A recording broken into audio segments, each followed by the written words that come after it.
Good morning, everybody. Happy Friday. How you doing? How's it going? What do you think? It's the Steel Toe Morning Show. Here we are again, and I have to tell you, I feel a million times better than yesterday. We kind of discovered as the day went on yesterday, I was sick for a little bit. Yeah, I don't think you were doing okay at all. I wasn't feeling well. If I'm bringing it up on the show that, like, I'm having trouble finishing the show or, God, I don't feel very good, that's usually a pretty good sign that I'm sick. That and the sick smell. You always have it when you're sick. I don't know what it is, you guys. I don't know if anyone has this problem, but I stink a lot. But like a specific stink. This is a specific smell. I have different scents. I have, ironically, the least amount I smell is after I come out of the sauna at the gym. Yeah. So I've got something in my body that when I'm sweating reeks. And that when I go in the sauna, I burn it out. I don't know what it is. It was so much worse after COVID. Yeah, I feel like that might be like a long-term COVID symptom is I smell like a bag of shit. And it doesn't take very long. In all seriousness, I probably should be showering twice a day. I think so too. You usually smell pretty bad after the show. Yes. After the show, I smell like garbage.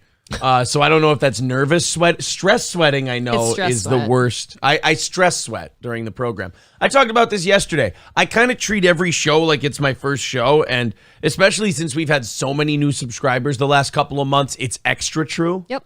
Because it is the first show for a lot of people. So I'm a stinky bitch is what I'm trying to say. But yesterday, April identified the funk coming from me as the sick smell. Dude, it was permeating the air in the bedroom. Yeah, well, no, and Stoney Cheeto says, well, I'm sorry for making you work an extra half hour yesterday. No, you're not. Dude, we need that extra half hour every day to keep our guys. And I'm not going to lie and say we need it to keep this company afloat. It's not necessarily to keep the company afloat. It's more to keep the guys here. Okay. That's basically what that goal is for, is to keep our guys that we brought over. So don't worry about making me work an extra half hour. Whether I'm sick or puking or dead or whatever, I need to do that extra half hour every day. So thank you, Cheetos, very much for dropping in that 160 yesterday and rescuing the show. We do appreciate that. You know what it's going to be today? I have a good feeling. We went over yesterday. It was over the goal. So I think what we're going to do, we're going to knock this thing out with a lot of different people today. That'd be cool. I think we're going to have everybody chipping in. I also have an offer. This offer does not need to be met. It's not necessary. You guys could move into pressure washing as a side business. That is one of the funniest suggestions I've ever heard. I like that. It's very specific. That's pressure He thinks for some reason, he looks at us and he goes, you know what? Pressure washing. Well, yeah, you ever see those house washing signs like on the side of the road and stuff, but they never say like who it is? It's gonna be us someday. Honestly, I would sell shit. I like selling shit. I developed a taste for it. You're good at it. In radio, I would sell stuff. I don't know what I would sell. Probably I like the idea of houses. I like the idea of cars. I like that because I like looking at cars and I like looking at houses. Same here. Just for fun. Yep. Like I'm not buying them. Ooh, I like looking at them, so boats would be cool. I don't know. It's I got that fucking Bill Burr thing again. I don't know. How about some pure romance? No, I'm not going to sell dildos to single moms. No. Bring your dildo bag to a lady I'm not house. bringing my dildo bag to a woman who just sent her kids off to her parents' house. You can be called Dildo Baggins. That's all of you, man. Okay, that's got me. Okay, you had my curiosity. Now you have my attention. Good. I want to thank a couple of people. Robert Rasmussen, it's already started this morning, and with $4.99 says, good morning, you two are looking as good as ever. Oh, thanks for the pity fuck, buddy. And Balls Deep and Michael Schultz, both with $10. So we're already knocking 20 off the goal this morning. Thank you guys very much. 350 is the goal today. So there you go. 350 is the goal. So I had a counter offer for you guys. An extra stream just randomly throughout next week if we go 100 over today. Usually we offer the 1 hour of overtime if we go 100 over on Fridays. Yes. We can't do that today. We got to take the kids to Wild Mountain. We got to go down some water slides and stuff. So we're not going to be able to have time to give you guys an extra hour if you're that generous. But what I'll do is either a 1 hour extra podcast during the week about some topic, sure, or an interview. Book a guest. Do that for you guys next hour. I'm thinking next week. Next week. Nick Rekieta, Sam Hyde. We'll run down a big one for you. Okay. And we'll do that. How about Ethan Ralph? Ethan Ralph would be great. He would yell at me harder. How about DSP? That's okay. Look, that's never gonna happen. If you could get a DSP on here, I think everyone would cream. Look, Phil is never gonna come on this show. This show is on his radar. He's mad at it. He hates it. Sam Hyde would be good. Sam Hyde would be fantastic. If we go over by 100 today, we'll do that. But 350 is the break-even goal. Thank you guys very much for already dropping a few bucks in. We do appreciate that. Veldrain says, I can picture you wearing a plaid suit and selling cars. That kind of works. Thanks, buddy. Appreciate it. Dildo Baggins and the Curse of the Habanero Condom, says Balls Deep. Buddy Travis says, are you going to take those kids to Diggerland? No, we're not going to Diggerland. We are going to Wild Mountain in Taylor's Falls, Minnesota, and we're going to do a bunch of water sliding. I don't think April's ever been there. Mm-mm. I haven't been there since I was a very small child. I am. So it could be kind of monkeypox. Are you saying you had a privileged childhood? I was privileged in white, which turned into downtrodden in black as I got older. K Fallen the Great says, Aaron, good morning, pancake tits. Why do we have to start that way? April, you look lovely as always. Just don't make that face. What face did you make? Something stinks face. Oh, I farted. That smell is from the fart I made. Is it bad today? I had apple juice before bed that could have contributed. Is it really bad? Yeah, it's real bad. Because it projected out that way. So I can't really get it. I'm really sorry, guys. I know that's unprofessional, but that was disgusting. Was it really bad? Yes, my eyes are watering. I'll try not to do more of them, but as you know, I can't make any promises here. Well, at any rate, welcome to the show, guys. It's a Friday show. It's going to be very good. I've already nearly killed April. I could be wrong, but it seems Thursdays are tougher for dollars. Maybe it's because Friday tends to be payday and they are broke, but Friday can make up for it. I mean, we did hit the goal yesterday, so I'm not worried about that. Wednesdays and Thursdays seem to be really, really hard. I don't know. I think it's more. Look, I'm not gonna blame anybody else. I'll blame me. I think Wednesday and especially Thursday are kind of my burnout day. Thursday's kind of the day where I've done 6 shows in 3 days. Sure. And I'm just kind of like, ugh, saving all my energy all day to do a show. And then Friday I get back into it. I think there's something to that, though. Thursday, if you get paid, especially every 2 weeks, that's like your brokest day. S2, you're going to hate this. S2H goes, good morning, guys. Looking good as always. If only the set was lined up. Is Sunday the day we go shopping? She's writing shit down. Kane says, make a queef, April. Establish dominance. Aaron out there hotboxing farts, says somebody. Yeah, I don't know. You smell like rotten eggs. Downfall Web says, Jesus, still with that background. Today? She just wrote a note that says, new TV or die. So she has a choice. We either have to go out and buy that new TV or we have to die. And you know what the fucked up part is? It's just an Element Roku TV that we have as a monitor for the computer. So we could go out and spend $120. Actually, I think it's less than that because it's like a 30-inch monitor. And you could go out and we could just go pick it up. And then the cameras would be even, and then you could recalibrate everything, and it would be wonderful. I don't even think that's a 30-inch TV. It's tiny. Yeah. I could have gotten this by now. 27, probably. It's a 27. Okay. They don't sell them smaller than that anymore. Really? April is writing down all the haters, B. No, she's just threatening herself. Or camera mount. She's saying camera mount or new TV. I don't like the camera mounts I found online. They're stupid. Okay. You've affected April. That's for sure. Monday, Tuesday, beginning of the week. Wednesday, Thursday, people are ready for the weekend, don't want to deal with anything. Friday, everyone is excited for the weekend. Look at that diagnosis. Lip Ripper said April is making a list for the many-faced God. That's true. I'm going to become all of you someday. Mike says, good morning, Steel Toe. Good morning, Mike. Roger says, I just don't understand the backdrop. It's just off. You guys are cool, and April got them pancake patties, so that's cool. See? Roger Dodger's got a good head on his shoulder. Now I have pancake patties? Are you taking that as a tit insult? Oh, yeah. Okay. That's definitely a tit insult. Trucker 18 Wheeler says, Steel Teal Toe Morning Shorning Show. Ugly.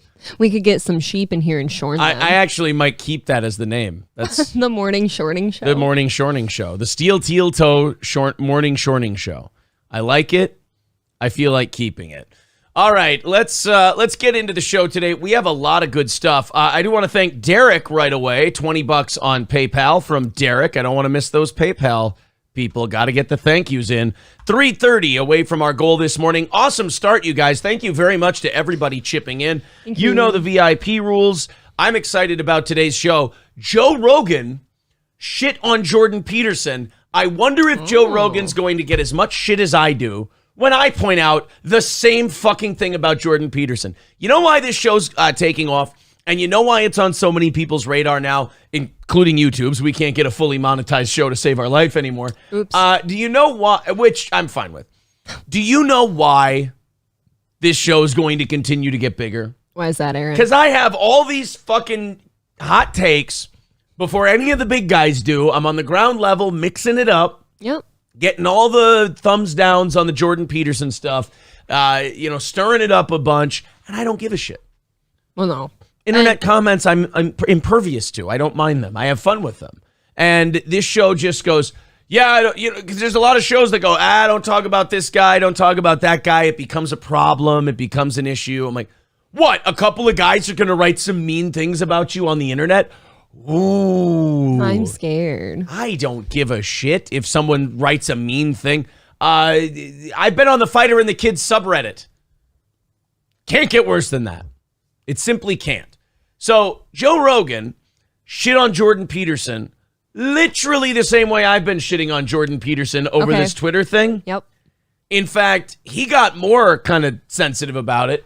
And nothing. Not a damn thing. That's because you're not cool, Aaron. It's because these Jordan Peterson fans, I've said this before, they're giant fucking pussies. They've all got no dads. They look up to this guy as a father figure. The problem is he's a lunatic. He was a benzo addict. He's mentally fragile. Jordan Peterson is like the strong guy for weak people. Okay. Because if you watch Jordan Peterson, if he gets criticized or if he gets any kind of criticism at all, he really takes it like you've just went against the king's edict. Yeah, I've noticed that a little bit. He really, the more, I don't get this. The more famous some people get, the less they're able to take criticism. Yes. The less they're able, they feel like they've done all this fighting and all this scraping and scrapping to get to where they are, so that now you can't shit on them. Right. They've gotten to a place where they don't deserve that anymore. They're just right. Right. Well, exactly. And they feel like, hey, I paid my dues. It's like, no, the bigger you get, the more you should get shit on. And to his credit, Joe Rogan is the opposite of what I'm saying. The bigger Joe Rogan gets, the less he cares what people say. And that's how you should be. That is how you should be. I mean, you've got millions of dollars, you got millions of fans. You don't give a fuck what anybody says about you. Well, you've got to become immune to it at some point. The more people that have eyes on you, like obviously the more trolls and haters you'll have. You've got to shut it off sometime. Right. Roger Dodger says he's got 2 last names and his daughter drinks blood. Yeah, he's got a fucking goofy daughter. He's fucking goofy. And every time you go, dude, you're kind of getting obsessed with this Twitter thing. People are like, it's trying to save the culture from who? From Elliot Page? She lopped off her tits and wants to be a dude. I didn't give a shit.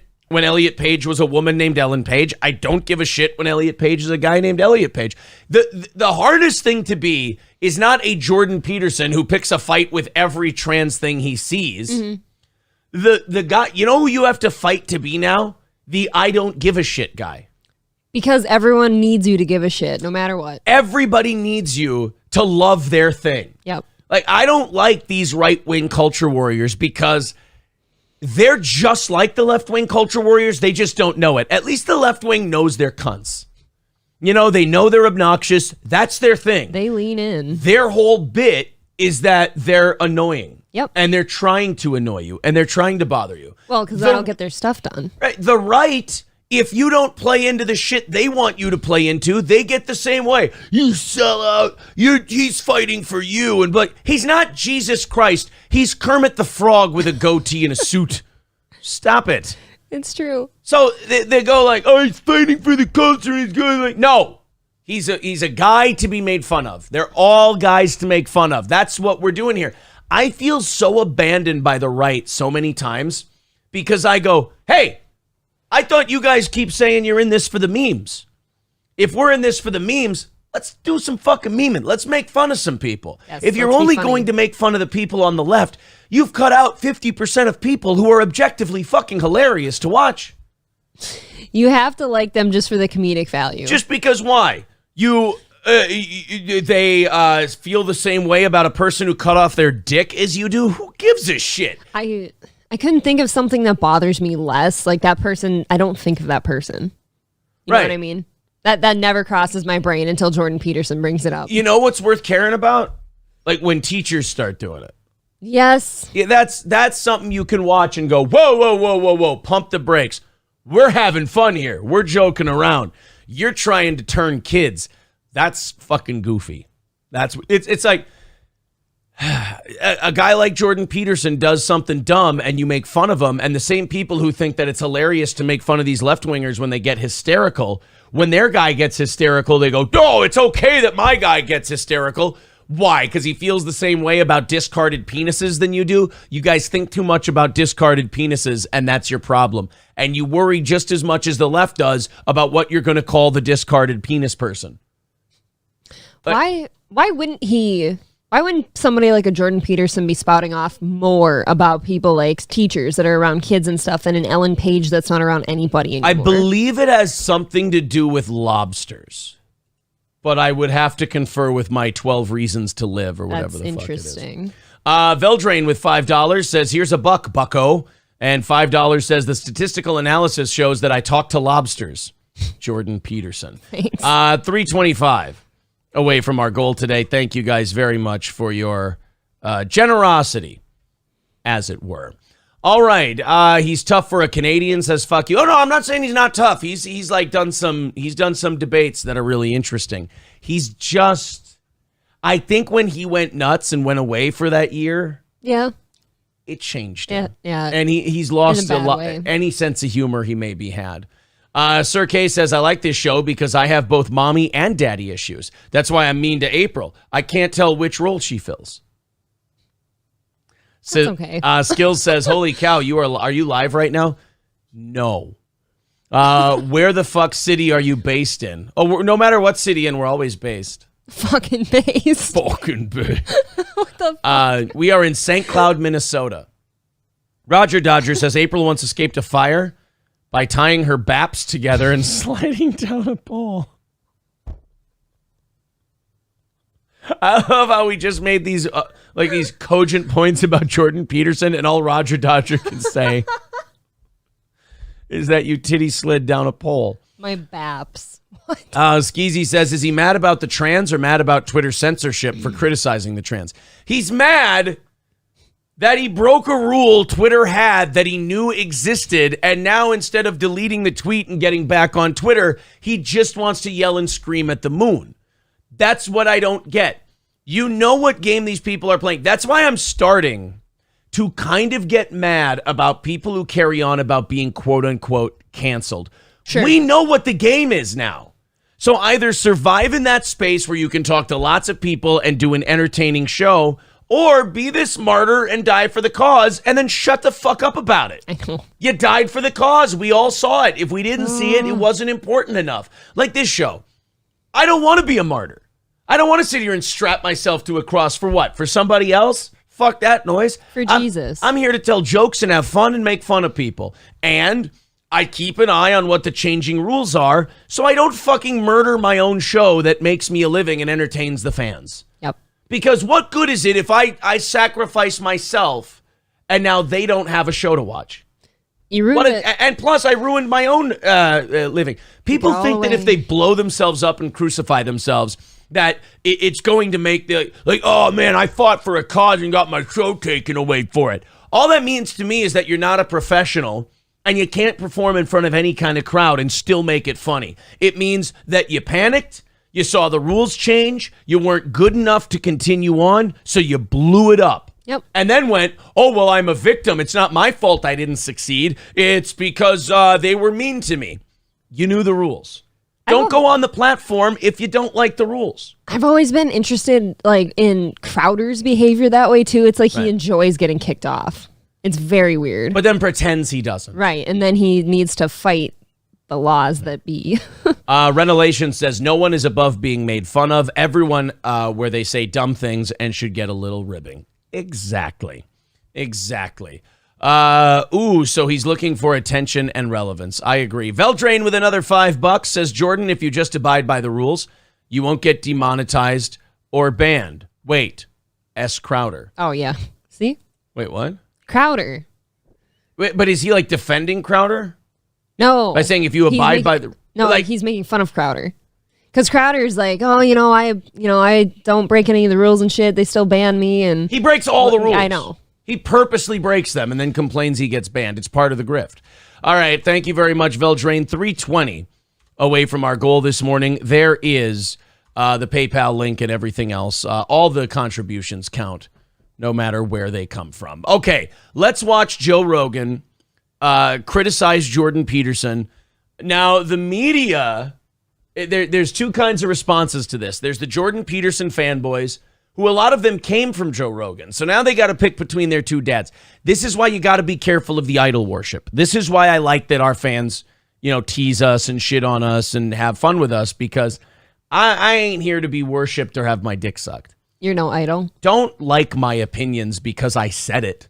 Like my opinions because they're right. But mostly... I hope you think the show's funny. I was going to say it boils down to funny. It boils down to funny. So now these poor dadless fucks have to pick between their two internet daddies, Joe Rogan and Jordan Peterson. The media is playing it as, oh, Joe's standing up for the trans community. And then the Jordan Peterson haters, I hate this too. This is another thing I hate about the right when it comes to cultural shit. Anytime you disagree with what they want you to be, you're a sellout. Mm-hmm. Or you gave up to, or you went PC. It's like, no, they just disagree with you spurg. There was that failed comedian guy who had that shitty take on Bill Burr's special. He was like, Bill Burr is sold out. Because he made a joke about masks and vaccines. Big deal. Bill Burr feels that way about masks and vaccines. He just didn't agree with you. So now you think he went soft or he went PC. I don't need my comedians to repeat my opinions back to me. They're my opinions. I know what I think. Yeah, I want my comedians to make funny observations about culture. And if I don't agree with them on something, that doesn't mean that the way they see it can't be fucking hilarious. Yeah, when did we start going to comedians for actual takes on anything? When not funny people stayed in comedy too long. Exactly. Too many open micers. Too many open micers. Let's watch this. Joe Rogan talking about Jordan Peterson. And getting people all worked up. Joe didn't sell out. Joe didn't go PC because the next time he says something based, you guys are going to say, "Dude, Joe Rogan so based." The deepest thinkers that I've ever heard break down like human behavior. And I don't know who this guy is, but I'm really trying hard not to hate him. He seems very boring so far. Yeah, not hate him. I shouldn't say hate him, slow. Like not be entertained by him. Right. I don't know, just an understanding of all that stuff, and I think good wisdom along with it is Jordan Peterson. I think that he would be a person that I would trust. I think that guy has a lot of integrity, so that would be somebody too. But I also know Jordan has his own things that people have issues with. Like, may I say this about this guy's take on Jordan Peterson? Like, he has integrity. I get it. He has integrity, but he's too sensitive and too high strung. He can't take any amount of criticism. No. I get it. Nobody's perfect. We're not going to find. He's kicked off Twitter right now because he said something about Ellen Page. Yeah. Oh, Joe's cancel dead. him. Joe's finished. Get rid of Joe. How dare he? He just dead named Elliot Page. Somebody commented on one of my Jordan Peterson videos by saying, "Oh, you said dead naming? This show has changed." And that's kind of an illustration Really? of what I'm talking about. It's like dead name is a thing people use. That's the thing they call calling the person by their old name. Mm-hmm. He thinks that I use dead name because I'm like, guys, we shouldn't do this or do that. Like, people just hear certain words and they're too stupid to kind of pay attention. So they have these certain words because they're playing a board game. Their whole culture war thing is a board game, and they all have their free parking rules and their own dumb shit. And they have a bingo card, and somebody says dead name, and they're like, well, I gotta put a woke stamp on that one because they said dead name. Stop being stupid. Stop being so excitable about everything, much like I am now. Right. Elliot Page called her Ellen Page. Like, I think that was the number one thing, the dead naming. Yeah. And it's sad, man, because again, like, there's a lot of fear and pain on and all the sides of all that too. My friend Brian Simpson had a very good thing to say about that. He was like, I come to you for like heavy duty intellectual shit. He goes, not for this. Yeah, true. Yeah, it's like, this is not totally. Yeah, this is to like, be why? Yeah, getting Jordan, don't. offended Yeah, about. yeah. The same exact thing I said. Yes, it is. The same. Thank you, Joe. That's a very good point because I agree with it. But people don't come to you for this shit. This is beneath you. That's what I said about Jordan Peterson. This is actually beneath you. You don't need to be addressing this because it doesn't matter. It's not important. I feel like this would be beneath most people. It shouldn't cross your mind every day. You know why it is? It's because in this busybody culture, nobody, and idol worship of Jordan Peterson, nobody tells a guy like Jordan Peterson, like, dude, this doesn't concern you. Right. It doesn't matter. It's not important. She lopped off her tits and wants to be a dude now. That's totally fine. I don't like the idea of wanting to mutilate your own body parts because you think it'll make you happier. I'm for people doing anything that'll make them happier as long as they don't interfere with anybody else. And I'm sorry, Jordan, I don't know if you have a weird trans people attraction that you're trying to work through. Somebody else doing some shit as an adult that doesn't affect you one way or the other is not something you need to worry about. It's not. No. Yeah. You don't need to get into all that. I mean, look, it's his life, it's his Twitter, or was his Twitter anyway. The thing is, like, that transgender thing riles people up, man. That is one of the ones that riles people up. Like, everybody's in favor of everybody doing whatever they want to do as long as it doesn't hurt anybody until it gets to gender, and then people start getting weird. Right. And that's the thing I have a problem with. It sucks to be someone, and I'm sure a lot of our audience is the same way. It sucks to be someone who says, I don't care until you affect other people and mean it. Yep. It's hard to be someone who means that because everybody says that, but it's like they can't help themselves. There's just certain triggers that they have where they go, yeah, I have to bitch about this one. And it's like, wait a minute, I thought, but this doesn't affect you. And they're not hurting anybody else. I wish people would just come out on the trans thing and say what it was. They think it's gross. They think it's weird. And that's where it starts and stops. Yeah. But you can't say publicly that, oh, I think it's gross, I think it's weird, because then you're going to get fucked with. I think a lot of people that do get, I hate the word triggered, but get triggered about the whole trans topic probably have kids too, a lot of them, and they're freaked out about that happening to a kid of theirs because they don't understand it and it is weird. But again, you can't say, as long as they're not hurting anybody else, I don't care, and then freak out about the Jordan Peterson shit because Ellen Page hurt absolutely zero people. We're all hypocrites, but yeah, that seems like a mountain out of a molehill. They start thinking it's a mistake. They start thinking, why are you doing that? They start thinking all kinds of things. Well, then you're being a busybody. And you're getting involved with someone's life when they never fucking asked you. Thank you very much. Veldrain with another $5. Did he throw in two different? Wow. Okay, so 10 more coming in from Veldrain. He says, PC police here. I heard people were attempting to use context. That's not allowed. Jay Peterson versus Black Alien, 100% fine with it. Veldrain says. Yeah, where is he on that one? I really enjoy the Black Alien. He's an entertaining fella and he likes lobster. So we're going to go on a date. Do you think Jordan Peterson's okay with him splitting his penis? Right, exactly. Why does it matter? Why does it matter? I'm never looking at it. I'm not mad at that. Well, never say never. You never know what the offer's going to be on the table. Okay. But the Black Alien's a great example. What that guy's doing, I find objectively gross and disgusting. At the same time, it doesn't matter what I think. He can do whatever the fuck he wants. He's not hurting anyone but himself. And he clearly is doing everything he wants. Right. The only thing it's affecting so far is he can't get hired anywhere. And that's his problem. Yeah, right. A lot of this shit, that's why people don't need to get so worked up. Because all it is like these people, like it's all a self-cleaning oven. Yep. You don't need to get worked up by the Black Alien. That'll work out exactly how you think it will. They don't need your It help. always does, too. It might take a while, but it gets there. Sir K, you are correct, sir. BGBG says, wait, this isn't Shab roasting? You think I do a 4-hour fucking show on Shab roasting? When there's Shab roasting to be done, we'll do some Shab roasting. My problem with the Shab roasting channels is this. And it's kind of my problem with people who dedicate their whole lives to like Brendan Schaub or whatever. He doesn't, and you're going to hate me for this, he doesn't fuck up that much. No, it's just that when he does, it's really funny. When he does, it's hilarious. So we talk about everything, and we talk about the news, and we talk about this guy, and then, you know, people watch clips of our show, and for the most part, they like a thing we do, so they stick around and watch the show. Yep. Some people get mad that every time we open our mouths, we're not making fun of the same guy. Well, then Josh Denny would be right. Then we'd be Red Bar.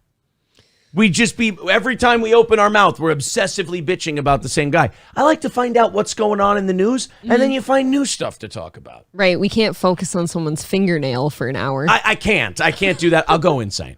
So BGBG, no. We'll roast Shop from time to time. We'll roast. I could have fun with DSP a lot more than I do because he's a laugh a minute, but I don't want to do that. I want to talk about everybody. You want to keep everyone a little special too. I think if you just focus on the same couple people every day, it's not special anymore. Roger Dodger has a gimmick today that I think he's going with. He says April can use her flapjacks to retrieve a coin from 4 inches under a door. That's hurtful. Skills Carmite says Josh Denny is basically the last stand and reason we still have the First Amendment. Oh my God. That's very funny. You guys are funny today. Oh, freedom is paramount to life, says Dave Dow. Oh, yeah, I forgot. Dave is the guy who comes in and just gives us inspirational quotes. Oh, okay. Throughout the program. Oh, don't forget the higher than person too. Yes. We got 2 of them now. Yes. Curly says if you know someone identifies as a specific gender, and you purposely call them a different gender, you're just being a dick. If mistakenly dead naming someone, that's understandable. Right. I've always said this about the trans thing. If you want to be called a she, I have no reason not to call you that. Right. You know, my personal opinion about anything doesn't matter. You'd like to be called that. You haven't done anything wrong to me. Absolutely. But on the flip side, I think trans people need to extend this courtesy to everyone else. This is all still very new to many people. Sometimes they're going to fuck up. You got to allow people to fuck up. It's almost like they need it's not instant gratification, I guess, but it needs to be instantly accepted and understood. They didn't give us any grace period. Right. Skeezy says, only problem I have with the trans is the undying need for attention and affirmation and the child grooming. Right. And those are the only things I bitch about. The only things you'll hear me bring up on the show and complain about is the constant need for attention and the throwing shit on kids. But then again, that goes back to a rule of now you're affecting other people. Funny says, Aaron, you should sell OnlyFans. Sorry, behind in the chat. Coltrane says, if my boys say they feel like being a girl, I'll beat it out of them. LOL, new boot goofing. Maybe. Veldrain says, I don't care what the Black Alien does to himself, but Jay Peterson being against, I want the entertainment value. That's why I'm okay with it. Skill says, do you guys use any supplements come showtime? Energy drinks or Adderall or anything? Nope, just water and sometimes a sip of Coca-Cola. I've got coffee and water. Holding for a guy with $10 says paying dues. Thank you very much, buddy. Appreciate that. 3:05 away from our goal this morning. You guys are knocking that goal down in pretty quick order here this morning. I appreciate that. The PayPal link is in the chat. Thank you, Gray Duckling, for the $4.99. He says, I just hate everyone, especially this show. Fair enough. Michael says, more mean in the chat, please. Posterior Attention says, sorry, I missed the Thursday evening show last night. What did I miss? We didn't have one. Oh, boy, for a long time. Glasshouse says, who's this guy? Mersh in the morning? I guess I'm Anthony Cumia, I'm Red Bar, I'm Mersh, I'm Howard Stern, I'm Titpolo. 18 different people. It's almost like if you have all these different people you think I am, I might just be my own guy. You're a nice mixture. Here's the deal, Glasshouse. Sit back, shut the fuck up, and enjoy yourself. It's a great show. You're going to have some fun. Like everyone. That's what I don't get about people like Glasshouse, is they'll come into a room where everyone's clearly having a good time, and they'll go, I just got here, and I am hell-bent on hating this. And it's like, well, we're all having fun. So that should tell you kind of where your place is here. No! I am bound and determined to not have a good time. Oh, okay. Feel free not to have fun, but then you got to lie to yourself and say the show isn't good. Eventually it whittles down to, I don't like your face. Yeah. But you're kind of funny. Right, exactly. It's like you're going to look silly after a while. Stoney says, I think I'm going to cut my dick off and replace it with a Cheeto. Well, it would be on brand. Can you imagine if it got wet? Oh, ew. Terrible. Soggy Cheetos. Yeah, I mean, let's be honest. I mean, your dick holds up to moisture right now, so think about it. Michael B says Mersh is drunk on his kitchen floor right now. Aww. Wherever Mersh is, I hope he's very happy. Poor guy. We need to stop encouraging the proliferation of mental illness or making them okay to let run unchecked. That's the main reason for the pushback, I think. Again, that gets deep into that culture shit that I don't want anything to do. No, you know what I think it is? People just get sick of other people's bullshit. And like you said, a lot of trans people ask for a lot of attention, and it gets to be bullshit eventually. John Sotera says, just quit trying to force transitioning on kids under 18. Let them get to adulthood first. Yeah, after you become an adult, do whatever you want. I agree. I don't give a shit. I got enough stuff going on in my own life. I don't need yours. Let's go ahead and listen to the President of the United States, Joe Biden. He's had a rough week so far. He's got 2 diseases. Of course, you've got the economy stuff. You've got the country having a rough time right now. But then also he got cancer. You remember that speech? He had the oil slick on the window in Delaware. And that's why so many people that he knows, and himself included, have cancer and had to go to a camp. For cancer. A cancer camp and all, or whatever the hell he said. Well, and then yesterday, he gets COVID. He tests positive for COVID. He wanted the rest of us to know that he's doing okay. Oh, thank God. I don't think he has seen his approval ratings yet. Oh. So I don't think he's seen that most people hearing the I'm okay message are going, oh, man. You know, I think a lot of us found out, well, first before we found out that it wasn't true, we're like, oh, good, cancer, that can't last long with this guy, right? COVID, that could do something here. There were a lot of people, even when he got the COVID thing, like, I know he's the president and they're going to throw everything at this and not waste a dime on, they'll do any kind of treatment. But there were people who were like, maybe this could be one of the bad ones. Did we miss a dose of Paxlovid? Yeah. Sorry. He did have to go off of his blood pressure medication. That's right, folks. Our president takes blood pressure medication. Fun. He did have to go off of his blood pressure medication because it would interact with the Paxlovid. So what a shame. Yeah. Should have stayed on it. Here's Joe Biden, full of COVID, talking to the nation, letting them know he's okay. Hey, folks, guess you heard this morning I tested positive for COVID. This is the day after I got cancer, so it's I've been to the doctor a lot. But I've been double vaccinated, double boosted. There you go, right off the bat, boom. Thank God I've been vaccinated. Thank God I've been boosted. we've never lived in a world before where we're like, oh, I got this disease, but thank God I had vaccines Right. against it and still got it. You know what I've never said? I've said, hey guys, I got rubella, but thank God I'm vaccinated against I it. got rubella. Hey guys, I got hepatitis B. Thank God I'm vaccinated against it. Guys, I've got the mumps. My jowls only swallow up like halfway this time. In fairness, polio did make a comeback yesterday. We'll talk about that later. I saw that. Yeah, polio's back. Some poor bastard's going to be in a wheelchair at 12. Symptoms are mild, and I really appreciate your inquiries and your concerns. But I'm doing well. I'm getting a lot of work done. I'm gonna. Good news is I've been butt fucking all weekend and I ain't tested positive for monkeypox yet. He's getting a lot of work done, though. I've been cornholing since 3 a.m. on a Sunday, and I ain't got a blister on my ass. Ew. Continue to get it done, and in the meantime, thanks for your concern, and keep the faith. It's going to be okay. Yeah, why did you tell us that? I didn't think it wasn't. I've never. Why are you? I don't like it when people tell me keep the faith, it's going to be okay, when I never said it wasn't going to be okay. I never have felt less confident in somebody, though, telling me it's going to be okay. Right, I've never heard a man say it's going to be okay and have a problem more with with somebody telling me it's going to be okay. Don't worry, guys. I'm going to be fine. You're going to be fine. It's all going to be fine. I always get, like, whenever Joe Biden tells me something, I always go with the opposite, and it usually tends to work out that way. Right, so it's all going to crash and burn. Rem says, so you're a drama channel. No, not at all. As you can see by the start of our show, we are a talking shit and being funny channel. You ignore both my comment and another about how it's simply mental health and that we need to sort it out. So that, wait a minute, REM, you sociopath. We're a drama channel because we didn't read your comment as 50 of them are flying by my face? Is that what it is? God. I mean, yeah, we don't see everything. I love YouTube. The growth is awesome. It's great. But you run into the fucking psychos of Earth on this platform.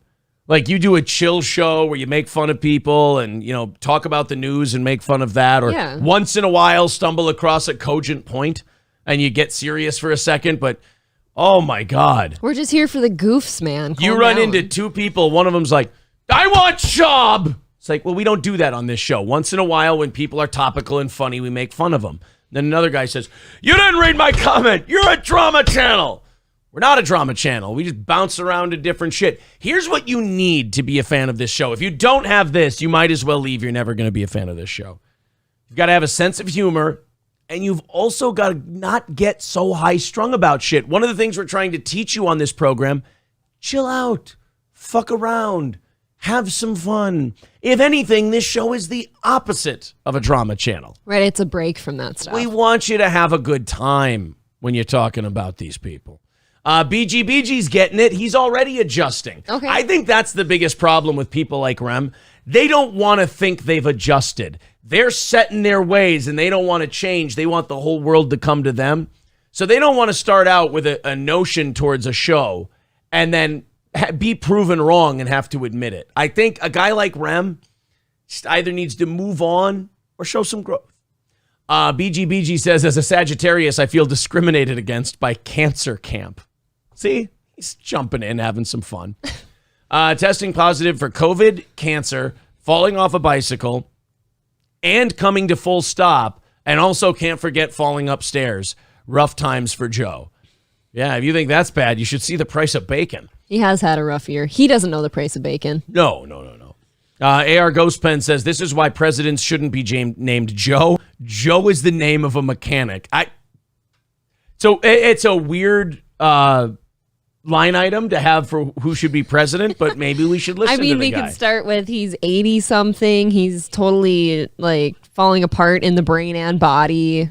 Yeah. Doesn't know where he is. Doesn't know the difference between his wife and daughter. Yeah. Roger Dodger, he's on a roll today. Roger Dodger says, Aaron takes off his glasses and you put him near a praying mantis and you can't tell the difference. You know what, you son of a bitch? No. I'm calling you on that one. Hold on a minute. Give me a second here. You and I are going to have it out on this one. Ready? Here. Oh my God, Aaron. There. What do you think? You got to do more like this. That's pretty close. Am I close to a praying mantis? Let's put you in green face. Yeah, you're gonna look just like that. This is very praying mantis-esque. Here, you have antennas now. I do look kind of like a praying mantis. It You know could what? work. Roger Dodger, I thought you were just trying to bother me and be full of shit. But you know what?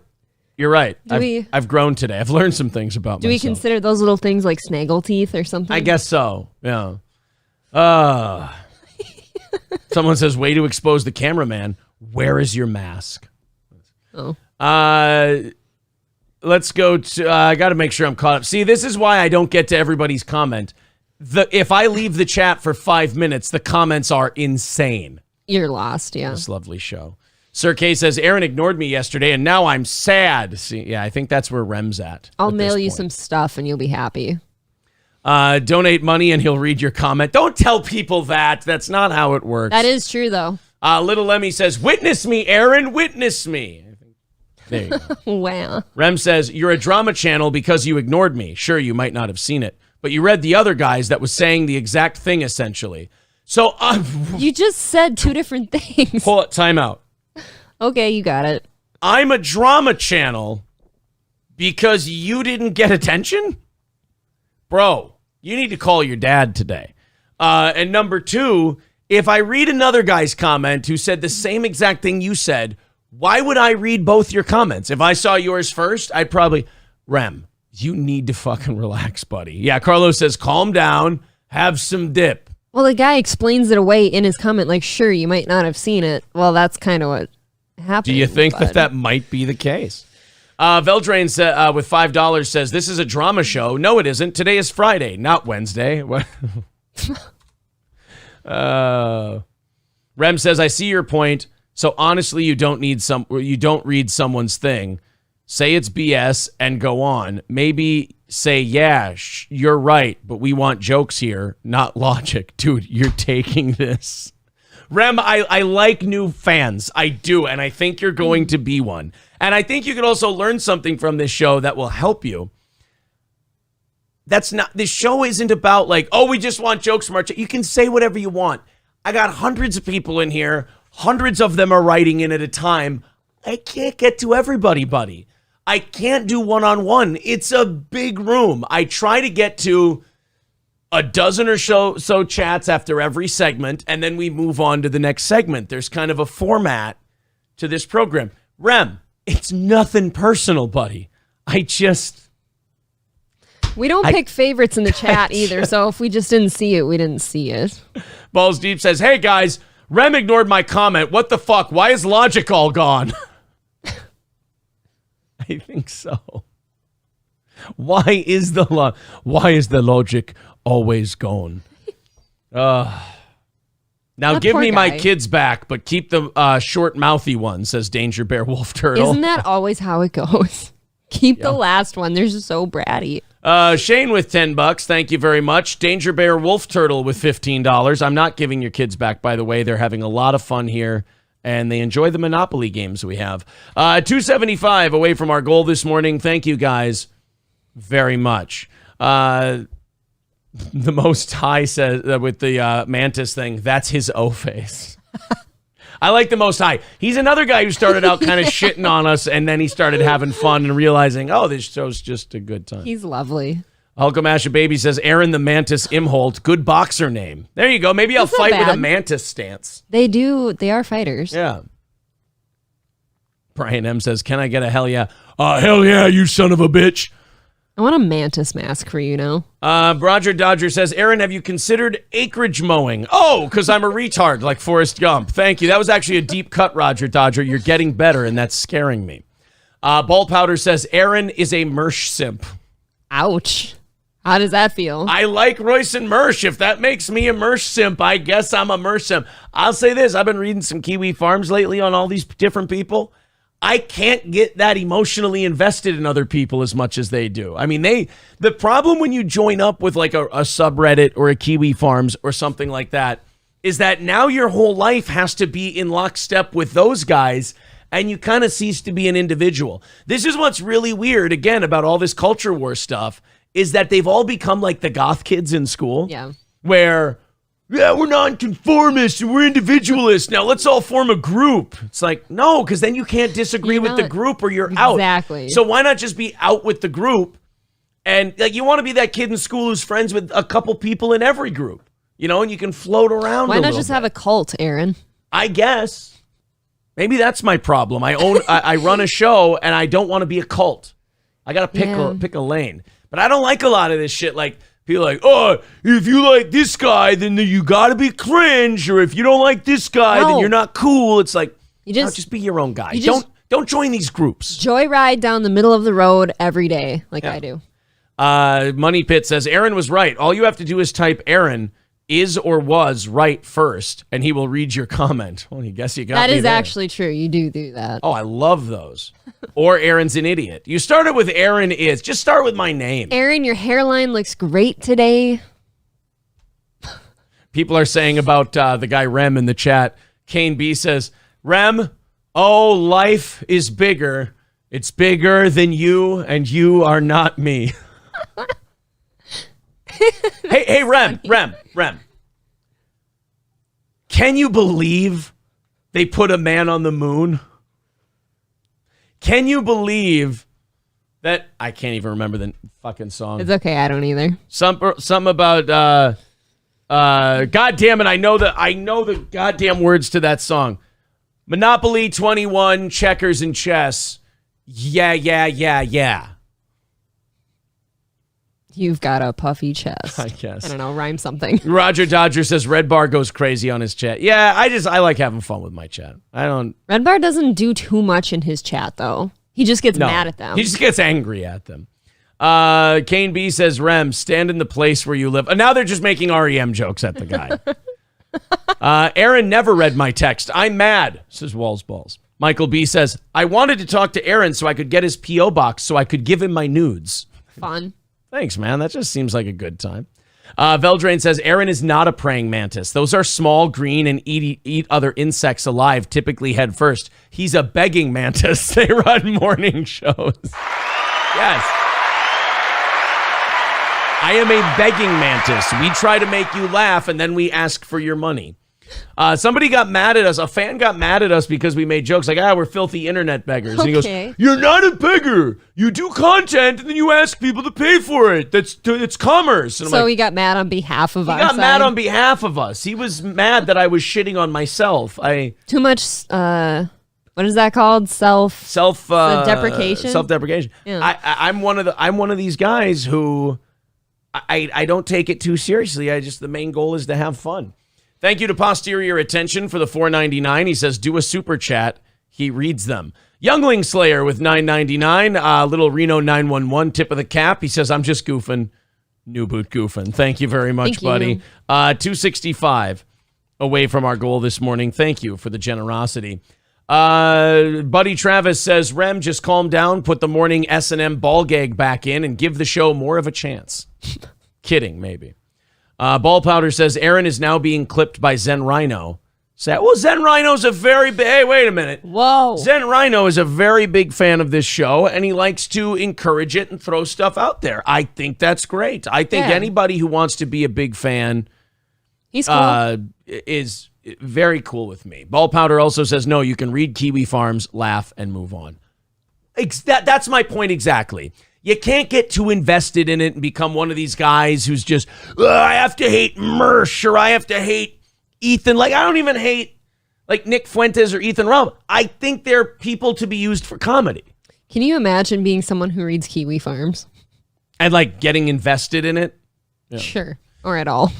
The Most High says, you shall be my new Squints. I'm your Huckleberry then, buddy. I'm your Squints Papadorus. Wow. Michael B says, Aaron was right about sucking on my nuts. Whoa. I don't know. Burdock Root Farmer. Is that a Red Dead Redemption 2 reference? Because if so, that's fantastic. Burdock Root Farmer says, what's up, Steel Toes? Nothing. I'm just ignoring everyone's comments. Lemmy says, hey, Rem, it's the end of the world as we know it. Fauci's Pangolin says, damn it, Aaron, now I'm losing my religion. Now it's just, I'm behind in the chat, so it's all REM jokes at this point. You've said too much. Fuck off. Most High says she just kind of chills. She wears the pants. He wears the apron. It's a new and wild world. What? Did you know that? He said, I talk too much. You must wear the pants. I think I talk more because I'm the host. I think he is the host. I'm supposed to bounce things off of him. Now Dave Dowling is mad. See, I got hundreds of people, and I Damn make it. 2 people mad because I don't read their shit. Dave Dowling says, wowzers, I'm donating priceless inspirational quotes worth billions, and y'all can't even donate 1 or 2,000. I think you should pledge all your money here. I'm starting to like him. Roger Dodger says, Aaron looks like his exercise regime is just Googling cheap exercise equipment. He goes to Second Wind a lot in window shops, and then he never comes home with anything. Cheeto says, Aaron, pay attention to me. Marie says, don't be mean, Roger. Aaron can't do push-ups because his moves hit the floor. Oh. What other show lets you talk like this? Ball Powder says, Zen Rhino is a pity case. Poor guy uses a 32-inch 1998 TV to record 5-second clips, then tweet begs for birthday cash. Well, let him do his thing. I feel like a parent sometimes. Well, as long as he's not bugging you, man. I inherit other communities' dramas between 2 people, and I'm like, hey, boys. Let's leave each other alone. It's a big room. There's room for plenty of us. Play with your own toys. Oh. Are we okay now, everyone? I don't know. Can we continue on?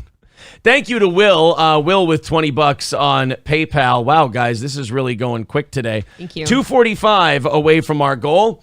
If you like the program, you feel like chipping in, there's the PayPal link in the chat. We got the 30-minute bonus if we hit our goal, and then an extra stream this week if we do 100 over. We always have a fun little bonus if you guys, because during the week, if we go over, we just knock it off the next day's show. Yes. We can't do that because it's the end of the week, so we try to give you an extra perk if we go too far over.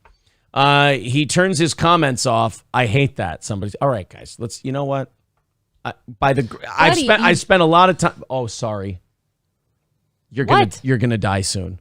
Thanks. I'm really sorry about You're that. really professional, I would like to say. Could we need a can of Febreze down here. Could you do us a favor? When it hits your nostrils, could you let the whole show know? Even if you have to stop the show for it. I don't want to breathe now. It's not a bad idea to not breathe. I am not getting it yet. It did have like kind of a 12 gauge kind of force behind it. So you might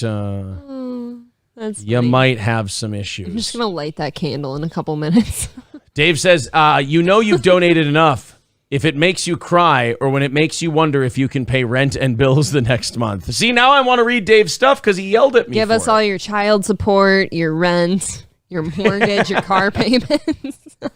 All right, let's move on to the next thing this morning. You guys have really given us a lot of mileage out of the show open and the first couple of stories. Dave Chappelle, we talked about it on yesterday's show and the Wednesday evening show. One of the greatest comedians alive. That backfired on me. It smells like bad breakfast. I'm not getting it, so it must be funneling up your nostrils. All right. So with the... Oh, thank you, Burdock Root Farmer. He says, by the way, I was just making a DSP joke when I said, wear a hijab for $50. Oh, okay. See, and then new listeners are getting mad that I didn't read one of their chats. A lot of times I don't read one, might be because I don't know what it means, so I don't want to like shit on you. Well, and you don't want to look like stupid for saying something maybe stupid. Beepoil Crisis says, I listened to you guys all the time a couple years ago on 101. You found you guys recently on here. I got to say, I'm glad y'all got off the radio because the show is 1,000% better. Wow, thank you, buddy. Thank you. Appreciate that. All right, guys.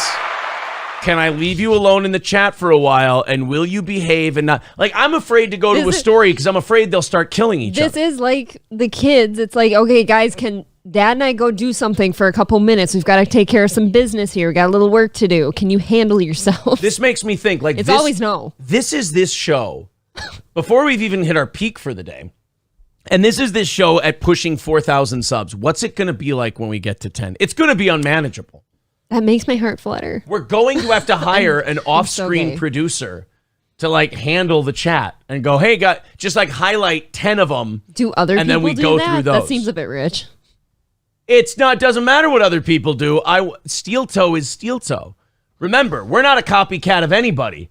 We're a copycat of all of them. That's what I love. Everybody thinks you're ripping off this show, you're ripping off. Could it be that we're just our own show?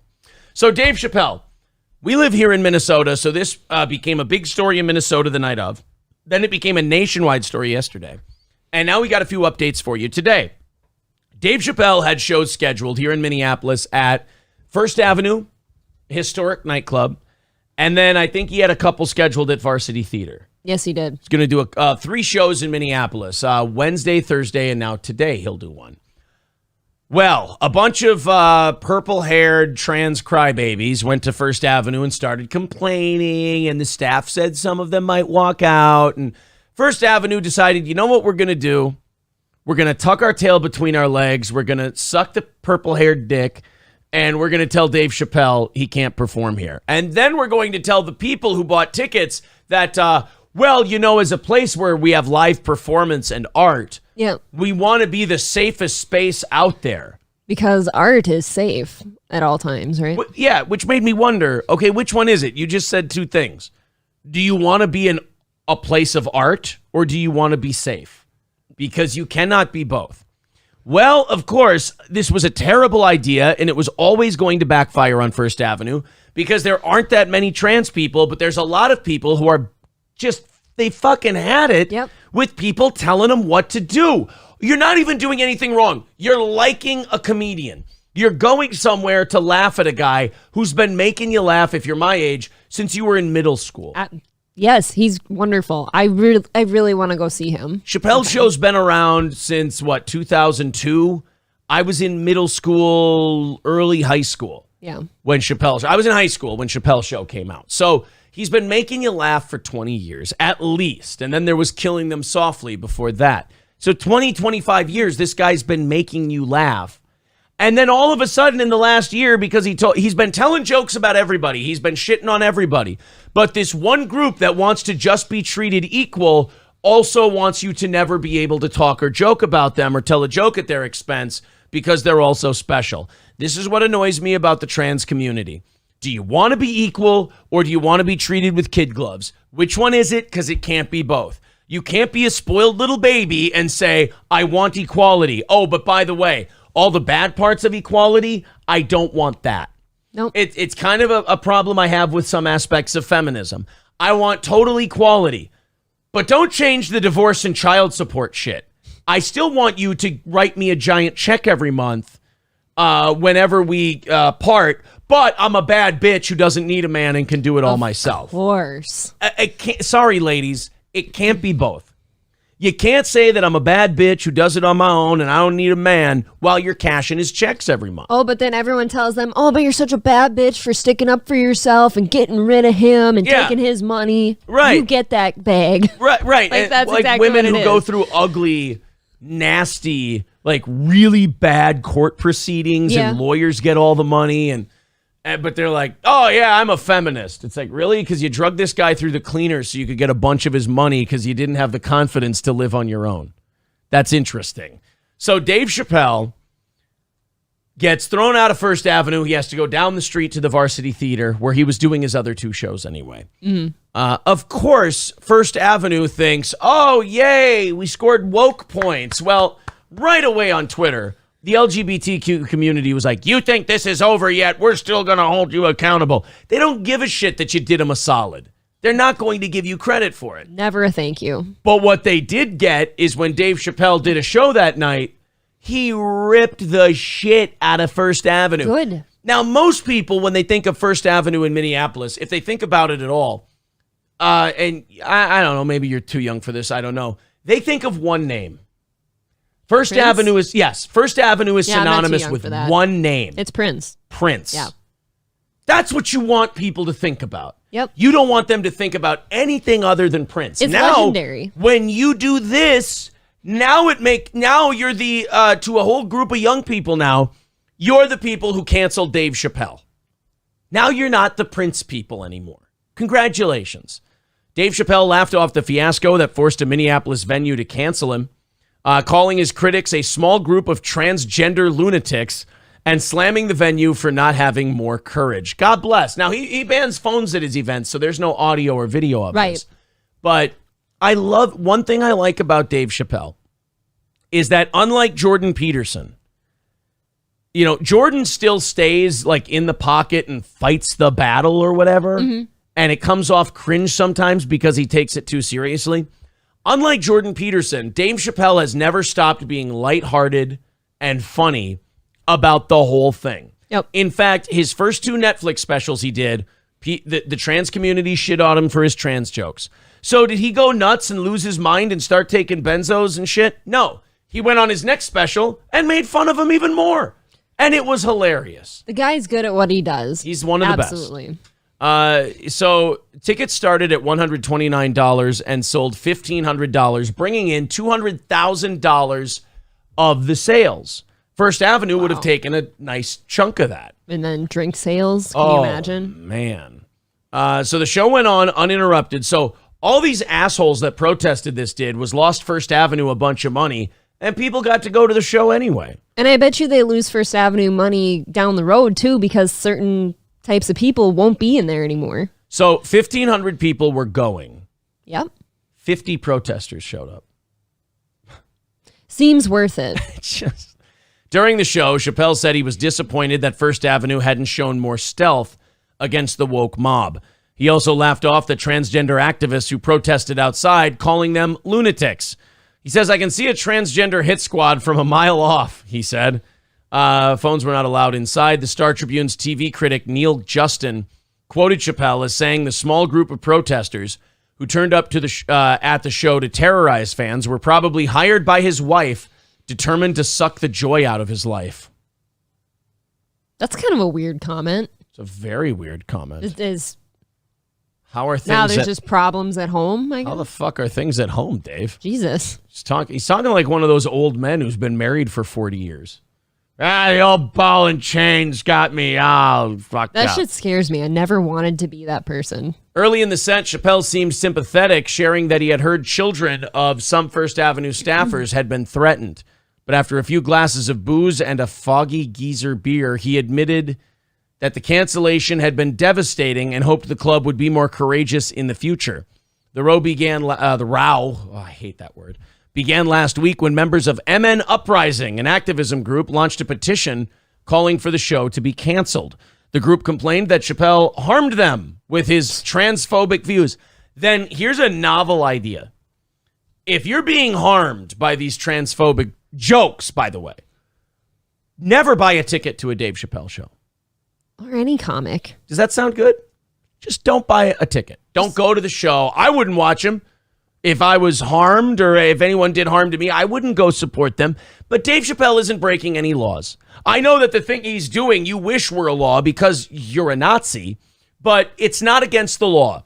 So therefore, leave him alone. Let the people who want to go to his show go to his show. You don't see us showing up at drag brunches and talking about how shitty and awful they are. And if people do show up at those, I think they should go the fuck home and do something more productive with their day. That is true. How come they never notice the opposite of the thing they're doing? Like, people don't come protest their events. They launched a change.org petition. The trans community did. Come on. You know how easy it is to sign an online petition? It's super easy. It's a click. Yeah. They only got 125 signatures. It's almost like there's not really that many of these people. They're just really loud and annoying. Right. And First Avenue canceled the whole event, put it off, released this big statement, just sucking the dick of all of these activists and everything else. And I mean, they just...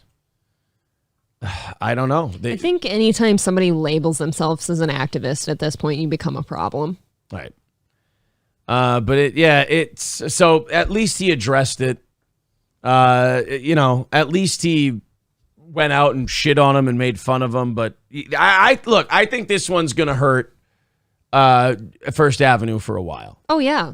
Yeah, I think they'll miss out on a lot of gigs there now. Let's see what the audience thinks before we move on, shall we? They've been feisty. Scottish narrator says, found you due to Shab P.F. Chang's Scottish branch. Thank you, buddy. Appreciate you liking the show. Nice. Ball Powder says, this show is 75% Dave Chappelle stories. You're right. You're absolutely right. All we ever talk about is Dave Chappelle. God damn, man. Ball Powder says, no, Mr. Womp Womp. Aaron just gets more forehead. What? Ball Powder is really bitchy today. Tiny red. Aaron was in middle school, so April was in kindergarten. Not quite kindergarten. I mean, when I was in 7th grade. Yeah. No. All steel toe boots are infinite dimensional in shape, says Dave Dowling, due to the quantum nature of the multi-universe, which is what enables people to lie their boots are only a 0 to 4 dimensional shape. Where do they get this shit? Womp Womp says, it's confirmed. Aaron hates trans. Yes, that's what he said. I guess that's what you took out of that. Riz Digga says the other 75% is DSP. Oh, boy. I tell you what, you guys, there are some feisty bitches in this chat. That's for sure. Yes. Let's continue on. Polio is back. All Aaron ever talks about is polio. 82% of the stories are polio related. 82% of the show is polio. Michael B says 90% of this chat is retarded. That is not true. Like 1 to 2% is, you know what it is? They're very vocal. No, 1 to 2% are brand new fans of this show, but they are internet people, and you have to put on a tough front at first. You have to, and this is why that, like, shitting on me never lasts for new listeners, because they're like, oh shit, he knows how the game works. Right. You have to come in and pretend you're not impressed by the guy. You have to go, I really like this show. It's pretty funny, but fuck, man, I'm an internet guy, so you suck, and your show is 75% a thing you've barely talked about today. It's like, dude, and then I just go, dude, come on, be honest. You're a big fan. Just let it out. Quit holding it back. Come on. And they're like, no, you're a praying mantis. You're like, now that's funny, but come on, just admit it. What do you got? And then they're like, all right, fine, here's my membership. They always come in here like little porcupines and I try know. to get a couple quills in here and there, Right. and then they put them down. And then they're like, why is he laughing at my shit? I'm trying to insult him. It's like, because I know your heart's not in it because you're enjoying yourself. Thank you very much to Skeezy for $20 on PayPal. Thank you. I appreciate that. Only $225 away from our goal today. You guys have been cruising on that. We appreciate the generosity. Thank you very much. Ball Powder says, you called back the insults. Not a good idea. It shows vulnerability. See, that's another internet guy thing to do. Stop it. You guys get called out, and we kind of see through you, and then you go, no, he doesn't get it. Come on, buddy. You're better than that. Just admit you're a fan, and we move on. It's all right. You can love. Yeah, it's all right. Come on, sweetie. Flying Minister says 98% of the polio story is only 40% about polio. See, now you've triggered the autism in other people. The rest is about butt fucking. The rest of it's just butt fucking. Coltrane says, those are some Scott Steiner numbers. I know. The autism is in full effect today. That's for sure. All right. Polio is back. Rockland County, New York. The first known case in America since 2013. So, shut it down. Record inflation. A new butt fucking disease. The president's got COVID. Gas prices are up. And polio's back. Bingo! I have bingo. Get him a prize, folks. I got bingo. What do you win? Polio was my bingo. Monkeypox, ironically. Oh, I was going to say a vaccine. Gay male sex at a sauna that will inadvertently end up in pustules all over my body. Make sure you lube. Thanks. A Rockland County, New York resident has polio, marking the first case recorded in the U.S. in nearly a decade. The patient, a young adult who was not vaccinated against the virus, could have called that one, is experiencing paralysis. Right. We know they're not vaccinated. You know why we know they're not vaccinated? Because they have polio. You see, a real vaccine stops you from getting the virus. Your body fights it off. Yes. It can't be infected. Do we want to talk about this? I mean, Every time one of these stories come up, does the media maybe want to look into where the hypocrisy might be here? Like, hey, he didn't no. How'd he get polio? Well, he wasn't vaccinated against polio. Oh, so a vaccine stops you from getting a disease. Yes, that's correct. You need to get the polio vaccine because it stops you from getting polio. All right, so what does the COVID vaccine do? Well, you might not die. see when you see you see if you're vaccinated and boosted. So I won't get COVID like polio? No. You can still get COVID. Okay, that really doesn't seem useful, but I won't go to the hospital, right? Well, you got a lesser chance of going to the hospital. Yeah, but I won't die from it, right? Well, it'll lower your chances of dying. It's like, this doesn't really seem very advantageous to me. It's not really a vaccine, I'd say. Oh, and your face could go limp for a while. What? Yeah, it's going to fuck up your periods, too. Your whole reproductive system, man. I'm sorry, but you're making a pro-con list, and one is like drastically. Oh, you're going to get heart problems, livers. There's a chance you can get some bad. We're looking at kids dying of liver problems that we've never seen before. We can't attribute it to the vaccine yet, and women are bleeding irregularly, and we really don't know what any of the long-term shit's going to be, but I just get the thing. We'll see. See what happens. Something called SADS out there now where just young adults are just dropping dead randomly. Right. For no reason, of course. People are just dropping dead. It's interesting. So anyway, polio is back. The person developed symptoms a month ago and had not recently traveled outside the country. Well, at least we got a disease that isn't caused by guys gang fucking each other. That's nice. At a rave. Yeah, at a rave party. The monkeypox rave. While Rockland County does have a high vaccination rate, we're not immune to vaccine hesitancy, one person says. It's exactly what led to the measles crisis we dealt with and why we are doing what we can to be proactive about people being vaccinated. Really? Is that what we're calling that measles outbreak from a while back? Oh yeah, the measles crisis. Is that what we're calling that? Because I remember that measles outbreak. Mm-hmm. You know who it was among? Who, Aaron? Illegal immigrants. Not vaccinated people? I'm sorry, you guys. You can't pull this shit. I know you want to make it about vaccines and people aren't vaccinated and this and that, but there are other factors that you skip over so that you can push the agenda, and then you wonder why people don't trust you. Because you don't trust them with the whole truth. You don't trust them with all the facts because you want them to think a certain thing. Right, yes. 3 elected officials who requested anonymity to speak candidly told the Post that oh boy. Oh no. I'm sorry, it wasn't illegal immigrants. I forgot about that. I apologize. That was TB in Texas a while back. That was from illegal immigrants. I remember the measles thing now. Anybody in the chat remember where that broke out? I obviously saw it. Anybody remember where the measles thing happened in New York a few years ago? I think it was like 2017, somewhere around there. This one's going to be uncomfortable. Tiny bit. Let's see. I want to see if anybody in the chat knows this one. No, nobody. Look, Jeffrey says lower back. Lower back. No. I meant like what area? I mean, Triple N and Sean Raz nailed it, but they kind of nailed it in a very insensitive way.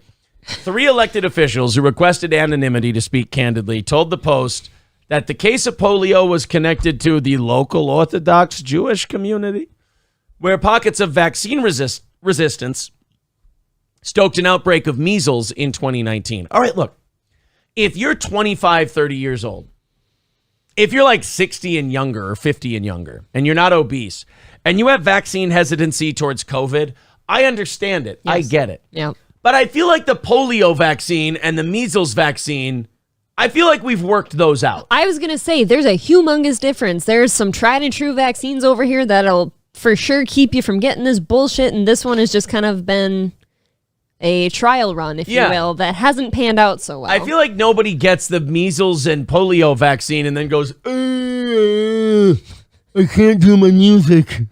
Like, there's, you don't get the Hep C. Is it Hep B or Hep C shot? What's the series of 3? Is it Hep B? I actually didn't get my third one. You don't get the Hep B shot and go, oh, fuck, my liver's killing me. God Oh, shit, my liver. Got so much fluid around my gut. Right. You don't get your MMR vaccine and then go, hey, guys, I'm just on the treadmill here training for a marathon.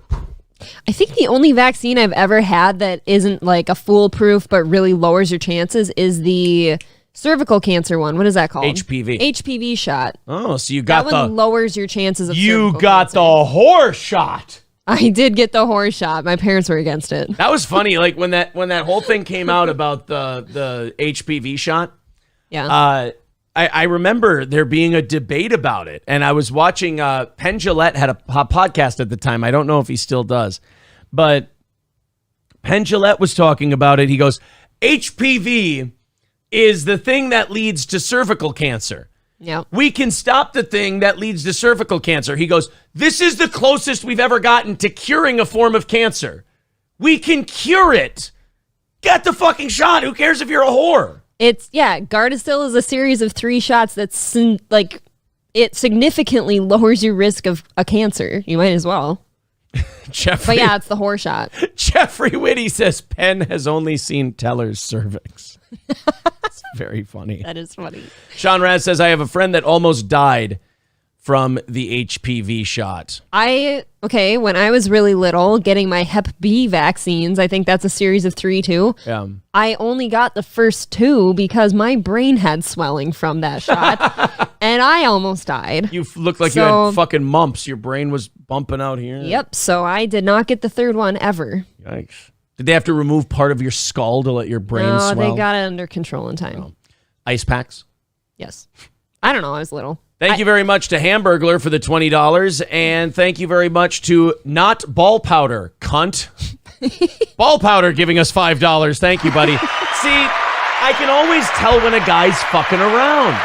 I can always tell when a guy loves us. I love ball powder. Ball Powder is a wonderful guy. He just doesn't know he's a wonderful guy yet. You know what's weird too? Like, I don't know. Did they just put a bunch of shit in vaccines? Like that guy said, my friend almost died from that shot. Yeah. When I get a tetanus shot every 10 years, I spend the day having severe fevers and I puke by the end of the day. Oh, that's fun. So we have that to look forward to together. BG says, I came here to troll you for having a hole on the show, but just ended up listening for like a half an hour. LOL. I'm out. See? Oh, there's my...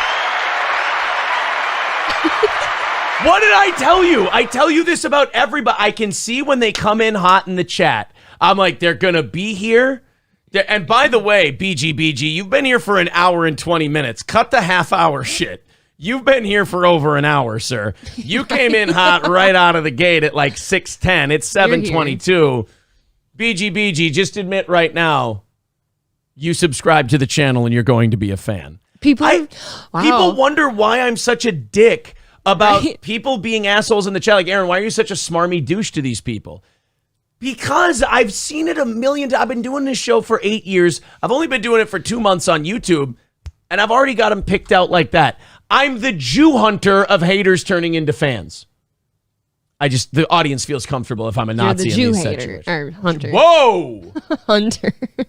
Jesus. Both are bad. This did turn into Revenge of the Cis.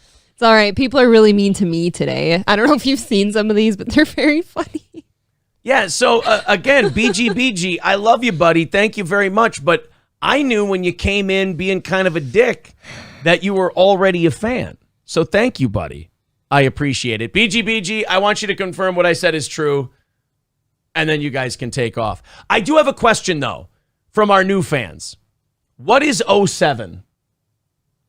Because I'll see it periodically, and I don't know what it means. I don't know. Or you guys can choose to keep it a secret amongst yourselves, and then you've got one on me. That is troubling, though. You guys can make me think it means like, you're grooming me, and then you can make me nervous about it. That's what they're doing in here in the chat. Burdock Root Farmer says, you guys aren't that douchey. All good. Thanks, buddy.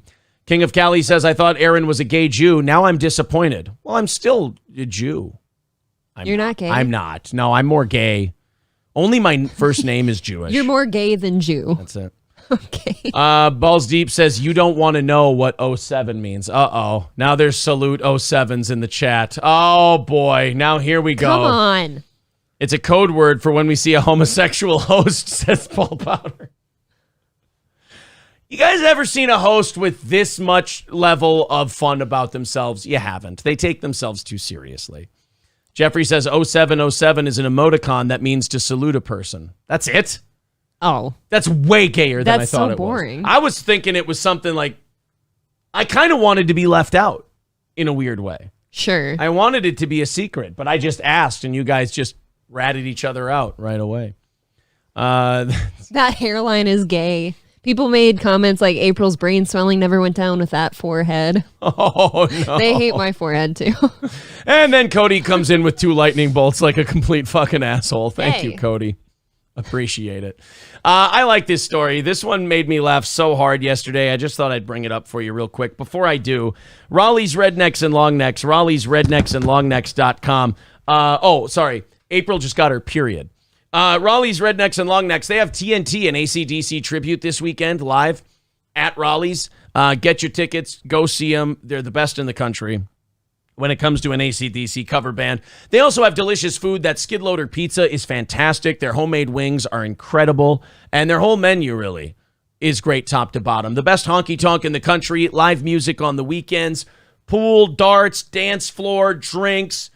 It's a lot of fun. It's Raleigh's Rednecks and Longnecks in Sauk Rapids. Also, Old Capitol Tavern, 2 North Benton Drive in Sauk Rapids. That's Old Capitol Tavern, 2 North Benton Drive in Sauk Rapids. 50 beers on tap, 240-plus bottles of whiskey in the joint, and a great menu. I can't recommend the Mahi Tacos enough. I like the Cowboy Brisket Sandwich, the 4-alarm Pig's Ass Masterpiece. They've got a lot. I mean, they got an executive chef there that came from Coyote Moon. The guy's incredible, and he's put together a great menu, and Old Capitol's doing awesome, better than ever. We just ate there a few weeks ago. They're awesome. That's Old Capitol Tavern. Try their brunch on Saturday and Sunday. That Monte Cristo sandwich is ridiculous, and their Cuban is very good as well. That's Old Capitol Tavern. How's your bleeding? Heavy flow from that vaccine. Oh, okay. No, I have to check on the dog. I understand.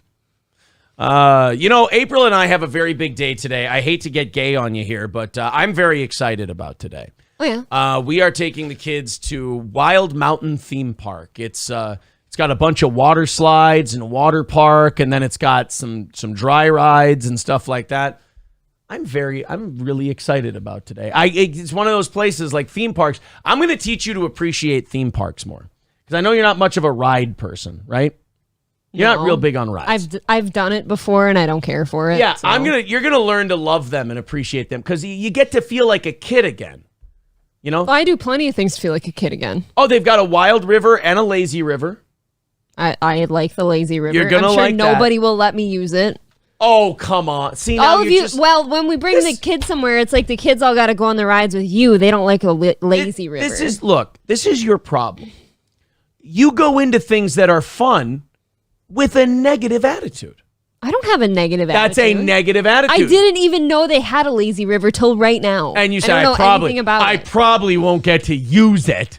That's a negative shit attitude. I don't have a shitty attitude. You've I just been made a so comment. negative your whole life You were about so things. shitty. No, listen. I'm helping you. You've been so negative your whole life maybe about certain things that you don't even realize when you're being negative, you miss it. I don't think I'm thinking about it as hard as you're saying I am. No. I'm saying that even the smallest bit of negativity for a fun thing can put it's you know what negativity is? It's a drop of ink in a bucket of water. Oh. One little drop. It's all it takes. See, you're being dramatic, and I'm over No. here like, I don't think I'll get to do this thing, so I'll just do the other things. I'm trying to get you to see something that you're not seeing. Like you go into something like I do. You know, I'm full of childlike wonderment and it's going to be exciting and fun. That's how you need to go into things. Sure. I have been excited about it the whole time. How excited this are is you? your fault right now. How excited are you? A 7 out of 10. I'd say. That's good, but you're going to have a 9.5 out of 10 good time. I'm sure I will. I always have fun. Okay, you know what? I have to be honest with you. You're being ridiculous. The reason I did... No, I'm not being ridiculous. You're just embarrassed because we're doing this publicly. Here's what the problem is. And I didn't tell you this, and I'm sorry. But I recently took a position as the head of public relations for Wild Mountain Theme Park. That makes a lot of sense. And I apologize for that. Oh, Guy says April isn't ready for kids. Well, you're fat. Whoa, Jesus, that just kind of came out of nowhere. Now I know his shirt size. The guy tried to left. So now you're weaponizing the VIP packages against people. I am. Now we're It's a fun thing I have in my pocket. Wow. I dig her up out of the gutter. I bring her up into this position. I was never in the gutter. You were in the gutter. Where? In terms of your experience in this industry and business, you were nothing. You were nobody. I bring you up. I feed you. You Fuji me. I feed you. I clothe you. And what do? You turn on people and you dox their shirt sizes. You said I wasn't ready for kids. I've been having 3 kids for like 3 years now. Guy Sartell says I lost 50 pounds. Good for you, buddy. I feel like you don't believe him. No. John Jay says men never grow up. That is why we are so great. You know, that is why we're so much more wonderful as a gender. Because I don't like that people, because of you now, are assuming I've never had fun at a water park before. But I see, now that's That's woman. ridiculous. That's a girl thing. I love water parks. I never said you didn't. I don't like roller coasters. I like water parks. I never said you didn't like them. I said that your take on the lazy river is going to put you in a place where you're going to miss opportunities because you're going in thinking you're not going. You know what? I'm not, though. You always put too much credit in people's head, like they're thinking so hard about something, and I'm not. Well, you want to see this? Watch this. I bet you I'm going to spend a lot of time in the lazy river today. There you go. Fun. And then if it doesn't happen, like, who cares? And here's the deal. So now I've got that set in my mind, right? So now if the kids don't, I'll just start chucking them in, and then we'll go. See? I think either direction is fine. It's more than fine. Riz Digga says Aaron is a good second mic. I can't tolerate that. I can't tolerate that. What are we doing tomorrow? We're doing this fun thing today. Are we doing anything fun tomorrow? I have work to do tomorrow if it doesn't storm. Man, shit. What work are you doing? I have to clean up a yard. I have to do yard work at my other house. Are we for sure doing that tomorrow? It's not a we thing. Oh, the kids aren't going there. Fuck us to death with you a can big go hang out with hose. the puppies, but the kids cannot go to that place. You know that. What if they help clean up the yard? Put them to work. They cannot go there. Oh, come on. That's what kids are for. Put them to work. You haven't been there. Stop doing this. Grab yourself a lemonade. Grab yourself an iced tea. Aaron's talking labor. really big about things he doesn't know. Child labor. Aaron, are you going to go down the black hole at Wild Mountain? Guys, she's right here, and that's not her name. It's not her name. I can't go to the water park anymore because I have a black girlfriend now. Wait, what? What the fuck does that even mean? That does worry me about lazy rivers, by the way, what Joe Berger said. Lazy river equals public toilet. That always concerns me. People piss all over it. You think so? That makes me feel gross. Right. I don't like to think about those things. See, now you're being negative. Shut the fuck up and let me enjoy it.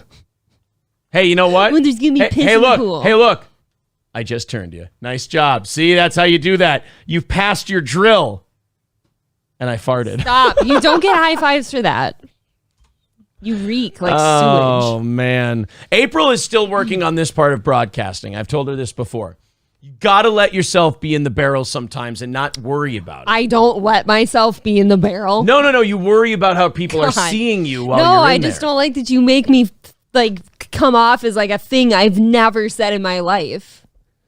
You literally said, I love the lazy river. I'm not going to get to go in it. Oh, what happened?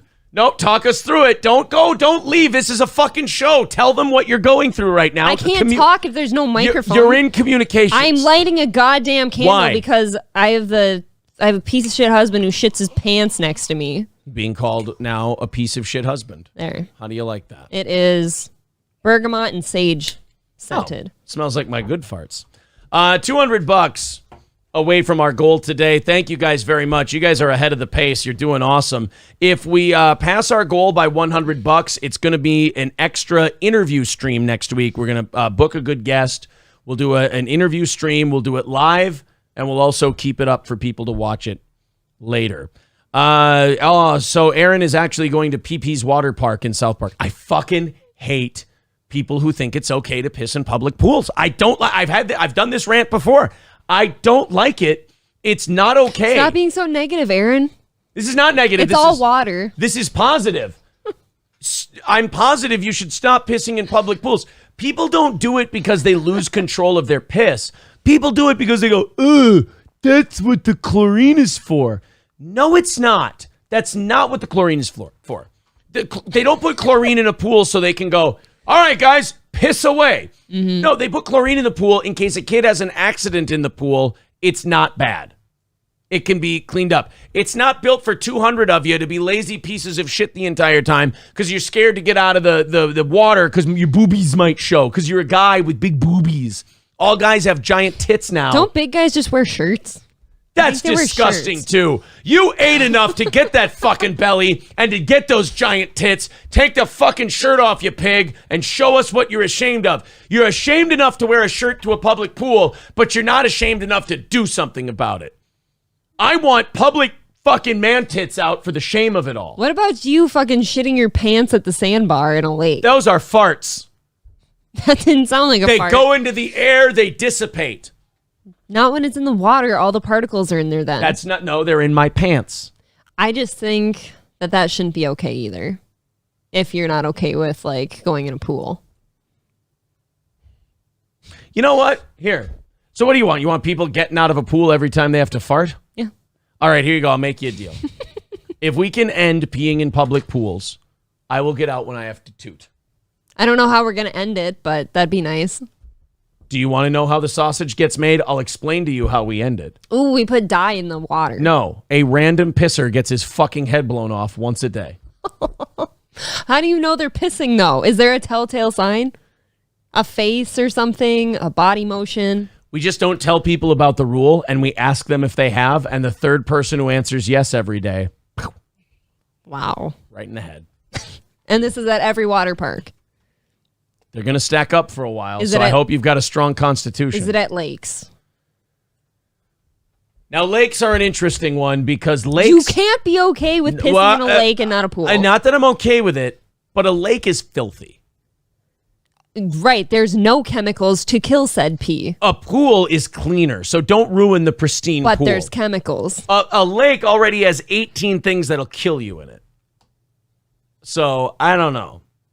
Yes, Aaron's afraid of the brain-eating amoebas. No, it's really the ones that swim up your dick. Ew, those that aren't I'm more around worried here.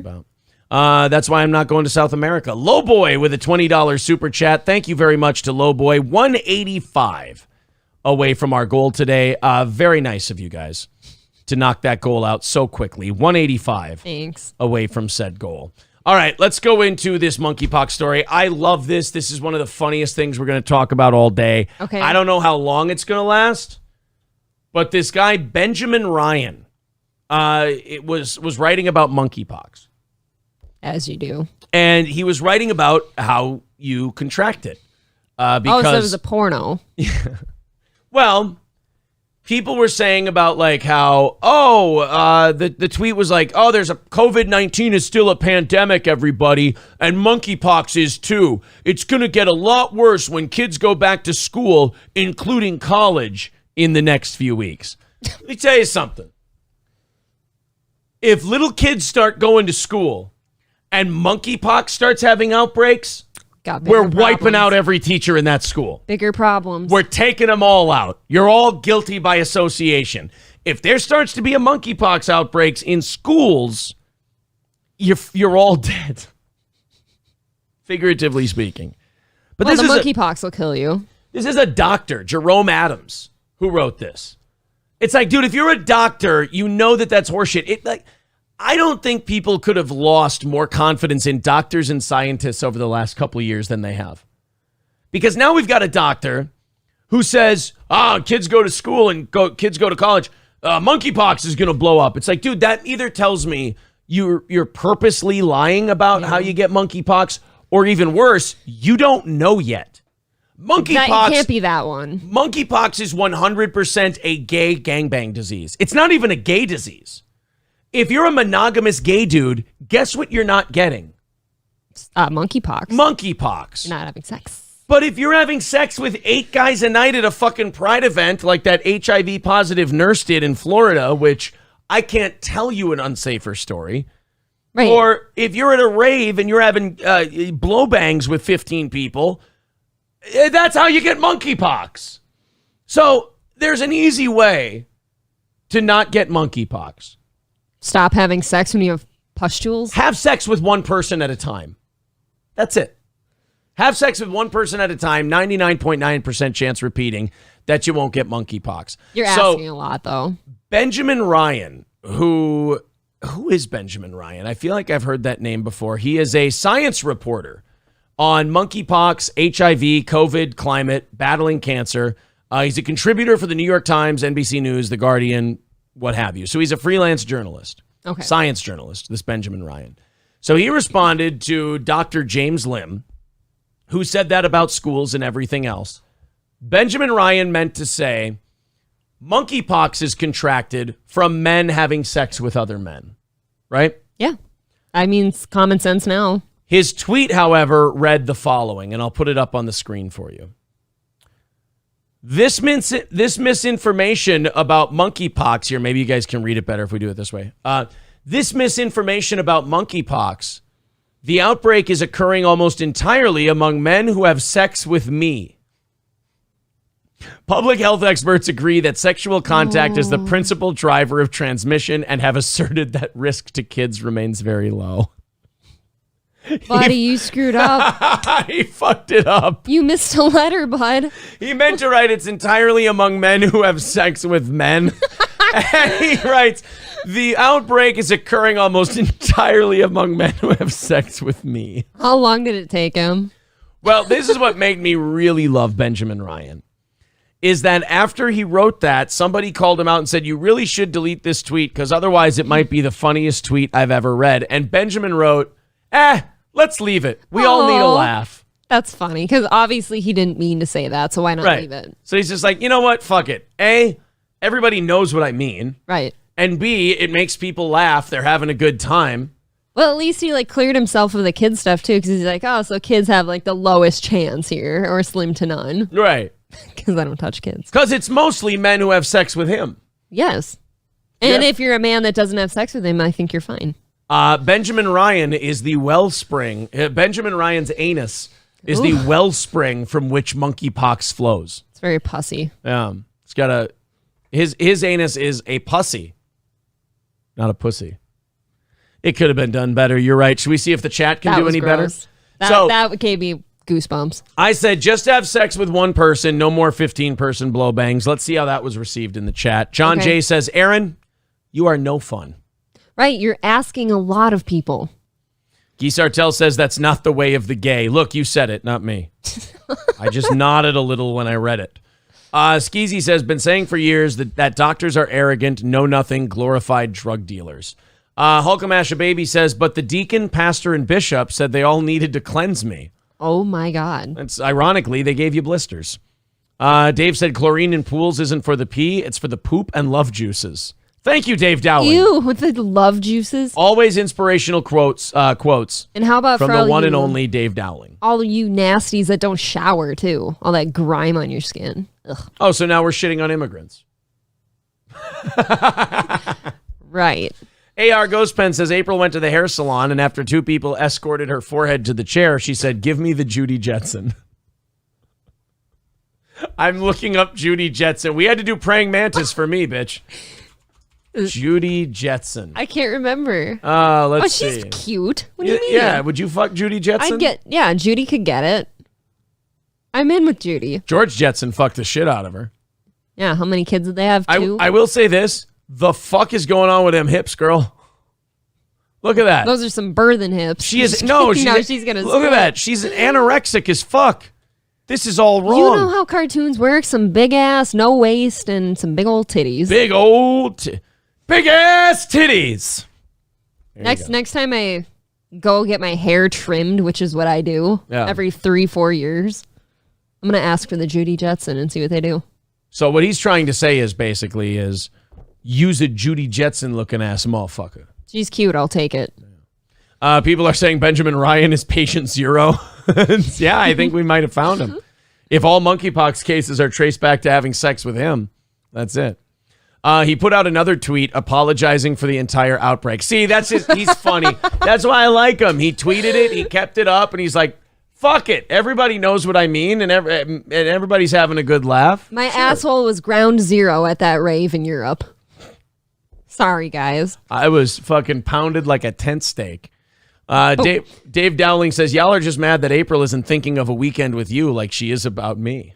That is true. I hope you never hear me say his name in my sleep. Oh, boy. I only hear you ever say Adolf Hitler's name in your sleep, which is really odd. He did give me my blonde hair and blue eyes. Wait a minute. He isn't God, regardless of He what your... bred me this way. No matter what your classes say. Aaron, does this mean you're canceling our clan orgy? I've never done a clan orgy or any orgy for that matter. Then why did we buy all those sheets? For took you a long time. Spare bedding. For all the beds, and they're all white. Look, I'm not creative. The Most High says the old school days of blocking chatters that somehow end up blocked in literally every other broadcast. I don't block people unless they're being super cunty and unreasonable. And you guys so far are just cunty or unreasonable. Yeah, you're not both yet. You're not both. Whiteat says Judy Jetson must have been a Similac baby. A tiny little...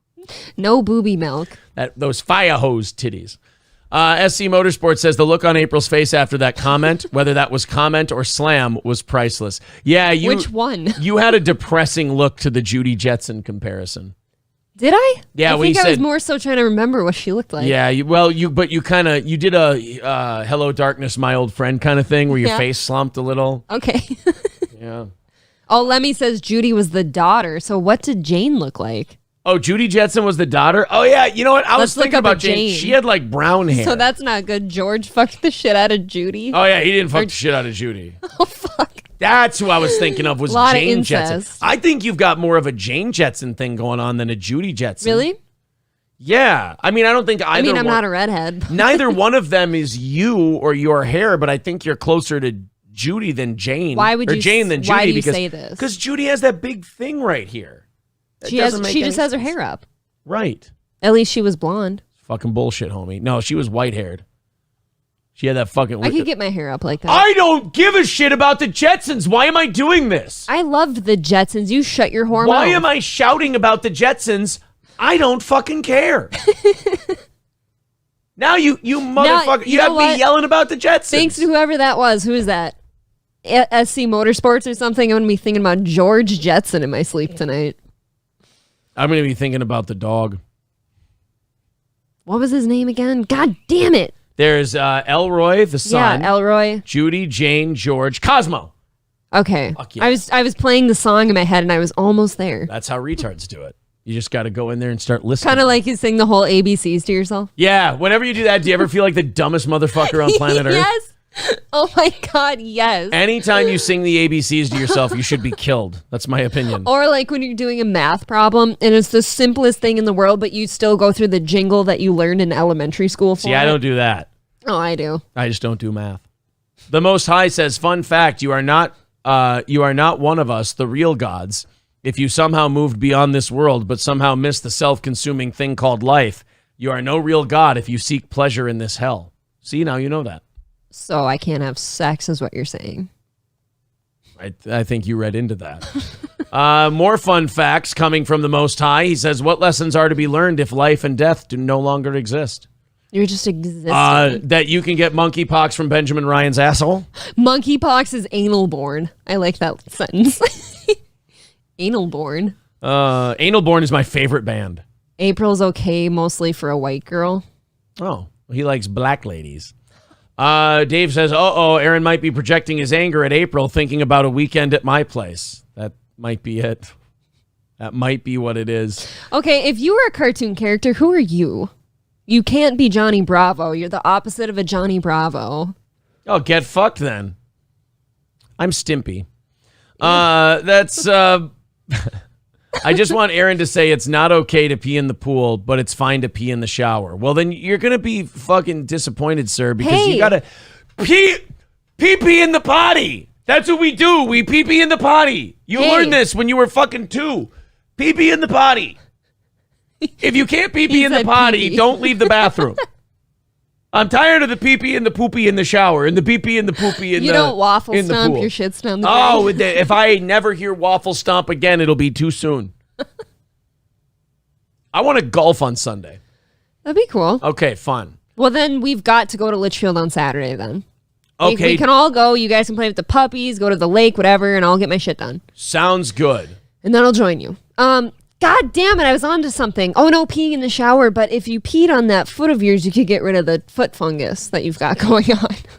I don't have foot fungus. There's someone somewhere started something that if you piss on your foot, the foot fungus goes That's away. athlete's foot. That's not foot fungus. You're thinking Have of you tried athlete's that foot. one? That's why you can't get rid of your foot fungus, is because I don't have foot fungus. you've been pissing on the wrong foot. Aaron's got this thing growing on his toenail. Hey, do you guys mind if I play something from Joe Biden real quick? I just think it's really apropos today. Go ahead, All right, Show. let me just play something from old Joe Biden. You're okay. You're not going to get COVID if you have these vaccinations. Yeah.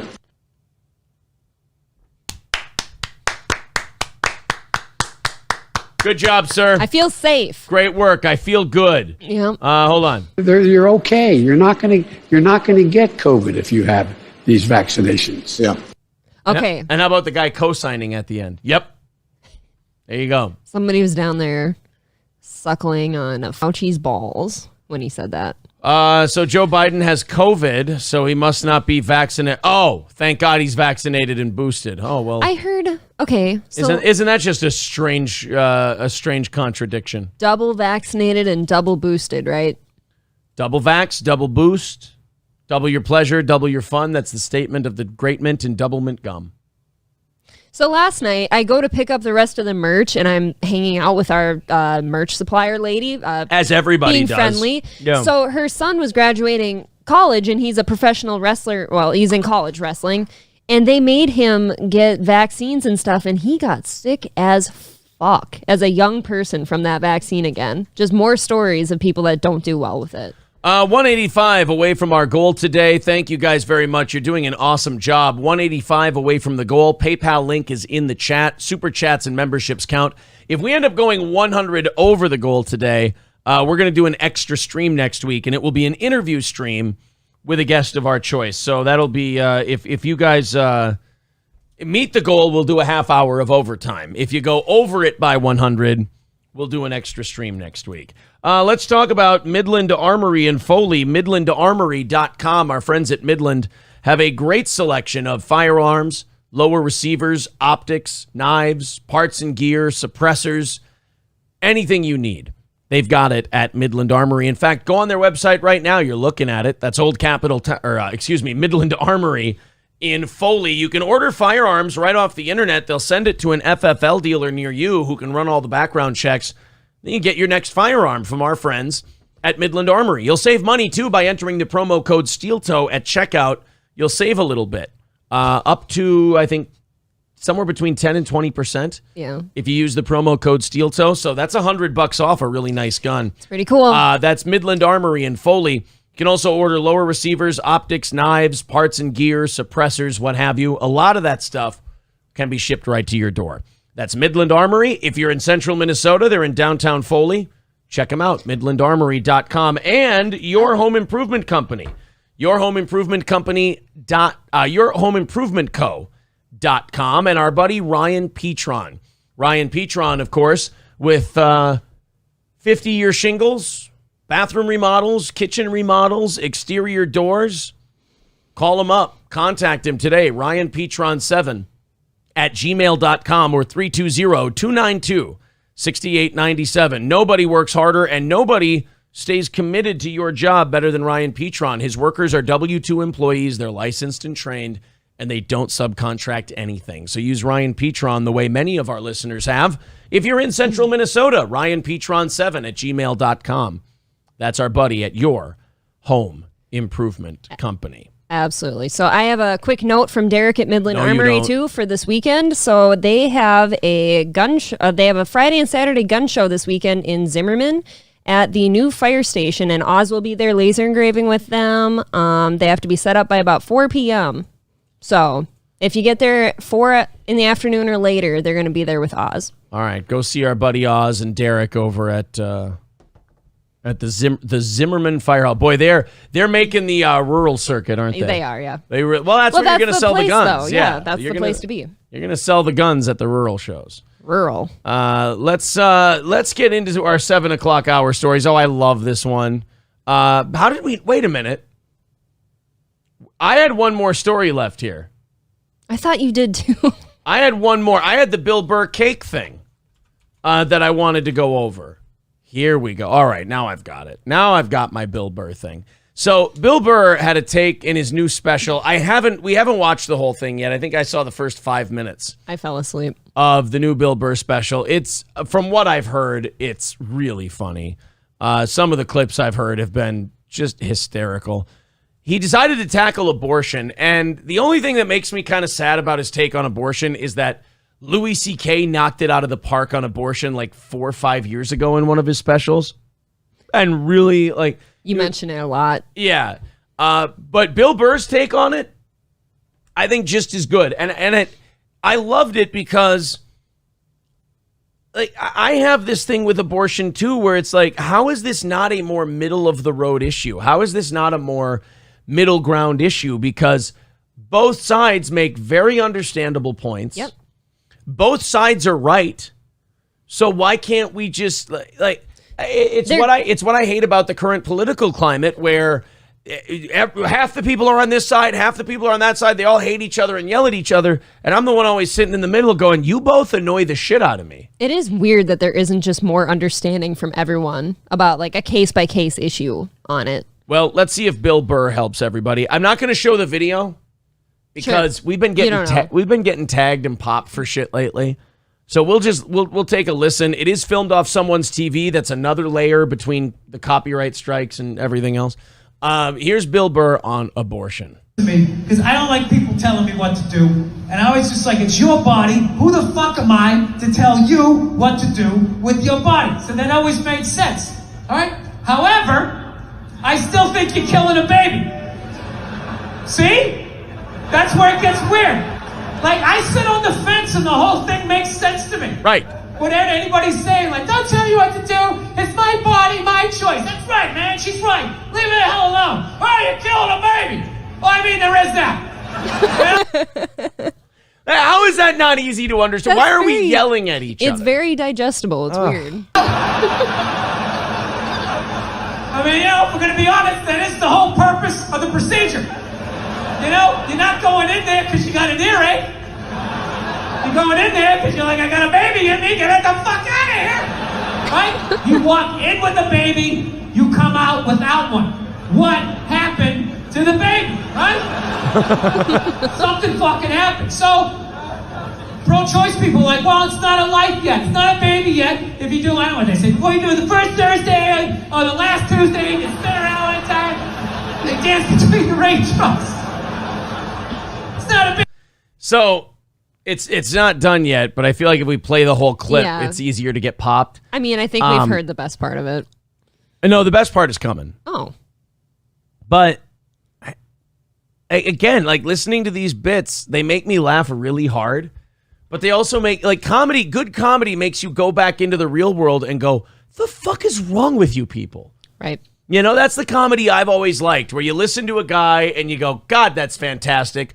What the fuck is wrong with the rest of you? Why don't we get it? You go to the media especially, and you're like, this dipshit on a stage just telling jokes is making a lot more sense than you guys are.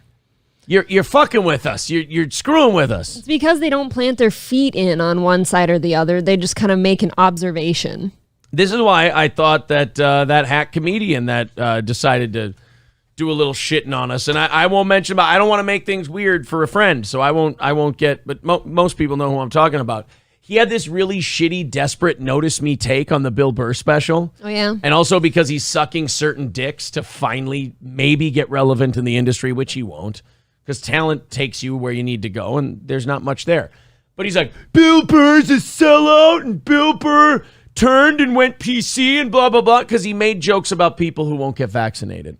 Meanwhile, the rest of the special is taking a flamethrower to everything else. This failed comedian I'm talking about is the same kind of person who's that trans person protesting Dave Chappelle, where 99% of his set is shitting on everybody else, but you focused on this one thing, and because your little bitty feelings are hurt, he's a sellout, he's PC. Own your own crazy bullshit. That's what I would say to people. Own your own crazy bullshit.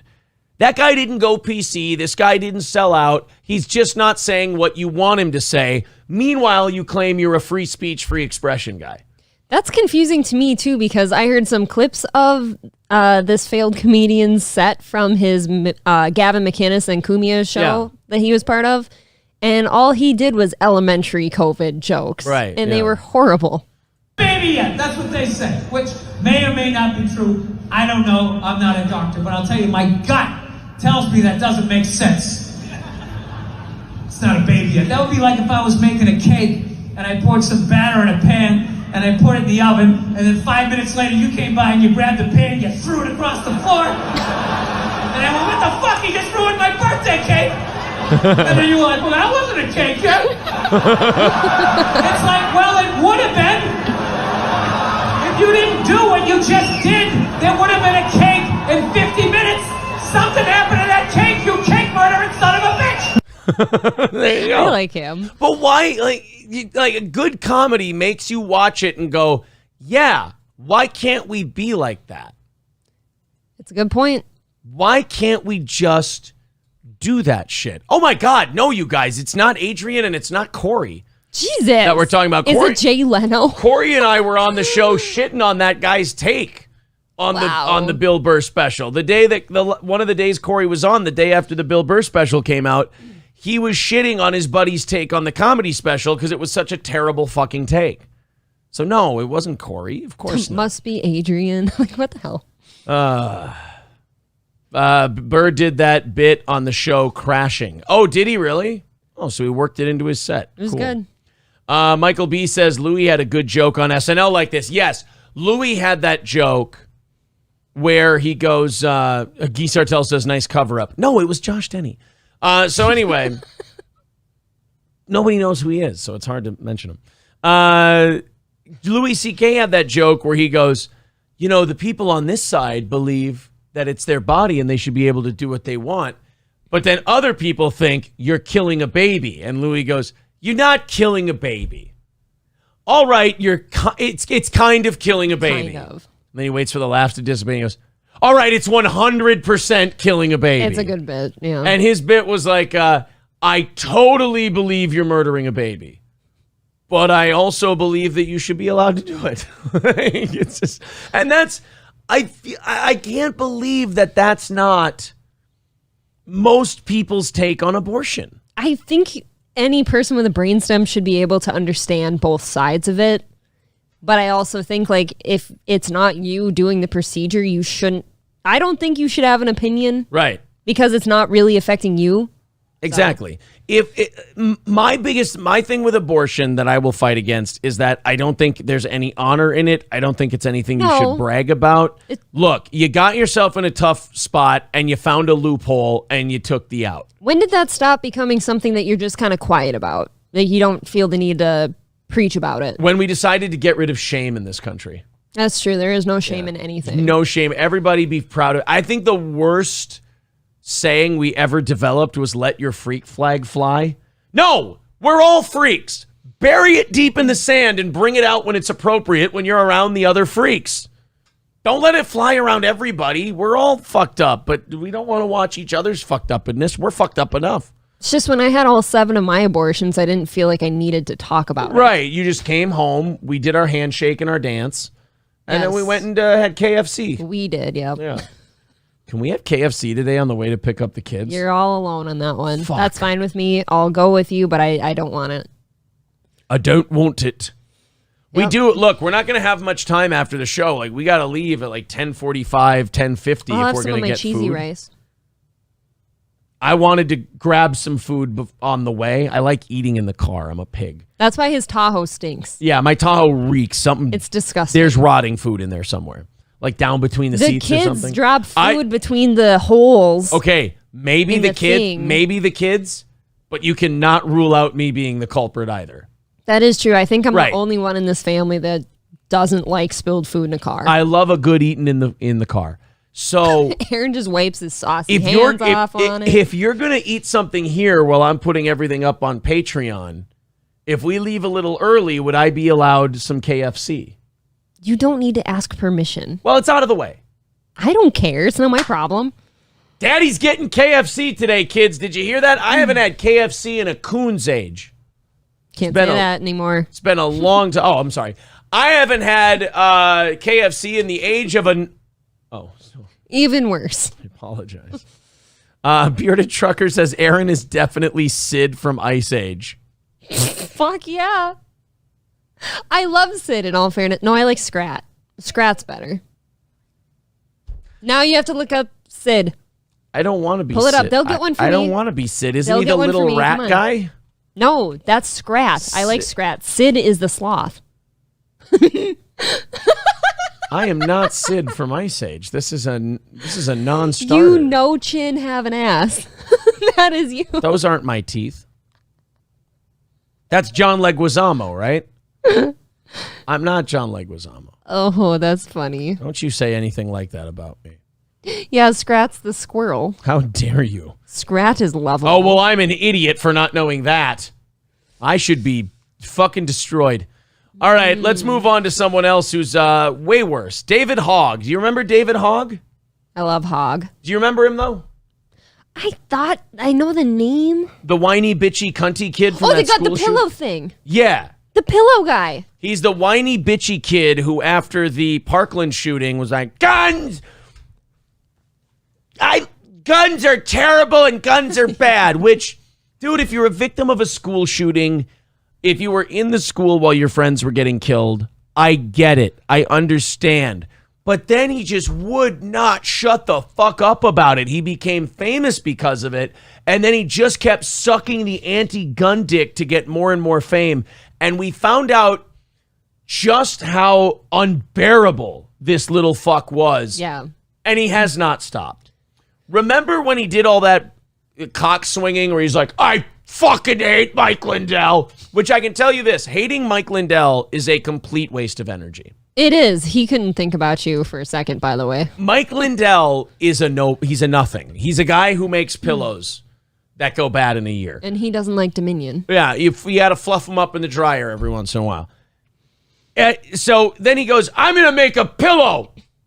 Okay, cool. You're going to make a pillow. I don't even know if the pillows got to market before it fell apart. I don't think so. I don't know if it did, but he's a failed pillow salesman. And now he just goes around yelling about guns. This little shitbag came in and just started interrupting. I think it was a congressional hearing. It was a congressional hearing on gun control. And, you know, you can go to Congress and you can be like, hey, I hear you have this congressional hearing come up. Can I be a speaker? Or if you're an important enough gun activist, they'll ask you to come testify before Congress at a hearing. Instead, this little need for attention, this little worm, sat in the back and just started screaming like an infant. Watch this little shitbag act like a spoiled, entitled little cunt. And by the way, brought somebody with him to film it for him. Naturally. So he could post it on his Twitter. So this little starved for attention needle dick went and purposely had an outburst so he could film it and put it on Twitter. Now, if you're so moved by something that you see that you just fly off the handle and yell something out, that's still cringe and douchey, but at least it came from the heart. Like, it happened, the reaction was elicited out of you, whatever.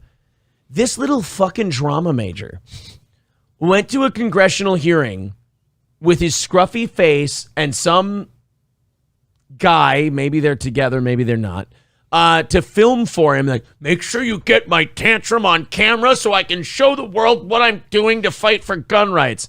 Let's watch Paulie Pissy Pants here have his little period.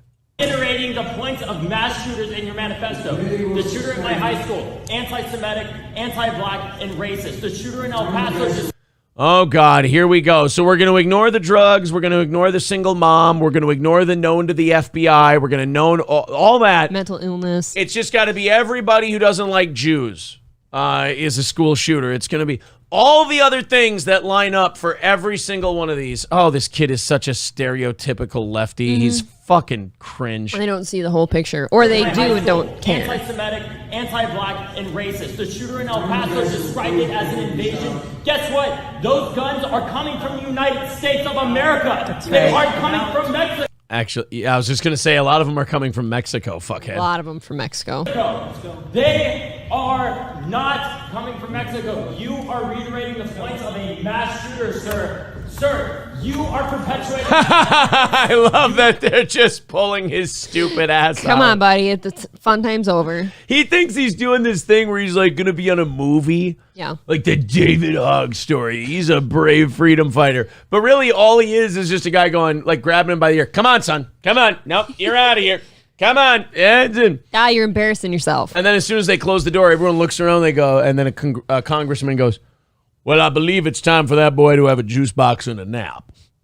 Anyways, God, what an annoying little fuck. just whiny. So he's such a textbook lefty now. He's been probably brainwashed as a kid, and then after the shooting, he went over the edge, and then all these like groups got to use him because he was a kid. So we'll put a little kid who's scared out there, and he'll make our argument for us. Same thing with the Greta Thunberg thing. Oh yeah, Her parents scared the shit out of their autistic daughter and made her think that the earth was going to start on fire. So she goes and runs around and talks all kinds of shit and says all kinds of stupid things, because then you can't attack her because she's a little kid. So if you try to say that her arguments are stupid or she's wrong, well, then all of a sudden you're a big bully. It's like, well, wait a minute. You're the one who put your autistic kid out there to talk a bunch of cash money shit about people.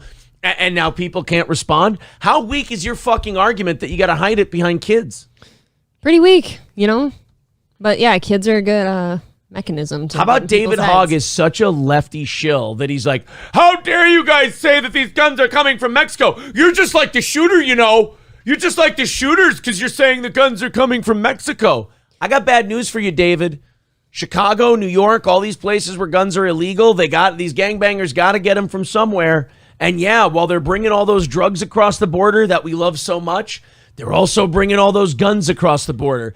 These fucking assholes on the left will sit there and talk about how we got to legalize drugs because even if you make them illegal, it's just going to increase the illegal drug trade and people are going to get them that way. But then when you go, okay, Tardo, do guns now. Like, oh, we need to ban them. Okay, people are still going to want them like they're going to want drugs.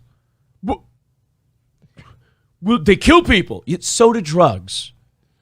Well, it's not the same. No, it's literally the same. Here's a 10-year-old. He's going to tell you you're wrong. And if you say anything about him, then you're a piece of shit. All right. Well, I'm a piece of shit then. So I guess we're not just going to talk this out, are we? You need to realize it's not about a Democrat or Republican. Stop these things now.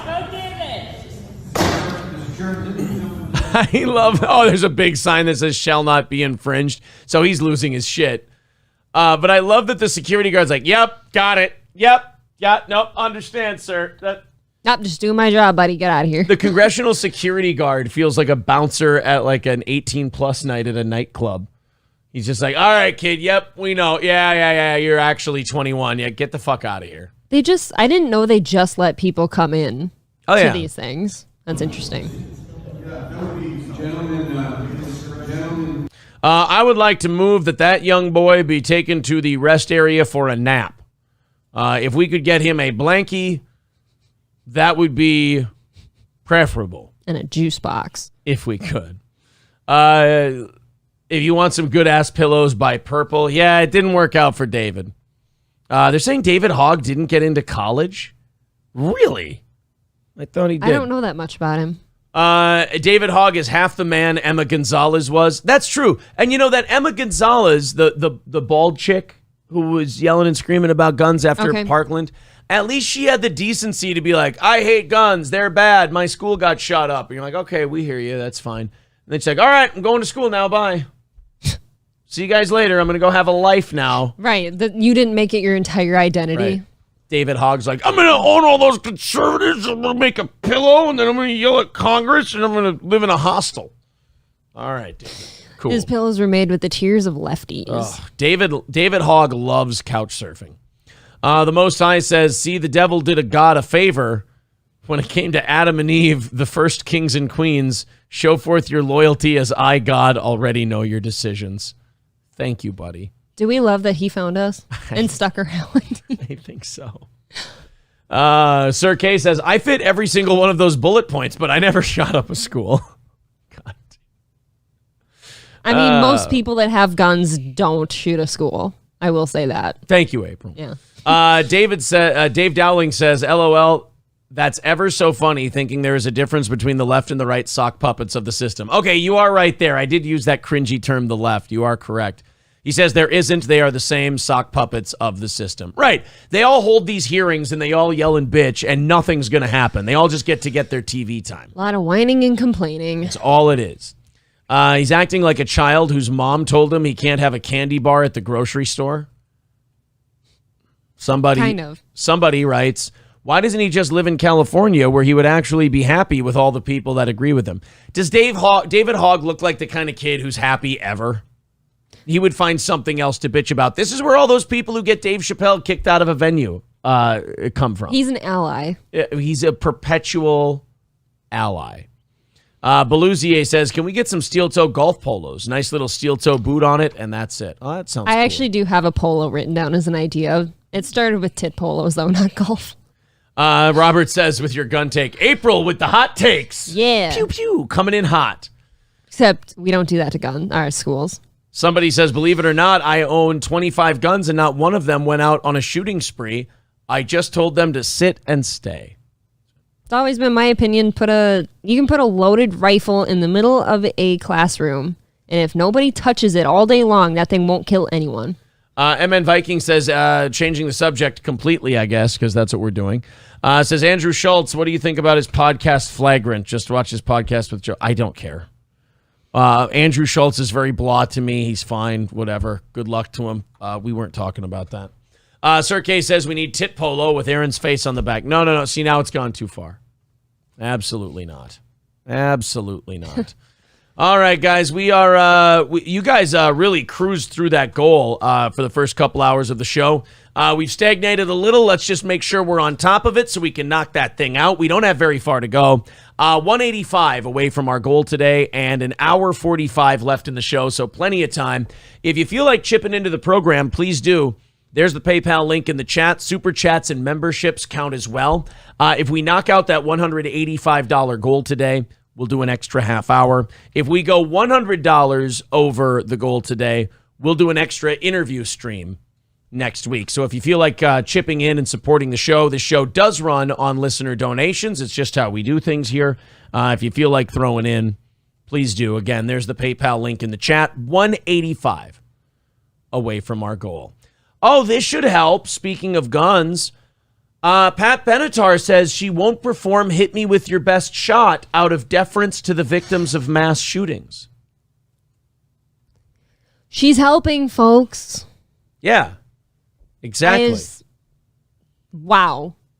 She won't play Hit Me With Your Best. Well, April, she's trying to be sensitive to people who have been shot, even though the song Hit Me With Your Best Shot has absolutely zero to do with shooting anybody. Not a thing. And it's about a relationship. It's about love. It's about two people. It's about love. It's about passion. It's about children. It's not about the rusty trombone or the pussy juice cocky. Wow. It's not about the Cincinnati bow tie. It's about passion. It's about love. What about a hot Carl? It's not about the cock and balls and pussy. It's about getting pregnant. Fire away. Do you know what that reference was?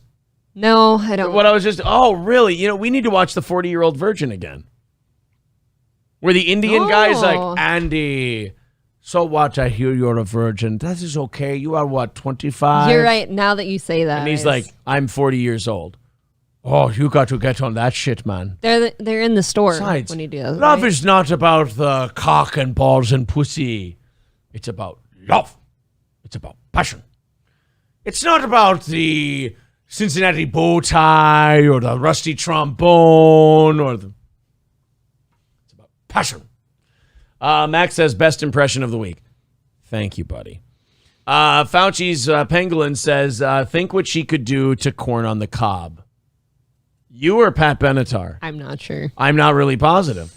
Hit me with your best shot. Yeah, some people saying the song's about pregnancy. Yeah, shoot as much cum into my pussy as you possibly can so I can have a baby to abort. Fire away. Hit me with your best shot, fire away. Yeah, it has nothing to do with a school shooting. It has nothing to do with people being shot. There's nothing worse than a celebrity who purposely interjects themselves into something trying to look sensitive, but really what they're doing is trying to get their own credibility up from a tragedy. It's annoying. In my humble opinion, it's really annoying to watch people do that. Like, you're trying to pretend you're sensitive, pretend you're helping. Yeah. It's your best hit ever. But more Nobody people, cares. more people are going to go stream your songs now. They're going to go stream Hit Me With Your Best Shot because now the song's in your head. That, and now they've got to be like, oh, let's listen to it and see how that could be insensitive. Right. You know? Now they're going to, oh man, Hit Me With Your Best Shot. I don't really see that as an anti-gun song. Let's hit. Like, to me, this announcement she's making that she's not going to perform that song anymore is something nobody asked for. Right. Nobody's listening to it anymore anyways. Nobody cares. That's my biggest thing about this is whenever these old celebrities come forward and go, I'm not going to do this out of deference to the shooting victims. And I just want an interviewer to be honest. This is why I hate the news. I want them to ask the follow-up question of why nobody was asking. How about all like the musicians that have like guns as part of their names? Like, are they going to go change their names now? James like Gunn, the Chicks changed from the Dixie Chicks too because they were so offensive? James Gunn said for the next movie he directs, he's going to be James Water Pistol. I like that. Said he's had it. In fairness to the kids murdered. That's the other thing. They're going, oh, in honor of the people who have died in school. Pretty sure they don't give a fuck. I don't think any of them sat there bleeding out on the floor going, I hope Pat Benatar never plays her biggest hit again. I hope she sticks to Walk Like an Egyptian. That's the Bangles, Aaron, you fucking idiot. Sorry. Oh, I'm bleeding out, but I really hope Lil Uzi Vert, Machine Gun Kelly, and Tech Nine all change their names in my honor. Right. Before I die, I just really hope that they go back and remake Donnie Brasco without Lefty Two Guns. You know what I mean? It's bullshit nobody's ever asking for. Nobody cares. After the last slave is freed in the Middle East, they're going to go, oh, thank God. Now, if only 2 Chainz would change his name, I think we would get through this. But you've basically got to cancel all of rap music if this applies. All right, fine. Cancel it all. Yeah, right. If you're going to, if offending victims is something you can't do in music anymore, rap's gone. Yeah, anyone who's anti-gun, anti-abusing women, right, anti-drugs, anti-partying. It's so funny how afraid the white people in the media are of black people. It's like its own racism. Like, they're like, well, black people are going to be unreasonable and try to fight us if we say anything about them, because they will not say anything about rap music when it comes to offensive song lyrics or anything. And you're told like it's that. a hacky take to have. Meanwhile, rap, if you got Mystical on your news show and told them that, he'd be like, yeah, they're pretty fucked up lyrics, but, it made me a lot of money, so what do you do? It's my Mystical impression, by the way. Slapping the bitches. It's a really good Mystical impression. AR Ghost Pen says, I heard that Machine Gun Kelly is now called Automated Rod Kelly. Very nice. Kind of like that better. Yeah. 2 Chainz is now 1 Chain. Yes. Oh, no. Somebody says MGK needs to change his name. I'm offended for all the dead people of shootings with those automatic ARs. Right. Need Trump says it is sad that Pat Benatar has turned into one of them. I don't think Pat Benatar was ever based or anything though. No. She was just kind of irrelevant. Nobody thought about her. And that's why she's doing this. Yes, I was going to say she's still irrelevant. She's trying to gain some. Right. That's it. Excuse me. We here at the Marine Corps during military funerals will no longer be doing a 21 gun salute. We find it insensitive. Really, because just a one yeehaw gun salute. Nobody asked. You want to hear it straight from the washed up aging pop star's mouth? If I have to. And we're not doing Hit Me With Your Best Shot, and fans are having a heart attack. I'm sorry. In deference to the victims of families of these mass shootings, I'm not singing it. It's about a woman who wants a guy to fuck her. It has nothing to do. If the lyrics were like, I walked into a school with a loaded gun, I shot him in the head, and then he was done. Oh. Hit me with your best shot. Oh, actually, that would be an encouragement song to the Uvalde Police Department. They might have done something. I love how she says, and my fans are having a heart attack. I thought we weren't making fun of victims. Yeah, now Billy Joel can't sing his song. Right. Just all I can think of is the N-word you hear in that song. I know. Anytime. Hit me with your best shot. Fire away. Yeah, it's clearly about cum coming out of a dick. It's penises. This is why we'll never be big enough to be on the news. Like to be interviewed about stuff, because I'll just go on the news and go, guys, it's about shooting cum out of a dick. It's about someone taking a load. And then Hannity's like, all right, we're going to save this shit for Tucker. We're not going to have this on right now. Tucker would eat this shit up, man. Yeah, Tucker would be like, so you're saying it's about cum being shot out of a dick? Yes, Tucker. Completely about... Tucker will pull me aside during commercial like, your eyes need to be wider when you say that. Your eyebrows need to be higher, and you need to be gyrating more. We need you to look like a true psychopath. When you say it, maybe give a little hip thrust. Pat Benatar continued, I tell them, if you want to hear the song, go home and listen to it. That's a nice way to talk to your fans. You are such a bitch. I know. Not only that, she knows what she's doing. She wants them to stream it more on Spotify so she gets paid. Go home and listen to it, you dumb cunts. Oh, you want to hear my great songs? Well, fuck you. Don't buy a ticket. Go listen to it at home. His manager calls her and like, Pat, you know that you're not even getting casino gigs anymore. Would you shut the fuck up? Right. I can't sell these county fair tickets in McLeod next week. Sorry about that. Where is she performing that she even cares to make this announcement? Should we see Pat Benatar tour dates? We're gonna look like real assholes. I know. If she has a tour. Madison Square Garden next week. Pat Benatar tour dates. Vividseats.com. Oh my God. Guys, look how Pat Benatar looks now. Would you? Oof. How old is she? If by would you mean hit it with reeds. Is she 72? That might be. I'm going to go 79 for Pat Benatar. Pat Benatar age. That's 69 years old? Bro. You forgot the bro.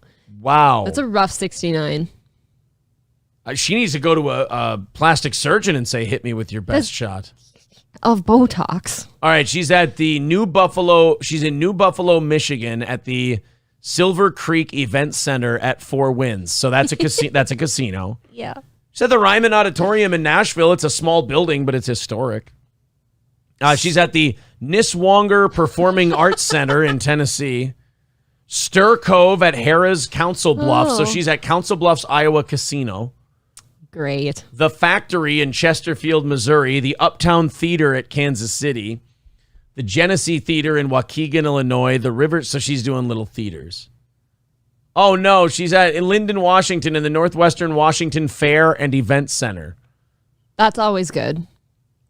Why do people not want to just hang it up? You're 69 years old. I'm sure you've got money. Why don't you want to just go do things? I don't know. Maybe she doesn't have money anymore. Who knows? Cherry Bomb was a good song, says Michael B. We're not acknowledging you said that. No.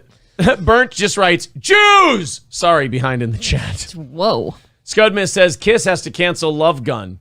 Absolutely. Actually, if you pay Gene Simmons enough money, he probably would, in fairness. I think Green Day has to stop singing 21 Guns now. Absolutely. Well, I think if they would just stop singing. If they would just quit, that's okay. He doesn't live here anymore, right? No, perform here. Tim says, here's some tips for your day off. $10 from Tim. And Thanks. Gina with $20. Thank you very much. That brings our goal to 155 today, guys. You're getting very, very close. We finish that thing off. We do a half hour of overtime. If we go 100 over, we're doing an extra interview stream this week. So thank you guys very much. If you see her on the Meeker County Fair, she's hit rock bottom. Dude, I don't think I'd buy tickets to her at the Meeker County Fair. Would you? What, Pat Benatar? Right. No, I wouldn't pay There's money no to see way. Pat Benatar ever. She says, I tell them, if you want to hear that song, go home and listen to it. The title is tongue-in-cheek, but you have to draw the line. No, you have to whore yourself out for media attention because you're playing fairs and event centers and theaters now. She's even saying the title is tongue-in-cheek. Well, then shut the fuck up. It's not about school shootings. You're fine. Well, where is any of the confidence and shit that people put out anymore? Like, no, this thing was clearly about this, so how about you go fuck yourself? I can't say those words out loud with a smile on my face. I just can't. Oh, get over it. You'll be fine. Try it.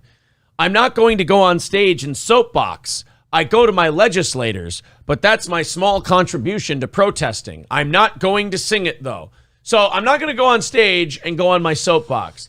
I'm just going to take joy out of half the reason you're here. So, do you repent for all the years that you did sing it then? You probably do you should. Get on your knees and pray about it? You probably should. Carlos says you'd be the youngest person there by at least 2 world wars if you went to her concert. Dave says Scream voice is cringe, brah. I don't know who you're talking about, but there's no Scream voice here. Mai says, way to connect your song to school shootings. Exactly. No, like I said when we started this story, backfires, huh? Nobody was telling Pat Benatar that she needed to stop doing her. Nobody brought it up but her. Right. So that she could be relevant again. But again, now that kind of backfires because, like that guy just said, now your song is known to people in their head, like in association with school shootings. Cool. So good work. Nice work, Pat. Way to connect your song to school shootings. Way to try to get a little bit of attention for yourself by doing it. And way to watch everybody just go, ugh. Somebody in the chat said Guns N' Roses is now Hugs N' Roses. Oh, it has to be Hugs and Roses. You got to hug people after a school shooting. And tell everyone that mental illness is okay. Guys, here's age for you. Here's something to make you feel old. Christopher Nolan's Batman trilogy wrapped up 10 years ago. The Nolan Batman series wrapped up 10 years ago yesterday. Dark Knight Rises came out. So Heath Ledger's been dead for what, 14 years now? That makes me feel old. 14 that years. One was hard. Heath Ledger has been gone. You want to hear something disgusting about April? She's only seen one of the Nolan trilogy Batman movies. Yeah. I mean that, and you call yourself a fan. I've never been much of a TV person. It's a movie. Is that not TV? Is that not watching a TV? You know what? I'll say this about the Nolan, since we have to, analyze the Nolan Batman movies since it's been 10 years.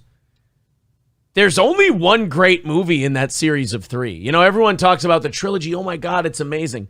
Dark Knight's incredible. The Dark Knight is my at least top 5 movies of all time. Batman Begins is okay, and Dark Knight Rises is fine. I think Dark Knight Rises is good simply because they had to call an audible in the middle of writing it because Heath Ledger died. So you had this idea to do kind of the Dark Knight Rises, or the Dark Knight Returns. Okay. I'm sorry. The Dark Knight Returns is the comic book that they were going to base it off of. But for that one, you need the Joker. Yep. And they didn't have What are you going to do? So I don't they had to call an audible and do Bane. I don't like changing character actors either in series of movies or trilogies like that. I really hate that. I know Johnny Depp offered to do it, but Christopher Nolan wisely said, nah.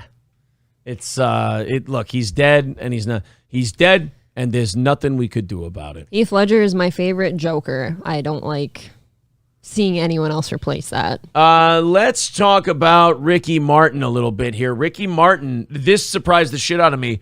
He won his case against his nephew. Yep. His nephew had accused him of the old incest. And he, again, when someone accuses a relative of fucking them, I usually assume they're telling some level of truth. Yes, because you don't just put that out there for public knowledge if it didn't happen. Right, you don't say, hey, I got fucked by my uncle. And because that doesn't look good on either of you, because now people look at you and oh, you got fucked by your uncle, and that's all they look at you as. So you're a pity case in a way. Yeah.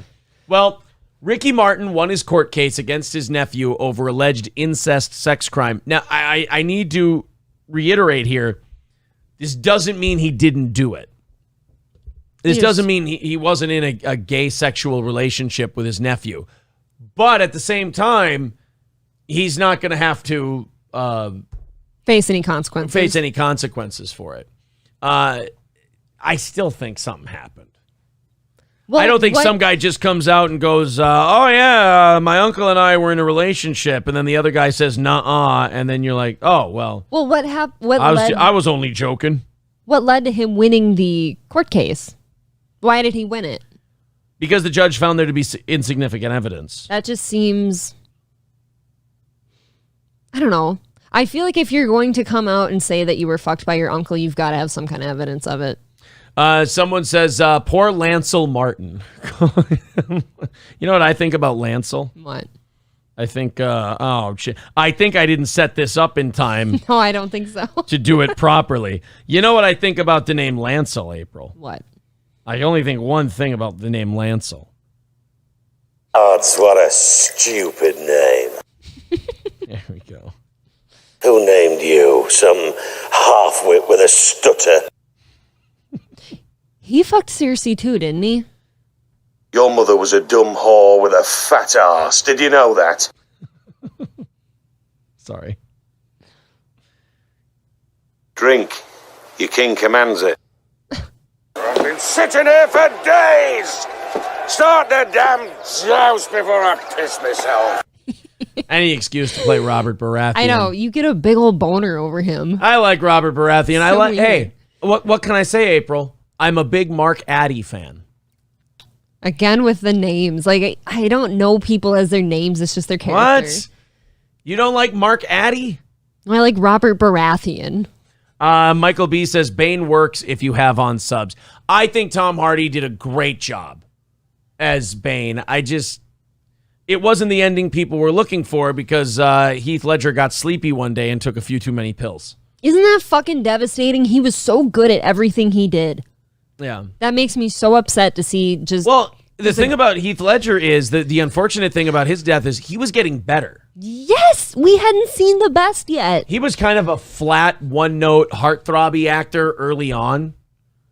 And he just kind of developed into like a really, like as cringe and weird as Brokeback Mountain is, he does a great job. I love that movie. The Joker, like he was the opposite of people who play themselves in every movie. Like Yes. Leo and Matt, well, not so much Matt Damon, but Leonardo DiCaprio plays Leonardo DiCaprio in every movie he's in. There's an element of Jordan Belfort in every movie he does.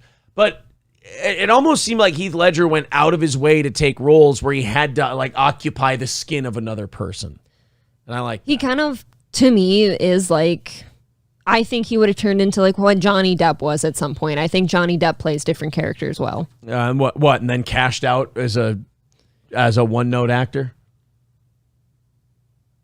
You got to admit, after the Pirates movies, he kind of stopped challenging himself because he made hundreds of millions. Yeah, but of how many dollars. movies were made before those? Yeah, no, he was he did a good job. I think it still stands. He did a good job in a lot of those movies, but there was definitely a point with Johnny Depp where he's like, you know what? Let's cash out and call it a day. I'll put on the pirate outfit once every 5 years, and then, you know, I think he's fine. I've run out of What what's do you his do name? at some point though? I've run out of Hunter S. Thompson books to make movies about. We get it, Johnny. You like drugs. $155 away from our goal today. If we go 100 over, we're going to do an extra interview stream next week for you if that's something you're into. Super chats count. The PayPal link is right there in the chat. Only 155 away from our goal today.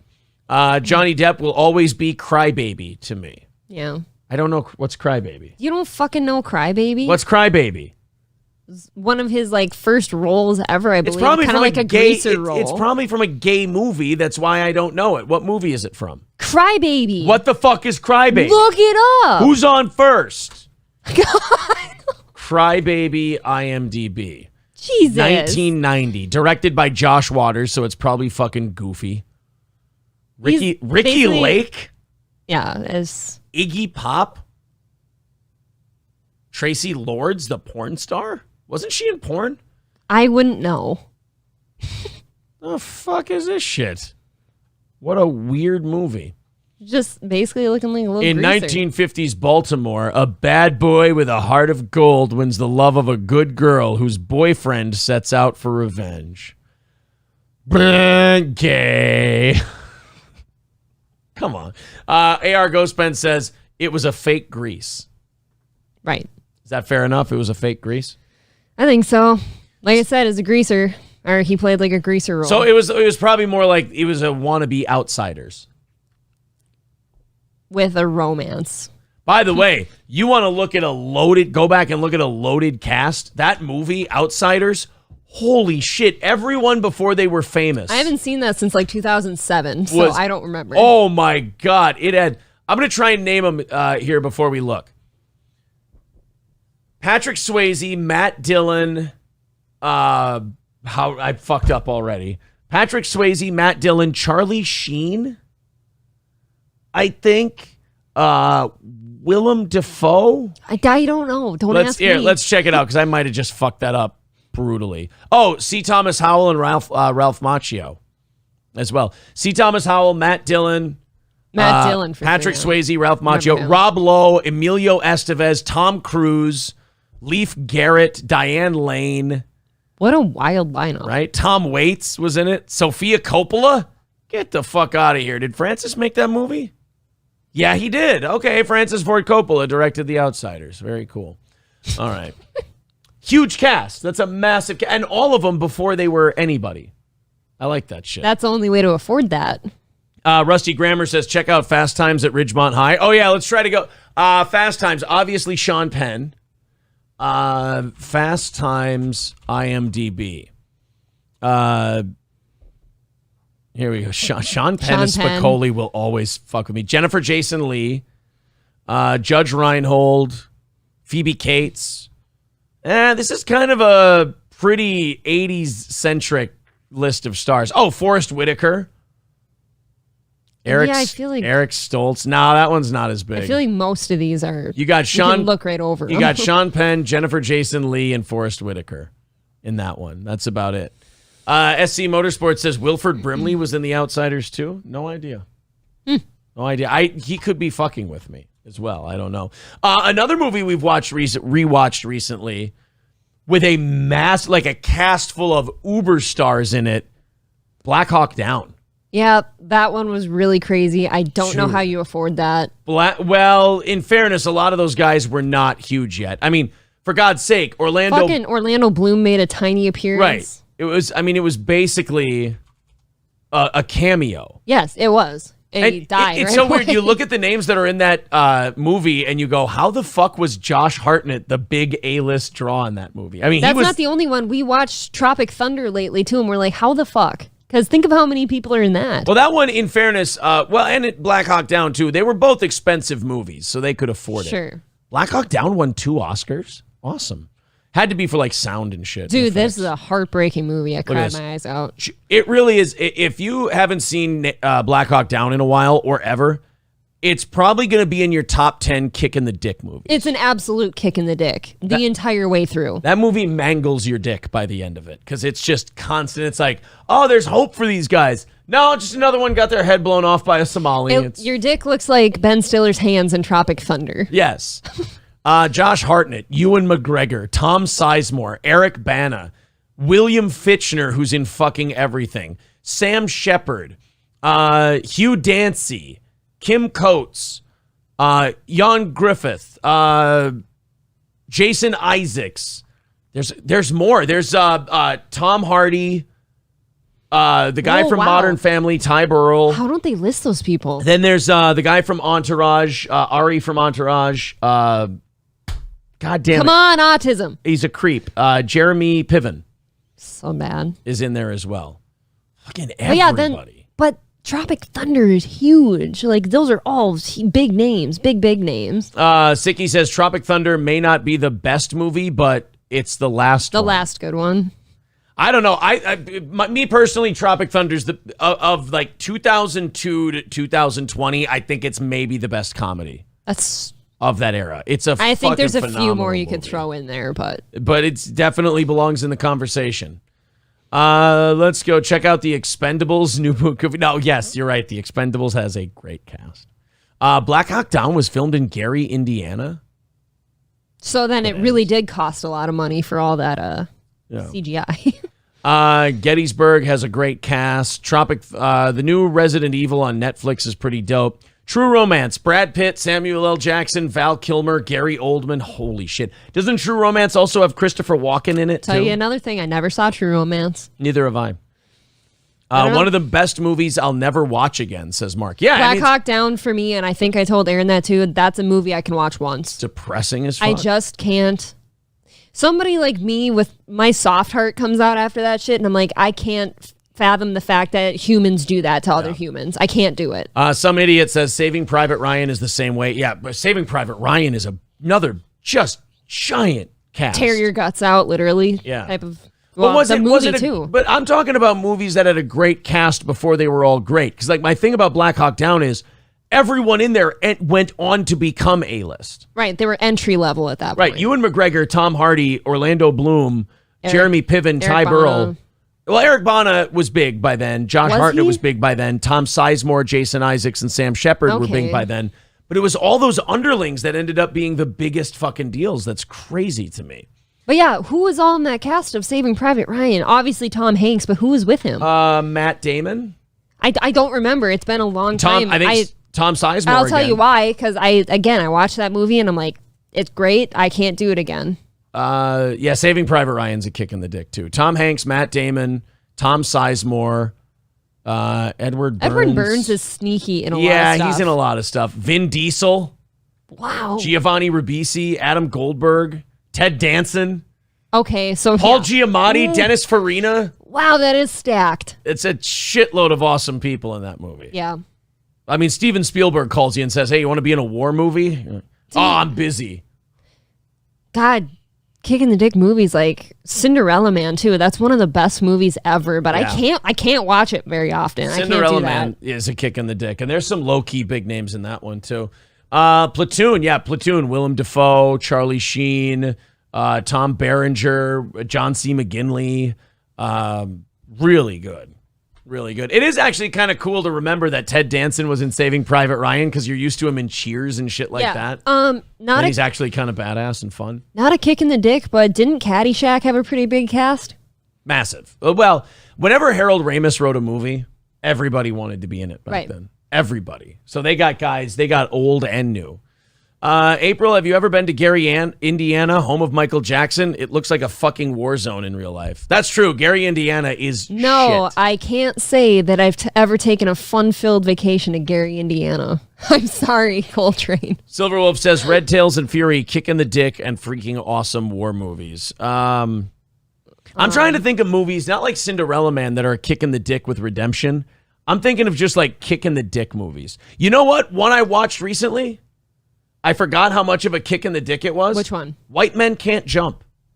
Funny movie, but it's just hammers that poor fucking character, and he never even gets... American History X sucks pretty bad. Oh yeah, American History X is definitely one of the biggest kick in the dick movies of all time. If you want to be really gay, A Walk to Remember sucks dick. Good thing I've never watched it. Pulp Fiction. Is Pulp Fiction a kick in the dick? No. Kind of a happy ending. I wouldn't consider that a kick in the dick. There's kind of a happy ending for Bruce Willis, and there's a happy ending for Samuel L. Jackson, I think, in that movie. All right. Rusty Grammer says Downfall, the movie about Hitler in the bunker and his last moments. Hey, shit. Great kick in the dick movie, Philadelphia. That one sucks. Oh, no, That's- it's a great movie. I feel like, in a weird way, Brokeback Mountain's kind of a kick in the dick Well, that because one- they've always got this love that they can't have, and one of them ends up dead. That's not really a kick in the dick movie. That's more It's of a not? dick in your asshole movie. That movie's great if you can skip through the 20-second tent scene, a makeout session, and I think one more thing. If you just skip Yeah. over those, it's a great movie. Just all the gay shit. If you can just skip over all of the gay shit, yeah. it's totally fine. Yes. All right, let's get into some things here before we run out of time. Rocca Handling in Sauk Rapids, a material handling dealer specializing in Taylor forklifts and shuttle wagon rail car movers, are currently hiring for field service technicians and a parts and service coordinator. If you're looking for a job with great pay and benefits, call Andy at 320-330-9212 for Rocca Handling in central Minnesota, or go to rockagrp.com. That's RAKA, rockagrp.com/careers and go ahead and apply for the gig. They're looking for people. Again, field service technicians and a part service coordinator. Rocka Handling in Sauk Rapids, Minnesota, 320-330-9212. All right, guys, we have $155 to go until we hit our goal, $100 over, and we'll do an extra stream next week. Let's all chip in. There's the PayPal link in the chat. We're within what we call striking distance at this point. You guys have been very consistent, and it's been all $20 donations or under. I love those kind of days. That's awesome, guys. So thank you very much for everybody getting involved in supporting this show. We really do appreciate it, and we're almost there. So if you want to join in chipping into this show, 5, 10, 15, 20, whatever you want to do. If you want to become a VIP, become a VIP. I believe if we got a new VIP, I believe that would put us at the extra stream as well. Mr. Womp Womp EM says, behind in the chat, say his name, Aaron, Josh Denny, Josh Edgy Boy Denny. He lied about being in a plane crash to sound more interesting. It didn't work. It doesn't make you sound really much more interesting. I'm more interested in the pilot who got in the fake plane crash. All right, let's go to Utah for this next story. People always say that like crime and all this shit and shootings and all this stuff can be traced back to parenting. Yes. You know, that however the parents parent the child, they're going to behave later on in life. Yep, makes sense. Oh, no. Is this an April moment? Before I move on to this story, What's Stephanie going writes, on? Is Black Hawk Down based on actual events? Why is that an April moment? One of those questions where you look at the person and go, oh, honey.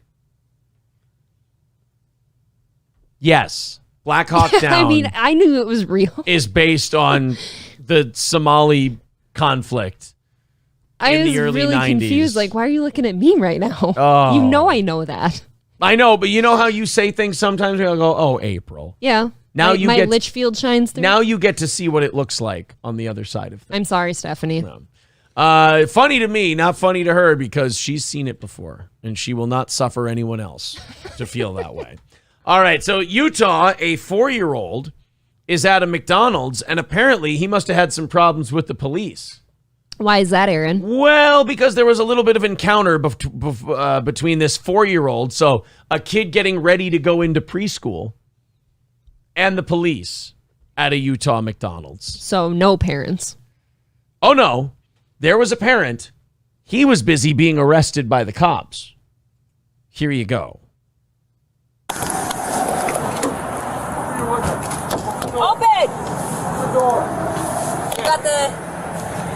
Sorry, guys. It's in one channel. It's shitty recording. We're gonna crack the window if you don't open the door.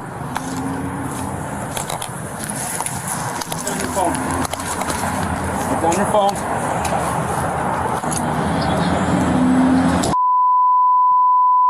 Jeez. With the right hand, open the door. Open the door. Open your door. Come on out. Shit like this is tense. I know.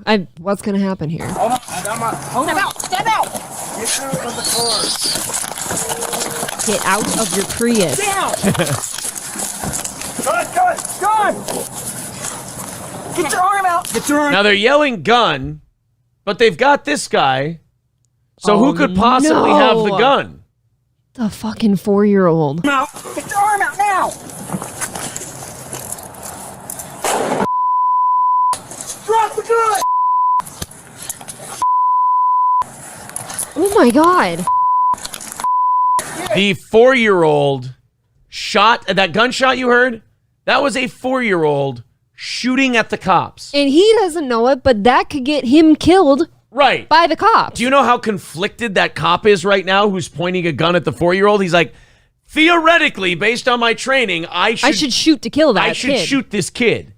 But he's also going, I'm not shooting a fucking 4-year-old. That's insane. That kid is probably in a car. Well, with that parent, he's No, probably he is not in a car seat. He's in the front seat. I guarantee it. He's supposed to be in a car seat, and he's shooting at the police. Because he's probably seen Daddy do it before. I don't need to send a child protective services worker out to see that this is not going the way it's supposed to.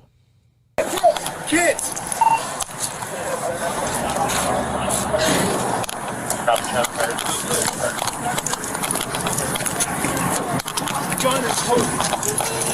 You all right, kid? It's all right. Come on. It's okay. It's okay. Are you all right, kid? No, he should be asking you that. He's the one who shot at you. Oh, my God. God, it's maddening. It's heartbreaking. It's everything. And it's every time you see this shit. Kid is fucked already at 4 years old. He does not have a chance. No. And these cops all know it. And the cops are looking at this stupid kid like, don't make me do this right now.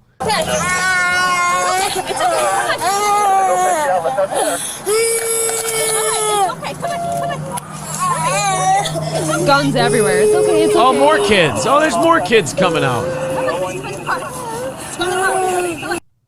That's wonderful. Thanks, Aaron. I'm sick now. What was the guy being arrested for? The officer used his hand to sweep the gun away as the gun went off. Oh, shit. Hitting the upper part of the McDonald's building. The officer then yelled at the person inside the car to drop the gun, and after looking inside the car, realized it was a small child. The children can be heard crying after the incident. Johnson was later charged with child abuse, aggravated assault, and interfering with an arresting officer after police. The 4-year-old told police that he picked up the gun because he wanted his daddy back, charging records show. The child also told police that Johnson said the police officer cannot open the door. After being arrested, Johnson told police that he blacked out for 30 seconds, and he and the McDonald's employee were arguing over his order.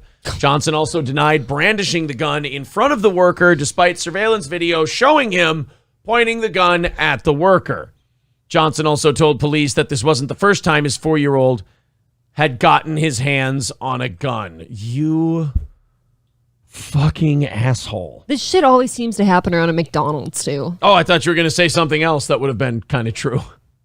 No, I got a whole list. I should probably just, for YouTube's sake, keep it off. My God. Now what? Those kids going to foster homes, that's what. And that doesn't end well. Therapy. Right. They go to therapy for the rest of their lives, and you hope for the best. I mean, I want my daddy back. Why is a gun in the reach of a child? Why is the gun sitting there in the car where a kid can get to it? To defend daddy. Right, what of do course. you mean? That guy's probably told him that before. He's like, hey, if you ever see anyone treating me wrong or your brother wrong or something, you know what this is. You've seen me with it. That's my job as a father, son, to put you in harm's way. That sounds ridiculous to say for somebody like us. Like, we would never say that to a kid. Any kid. But, I'm sure that that's been happening. I know. That's King Kong Don said, thanks for ruining my Friday. That's kind of how I felt. Although one person did say in the chat that, why is the red bat even there?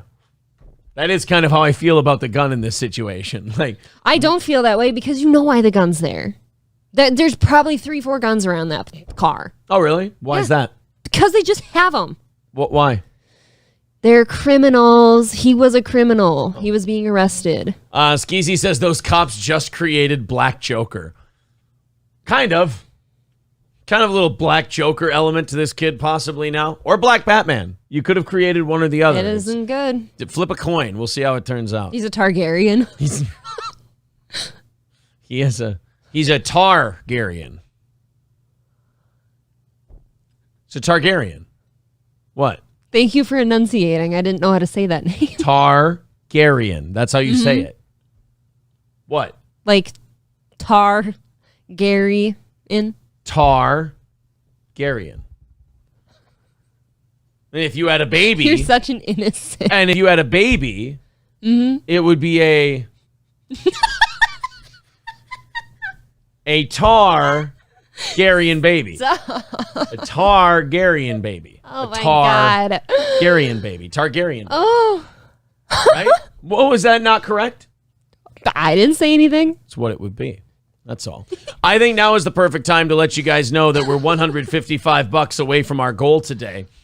Jason says he's a McSmooth criminal. Fuck.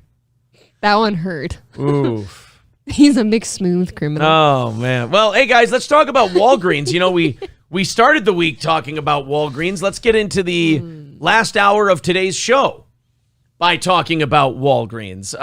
Earlier this week, and we're going to put this video up on the YouTube channel. Well, by the way, our video about Oz and I listening to the Johnny Rock show is up. That one did not that great. And then we put the one up about Chappelle Okay. and the cancellation of that whole deal. That one doing not so great. We're going to put a Bobby Lee one up today, and I'm sure it'll do 5,000-6,000 views. Gangbusters. Yep, exactly. So what do you do, right? You got to go. You got to keeps riding the Bobby Lee dick, I guess. You got to go where all the people are, I suppose. But Walgreens earlier this week was caught some shit on social media because a woman made a video saying they wouldn't fill my birth control prescription at Walgreens. And then they said I was out of refills. It's like, all right, well, then you have to go to your doctor and get more refills. I called my doctor, and the doctor said I had 4 more refills. And I said, well, call Walgreens and tell them I have 4 more refills. So the doctor did. And then Walgreens said, well, we're out of birth control right now. It'll be like 5 days. And then 5 days later, she got her birth control. She turned it into, well, the woman at the counter was wearing a cross, and she was an older lady. So she might have been withholding my birth control because she's a Christian. Now, excuse me for a moment. There's a lot there. You totally read that into existence, put it on blast on the internet, encouraged people to boycott Walgreens, and you have zero evidence that this was the case. Let me tell you something about religious people who do shit on religious grounds. They rarely ever deny it. Oh, they tell you about it right up front. They just go She right would up. have told you that's against my religion. I'm not giving it to Hey, you. Jesus doesn't want you to have birth control, and I can't do something that Jesus wouldn't want. They'd be obnoxious right up front about it. Absolutely. Yeah. All day long. So now we have another Walgreens story where a Walgreens employee refused to sell condoms to a couple on religious grounds. Now, they said that they were refusing? Or This is somebody's... what the shop, it's important to remember, this is what the shoppers said. You know, it's really funny based on whatever your political stance is, you'll believe word of mouth shit. Remember when all the conservatives in St. Cloud fell for that copy pasta story about how a Somali cashier wouldn't scan pork products? Oh, I do remember that. Or a Somali customer saw my cross on when I was checking out groceries and they told me that I had to put it away. Never fucking happened. It was total bullshit. But because people who didn't want to like Somalis heard it, they went, yep, that's true. Same thing with this with people who are a certain way on birth control and abortion and shit like that. Some asshole just goes, hey, this thing happened to me at a store. Isn't this fucked up? And then without any other context, people go, well, that sounds like something I want to believe. I believe it 100%. Yes. That sounds like I'mRight.com. Yeah, it's exactly what it is. So now a pair of shoppers at a Walgreens in Wisconsin. Oh, and by the way, thank you, Lowboy, for the $5 super sticker. We are $150 away from our goal today. We got an hour left in the show. Let's knock out that goal. There's the PayPal link in the chat. A pair of shoppers at a Walgreens in Wisconsin said an employee refused to sell condoms to them on religious grounds, something Walgreens says is permitted under its policies. So, okay. On one hand, Walgreens does allow their employees to do that, which I think is a mistake. Either do the fucking job or don't. I think it's a mistake, but as long as, if you're going to allow it and the one person says it, as long as you throw somebody else in there to check that person out immediately, I don't see an issue with it. Kind of a pain in the ass, but not the end of the world. Or did you get your condoms, which is kind of good anyway? Yeah, like, first of all, Stop using condoms. You were buying condoms. Do you just not like sex? Is it not fun for you? So you're just like, I'll just put a bag over my cock. Come on, guys. Let's grow up. You know how to control this pregnancy shit. Condoms are like the gayest, lame ass. They're like the training wheels of fucking. Does anything feel worse than an ill-fitting condom? Well, and then, I mean, I don't think so. And then just like the lack of sensation. Yeah. Due to a condom. But anyway, that's beside the point. That's the nitty-gritty. Nathan Pence tweeted earlier this month that his partner Jess went to buy condoms at a store in Hayward because she forgot her birth control. Well, shove it in her ass then. He said when she went to the checkout, the cashier said he would not ring up the condoms because of his faith. I have a hard time believing this happened. I have a hard time believing that this guy did that. Pence also tweeted the couple's customer service response to Walgreens, which said the employee embarrassed her in front of other customers because of her reproductive choices. That's why I always do self-checkout whenever I used to have condoms back in the day. Yeah. When I was younger, it was always self-checkout. I used to buy condoms too because you got to have some on hand, like at your place. But it's like, yeah, whenever you have something whore. embarrassing You to. skank. Did I get knocked up and have babies that you are now taking care of? No, you did not. You're welcome. Just took lots of dick without letting them buy you sandwiches first. Miles of it. And no sandwiches. You no sandwich having ass motherfucker. He's slut shaming me. I really am. I am a big proponent of slut shaming. No, when you have something embarrassing to buy, you go through the self-checkout, right? Every time. I lied. When I used to buy condoms, I would bring them up to the counter and I would have the guy scan them and I would put my hand on his wrist when he was putting them in the bag. I said, no, I carry those out. I fuck. I'm going to need this in the parking And then lot. as I grabbed his wrist, I would reach with the other hand and grab the box of condoms and not break eye contact and just slowly pull them away. That's right. Those are schmediums. Well then, sir, what are the magnums for? Water balloons. So this guy I like wrote, how slippery they are. this guy wrote on Twitter, we went to Hayward to get some groceries and a stop at Walgreens because we had left Jess birth control at home. As Jess was checking out, cashier John told her he couldn't sell her condoms. Oh, I got them from over there. We can, but I won't because of my faith, he said. Why can't you just get it? Let's say if for shits and gigs this did happen. Right. Why don't you just be like, hey, John, can you get over here and scan these people? I don't feel comfortable doing this right now. Or And how just about make this? it that quick. How about this, you fucking wiener?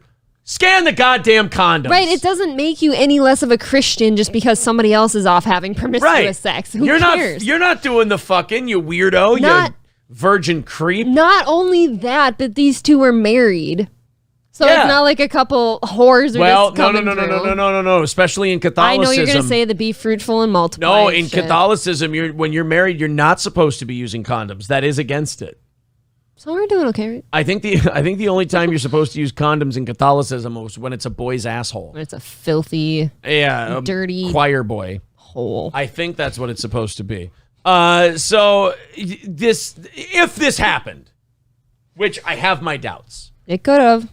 If this happens, number one, don't go on social media and fucking cry about it, okay? Yeah, it's obnoxious. Are you not embarrassing yourself a little bit more than the guy? And if you're the employee, you work at a place that sells condoms. If they come with condoms, you scan them, put them in the bag, take their money, go. You did nothing wrong. You can look past everything, just grab them, scan them, ask for forgiveness later. You'll scan Christian person. You'll scan a Mountain Dew and sugary snacks for a 350-pound diabetic. But you won't scan condoms for two people. No, I'll give you an option. I bet they'll scan makeup, which is vanity. Oh, that's a sin, You're right? living in vain. Isn't that a sin? Yep, tattoos, anything you do to your body to make it more than it already is. Yep. So technically, certain clothes. Fuck that guy. I bet he'll scan makeup, though. Electric Shoes says, I 100% don't believe this happened because retail workers just want to get the fuck out of the store. Why would they purposely do something that's going to attract the Karens? Well, because some people are so into their beliefs, they can't see past the end of their nose. So I would believe this happened, but I'm still skeptical. That's kind of how I feel too. Like when people, especially when people like accuse like a cop or something of like doing a certain thing that seems ridiculous. I'm like, I'm sure they don't want any extra trouble for themselves right now. That's how I always feel. And I guess some people do. I get it. Some people, they don't care about the trouble that follows. 155 away from our goal today. We are inside of the last hour of today's show. We are $150 away from breaking even for the week. That would be awesome. If you feel like chipping in, please do. Stoney's Bar in downtown Rockville. Stoney's Bar is host to the Steel Toe Morning Show's 8th anniversary party. You can go to Eventbrite right now. Lemmy, if you want to throw that link up, you can. If you go to Eventbrite, you can get your tickets for the Cornhole Tournament at 3 o'clock or the comedy show at 8 o'clock. Or you can get tickets for both. $15 for the comedy show, $10 for the Cornhole Tournament with cash prizes, or $20 for both. That's a 2 o'clock start time for the party, 3 o'clock for the Cornhole Tournament, 8 o'clock for the comedy show at Stoney's Bar in downtown Rockville, Minnesota. Saturday, August 6th is the date. Mark it on your calendar. Go to Eventbrite. Get your tickets down. Also, All Care Towing, 320-253-5203 for All Care Towing of St. Cloud. That's All Care Towing. If you go in the ditch, if you get in an accident, something shitty happens, All Care Towing is going to pick you up quicker than anyone. That's All Care Towing, 320-253-5203. The Most High says, I dare you to turn the volume up on these two. I've just been imagining what they are actually talking about. Perception. I don't know what. I feel like I'm in the movie Inception whenever he talks. I gotta be honest with you. The Most High is about the most on-brand screen name I've seen for anyone. Yes. It's very on-brand. You want to see someone get fucked up at a gas station because they couldn't get the right fuel in their vehicle? Oh, no. Yeah, this is bad. That is bad. The Department of Consumer Protection is on alert this morning because of a serious situation at a gas station in Hartford. Get this, multiple people say that they paid for fuel, but instead their tanks ended up filled with water. Can't imagine. That's a lawsuit for sure. That's a lot of fucked up cars. That's an expensive lot of fucked up You have an cars. internal combustion engine that is built to react to gasoline. Uh-huh.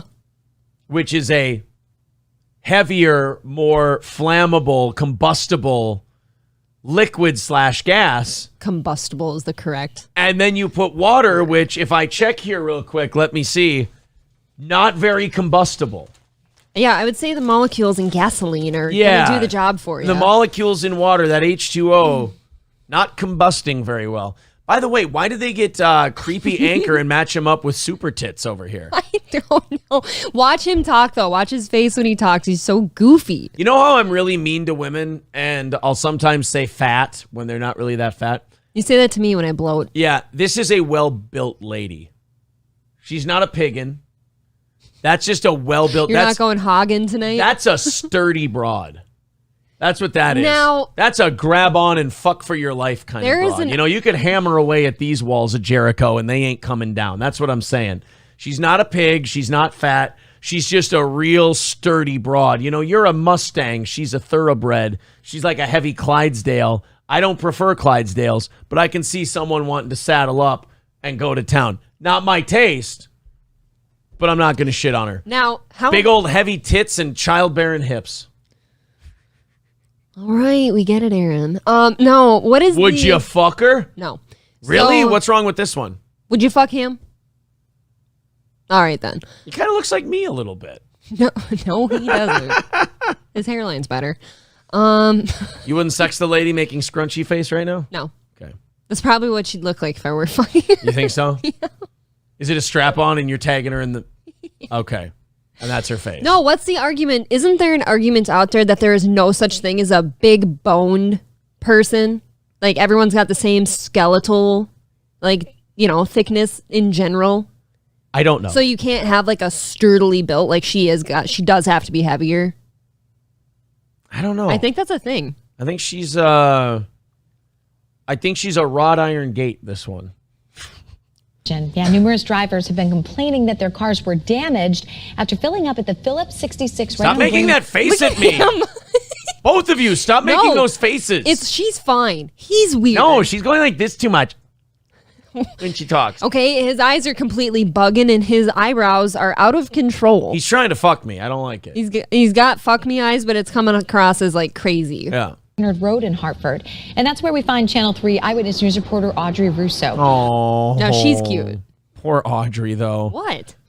You got old fucking battleship tits right here, and then we got old flatsy. She's in proportion, though. That's like me. So, again, I'm sitting here like that's exactly like I would I'm be. just saying the juxtaposition of these two. This one, the first thing you notice about this one is, Jesus Christ. I do know what that feels like to be on a show with someone with bigger tits than I do. You're a real piece of shit. You're right, you know old thunder tits. You're a real piece of shit. Oh. Why does she look so depressed? She looks so sad. Because she's got the smaller tits, Aaron. Oh, and you know what else it is?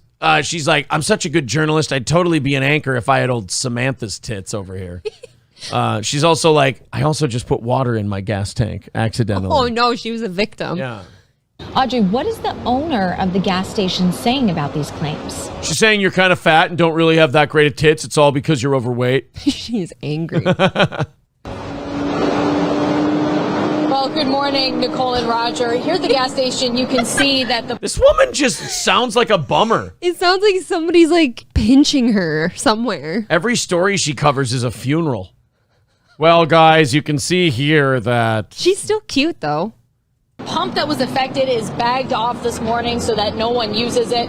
We spoke with the owner who didn't want to go on camera, but he says pretty much he thinks that this happened during Monday's heavy rains. He says he believes that all of that rainwater saturated the parking lot and ended up seeping down into the gas reserves. I don't buy that for a second. Nope. That doesn't sound right. That sounds like a bunch of horse shit. Is this Hartford, Alabama, or where is this? I don't care. I'm going to say this. I think that this motherfucker might have been watering down his gas to save money. That's what I would say. And he got caught and he fucked up. I've never heard of all the places where it rains cats and dogs. I've never heard of gas getting watered down by rainwater. Right. If Seattle doesn't have this problem, you don't have it. Right. We spoke with one woman who found out just how dangerous it is to drive on the highway with a tank full of watered down gas. I thought it had something to do with the oil or something with my battery. My car just wasn't giving me the proper indications of what was going on. The one thing Selena Pineda did know was that her car was stalled out in the pouring rain Monday night, right on 91 North. After getting towed, she learned what caused her 2017 Kia to break down. Whoa, Well- guys. What did I say about flexing in these news stories? Yeah, you did leave out that it was a Kia. Did you ever think maybe that's why it Yeah, was stalled? I don't really know how guilty this gas station is now. I mean, it was a 2017 Kia, so it's kind of a giant piece of shit. Tiny bit. My gas tank was full of water, and that I needed to pay around $1,000 to fix that. Thank God it's a 2017 Kia, huh? Or that could have been even worse. Well, see, the parts are made out of recycled pop cans, so it's mostly labor intensive. Right. I mean, because we have to take out Kia parts and make sure we don't drop them and shatter them into a million pieces. So the labor is going to be $980, but the parts are $20. So I mean, yeah, a solid dragonfly flies into the hood of your car. It's just dent. yeah, did you ever think that maybe if you're the only one who had problems, they weren't putting water in the gas tank? You just have a shitty 2017 Kia? That's what I'd say. Large bill, Pineda called the owner of the Phillips 66 gas station in Hartford where she filled up. She says the owner told her 6 other people had called to report the same thing. Oh. So she's not alone. Okay, so it's not just a Kia. All right. He was like, yeah, no, I'll just write you a check. I'll write you a check, so I'll fix it. Channel 3 spoke to the owner. That's a little too eager. You know what that is. The minute you take money, you can't sue him. Right, that's hush money. Yeah, that's like, oh, I'll write you a check for $1,200. What do you say? It's like, Owner too. While he didn't want to go on camera, he said he's working with his insurance company to reimburse people who were affected. Pineda says she's lucky she wasn't hurt in the ordeal, but now she's not sure her car will ever be as reliable as it once was. again, I'm going to say I think this guy did it himself. The gas prices would make sense to do it yourself. He doesn't want to talk to the news.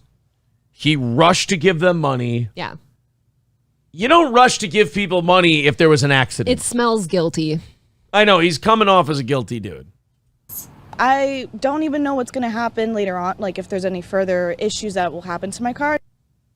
I would suggest draining the gas out. The Department of Consumer Protections is encouraging anybody who thinks they may have filled up at this gas station and got that watery gas to reach out to them and file a claim. This is also another good idea just going forward. Whenever you get gas, make sure you get a receipt so you've got time-stamped proof of when you filled up so that if something like this happens, you can submit that with your claim as well. Watery gas is usually what you get after eating Taco Bell. I usually have terrible watery gas, and I have to be very careful with it. Watery gas is not something to play around with. Aaron blows through a lot of boxers over here. Balls Deep with $5. He says, this is for April's scathing tit remark. Oh, man. Thank you for the $5. I appreciate that, but it did leave me hurt. They are perky. And broken inside. We are 145 away from our goal today. We've got 40 minutes left in the show. We are within what we would call striking distance. if everybody wants to chip in a little bit, now would be the time. Let's knock out that 145 and let's do a half hour of overtime. If we hit that 145, we just get to break even for the week for this show. And we can keep on doing this thing the way we do it with everybody involved, everybody you like, so on and so forth. 145 away from our goal. There's the PayPal link in the chat. So just take a little break from the show, maybe like 30 seconds, or it'll open in a new tab. You don't even have to take a break from the show. And chip in a little bit, or throw in a few super chats, throw in become a member, however you want to support the show. This show does run on donations and listener support.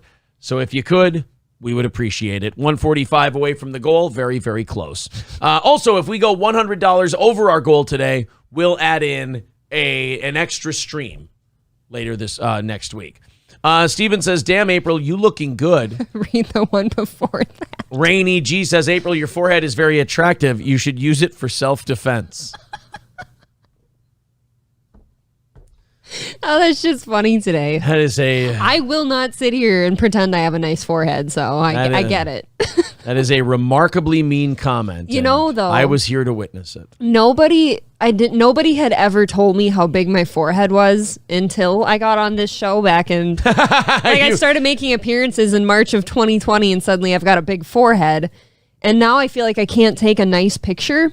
That's all I see. So it's affected you. It has. You've been affected. Like the one and only picture that you and I took at our buddy's wedding, about a month ago. It was the only picture we had the whole night, and all I can see is how my hairline goes up like this. You're seeing giant forehead now whenever you look at pictures of yourself. It's all I see. I kind of like that the abuse from this audience has taken that toll on you. Yeah, I definitely, I have a 5 head. I get it. You can tee off on the thing. You don't like your forehead? I'm not going to say I don't like it, but I'm not pretending it's good. You also have a tiny face, so that doesn't help the giant forehead.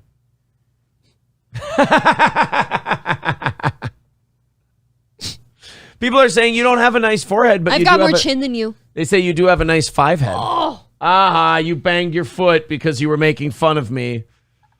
Get what you deserve. Fucking. Wait, what did you fucking ape cranium over there.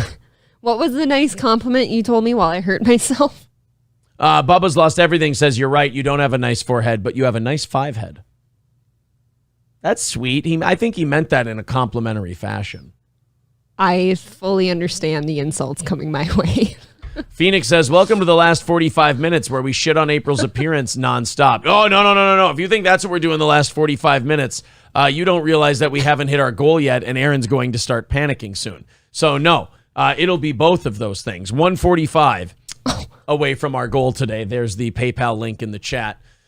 Just get some bangs, says Roxy Nebula. See, now they're giving you... want to know something? I've had bangs before. Oh, yeah? How'd it go? I even had like the cross fringe bangs for like half a year. It's hard not to look a little R-worded if you have bangs. Yeah. You know? I didn't like them. Now I don't have bangs. It's hard not to look like your mom had to have sex with the superintendent to get you into public school when you have bangs. Thanks, babe. Hey. King Kong Tong says small tits, big ass forehead. See if you get your package this weekend. Dragon Fox Reborn says April is very pretty, but making fun of her looks is hilarious. I think that's why it's really fun to make fun of your appearance, because you are a beautiful woman. You're very attractive. So it feels good for all of us to take you down a peg or two. Well, same here. And I mean, you. You're clearly a stud. Thank you. So all the tit comments are just out of jealousy. That's why I lean forward a lot now. You're going to have back problems for how much hunching you do. I'm going to have to adjust the camera angle because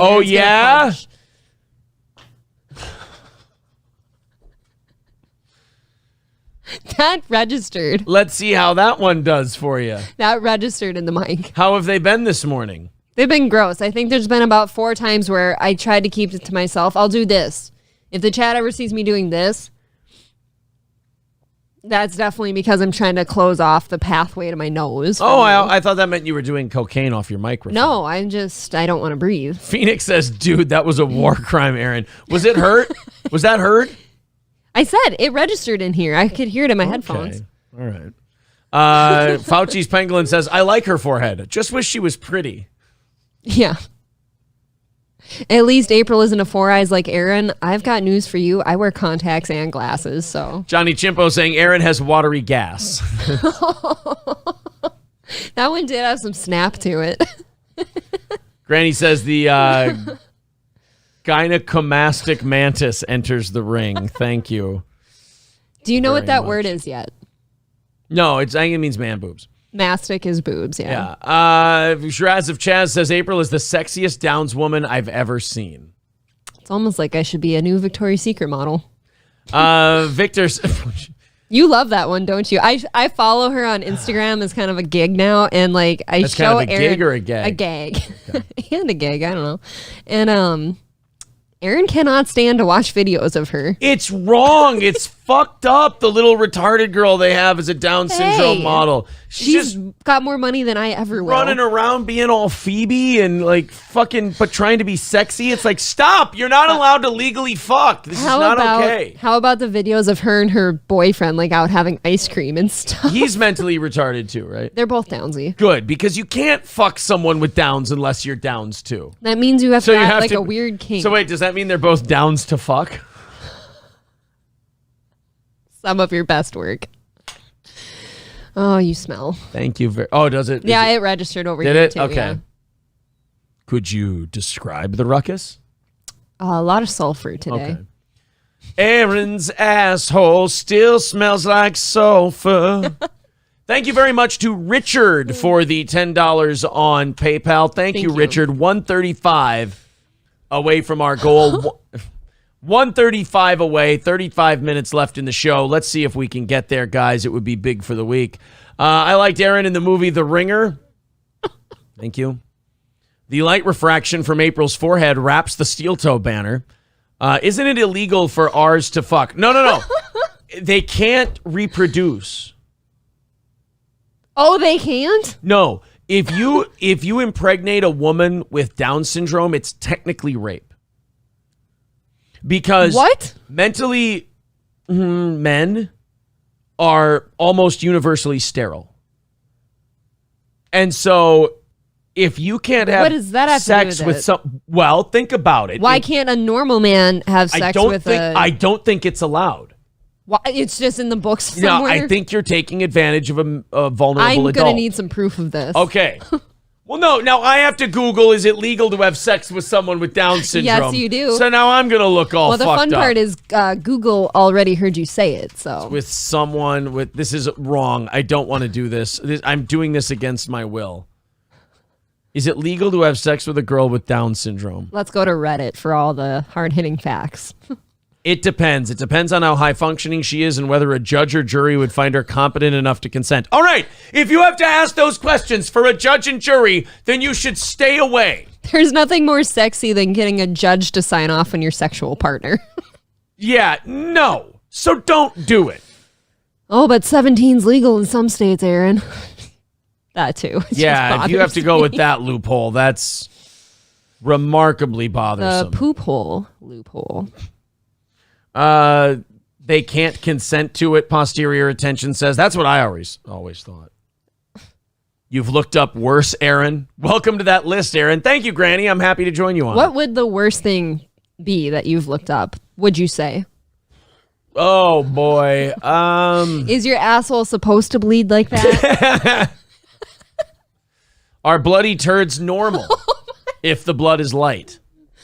If it's dark, do I have a problem? Doesn't everybody throw up after eating? Yes, it's totally normal. You're saying a male R word like it's a mule. Well, that makes sense. They are strong and stubborn. Jesus. Oh my God. Aaron, I know a guy in Rice that's married to a Downsy woman. I'm not exaggerating at all. I always hoped he just cheats on her. Jesus. Well, that was kind of my point, though. Like, I don't think that it's a thing that they can't consent. Like that girl from Victoria's Secret, I think she's plenty functioning. Like, I think you can consent to things depending on how high functioning you are. Sure, but she's kind of a butterface. Look, I'm not going to say you're wrong, but you can't say that about her. That's illegal. She's a lovely gal, and I'm only kidding. I was only kidding, honey. Lemmy says, what about dudes with Down syndrome? Is it legal for them to fuck a normal person? I'm not a lawyer. I don't know. But if you have you're making all these rules. But if you have to ask that question, don't. Oh, hey, guess what? Why don't you put the mic down there sometime? I'm not going to. It's a You can be like that chick on Twitch or whatever. It's a lovely secret between the two of us. It's not a secret when you do one of these. Yeah, it's fun, though. Fanatical Bucks fan says it's what we call a slippery slope. Exactly. I don't think this is something we need to delve deep into. It's very loud. Yeah. Oh, great. It's April's parents' hobby farm. Call from. Hello, my name is Forrest Gump. Oh, boy. To accept. Wow, we have a celebrity on the line. Hello, Mr. Gump.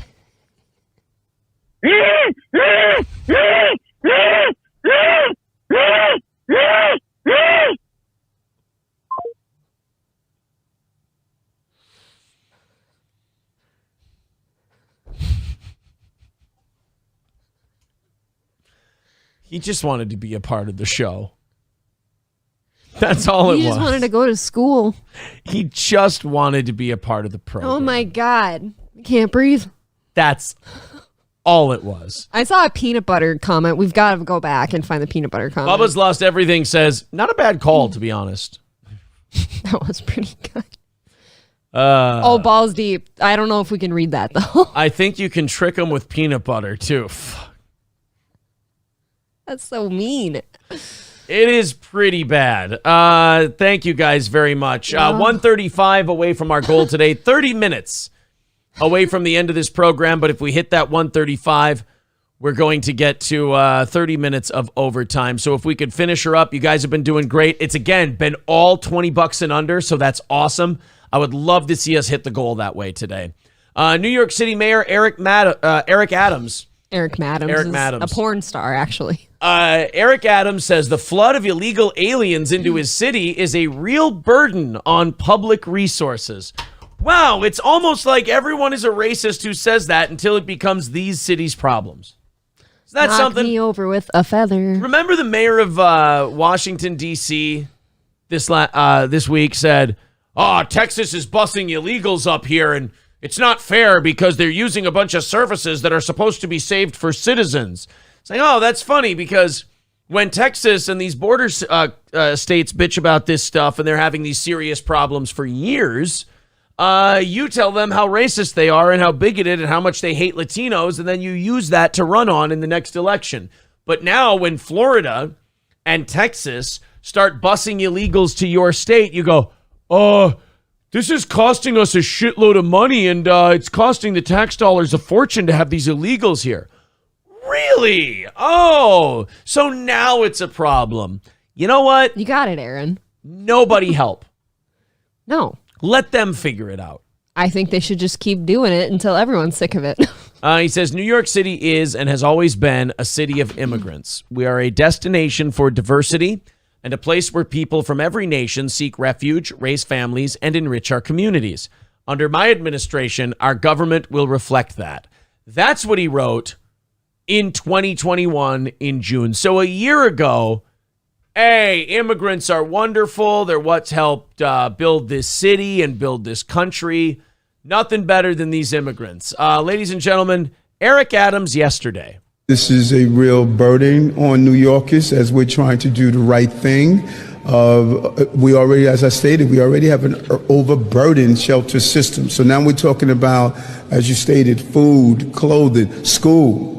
This is going to impact our schools because we do not turn away individuals because they're undocumented. Translation services. There's just a whole host of things that this is going to produce, and that's why we need help in getting this done, and we need the right coordination to make it happen.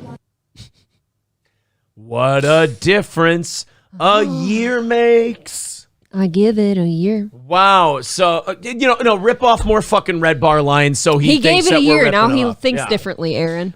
So anyway, so this mayor comes out a year later after saying, immigrants are our strength. We need them. Immigrants are wonderful. They're incredible. We don't have any goddamn money anymore, and we can't afford this shit because all these freeloading illegals are coming in here, and we can't turn them away from schools because we got rules here.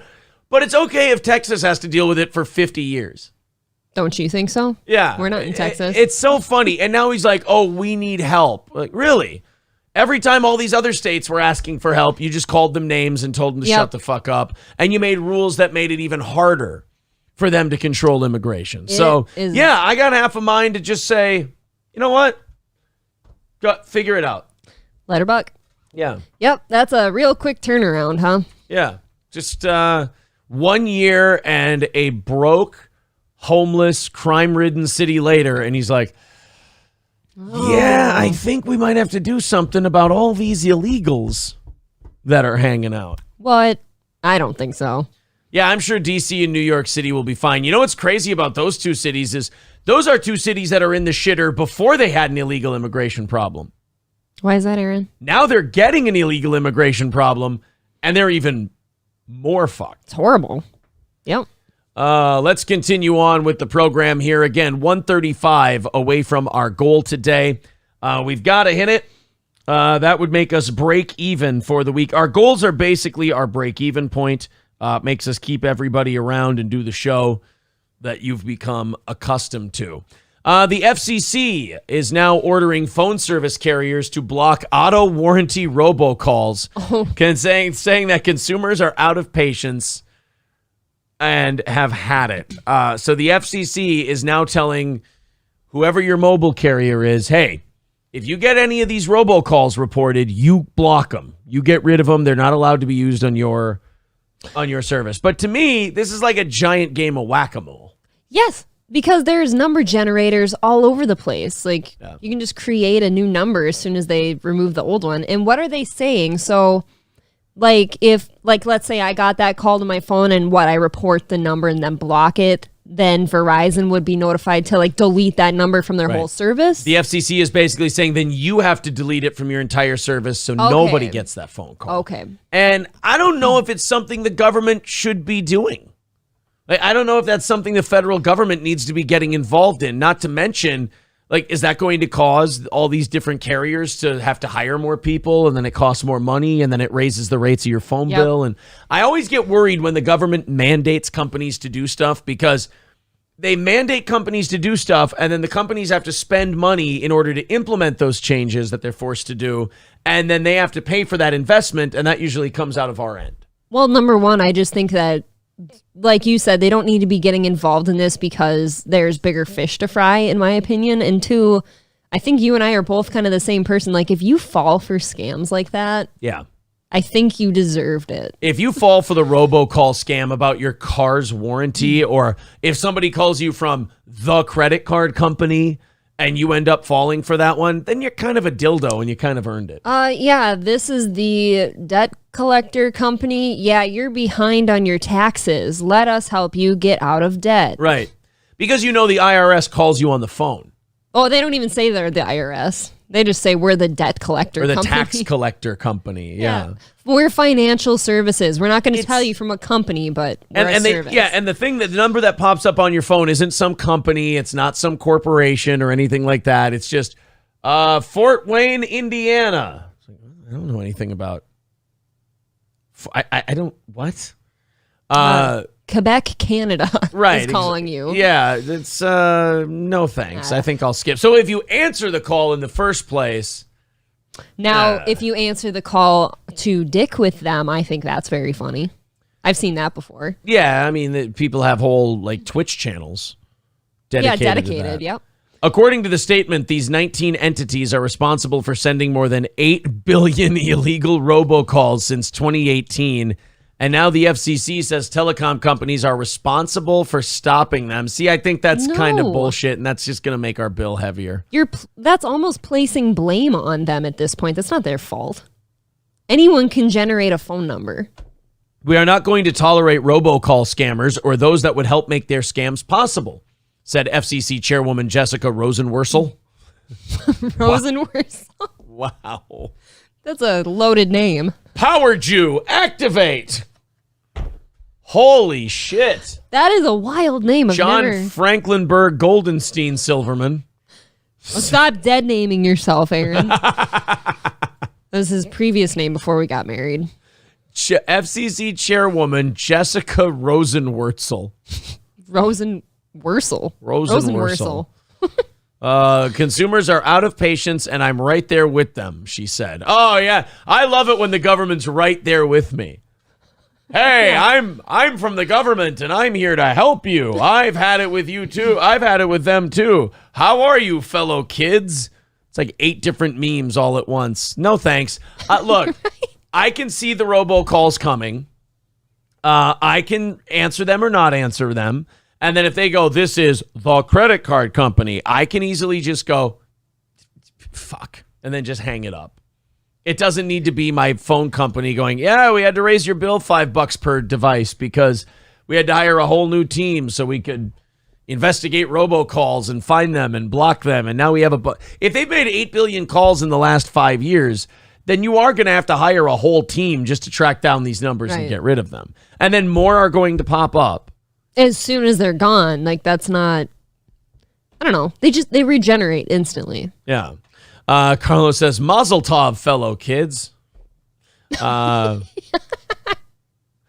Pangolin says, so I probably don't need muffler insurance? Yeah, probably not. Probably not. I shouldn't have bought the side mirror insurance either, right? No. I had problems once, like it wouldn't adjust just right. And plus, I don't think that insurance you got, I don't think that was legit. Damn it. It only cost me $5,000 and really? a kidney. Yeah, I don't think you should have given that away. I met them in the back of a Taco Bell. Yeah, well, see, lesson learned. Lesson learned. They wanted a money order for me, actually. That's weird because I had to go to Lagos, Nigeria for mine. Whoa. That was really bad. They all sound like the same person, too. It sounds like one person has called you all of these years. MK Ultra says the telecom mega conglomerates can afford it. Stop defending them. I'm not defending them. I'm defending us. You think these people just spend this money? You think the telecom companies spend this money on this shit and then just go, here you go, guys, a new free service for you? No, they end up charging you $5-10 a month more. Well, let's even say that MK Ultra is correct and they can afford it. Just because they can doesn't mean they're not going to use that as an excuse to charge us more. Right. Look at this service we're providing you guys. I can just see it now. It'll start as for an extra $9.99 a month, we will block all scam calls. Right. I can see it now. Mark Gill says, get a phone that screens the spam calls. Let their robot talk to mine. Yeah, I mean, if you have, like with the phones we got when we joined up with Verizon 2 years ago, it just has the thing on there, likely spam. And then, there's like a spam meter. Right. If the person's not spam, then they'll leave a message. And if not, well, hey, you didn't have to talk to the windshield wiper insurance salesman. They do taste good, though. They make nice sandwiches. Yeah. King Kong Dong says, just tell the car warranty people you own Hitler's vehicle. They hung up on me or told me that the car is too old. Yeah, that was their problem with you driving around Hitler's vehicle. Just tell them you have a lot of wild butt sex and there's like monkeypox juice all over. Oh, and you really do need that extra extended ass warranty. Juices all over my car. It's fucking disgusting. Well, wasn't there... Didn't you and I were doing a show once and didn't somebody call you about a car warranty or something and you said you were taking like runny diarrhea I was taking a runny diarrhea and I was writing shit. you Post-it notes about your stewed tomato poops. Yes, exactly, because I needed them to know. I just had an abortion in the toilet. Yeah. Balls deep. Well, make them earn it. You know, if they're going to try and scam you, make them earn it. That's what I say. And that person would not hang up. No, I think I ended up hanging up on them. Yeah, I think you said, okay, this isn't even fun anymore. Yeah, I felt bad for them. I was like, I'm wasting your time. You have other people to scam. I'm clearly not buying. It looks like Dinty Moore soup. Yeah, it didn't look good. $135 away from our goal. 18 minutes left in the show, so we have officially started the 20-minute countdown clock on hitting that goal today. 135 away, so about 10 minutes away from starting that hype train and running the beg train on you here. Sorry about that, guys, but we're getting really close. This is a number. We run things very close to the zero number on this program. We have 3 guys that we brought with us from radio. We really like having them around, and the donations are what pays for that. So 135 away from and we ask for as little as we have to from the audience. I know it's a lot for a show our size. I understand that completely, but we do ask for the very bare minimum break-even point. So 135 away from that goal. I think we can all team up. We can all chip in a little bit, and we can knock out that 135. Rain says 3 guys. Yeah, Oz, Johnny, and Corey. Yep. Are the 3 guys that we pay every month to be on this show. King Kong Dong says, correction, 2.5 guys. Johnny is crippled. Well, I mean, in terms of being the funniest guy on the show, I would say that Johnny maybe counts for 1.5. I don't know. Johnny's pretty goddamn hilarious on this program, Very I will funny. say. But at any rate, there's the PayPal link in the chat if you feel like chipping in. 135 away from our goal today and about 10 minutes away from that uncomfortable can rattling we call the hype train. Reuters journalist experiences January 6th anxiety over a handful of people waving American flags at the Capitol. Imagine that January 6th thing being such a big trigger to you that you see American flags and go, oh, are 20,000 people going to storm the Capitol again? You start quaking like our Chawini. Oh, Jesus. Patricia Zengerle is a congressional reporter with Reuters who stumbled upon a handful of patriotic seniors in the park waving American flags. So a bunch of geriatrics waving American flags has this woman shitting her pants. I bust you, honey. I can see it now. We need to go to the Capitol. After he's done speaking, we need to go to the Capitol. Oh boy, do I have a story for you guys. I saw something yesterday on Twitter. It may be true.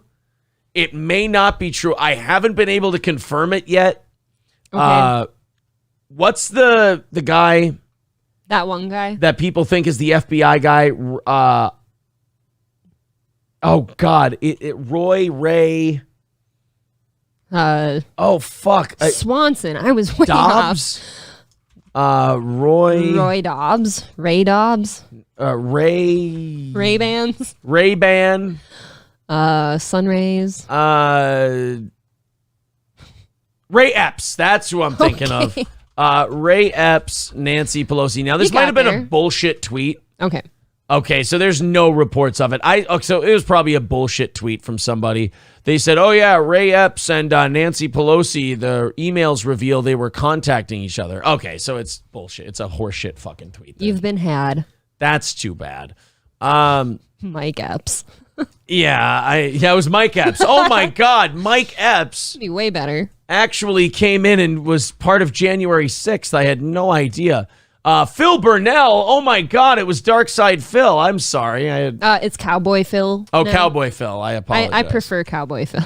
I want to throw out a big thank you to D-Luke, says Tips for the weekend. Oh, thank you. That's from D-Luke. And Camo Girl with $9.99. So we are now officially only 120 away from our goal today. There's the PayPal link in the chat. If you feel like chipping in, we're on a little bit of a roll here, and just 125 to go in 15 minutes gets you an extra half hour of show. No, Lemmy, it was not Omar Epps, who was perhaps an FBI person during January 6th. It was not Omar Epps, not at all. So we got it. It's Ray Epps. We figured it out. Thank you guys for all your help, though. And also all your suggestions of Omar and Mike Epps and Phil Burnell. So anyway, this journalist, Patricia Zengerle, said, yikes, just saw this gang walking around the Capitol and had a wave of January 6th anxiety. A gang? It's old people holding a sign that says 1776 restorationmovement.com, and they can't even get it all on one thing. Their website on one thing on the banner. It's kind of a cheapy banner. Why don't we make a bigger banner, guys? Yeah, guys, can we widen out the banner or shrink up the text? One of the two. We can use 3 of you to carry it. Yeah, it's a bunch of old people carrying flags through Washington, D.C., and this chick is getting January 6th flashbacks from it. Oh, That's God. fine. At least I don't have to. She can take them. That's like you're in the bathtub and someone throws you a toy boat and you go, I'm getting Pearl Harbor flashbacks over here, guys. I feel like Pearl Harbor might be happening again. I don't like this. I don't know. Jesus. Get a hold. I'm baking a loaf of bread. Holocaust. Yeah, lady, let's fucking, hey, scaredy cat. I can't walk into kitchens. Tone it down just a little bit. Zengerle has already set the tweet so only people who follow her or that she mentions can make further comments. Maybe it was because of all the self-deserved mockery. Someone wrote, "Oh no, patriotic senior citizens waving American flags. Our democracy is under attack by the AARP gang. Lock down the Capitol. Someone evacuate AOC." I can understand your fear. The old lady back there carrying a flag larger than her own body must be an absolute beast. Oh, look at these pictures. I know. Look at these old people just carrying flags. That guy was a soldier. You can tell just how he's like. If these people stormed the Capitol, you could probably fight them off by putting hands on their foreheads. Or distract them by putting out glasses of Metamucil. Yeah, I mean, hey guys, And it'll oatmeal. hey, it'll keep you regular, okay? You'll be okay if you just take this, you just drink it down. Yum, yum, yummy in your tummy. Ignore that grit. All right, guys, 120 away from our goal today and just 10 minutes left in the show. 120 away from the goal. There's the PayPal link in the chat. Let's see if we can do it so we're not behind for this weekend. Or not this weekend, this week for the show. And we can keep things going the way they are. 120 away from that goal, and we've done it all with small contributions. $20 and under. We've got 10 minutes left. Unfortunately, I know this is the beggy part of the show. Unfortunately, we have no other way of doing this show. So bear with me on this one. Let's hit that goal, and then we can stop what is the ugly part of this program. But you guys have been doing a great job today. It's been a really fun show. Yes. Let's just knock out that last part of it. $120 away. PayPal link in the chat. The $100 over bonus is probably out for today, so let's not worry about that. Just one less, we just won't do the bonus stream. Hell, we'll probably start doing interview specials as the channel continues to grow. That'd be fun. But right now, we're just concerned with hitting that $120 goal that is our life's blood for this program. All right, we have time for one more story, and then after that story's over, we probably have to go into hype train mode. So sorry if that's the part of the show that you didn't like, or that you don't like, but it looks like we will have to get there today. $120 away from the goal. Hunter Biden's marriage to Melissa Cohen is on the rocks. Wow, I can't imagine why. Am I the only one who didn't think he was married? Well, it's hard to keep track because he's been married and divorced. He then started fucking his brother's widow. Then there was another marriage and all of that stuff. I don't know. Doesn't seem like the marrying type. Ew, and then they named their baby Bo after his brother. So you fucked your brother's wife, got married, had a kid, and named it after your brother. I don't mean to be controversial here, but not okay. Too much. I think this guy might be fucked up a little bit. Oh, yeah. Is that the first thing you got? I think the kid's name. I think Hunter Biden might be screwed up. Far be it. This guy's wild. Far be it for me to judge others, but I think Hunter Biden might be screwy. I can't imagine. Screwy. I can't imagine why his wife might want to leave him. I mean, not with all this shit in the media about him and all that. I'm sure she's not embarrassed. Is it counting the meth on tape? Is it the fucking the hookers and talking to them about national secrets? Or is it linking your dad in with your business deals? Like, which one would cause you to want to divorce the guy? Is it because he's a general mess who looks like he's a members only jacket and dirty face away from being homeless? Which part is it? Which troubles you more? I need to know. I'll become a VIP after I sell this cocaine, says Scud Miss. Well, hey, the less I know about it, the less I have to say. I heard Hunter's buying. Yeah, as long as Hunter, you've got a buyer. I think he's in Washington at the moment. Just keep yourself away from his camera, though. He likes to have it on tape. He really likes taping every goddamn thing. So I can't imagine that. I can't imagine why that marriage would be on the rocks. But apparently, Hunter Biden and his lady not doing so well. Did she have any comments? Was there any comments from her in that one? No, not in that story. This is all rumors. This is all people. If you're her, you don't want to talk to anybody, right? How embarrassing. Hulkamasha Baby says, "Whoa, it's crack. Put some respect on his name." All right, you know what? Oops. I apologize. What's the difference? The big difference. QG says, every time I see an airplane, I start warning all tall buildings to evacuate. Wow. Well, that lady sees American flags flying. She freaks the fuck out. She thinks it's January 6th. All right, guys, we got to do the gross part. Sorry about this. We got to make this show go. We got to make it work, and we got to keep it on the air, so we got to hit that goal for the week. We've already forgiven a 100 that we missed on an evening show, so this is kind of a big one. You guys have actually knocked it out of the park all day. We just kind of stagnated in that last hour and didn't push the boulder all the way up the hill. Let's see if we can knock it out. It is begging time. It's time to harken back to the days of Twitch and fire up that hype train. $120 away. 120. We've still got way more stories to go, so if we hit this goal, we're doing a half hour of overtime. Yes, as Queen Bee Savage says. Jingle, I got to take all this shit out of here. Jingle, jingle. Let's fill up the old hat. Rain says, please beg. I like begging. Well, hey, anybody who does their show for donations, Rain, is absolutely begging. So if you're a fan of this show, this is all part of it, too. Here's a good one. Gordy won't eat this weekend. Oh, stop it. Don't do that shit. $120 away from our goal. PayPal link is in the chat. We are officially on the clock. There's Lucas with 20. Thank you. We got Big Earn with 5, so there's 25 closer to our goal. $95 away from our goal today. All of it being done with $20 or fewer. Rain says, I want everyone to beg. Come on, guys, don't disappoint Rain. Start begging. Everybody get in there and start begging. Mr. Approachable says, on your knees and call me daddy. Oof. You see, DSP, this is how you do it. You don't yell at people or bitch or moan. You admit what you are, and you have some fun with it. Rusty, I got excited when I saw that. Did you the see? 9,500 diamonds? Yeah. Queen Bee Savage says, locked out of my PayPal. That's fine. yeah. That's not something we certainly need to know. $95 away from our goal. Just a few minutes left in regulation. We'll see if we can knock it out. 2 minutes and 16 seconds left in regulation. Thank you, Rusty. Very nice. There's the link to PayPal in the chat. Take a second. We do ask that if you're a fan of the show, you throw in $10 a month. It's totally an honors system. Yes. Or you become a member of the channel. You get put in a $100 drawing every month.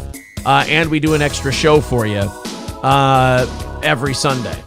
So let's see if we can get there, guys. We are $95 away from our goal. There's Christopher Lip Ripper with $10. Thank you. And we're $85 away from our goal. God damn, guys, we are so close. We need to get there. This is the break-even point for this show. And we are so, so close. Being a member is pretty cool. I will say you get to hang out with us every weekend. Every Sunday we do a show from about 7 to 8. There's Camo Girl with 5. Thank you. Down to 80. If you don't donate, April will smash you with her forehead, says Rain. Oh, it's like a battering ram. Don't smash them with your forehead, April. I mean, that just seems almost too mean. Jordan with $20. So now we're 60 away from our goal today. I feel like I have to only face this way now. None of this side. $60 away. And we got Nancy Pelosi denying that she does insider trading in the most uncomfortable way possible. So that's a possibility. We're now 40 seconds away, $60 away from our goal. Oh, come on. Let's see if we can get there. We needed to break even this week. Sir K says, don't entice these degenerates. Well, hey, they support our show. They keep us on the air. We like to do this for a living, so you got to entice them. Balls Deep with $10. $50 away from our goal. We are 50 away. God. 3 minutes left. 3 minutes left in regulation right now. And $50 away from the goal. Why does she even deny it? If she admits it, nothing will change. Oh, Nancy Pelosi? Oh, I thought you meant me. I'm like, what? Carlos says, can we do overtime on credit? If we get $30 or less, I will do it completely on credit. Yes. And we'll knock it out during that half hour. Sean Raz says, when I pay by PayPal, I'm family, man. Huh? I don't know. We get $7 of that, so there we are, 45 away from our goal. Dice Man with 20. We are now, there we are. We're 30 away from our goal today. Nice work, you guys. Very cool. The hype train has made it to the point where we can do the rest of the overtime on credit, $30 away from our goal today. And again, all of it being done with 20 or under. Oh, there's Bridget with 20, but then Michael with 40. Damn. So 1 over $20 today. We've hit our goal and we're $30 ahead. Thank you. Thank you guys very much for that. The goal has been met. We're doing overtime. Great job. The show is broken even for the week. And that is an awesome feeling as this program continues to grow, continues to grab more subs. Oh, and by the way, if you guys like this video, that is a huge way to help. If you're someone who can't afford to contribute to the show, man, that is more than okay. That is totally fine. If you can support the show in other ways, mostly hitting the like button, sharing it with others, subscribing to the channel, all of that helps. Oh, and if you have YouTube Premium, just watching the show generates revenue for the program. So yes, like Need Trump says, a great community here on this show. And there's Bandit with $30. Man. So now we're $60 over our goal. Thank you. So you guys are still technically 40 away from... Right, with that 100 that we ate the other day? With that 100 we ate the other way, you're 40 away from us doing an extra stream next week. Let's see. We've got people... I want to see how the sub count is going. We're pushing 3,700. Thank you guys very much. The last two videos we put up are doing very meh for this channel, but we've got a Bobby Lee clip coming up in just a little bit. In fact, after the show today, I'm going to schedule a Bobby Lee clip. Okay. For later in the day. Oh, Samuel, thank you very much for the 30, sir. 30 coming in on PayPal from you. Samuel. So that's what? Did that put us 10 away from doing an extra stream next week? Yes. All right. Unless you're counting that 100. I don't know what you're doing. What 100? The 100 that No. That was the enticement. Okay. The 100 over. Got it. Would be. So yes, we're only $10 away from doing an extra stream next week. Thank you guys very much. Rain, you can tell is a Red Bar guy because he does nothing but Red Bar lines. Yep. He says, ooh, Chinaman Bobby Lee. That's, yes, of course. All right. Nancy Pelosi getting asked about insider trading. A lot of people compared this to the Dave Chappelle sketch. Oh, really? Or the Dave Chappelle sketch where he's Black George Bush. Okay. And it's actually pretty spot on. Thank you very much to Captain Panhandle. He says, here's my monthly dues, and chips in $15. Thank you, sir. So that means I got to book an interview for next week, and we got to bring a guest on for an extra stream for you guys.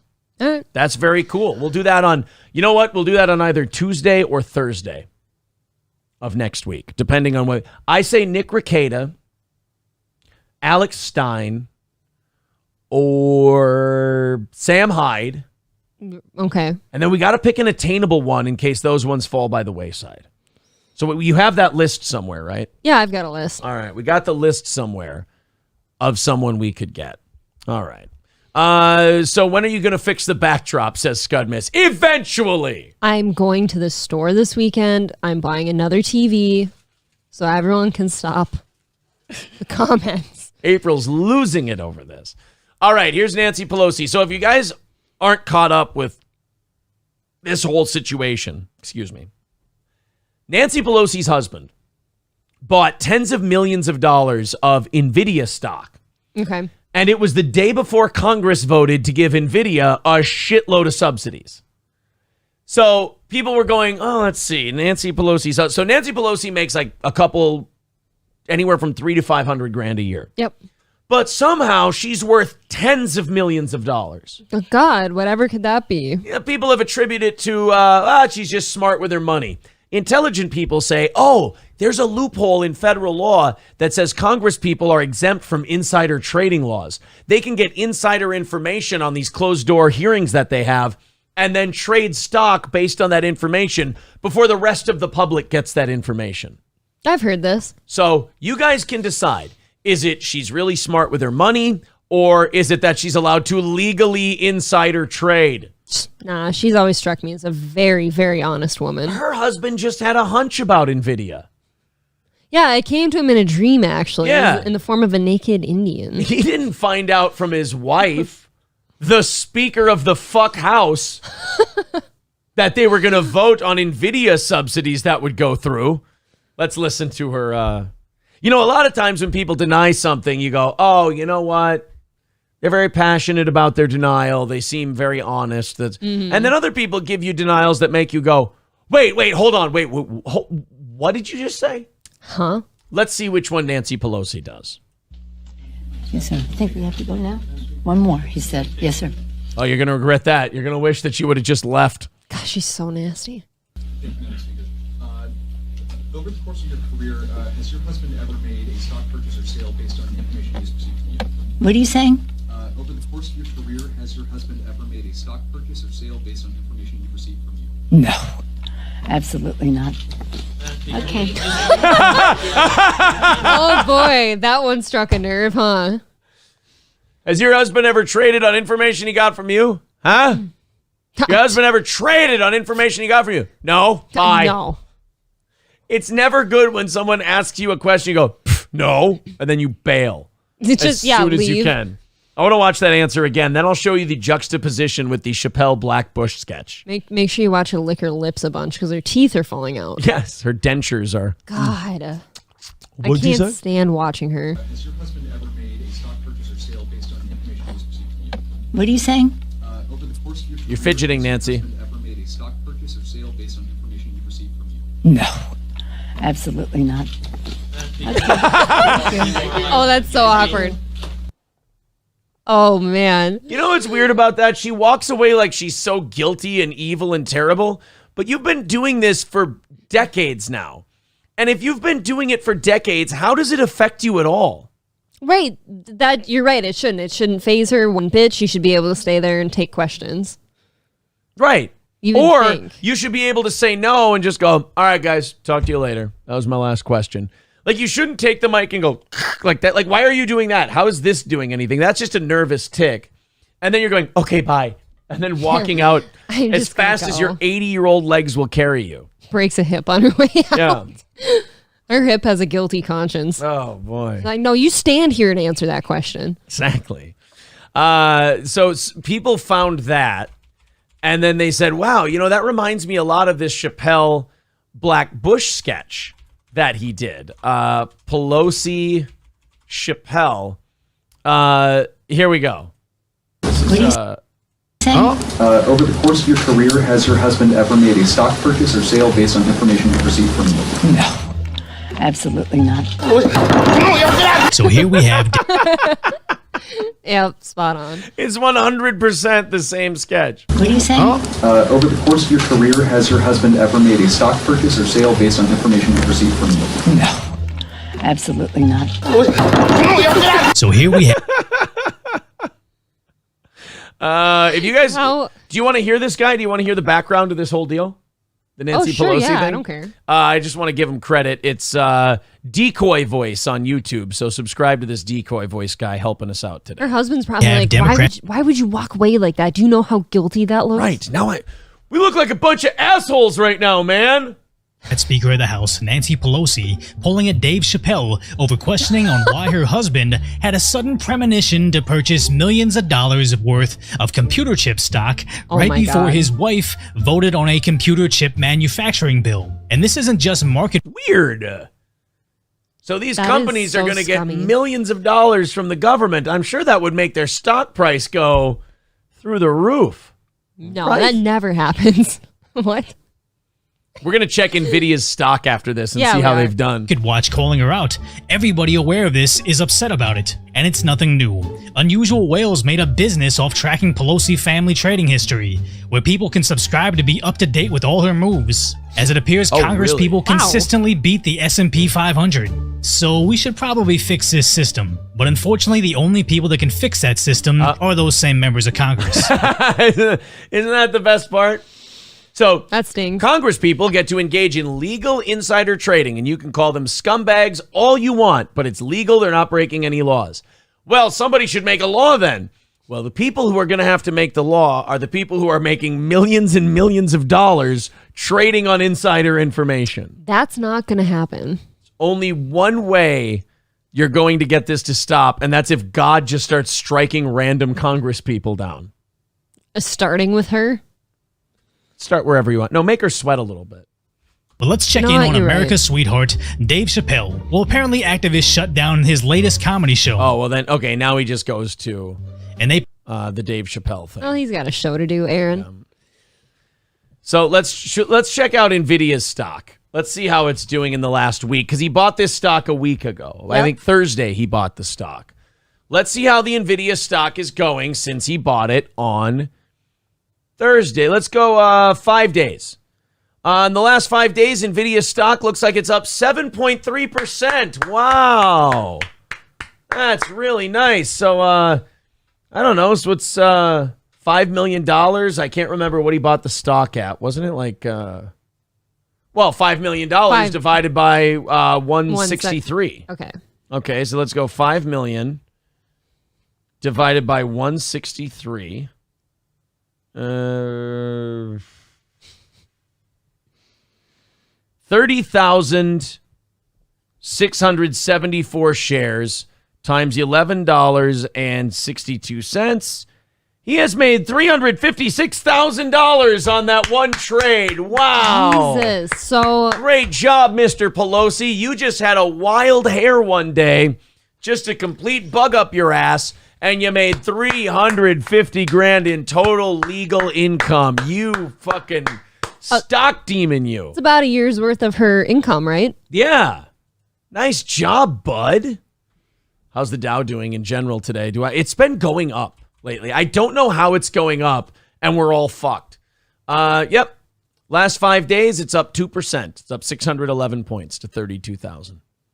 I mean, forget that we're statistically in a recession. Forget that gas is still over $4 a gallon. Nobody wants to say that, man. Nobody wants to say the recession word. Yeah, it's something else. I tell you what. Thank you very much to Casey O'Connor for $5 super stickers. Very nice of you, sir. People are coming up with ideas for who our guest should be. Declan Dillon says Alex Stein will definitely do your show. I hope so, but that'd be fun. I private messaged him on Twitter. I DM'd him and he didn't DM back. We'll see. Maybe I'll email him or something. Rain EG, who's a big Red Bar fan, says, what about Donkey Lips Michael Raven? Yeah, Red Bar's already got a stick up his ass saying that this show copies him because, Red Bar's going to talk about Nancy Pelosi and Dave Chappelle and all this other stuff. He's going to talk about all the news that's going on. That's really his kind of show. I should have one of the people he makes fun of guys on. That would really make him less bitchy about it. Get a little Beetlejuice, little beat on your show. Oh, that would be fucking great. I know. April, you're a genius. I know. Guys, how about Beat? That'd be so fun. Dude, we could definitely get Beetlejuice on the show. Yeah, is he still around? I have no idea what he does. I want Beetlejuice. Beetlejuice. There he is. Oh, April, that was a great idea. Curly says, the only thing I don't like is she didn't say absolutely yes and walk away. That's the thing. Like, just admit it. You're allowed to. Right. You're allowed to just go, oh, my husband? Yeah, he's totally shitbag trading on information I give him. Or just say, I don't know. He doesn't talk to me. Yeah. Who cares? Now, wait a minute. He's not a congressperson, though. Right. She is. And if she's giving him information, well, then she's just stupid. Why doesn't she do it? Why doesn't she buy the stock? Because then she'd be guilty of insider trading. She's allowed. She can't be prosecuted for insider trading. I don't know. Her husband can. If her husband gets information from the government. I'm sure she sees it the way I just said out loud, though. She's probably stupid. Maybe. Far-fetched, I know. Sandy Squatch says, someone with that kind of money should have fake teeth by now, the good ones that are screwed in. I don't understand why she hasn't yet. I bet you if you're 80, though, and you still have your original teeth, you're kind of proud of that. Yeah, you might be proud, but you're sitting there. I'm 35 and mine. What was that, Sonny? I'm 35, and if I have a cookie, mine hurt for like 3 days. And he's already got 2 fake teeth. Yeah, exactly. Let's go to Rain. He says, Dave Chappelle is full of guilt. I want him in a retirement home. He also wanted all those old people waving flags in heaven now. Yeah, Rain is trying too hard to be Red Bar. Is I the know. problem. Chris says at least her husband's luck finally turned around after the DUI. Yeah, he just got a DUI. So he got a DUI and then he made $350,000 on insider trading. Oh. I'm going to guess, though, if you're Nancy Pelosi's husband and you get a DUI, nothing happens to you. There's no way. Well, the only bad thing about a DUI is the money. So if you're really, really Unless rich, you've had a few. Well, but if you're really rich, it doesn't matter if you get a DUI. I was saying unless you've had a few. You'll get in some trouble if you've had a few of them. Not really. Like, no, I mean, like, what kind of trouble can you get in that a rich person can't beat? That's what I started with, Aaron. That's what I'm saying. Like, you said, like... I think you're agreeing with me. Like, I think you're confused but agreeing with me. Yeah, like, the DUI for him doesn't mean shit. That's what I said. Yeah. Sir K says, try this new guy, Red Bar. He could use the rub. Declan says, Red Bar is boring now. I did, the last 2 episodes, I've read what he's talked about. I haven't started. And I just went, I'm not really interested in any of this. I didn't finish, how he had a storm interrupt his last episode? Yeah. I started the second half. I didn't finish it. And then this one I haven't started. Yeah. Beetlejuice is big on TikTok, someone says. That'd be kind of cool. I'd love to have him on, man. That would be Contact him. That'd be a lot of fun. Let's go. Well, what about Adrian? He'll come on. Adrian's desperate for attention. I don't know if he'd come on here, though. He would never. He has a weird kind of pride about certain things. Damn well he won't even answer that phone call. Dave S. says, ruling class immune to insider trading. I know, it's a pretty cozy gig, right? People like AOC are like too dumb to take advantage of that too, because they're like holy rollers and big believers in changing the system. So they're like, I'm not going to trade stock based on inside information. It's like, all right, stupid. Like, I would do it if I was in there. I think most people with a brainstem would. Right. If the system's built to be that shitty, then fuck it. I'm doing it. If it's not illegal and I can make a shitload of money and I don't have to be in that dog shit town anymore of Washington, D.C. AOC literally thinks trees fix poverty. Inner city racism and poverty. Sure. SC Motorsport says, can we get more Nancy Pelosi impressions from April? Oh, can you do No, it's basically just that one. No, that's not it. That's too conservative for what you were doing before. Get your real sloppy teeth licking in there. I don't have sloppy teeth. I can't do it. I might have a big forehead. I don't have sloppy teeth. You were doing it before. You've pulled the reins back on us a little bit. Let me get a little water in my mouth. Yeah, get that teeth moistening going. For sure. No, you're not doing it. No, I can't do it. These don't pick any up. You were doing real sloppy chops before. I'm not a sloppy girl. You're not doing sloppy chops. Scudmiss says St. Cloud Superman has a new truck with a bunch of anti-Biden flags, but doesn't stand on St. Germain anymore. No, I was actually St. Cloud Superman. There's this big fat guy who used to wear a Superman outfit and stand outside here where we live. And now he just drives around with a bunch of anti-Biden flags on his car. Wearing wife beaters and a feather boa. Yeah, he's like 400 pounds. He drove around honking his fucking horn yesterday, and he not followed me, but he was behind me on Highway 15 coming home. He did that to me once. And he was honking his General Lee horn. Yeah. The entire fucking time. Yep. It's just like, oh my God. Can we get more Nancy Pelosi impressions? I don't know how true, but last I heard they both put money in. Oh, so Pelosi and her husband put money in. Okay. Dave Lee says that's the same line Trump used. You pass the laws, I use them. Exactly. Rain says, April, that impression was very tame. Open your mouth. Yeah, see, April, you were doing this before. Yeah, here, you do it. Did I do that? Oh, yeah, you were sloppy chop as a motherfucker. Okay. You're like sucking on your teeth and slopping them at the same time. Much better. Much better. I sloshed a little water that time. Okay, good. My teeth are nice and clean. Yeah, now you've got nice, clean Squeaky shoppers. Clean. We have a bunch of stuff for overtime for you here. Why don't we click on some of this stuff? Open it up. Yeah. Oh, yeah. One of the guys that helped kill George Floyd got 2.5 years yesterday. Thomas Lane, he was one of the guys who I guess held his legs. I was going to say, unless you're holding him down, I don't care about people griping about how people didn't get life. Well, there's some of these cops who they just kind of stood there and did nothing. I don't think those guys should go to jail. No, they probably didn't know what to do in this case. And like cops tackling and like hitting or stopping other cops in the line of duty is not a common thing at all. Mhm. And it's not something like you could be prosecuted for that. You could get fired from the force for that and all kinds of other things. Now, if this guy held down his legs, I guess he helped. But like, there's other officers that were standing there, like kind of looking out at the crowd, like that Asian cop. I don't feel like that Asian cop should go to jail. No, I still feel like a holding down of legs is worse than standing there, though. And I guarantee you those ones that were just standing there for whatever minimal sentence they get, they'll probably never just stand there again. Well, I don't think they're going to be cops again. No. I don't think. I'm just saying, like, even as a bystander, I don't think they're going to sit by and let that shit fly. I think the other guys involved here, I don't know if their trial is over or what. Now, Chauvin, he's never getting out because he got 20 years in the beginning and then he got 25 on a federal beef too, right? Civil or not? It was civil. Civil rights. It was civil rights. No, it wasn't civil court, but it was a civil rights, a federal criminal case of civil rights violation. He got like 25 years. He violated George Floyd's civil rights. So he's at 45 years of time unless those sentences run concurrently. I think, didn't he appeal one of those too? Yeah, nothing's going to happen. I don't know what you're doing wasting your time. He's in jail and he's staying in jail. Well, you do everything you can to get yourself out of jail. That's what you do. Victor says, Tao was watching the increasingly angry crowd. He attempted to get Chauvin off his back. He was still found guilty. Oh, okay. Yeah, like what could that guy have done, honestly? There's nothing more. Yeah, what are you supposed to do? Hit Chauvin and shoot him? What are you supposed to do? Use force to get him off him, Yeah. I guess.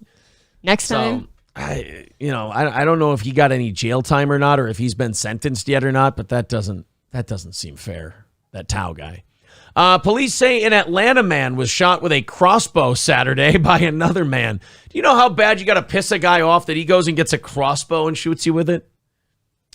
You have to piss somebody off pretty bad to get crossbowed. That's a little less personal than like a stabbing, but that's pretty personal. Fuck, would that hurt too? A crossbow? I mean, seen that'd those- be so fucking fast. those- That'd fly right through you. Bolts and shit that they shoot, the big thick ones, like the medieval crossbows and shit like that. I'm going to let you know right now. They don't Nobody use those has anymore? a medieval crossbow, Aaron. When I think of someone shooting someone with a crossbow, I think of like a medieval crossbow with the bolt. They don't have bolts and crossbows anymore. Are they just arrows?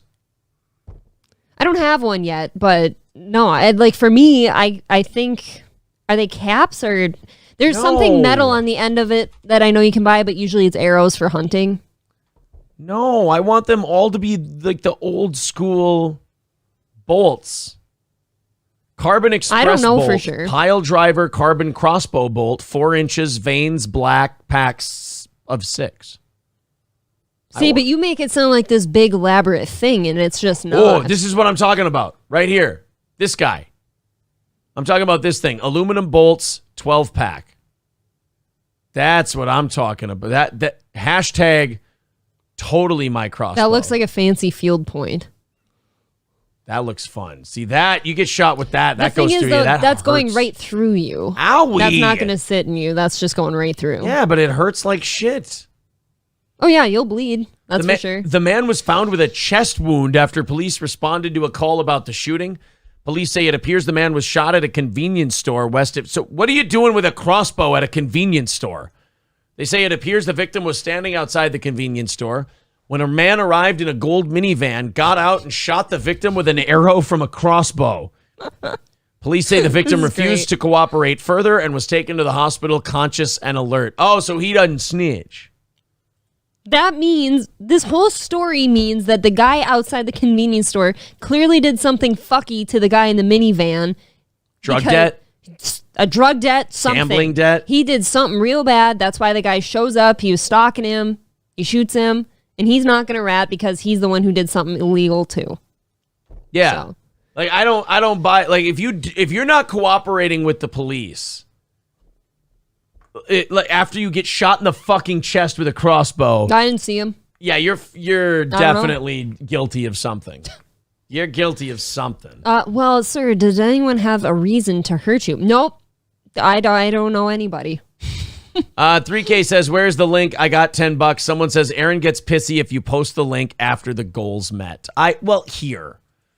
I will give you the link if you're asking for it. I just say once we meet the goal, we don't ask people for more money. That's not how we get down here.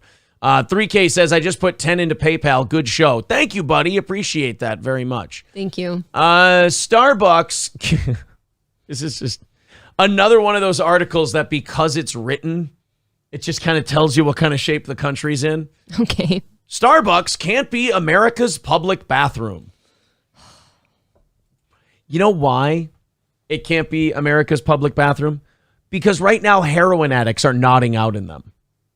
I thought we fixed that problem. Yes, because on the West Coast and the East Coast and everywhere else, junkies are going into Starbucks bathrooms to shoot up because there's lots of them everywhere. And they sit there and they nod out in them. That's what Howard Schultz is saying, the CEO of Starbucks. He's like, we had to close down 16 stores. They're in San Francisco, Seattle, Portland, and LA. And why are they closing them down? He's like, the stores are profitable. The stores are making money. But there's junkies going in there all the time, making it unsafe for the staff. They're threatening people. They're using the bathroom. They're making giant messes. It's making us look like garbage. So we're going to take all these employees. We're going to rehire them somewhere else. Relocate them. Yeah, relocate them. And then we're gonna fuck off with I think that's the Starbucks in these communities. I think that's a proper response because you know damn well those cities aren't going to do anything to help you. They're not going to do any programs to get these people off the streets and keep them out of your businesses. So you might as well leave.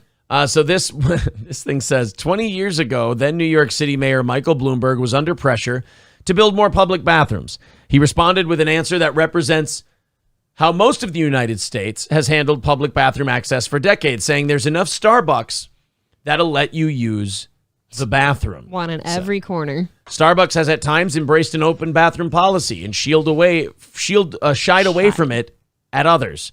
Now the coffee chain is effectively saying it can't be America's public toilet any longer. Well, now, that's not Starbucks' fault.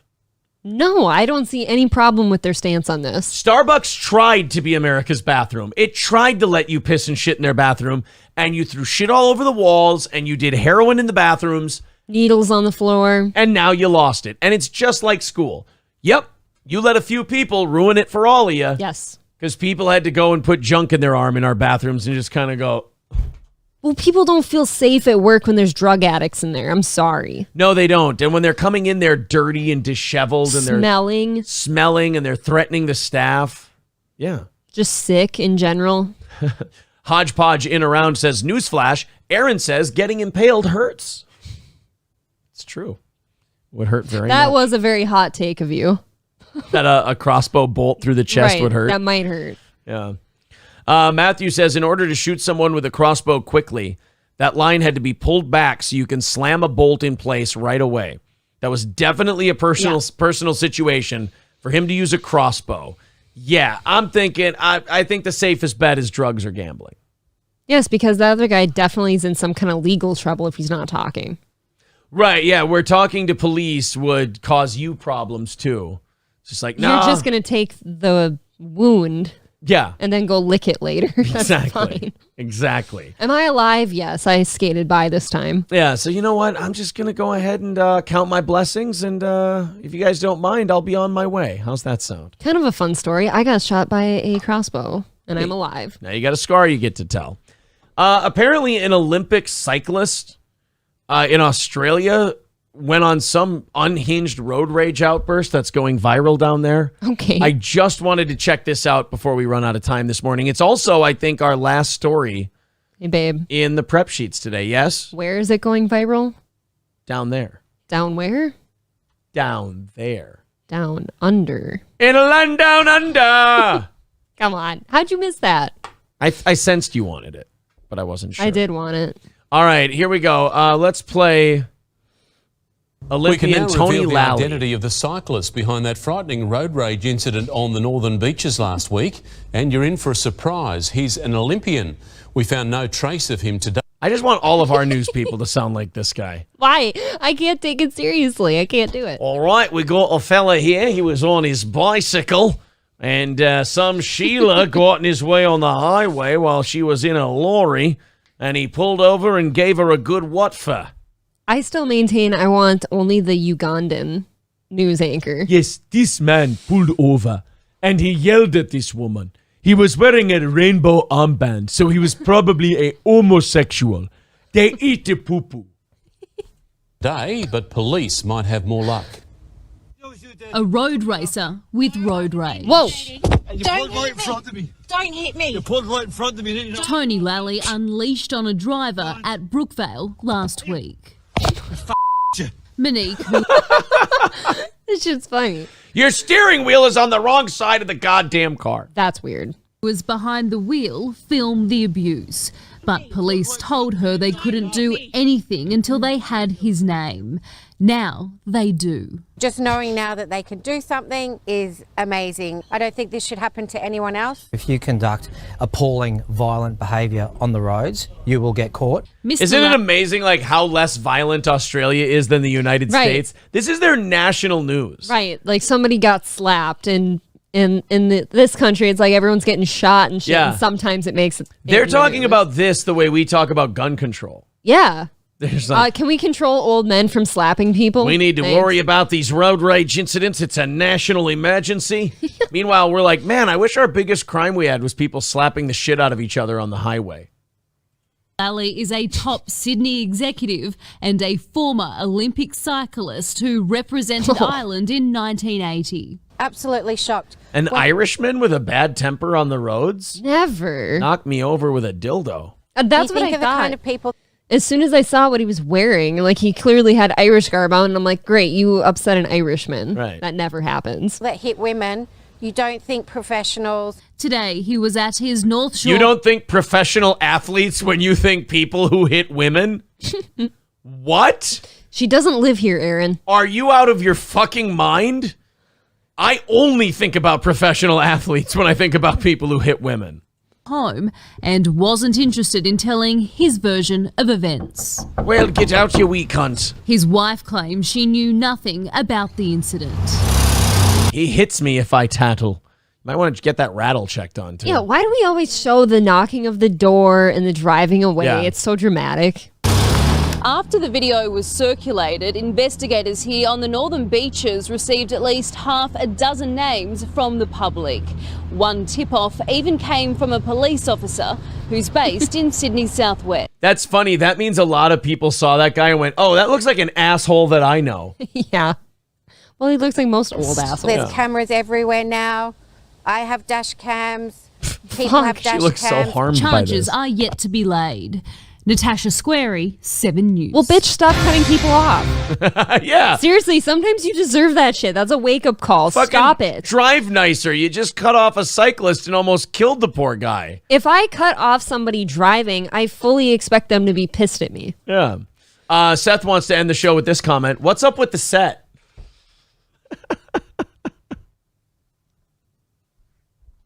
Nothing. Guys, I'm going shopping this weekend. It's all right. Guys, thank you very much. Ended up over $100 over our goal. So we're going to book an interview with somebody for next week and do that on Tuesday or Thursday and put it up for you. We'll do the Bobby Lee thing from a couple of nights ago from the Honeydew podcast. We'll put that up after the show tonight. And then we'll be back on Sunday for the members only show. If you're a member, we do a 1-hour podcast for you every week. April, thank you very much. Thank you, Aaron. And to the rest of you, thanks a ton. You made us successful again this week, and we appreciate every dime and every minute that you spend watching this program. Take it easy. Back to you next week.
everybody. Good morning. It's the Steel Toe Morning Show. I'm Aaron. That's Oz. Hi. So many right before the show starts, I check messages, I look at everything, and I get so much news. I get so much information when I check my phone right before the show starts. World at your fingertips. People are saying, well, what's with this dead air, no volume thing? What do you mean dead air, no volume? I'm registering all kinds of volume on my end. What are you guys doing with this dead air nonsense? I don't want to hear about that. Don't tell me dead air. I know what I've got.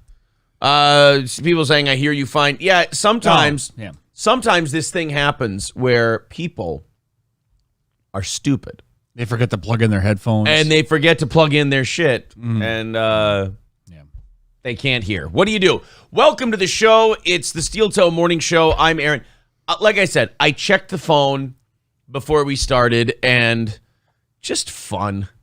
I mean, so last night during the evening show, we found out one of the guys who's on Anthony Cumia's network, Compound Media, that he got really ass hurt that we made fun of him getting punched in the face by another comic. Now, I'm going to test this because there's been a universal response to this guy from our audience, and it actually loses us. Like, people don't want to listen to it when we start talking about it because it's like talking about your neighbor. Nobody knows who you're talking about. Right. We were featured on the show of Gino Bisconte. Okay, because I know who that is. Yeah, exactly.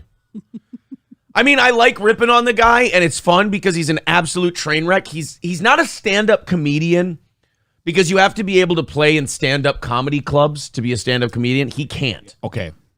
He thinks the N-word is edgy and hilarious, so he uses it. But he doesn't use it like a guy who's funny, like Louis C.K. or somebody else might use it. He just uses it to use it, and then acts like whenever you go, oh, God, you're so cringe. He goes, oh, you don't like my free speech? Oh, you can't handle me saying what I want to say? It's like... So based. Right. It's kind of that fake edge. So he's 60. He lives in rent control. Refers to himself as a cat dad. Yeah, I know. See, I start talking about Gino Bisconte, and it's just instantly people go, I don't know him for his comedy. I don't know him for any work he's done. But your explanation of him makes it... That's a universal response. People put their hand over their mouth, they start laughing, and they back away from whatever device they're using. Yeah, I mean, you just hit me right away. Two things, like... Rent control. 60, rent control. The rent control, that's always the one that gets me. The old Section 8. Yeah. Yikes. And by the way, has roommates in Section 8. Of course you do. Of course you do. Oh, boy. Hey, Billy, you can stay here for $20 a month. And he goes, because we were making fun of how little money he has, and he got defensive on his show. He goes, my salary has a comma in it. I'm like, everybody's salary has a comma in it, or you couldn't live, you dipshit. Jesus. Everybody's salary has a comma. That just means you make more than $999. So, yeah, that really bothered him. Him getting punched in the face really bothers him. And so he kind of ran his mouth yesterday, and we shut it for him on last night's show. And then we put a clip up of it, and he's got, the leaks came out of Anthony Cumia's network and who watches what. This is back in, 2018. Okay. All right. And, a thing like Cumia, who's behind a paywall, he doesn't gain, his service doesn't gain more people as time goes on. It loses. Yeah. Because the Opie and Anthony days are over. I love Anthony, but the O&A days are over. He's not gaining any new fans. And Gino never had any to begin with. So he and Aaron Berg, before his buddy Aaron Berg quit the show. Again, you're looking at me like, I don't know who any of these people are. It's fair. That's right. I'm just trying to roll the punches. It's totally fair. I get it. You're a wonderful co-host. You've been nothing but a friend this entire time you've been on the show. And you're a saint for putting up with this. When his buddy, the funny one, was on the show, they were doing 300 viewers a show. Ooh. 4 years ago when he had viral. Now the funny guy is gone because this guy, the other guy, drinks too much and says the N-word, and the other guy's like, you're not funny and you're dragging me down, and he got a better offer to go somewhere else, and they said, we'll pay you more if you don't bring him. That's always bad. That's never good. Yeah, when you're told when you're being compensated to not bring what you think is a part of the show. the geriatric albatross, the geriatric anchor tied to your leg. So he got away from him. So I imagine there's probably about 100 people watching that show. There's more than 100 people watching this show right now at the rent control building. Dawn. Well, that's true. If you could get everybody in his building to watch his show. Well, in fairness, if he's Section 8 hate. Look, if he's in rent control and he's using the N-word, you're not going to find an audience. That's true. I mean, sorry. That's true. Yeah. It's not going to still want those checks coming in. Yeah.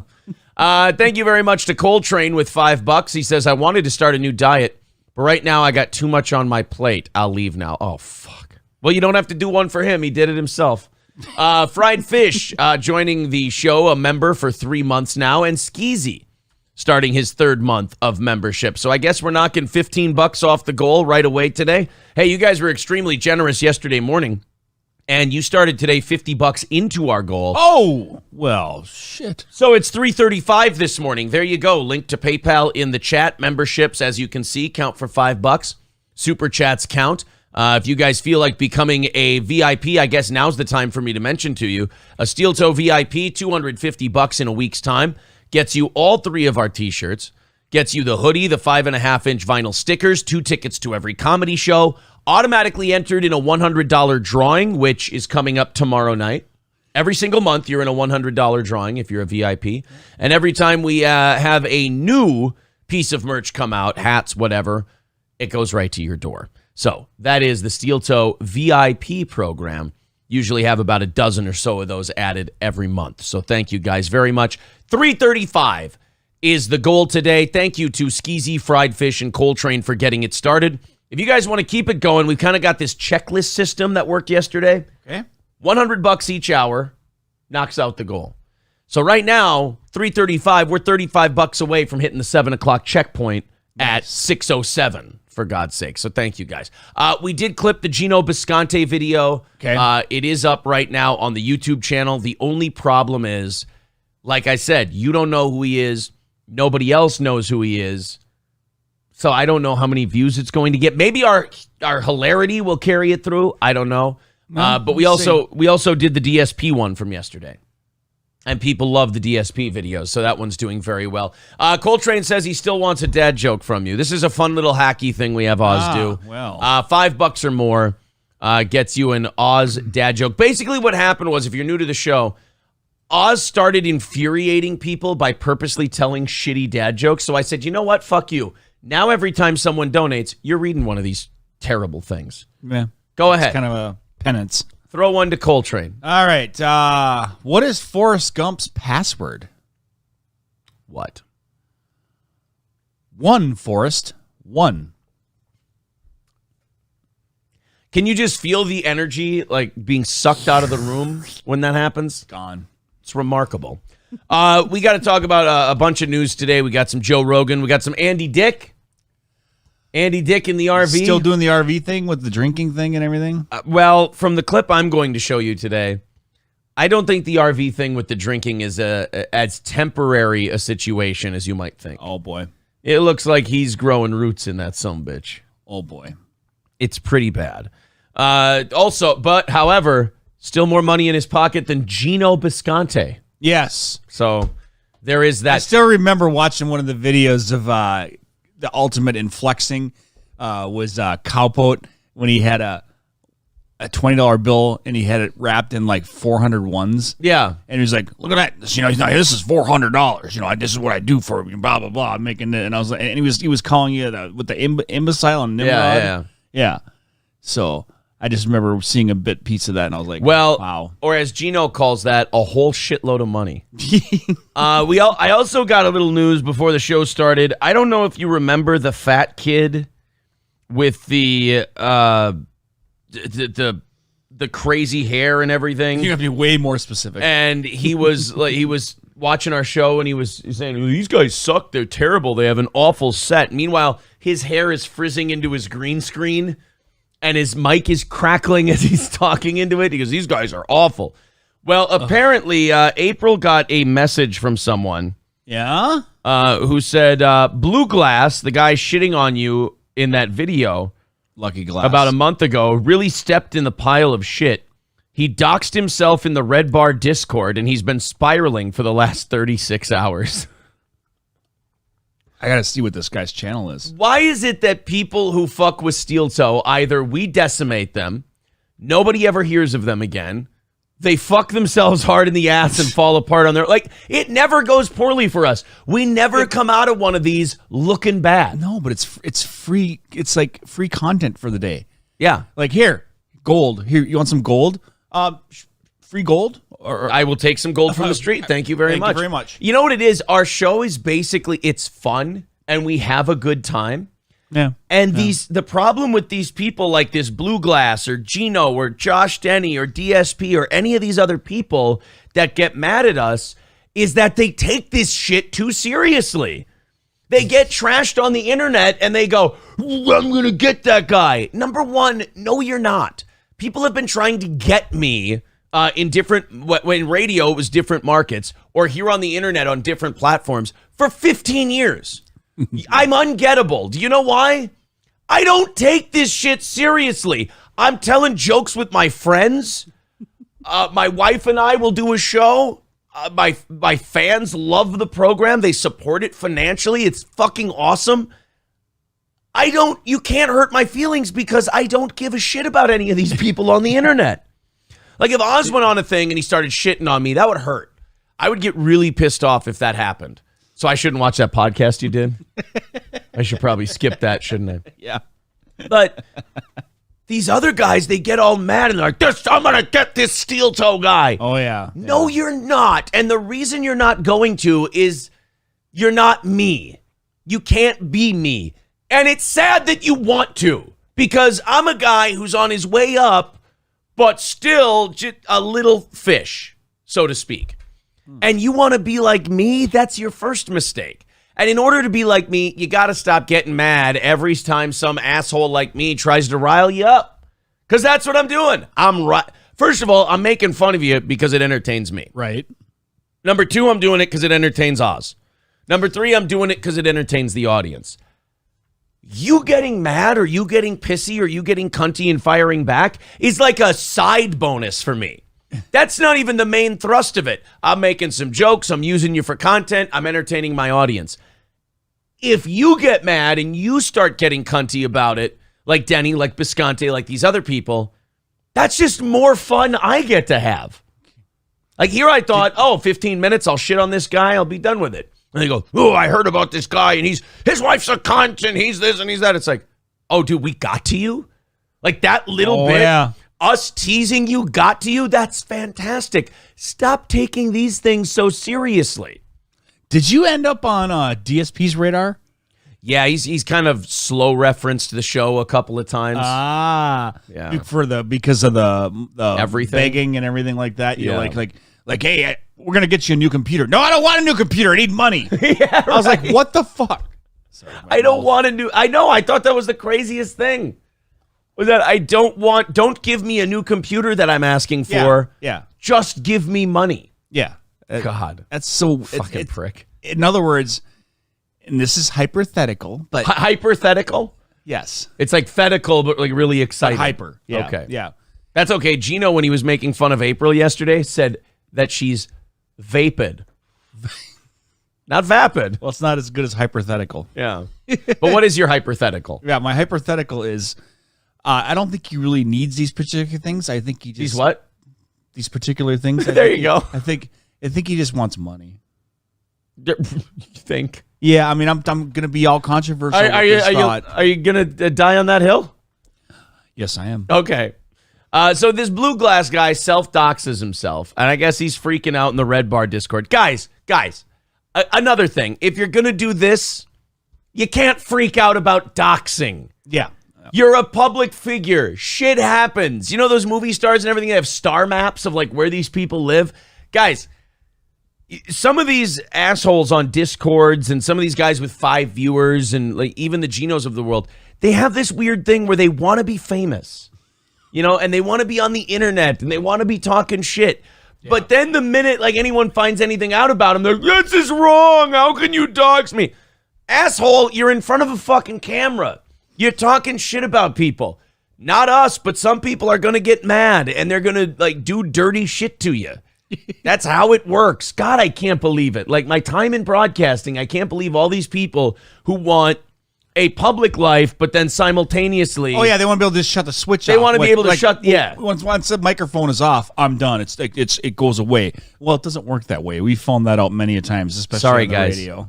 Yeah, you gotta be a little more lighthearted about this shit. We shut the microphone off. We go home, and then all of a sudden somebody approaches you, and go, "Hey, remember you said that thing?" And I'm like, "Oh, I did." Yeah. I also strictly instructed you not to talk to me, but you didn't listen to that part, did you?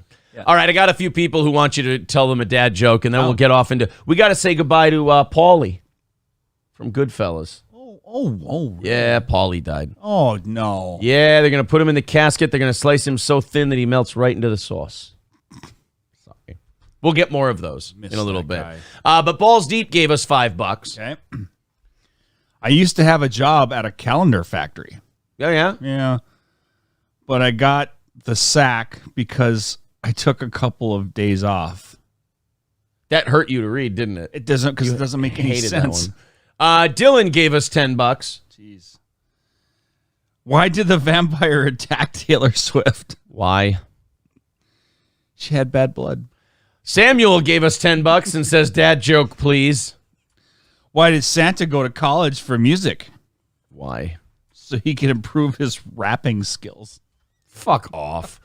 All right, guys, that puts us 310 away from our goal. Michael B says, oh, Lord, can you drown yourself? Yeah. No. I mean, in fairness, you're just reading it out of a book. That's true. But maybe there is a thing where you can shoot the messenger. Yeah, right. 310 away from our goal. So we're $10 away from the first checkpoint at 7 o'clock, and it's 6:17.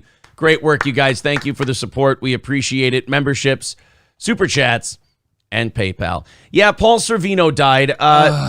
Good news is 83. I mean, yeah, he hated meetings. He didn't like to talk to anybody. No. Well, now he's doing some meetings. Yeah, he's taking some meetings today. Yeah.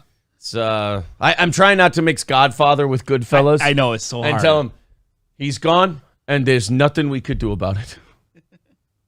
You know, here's the thing, Paulie. His doctor told him, I got to give you this bad medical prognosis, and then I got to turn my back to you. Why? Why would you do that? He's practically a bar stool. I mean, he knows, the restaurant business. Oh, they told me I have cancer and that I'm dying. They're treating me like half or something. All right. Mr. Sorvino, you're sick. What do you mean I'm sick? What, I'm sick, like sick in the head, huh? Like I don't think right, huh? What kind of sick am I? No, you said it. He said, no, the doctor's a big boy. He can say, how sick am I? How fucking sick am I, huh? What makes me so goddamn fucking sick? Poor Paulie. That's why you're here, by the way. Oh, God. It's for shit like this. Oh, yeah, for sure. Quit Begging says, if you get 30 people to donate $10, it'll cover the rest. Great math, Quit Begging. Wow. Great math. Thank you, Quit Begging. Well, there you go, guys. 30 people, $10. We knocked this thing out. Basic math paid off. There you go. I like Quit Begging. By the way, Christine just gave us $10. We'll get back into Paulie. This just gives us more time to think about Goodfellas lines. Give Christine a terrible dog shit dad joke, as we have now hit the first hour marker for today. Guys, no rule against getting it to 200 by 7 o'clock and really making it an easy day today. Go ahead, Oz. You know, I used to be a banker. Oh, yeah? Yeah, but I lost interest. Randall Stevens, he's the guilty man, Your Honor, the man with the bank accounts. So Paul Sorvino, dead at the age of 83. Well, he hung in there pretty good. I mean, he wasn't in the best of shape, Right? I mean, he did pretty well for himself. I mean, 83 is one of those. Yeah, it sucks that a guy who was in one of the greatest movies ever is gone. But at the same time, he didn't, like I said last night, he didn't get cheated. Nope. 83 is pretty good. I think the life expectancy right now for men is like 78. U.S. life expectancy. Up, huh? No, it's gone down, actually. It used to be 80. Yeah, 79.05 years. I think. Oh, no, never mind. It was never 80. Oh, okay. Okay, it's been 78, 78, 78. Now it hit 79. So I almost had something to blame it on then. Yeah, he made it 4 years over the average. Yeah. Giggles wants to know if you'll burn that book when you're done with it. I think you've restarted it once. We have ourselves a little barbecue, dance around it like wild Injuns. You'll see the flames for miles. So yes, Paul Sorvino didn't make it. And, when he went to chemo, his wife said, you take care of that thing that I asked you about? What do you know? What do you hear about that thing? Oh, wait, that's Casino. God damn. See, I'm going to fuck up all the movies now. Yeah. Here, Paulie Goodfellas quotes. That's what we'll have to do. Oh, my gosh. Or you could do his brother. And you could do, now you're saying I got cancer. Boy, you're a real jerk. You know that? We got to toughen this Paulie up. Yeah. Yeah. That's a perfectly good apron. What are you doing? You wasted about 10 aprons on that schmuck. Toughen this kid up. He actually told his doctor, he goes, Vinny, don't put too much chemo in that bag. I don't even know if he had cancer. He had a request for his funeral. Oh, it did. Yeah. Don't you make a jerk out of me. Yeah, Just don't do it. Just don't do it.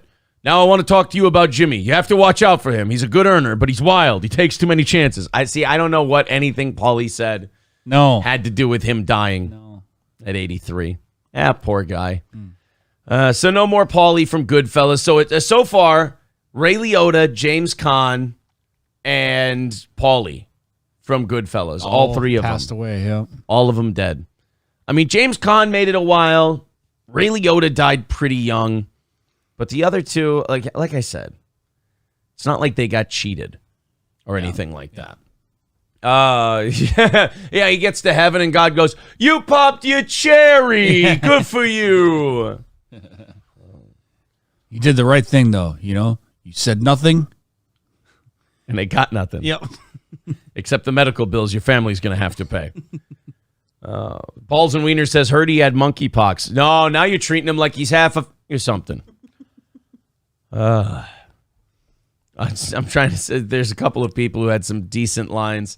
They told him he was going to die and he had to plan his funeral. He goes, what do I know about the funeral business? Huh?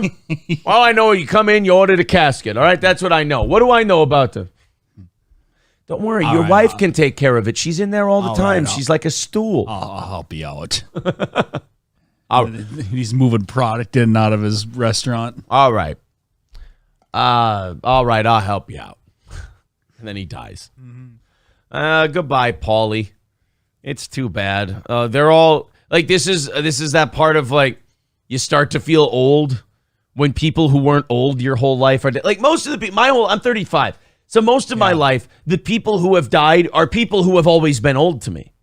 Yeah. They're guys who are, in their 80s. And when I started watching them, they were in their 60s. So who gives a shit? Yeah. But now I run into a lot of like old crushes and stuff from like growing up. I'm 46. Yeah. So and they're doing reverse mortgage commercials. Yes. Or like, oh, let's go look at Christine Taylor. Oh, crap. Or anything. Anybody from Saved by the Bell, they all look old as crap. Kelly still looks very good. Okay. I think she still looks great. I think Lisa ate Slater. I could be wrong. Tiffany, I think Tiffany Amber Thiessen did something recently, and she actually looks pretty good. Probably a little work. How dare you, sir? How dare you say such a thing like that? Yeah, is that her? That's a little fakey looking, though, Oh, you are so picky. Yeah, she still looks okay. Oh, wow. See, I don't know. It's just... She's older. Like, you get older. It happens. Yeah, but... Or like Kelly LeBrock. Because I was a big weird science guy. And I looked at that, and because there was a picture of her and the three original from Weird Science, they were together, and I went, oh, no. I probably spelled it wrong. Yes, I did. Oh, God. Oh, Jesus Christ. What did she eat? Shellfish and she wasn't supposed to? It's called collagen. Oh, my God. Yeah.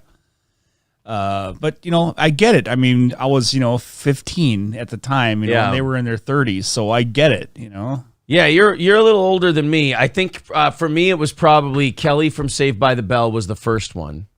Yeah.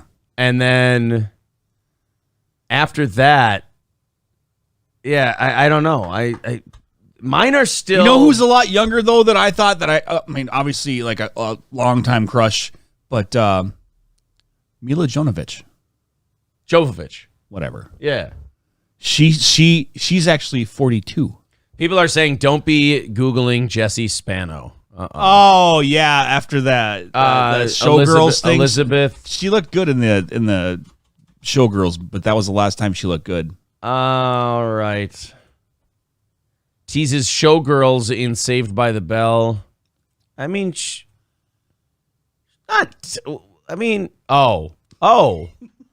well, they don't show you neck down shots all the time on Google. No. They don't. Yeah. Okay. So I mean, it's just when you see Mario Lopez when he's posing with her looks like, bitch, I'm still famous. I could catch failure from you. He still looks the same though. He looks great. He looks like he could catch whatever career she has, and he's trying to stay away from it as best he can. Poor Mario Lopez. Well, he's probably doing the best out of all of them. Yeah. Slater's probably doing the best. Now, what about from Wayne's World? Wayne's girlfriend. Oh God! I bet she looks Cassandra. Good. Yeah, I know her name. I just can't think of it off the top of my head. Tia Carrera. Yep. From Wayne's World 2022. How's she doing? Still looks fantastic. She looks good. Yeah. Good for her. Yep. I remember from Crucial Taunt. I heard they wail. That's what I hear. She wanted some of his Axe body spray. Oh, boy. You guys just not working with us today, are you? Coltrane says Elizabeth Hurley is hotter now than when she was on Austin Powers. She really is. Yeah. Like, have you seen her recently? No. She looks remarkable. She's like posting bikini shots on Instagram at like 55 years old. Elizabeth Hurley, 2022. Images. That still looks good. Yeah. Yeah. I mean, good Lord, man. Some people are just born with great doctors and good genes. Just turned 50 or whatever. It's from Friends. This is ridiculous. Jennifer Aniston. Yeah, Jennifer Aniston. She doesn't look a day over 30. Jennifer Lopez. J-Lo still looks very amazing. good. Yep. She's got some Ben Affleck stank on her now. Good for those kids. I'm glad they found happiness. Actually, he has a stank on him. Yeah. Coltrane says she's like 56 and she's a smoke show. No, yeah, she still looks really good. Talking about J-Lo? No, Elizabeth Hurley. Oh, yeah. They're saying Olivia Newton-John still looks very good. From Greece? There's no way. I thought she was dead. You find out. This one here is dead. Cross him off then. All right, Olivia Newton-John, 20. I guess what are you talking about? She looks like a beetle. If you're into that grandma stuff. I mean, I'm not saying she looks like shit. She's in her 60s or 70s. Oh, God, she's had to dismiss death rumors? Well, yeah. Oh, well, then at least I'm not the only one who thought she was dead. Yeah, there's nothing there I can see. Sorry, guys. Nice try. I'm not going to put a... look, I'm just happy to know she isn't dead. That's all. There you go. Thandie Newton, Betty White, Diane Keaton looking pretty good these days. I mean, for a really old lady. But, like, you guys, we went from Elizabeth Hurley, like, we went to the mountaintop. Don't sit there and go, hey, this lady looks good for someone who should be dead. I mean, still not going to touch her. Mother Teresa is still hot, says what you drinking. I mean, in fairness to Mother Teresa, she's as hot as she ever was. Yeah.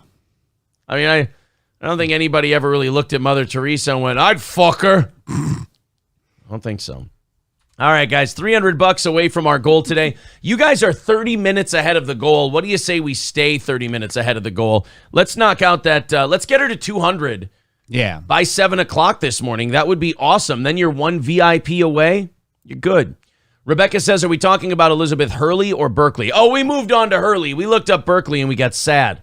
Yeah. So we need that to ended cheer. the segment, actually. Yeah, we had to cheer ourselves up. Little Emmy says Mother Teresa is probably pretty hot right now, roasting in hell, because that's where she is. Jeez. Mother Teresa was not a great person. I mean, for what she was portrayed to be, it doesn't line up. Portrayed to be amazing, yeah. Dude, those Calcutta like homes that she ran, basically she gave these sick people a cot that she could just lay there and die on. And people are like, oh, isn't she wonderful? She's saving people. It's like, she's not saving people. Like, instead of dying in the dirt, they die in a shitty cot. Oh, well. That's it. And then she gave a bunch of money to like this Haitian dictator who then kept it and murdered and starved his own people. Baby Doc Duvalier. I mean, so she's not really the best at decision making. No, she's terrible with money. She needs to have somebody watching that for her. But she just needed a bean counter. That's all. Yeah, she was not an accountant. She was either remarkably naive or just kind of a shitbag. And I'm not sure which one it is. Lemmy says she wanted to watch them die. She had a fucking fetish about it. Real? Is that true? I watched a Penn and Teller episode of bullshit that was about people like false heroes or whatever. Okay. And it was Mother Teresa, the Dalai Lama, and I can't remember who the other one was. What did the Dalai Lama do wrong? Slavery. Oh, well. Yeah. All right. Fine. I love how you're sitting there. Hey, wait, like you're gearing up to defend the Dalai Lama. Yeah, because of all the things you always hear about me, like all the inspirational quotes and stuff. And he has a great drive. Yeah. You know? Big hitter, the Lama. But like the Dalai Lama, I love how you geared up to defend him. You're like, fuck did the Dalai Lama do? I'm like, slavery. You're like, oh, well. Gunga La Gunga. Oh. I believe that's what it was. Oh, yeah, Gandhi was the other one. Gandhi was a total racist piece of shit. Wow. Yeah. He thought I'll have to watch that episode. I just never really. Yeah. Wow. Not a big fan. Someone says Christina Applegate. No, she wasn't a bad person. Why would you say that? She still looks great, actually. Just kidding, everyone. Now people are starting to get like mixed up who are behind in the chat. Like, are we still talking about chicks who are hot in their 50s? Like, no, we're talking about evil shitbags. And they're like, oh. Exactly. Sorry, I'm behind in the chat. Is that thing with Natalie still a thing? Oh. Exactly 6 million says, and blinding people. I don't know which one that was. But I have a torrent I can send you from the Penn and Teller episode. All right. There you go. There you go. Exactly 6 million says, oh, now I like Gandhi more. Well, do you hate Che Guevara? I can make you like him more with some of the things he said. Oh, my goodness. Dave Dowling says Hillary Clinton. I don't know. Whoever thought she was a hero to begin with. Yeah, nobody really looked at Hillary Clinton as a hero. Yeah, no. Even half the women in this country were going, oh, God, I hope she doesn't win. I don't want that to be the first female president. And they didn't even vote for her. So I don't really know if you can... I don't know if you can put Hillary Clinton in that list of people who like fell from grace. Cody says Genghis Khan is my hero. Oh, that's fun. Napoleon's mine. But to each their own, I suppose. Michaela says, check your Twitch whisper. Oh, it's to Balls Deep. Well, why don't you guys send messages to each other back and forth in the chat? That's wonderful. All right. I will tell the chat can fuck off then. I will go into stories. How does that sound? I mean, if you guys want, if Michaela wants to send messages back and forth to people, we can go on, and I think that means we should stop hanging out in the chat, and she wants us to move on and do stories. I hear you. You want to talk about a bitch with the smelliest vagina in the world? Would you like to do that? Is that something that might interest you? It's not really a fetish, but your curiosity. Yeah. Aiden Jane, 23 years old, has both intrigued and disgusted people after posting a TikTok revealing that she showers once every 10 days. Oh. Now wait a minute. I'm fine with it if you want to only shower once every 10 days. What I'm not fine with is you feeling the need to then tell me about it on social media as if anybody gives a shit. This is totally an attention move. And what I hate about the internet is that people do like attention shit. You know how I said like when you do this for a living, these people will do it and then they see you like us doing it. They do it for a hobby. They see us doing it for a living and they get very jealous. Yeah. And they got I can do that too, right? If I just do something crazy, right? I'll get all the clicks. But you can't. Yeah. Or like these people who have been shitting on us lately who, they take it so seriously that we made fun of them. There's these people who want to be on the internet and do shit and go crazy, But then the minute anyone evaluates them for what they've done, they lose their shit. And what I hate about someone like this is that she's going to go on the internet and she's going to go, I only shower once every 10 days. And people are going to go, oh, God, you're fucking gross. Jesus, you're disgusting. And she's going to go, then the next article is, I was bullied on the internet for just speaking my mind. Exactly. Well, I mean, you said that you're a stinky fish in a gross pond. Yeah, people are going to point out that that's disgusting. Yeah. What did you expect that you were going to... I mean, these people live lives where, like, oh, everybody will tolerate and accept. No, we don't all tolerate and accept. Some of us just have visceral reactions to certain things. Like, I don't wash my asshole or my vagina for a week and a half. And we go...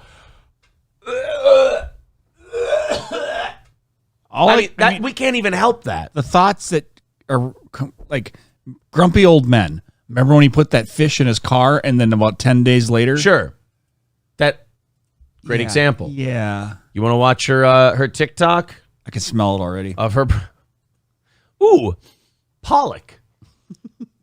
That sounds nice. I mean, Pollock just gone bad. I haven't had a good... No, I just mean Kevin Pollock. Oh. He's coming over didn't today know that. for a guest spot. Is that carp? Oh, God.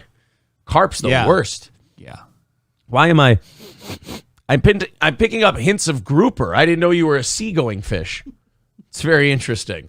All right, let's listen to this smelly broad. Proof that you don't have to bathe often to look and feel good. Haven't showered in 10 days. I mean, no offense, you look like a crazy bag of shit that hasn't showered in 10 days, if I may be honest. Good point. I mean, I know you think that, hey, look, you don't have to bathe and shower often to look and feel good. I can see the grease in your hair. Like, when you make bacon and you let the grease settle? I can see that in your roots.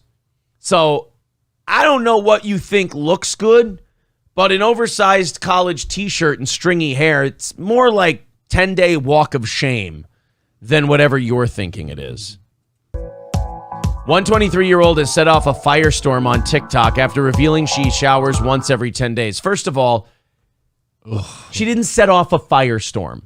She told people she doesn't shower for 10 days, and to pass the time away, some people went, ew, gross, what a fucking monster, get away from me. Set off a fire crotch. Yeah, well, set off smoke alarms, carbon monoxide detectors. Oh, yeah. Methane detectors. Yeah, she set off a lot of things.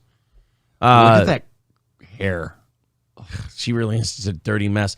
So then people asked her, and by the way, don't ask questions that you can't handle the answers to. Once you start asking this chick follow-up questions, anything else that comes out of her mouth is your fault. Mm-hmm. It's on you. Someone asked, do you do this on your menstrual cycle too? You know what I see right now is like on the movie or the show Peanuts, the stinky kid with the little swirls. Oh, Pigpen. I see little swirly things coming up. You ever pour gas on a hot day and you see that vapor coming out? Yeah. That's what's coming up between your legs. You're seeing gas vapor come out from between her legs. Oh. Okay. She's got the Pigpen effect going on. Oh. So now imagine this. She's bleeding from her downstairs, but she doesn't wash for 10 days. You guys want to see the answer? And doesn't change the routine when on her period. Could you at least maybe rinse with cranberry juice? Like, is that cheating? Like, can you do a rinse, or does that count as washing? I am living proof that you don't have to bathe often to look and feel good. You're living proof that you should bathe often to look and feel good, because right now you just look like dirt. Like, I don't know what other way to put it. Like, you just look like something that's caked in disgustingness. You know what you hear when a water truck is going one direction and a vinegar truck is going the other direction, and when they hit? Yeah. Douche. 3 million views. She was roasted in the comments section. Oh, really? No way. But it's weird that... So based. It's weird that, like, people look for that kind of attention and then complain about it. People look for the attention. Then you get bullied. Hey, look, I'm a big, disgusting pig. And then people go, yeah, you're a big, disgusting pig. And you go, I can't believe... They called me a big, disgusting pig. Well, your video is titled, I'm a big, disgusting pig. What do you... Someone wrote, you are living proof that you do, in fact, have to bathe often to look and feel good. God bless that it's other women doing it. I like it when other women do it to other women. That's because all the guys in her college were too busy going, I mean, in a slump, would you? Oh, boy. Yeah, that's ultimate in desperation. Gives a new meaning to knocking the dust off it. Well, more like crust. You know, like in movies when they dig something up and they have to hit it with like the hilt of a sword to break the caked off dirt off of it? Oh. Remember Kali Ma in the Tim Burton Planet of the Apes, but they pull the dirt caked on it from it. It says caution live animals. Oh, okay. I feel like that's her pussy. Okay. After she doesn't shower for 10 days. She says, oh, your pussy says Kali Ma. Hold on.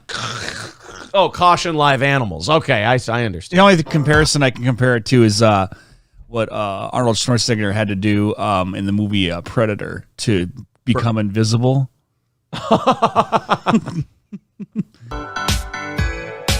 What else did people say? Oh, is that it? They just show me. Oh, stay 10 feet away from me. I love that it's all women just being mean to her.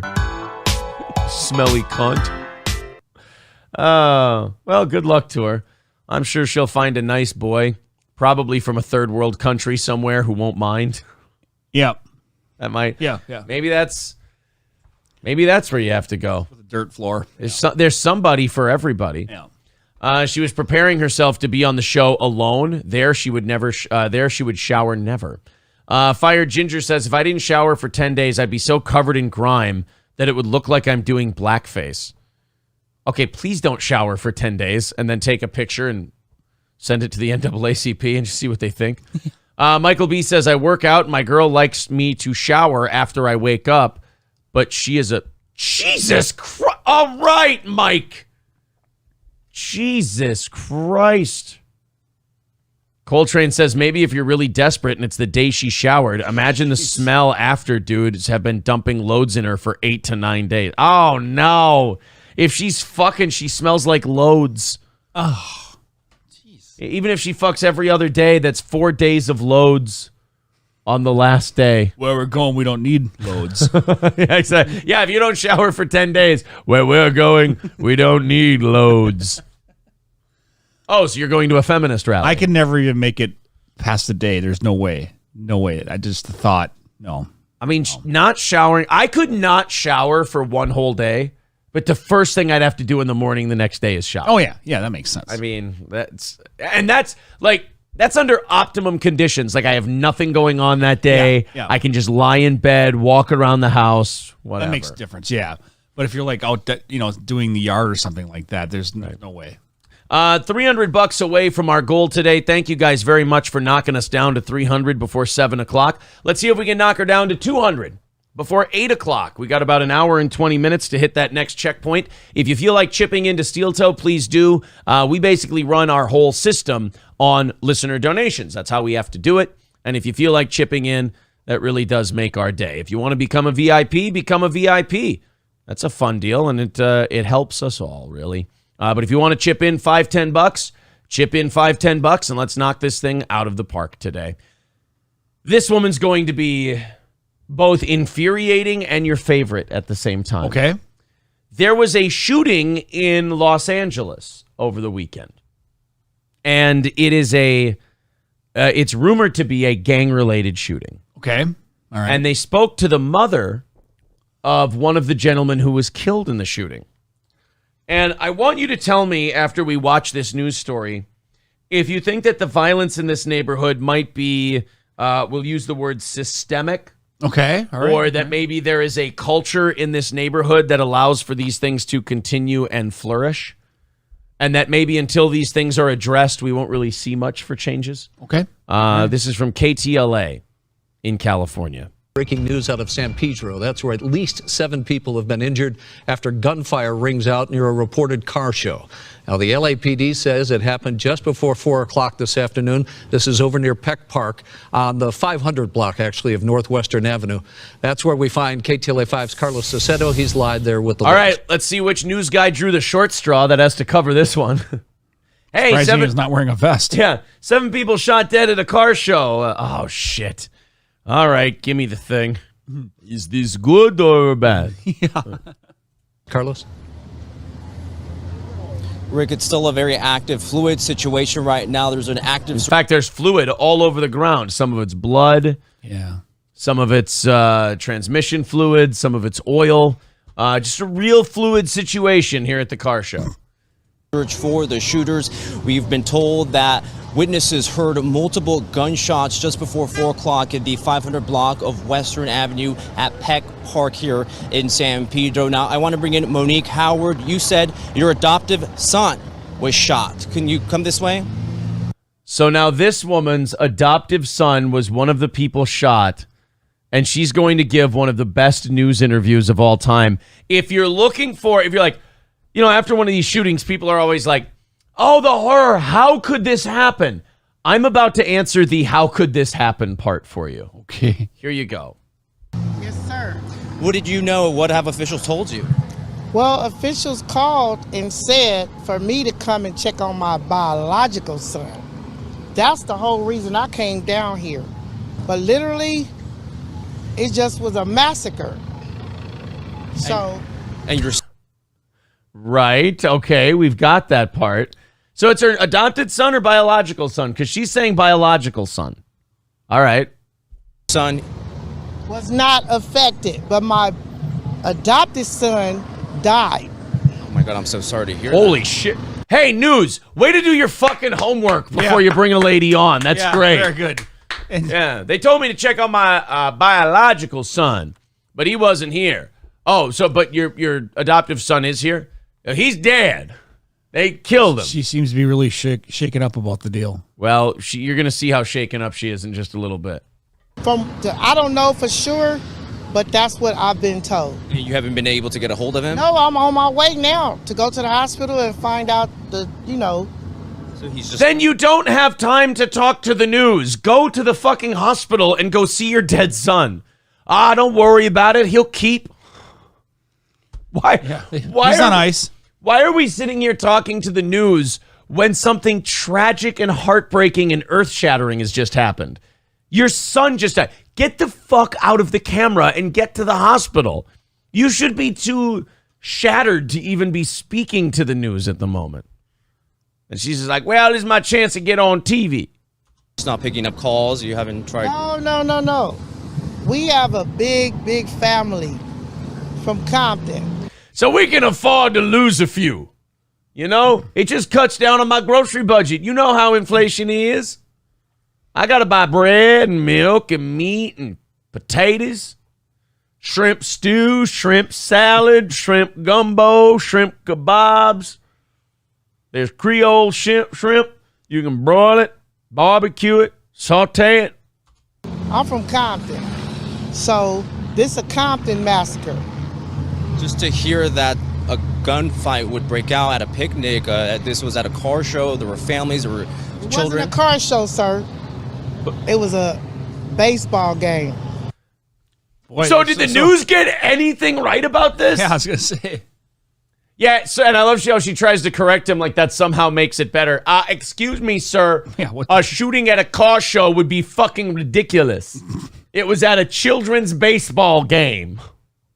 Oh, ma'am, I'm so sorry for discrediting your community the way I have.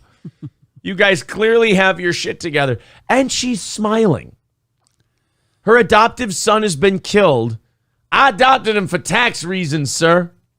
So this don't really hit me too much until April the 15th. Yeah, but she's not going to get a tax credit now, so now's the No, time to he cry did about live in 2022. Oh. So she will get the tax So she'll credit. cry about it next year. I wonder if I can write off his funeral expenses.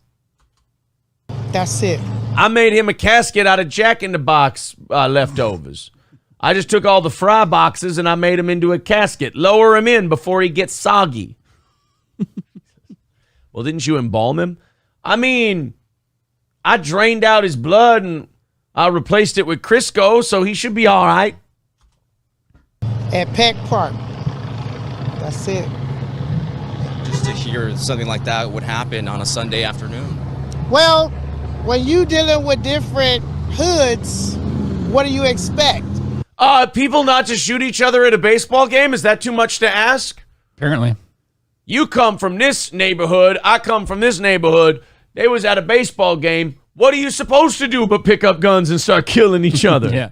Oh, well, since you put it that way, it makes all the sense in the world. Hatfield and McCoy's. Jesus. Because I believe in this one it was the Washingtons and the Thomases. Okay. Just making sure everybody knows. hoods, what do you expect?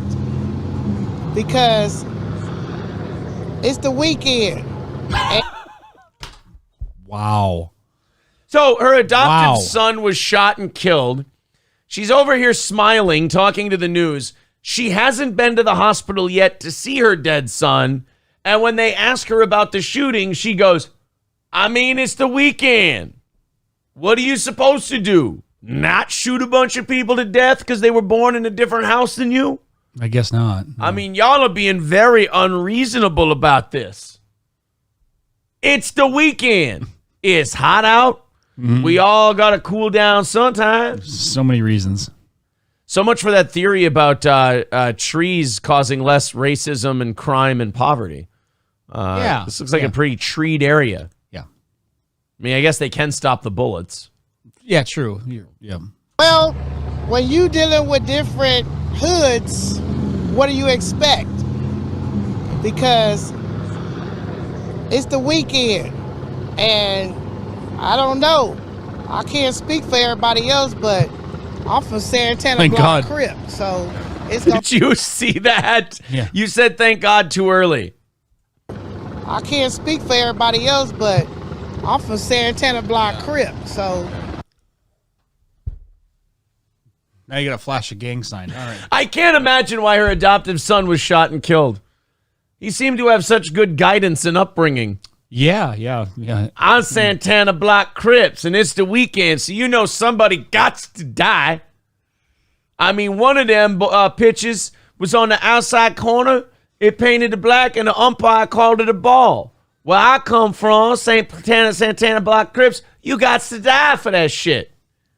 That painted it black. So we gonna paint your ass red.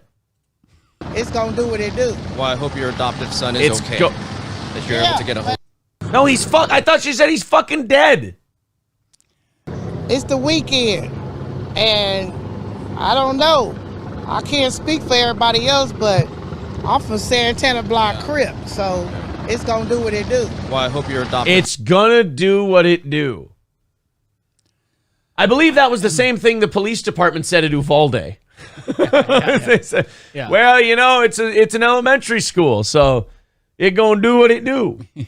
All right. son is okay. That you're able to get a hold but I of him. heard that he passed. Yeah. I heard that he passed. Wow. And by the way, she already said he died, and the reporter's like, I hope your adoptive son is okay. No, I'm a fucking long way from okay. This is the second time you've now been told he's dead. These news people, by the way, when they interview people, they don't listen to a word. Yeah. Because then this guy would have been like, wait a minute. You're saying that this shooting is okay because it's the weekend and people are from different hoods. Yeah, and I'm Santana Block Crips, and it gonna do what it do. Could it not do a shooting at a baseball game? Just wondering. I mean, that's asking a lot, apparently. I'm just asking the Santana Block Crips if it do what it do could not do a shooting. And by the way, this kid, he's gonna be fine. Yeah. And This kid is gonna grow up and be in great shape. incarcerated. Hopefully that's not true, but it is. I'm so sorry. Thank you Okay. very much. All right. So again, multiple people. He's like, I need to get the fuck out of here. I want to. As soon as they go back to the studio, you're going to hear him start speaking before they cut the volume. He's going to say, get me. And then it's going to cut out. But the end is, get me the fuck back to the station. Mm-hmm. shot. We're told that at least 7 people were injured. 3 of those people with gunshot wounds, 2 taken to the hospital in critical condition. But as you can see behind me here, still a very active scene. People are trying to get away from this area. Police. And I'm next. Yeah. See you later. Truck is running. He jumps on the back of the trunk of that car. Take me to KTLA. Have been searching vehicles. Again, cars that were part of a car show were trapped here, so they're just going one Some by asshole sets off a firecracker just to be a dick. one. Again, police searching every vehicle at this hour looking for the suspects. Well, good luck to him, because I'm sure you're not going to hear from many eyewitnesses. No. About who did it. Oh, man. That mom, though. Wow. That mom is... I've seen a lot, and that's up there. This mom is the absolute worst. Marie says, if you don't stop the video after every word, you might have time to think of something funny, you low-budget Red Bar wannabe. I'll work on that. Fucking Phillips. Right? That's yeah. And Marie, stop pretending you're not a fan. You're in here every fucking day. It's normal day life, so it doesn't affect them anymore, says Phillips. I know. It's just, I mean, when she says, yeah, I'm Santana Block Crips, so it gonna do what it do. It's like, oh my God. How many people have you known that the next day were shot and killed? Like, if that's your take on 7 people getting shot. Like, 7 people getting shot in a park in your neighborhood should be traumatizing to you. You would think. You should be looking through Realtor.com. You should be looking for a new house. You should be freaking the fuck out. Not her. No. She's Santana Block Crips, and it gonna do what it do. She don't know whether or not the kid's dead, apparently. So yeah, she has no idea if her kid's dead or not. I just need to talk because I need to know how I do my taxes.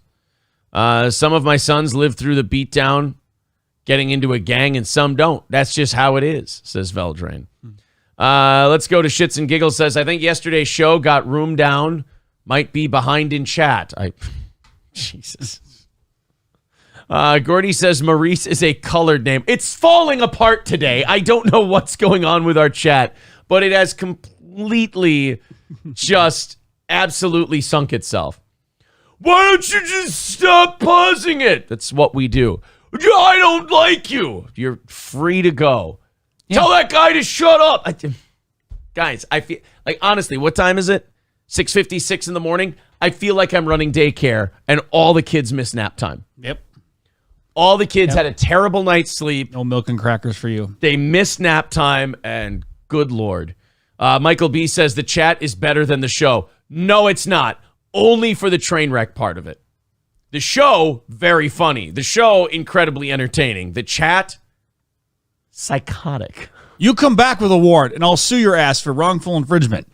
It's Walter Peck Park. Yes. Yes, it's true. This Zen Rhino has no dick. And by the way, why are you copying Zen Rhino? Oh, I get it. 'Cause you're Dave. Okay. Dave. There you go, buddy. Sorry, Davey. Toastmaster says, no one I knew got killed in South Central LA. I'd have to say it was a good day. Super Vandal says, this is what happens when pests get old. They get ornery. Oh, they get a little cunty. Somebody says, I personally think you need to pause it more. Gives me more time to think. Good. Brittany says, did he follow you to YouTube too? Yes, of course he did. He needs us. He needs us badly. All right, guys, we hit our first checkpoint. It is about 7 o'clock, and you knocked out that first goal checkpoint. Let's see if we can knock this goal out today. It is very imperative that we knock the goal out. It is what pays the bills on this show. It's what keeps everybody employed and everything else. So just make sure you chip in a few bucks. Maybe if you feel like becoming a VIP, let's do that. Let's knock it down to 200 in the next hour. If you feel like chipping in, there's the PayPal link in the chat. Super chats and memberships count as well. All Care Towing, 320-253-5203 for our friends at All Care Towing. If you go in the ditch here in central Minnesota, the car won't go, whatever it is, All Care Towing will get you taken care of. That's All Care Towing, 320-253-5203. Veldrain says, I need my juice box and blankie, and I'll be good. I think so. I think there's a couple people in the chat that just need a juice box and a blankie. And Roachbait,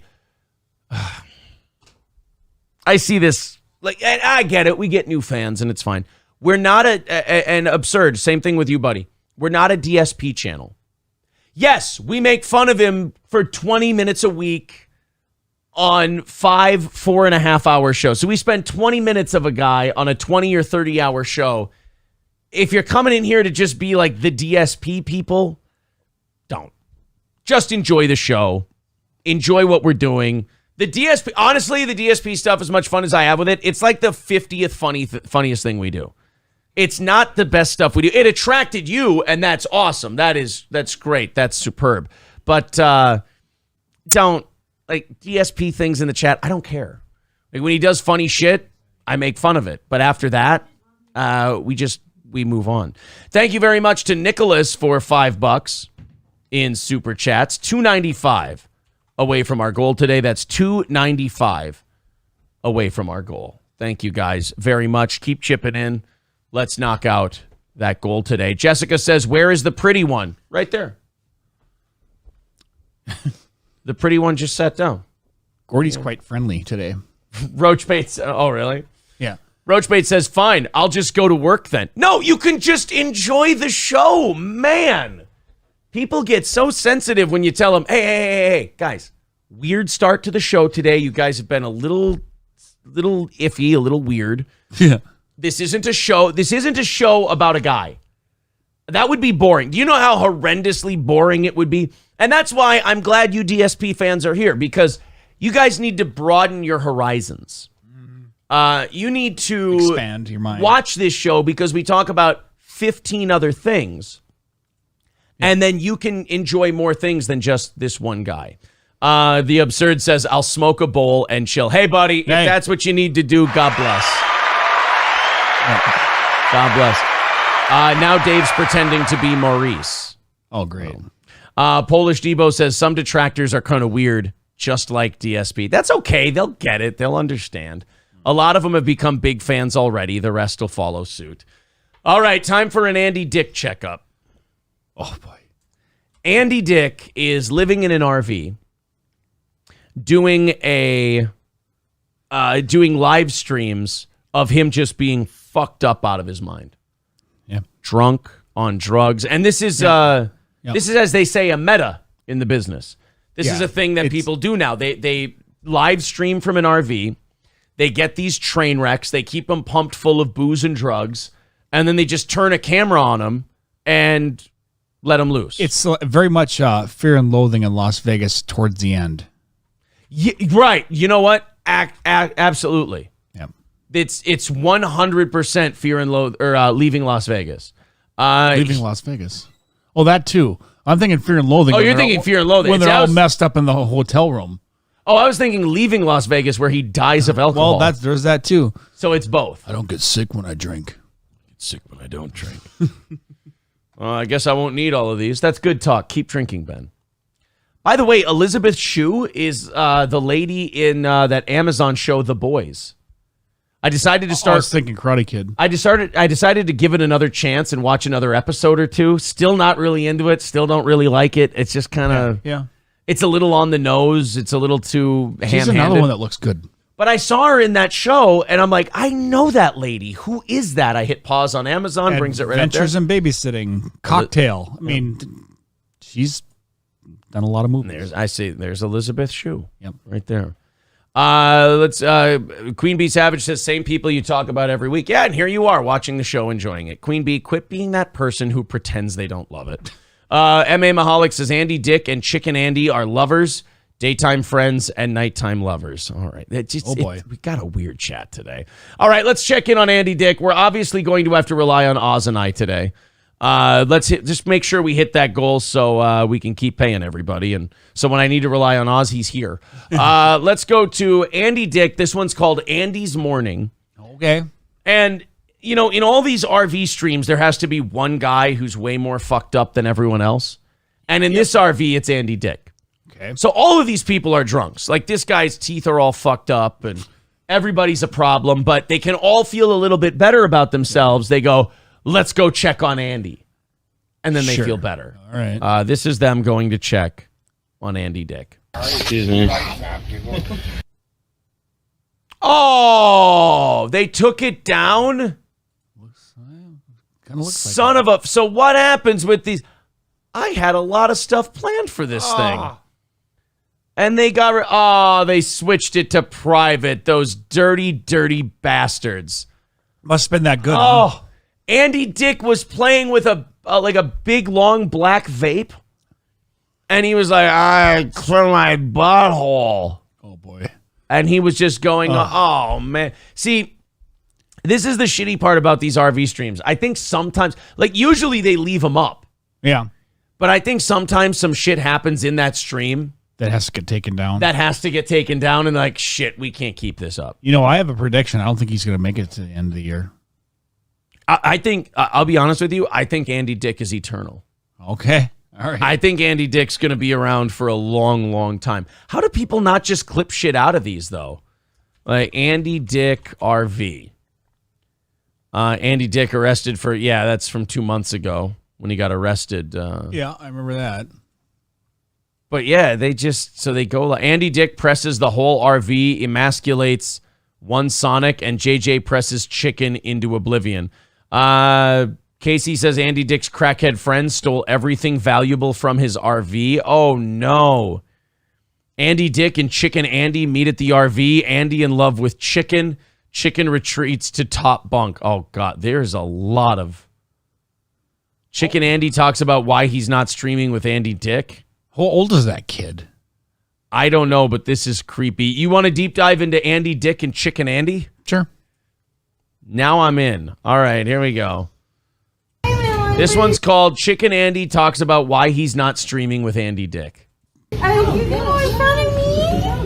Oh, thank you. Y'all trying to get fucking lit up? I'm selling motherfucking pepper toe. See, sometimes they let these animals out of the RV to take a field trip. Yeah. And it's like letting convicts escape the work farm. Yes, that's a good way to put it. Yep. You want to get fucked up? I got some Pepto. Trying to get drunk? It don't make you puke. It does make you puke because you're so toxic and wasted. I'm trying to do something. But Pepto. Hey, you trying? Imagine being the clerk and all these people from this RV come pouring out. They probably smell like a barrel of shit. Oh yeah. Oh. They're drunk and high, and they want to talk to you. Do some Pepto, brother. Get the fuck out of my face! Oh my God! You know this girl? God. Shut up.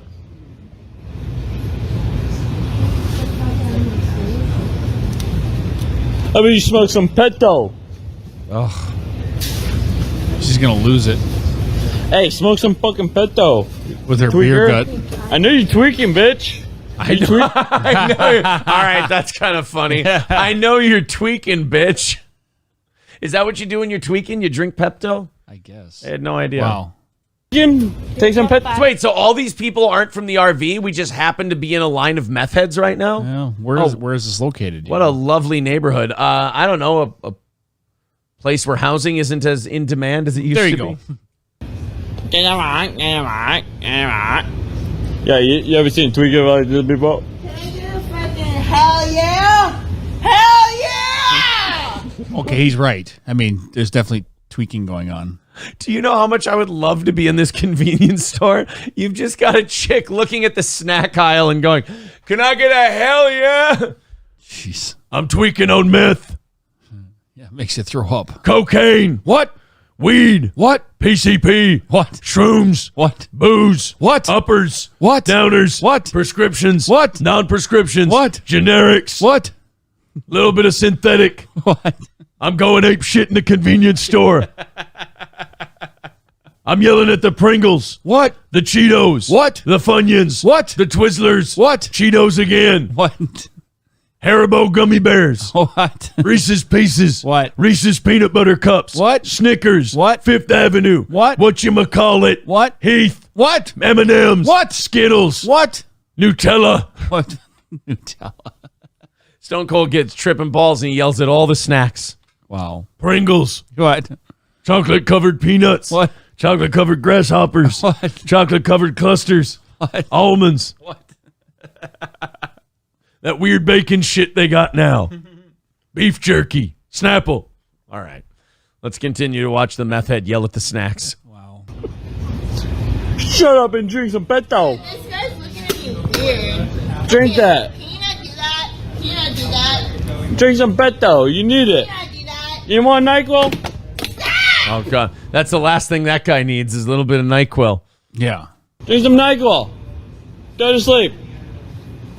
Yeah, I got another bottle. They're gonna start throwing stuff at each other. They are. Oh, here we go. You want Dayquil? I got Dayquil.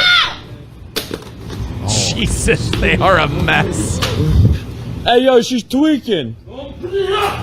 Uh-oh. She's motherfucking tweaking. Chicken Andy. You have to. You got to be mad enough to work at a convenience store, to start with, and then you got to deal with this crap. Oh, I kind of want to. I might think about saving Chicken Andy today. Okay.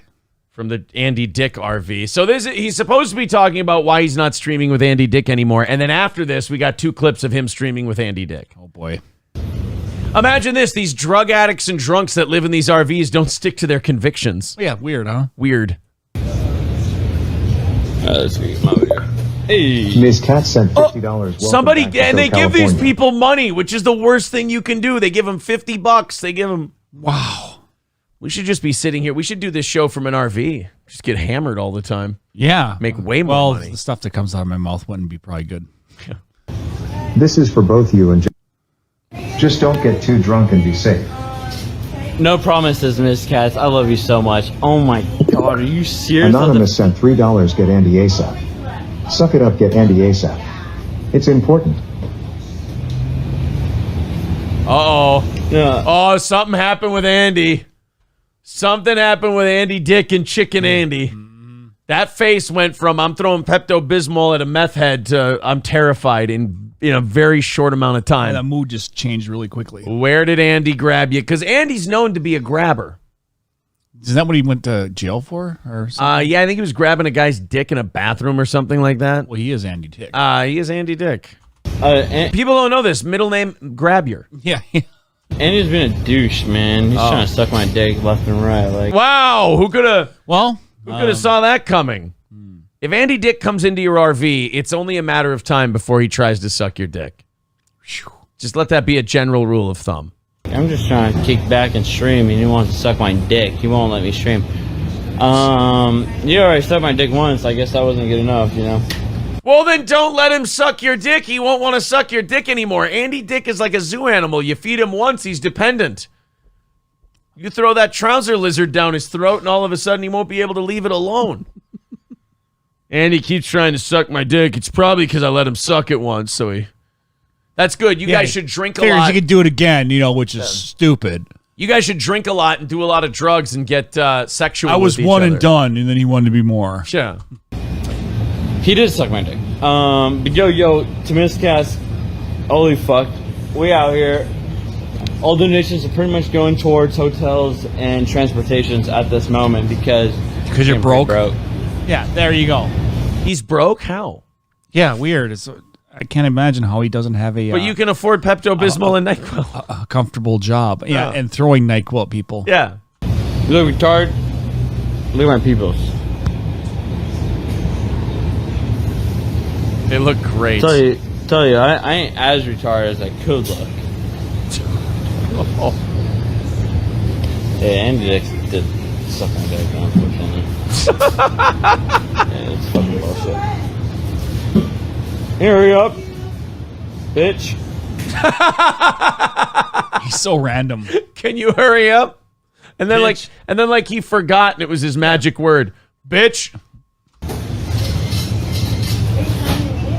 No, I was talking to my phone. Dumbass bitch. Hell fucking know you're talking to me. Dude, chill. I'm just talking to my phone. Oh God. These people are fucking hopeless. What the fuck, man? I swear to God, these fucking people out here in Hollywood are so weird sometimes. Oh, yeah. Oh, wow. Yeah, okay, everybody else is weird. Right. You see, Oz, they're the weird ones. Right. He's normal. Not the guy named Chicken Andy. It's the other people. His lanyard, too, is for autism awareness, and he probably doesn't really the best representation of that. That's pretty on the nose, if you ask me. All right, so that's why Chicken Andy won't stream with Andy Dick, because Andy keeps trying to suck his dick. Then we've got... now we've got Andy Dick pressing the whole RV, emasculates one Sonic, and JJ presses Chicken into oblivion. All right, let's keep up with Andy Dick in the RV. It's another fine-looking person. That's what this fucking faggot does. Whoa! This kid here, JJ, he fucking smokes crack, sucks dick. It's fucking weirdo crack smoking faggot. Boy, he doesn't sound very good, does he? No, but he always sounds like that. Yeah, but even more. Yeah, well, like even more messed up. What do you think? This shit gets better? What do you think? They track these RV streams and it just goes, oh yeah, Andy's 3 days clean today. No, he's not 3 minutes clean. No, here's the best victory you get in these RV streams. Andy got out of the bed today physically and didn't drink and smoke crack in it. And I love how he's dry snitching on everybody else. This guy smokes crack and he drinks. Oh yeah, as opposed to the rest of you who are living model citizen lives. And this guy's wearing a hat that says faith. Take it off. It's an insult. Yeah. Wow. Homeless. And he's almost now. I need to deal with my baby mama whose boyfriend fucking died. You fucking assholes. You guys are very disrespectful. Dude, he's I can't even make fun of any of that. He's a mess. Oh, wow. Jesus Christ, Andy. I'm sorry. Very not polite. Very not cool. I need to go there. Then fucking drive the fucking thing. Let's go. I don't have a license, dude. I'm sorry. If I had a license, I would drive you there. I'm shocked to shit that these people aren't legally allowed to drive. Yeah, there's so many shocking things happening. I mean, I tell you what, these RV streams, emotionally, they're just an absolute roller coaster. You don't know where it's going to go next. I wonder if this guy's a fuck up. Well, then leave. I don't need you. All right, I'll leave. Bye. Bye. Okay. So there that guy goes. He's going to get off. Is Andy hanging up on the top bed? Okay. He's hanging out on the top bed. Okay. Oh, look at how greasy that hair is. Oh, he's sleeping.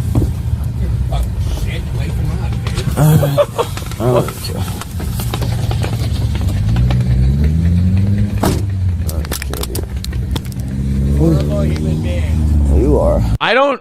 Wow. And now he's yelling at him from the window. I don't mean to overstate the obvious, but how dirty is that RV? Oh, no. How disgusting is that thing right now? My cord got fucking caught. All right, you know what? You're a Discord. No. Pull it harder. No. Pull it harder or turn them. All right, stay.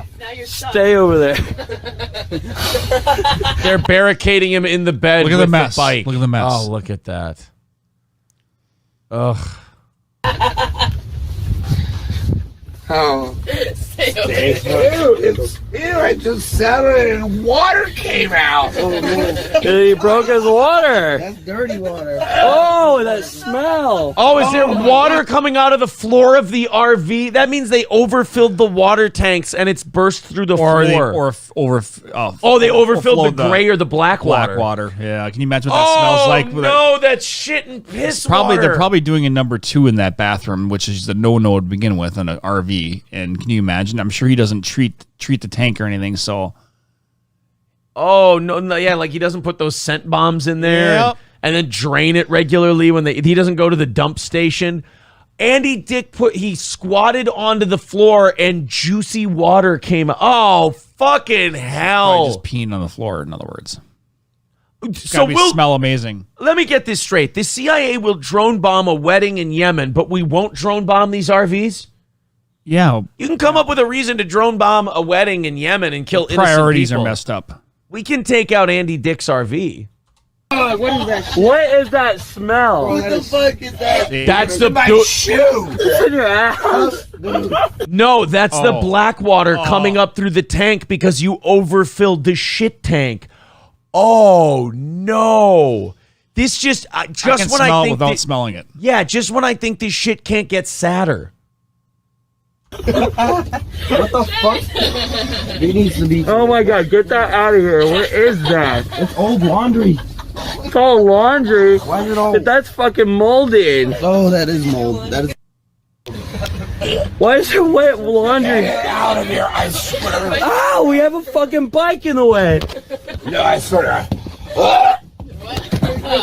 Yeah, let's mix drugs and booze with noxious smells. That RV is going to be clean. Fuck, get the bike out quick. Don't get the bike out again. That's what started. Oh, God, that's awful. Oh my God, there's so much. You can just smell it, can't you? Burn it. Sorry, I just was falling. Get that out of there. Somebody's gonna get it all. Dude, that's meth head clothes that they probably wore So for much days. going on there. I don't even know. Oh, I splashed all over you. Yes. Like they care. Oh my God. Then I'm gonna have a mop. I haven't been here for less than 24 hours. What was in the fridge was that thing. That was what's in the fridge. Oh, I've been here for less than 24 hours and it's already smelling like fucking dog shit. This is really a problem, Probably man. flew in my drink. Come on, man. Did you get that bucket out of here? Yes. I did. It's Can not- you like we still have all this empty it fucking onto water. the street? I might see if they took my shit and peed all over it. No, He's just a mess. Oh, that's beyond mess. I mean, you think about, like, usually these guys who live in these RVs, they were shit to begin with, right? Yeah. They were just, I mean, these are just junkies. They put them in an RV and whatever. Like, Andy Dick was on big-time TV shows. He was in A-list movies. He was, and also the thing about Andy Dick, given chance after chance after chance, like he would fuck up all of the time. And they would keep giving beyond normal screwing up. Yeah. right, and they would keep giving him chances and opportunities, and he would keep fucking it up. And now, and now this shit. Oh, brutal. Maurice says, same people that donate to beggars, I think. Well, let's find out, Maurice. And by the way, Maurice, I thought you were a fan of the show. If you're not, you're welcome to take off. You want to do all that shit. 295 away from our goal this morning. We do need to get a move on. We are 295 away. It is 7:20, and we're looking to get to 200 by 8 o'clock. So if you feel like chipping in, please do. And let's hit that goal today and keep things going for the old steel toe. Hulkamasha Baby says, if Hitler would have gone after drug addicts enough. Oh, boy. Well, you know, if ifs and buts were candies and nuts, we'd all have a Merry Christmas. Gordy says he should have Bam Margera move into the RV. I mean, look, at least Bam is still going to rehabs. It's not working. Sure. And he's a fucking mess. But at least he's still going to rehabs. Make an attempt, yeah. But in fairness to the point that Gordy's making, how long until we have like a celebrity RV stream thing? Yeah, it could take off. Where you have an Andy Dick, you have a... Now, you can't really put Bam Margera in there because Andy Dick's broke. Bam Margera still has like $10, $15 million. He's still a wealthy guy. Nice. So, you know, Bam Margera is kind of the worst sort of addict. He can afford his problem. You know, you don't really feel like you have an addiction if you can afford it.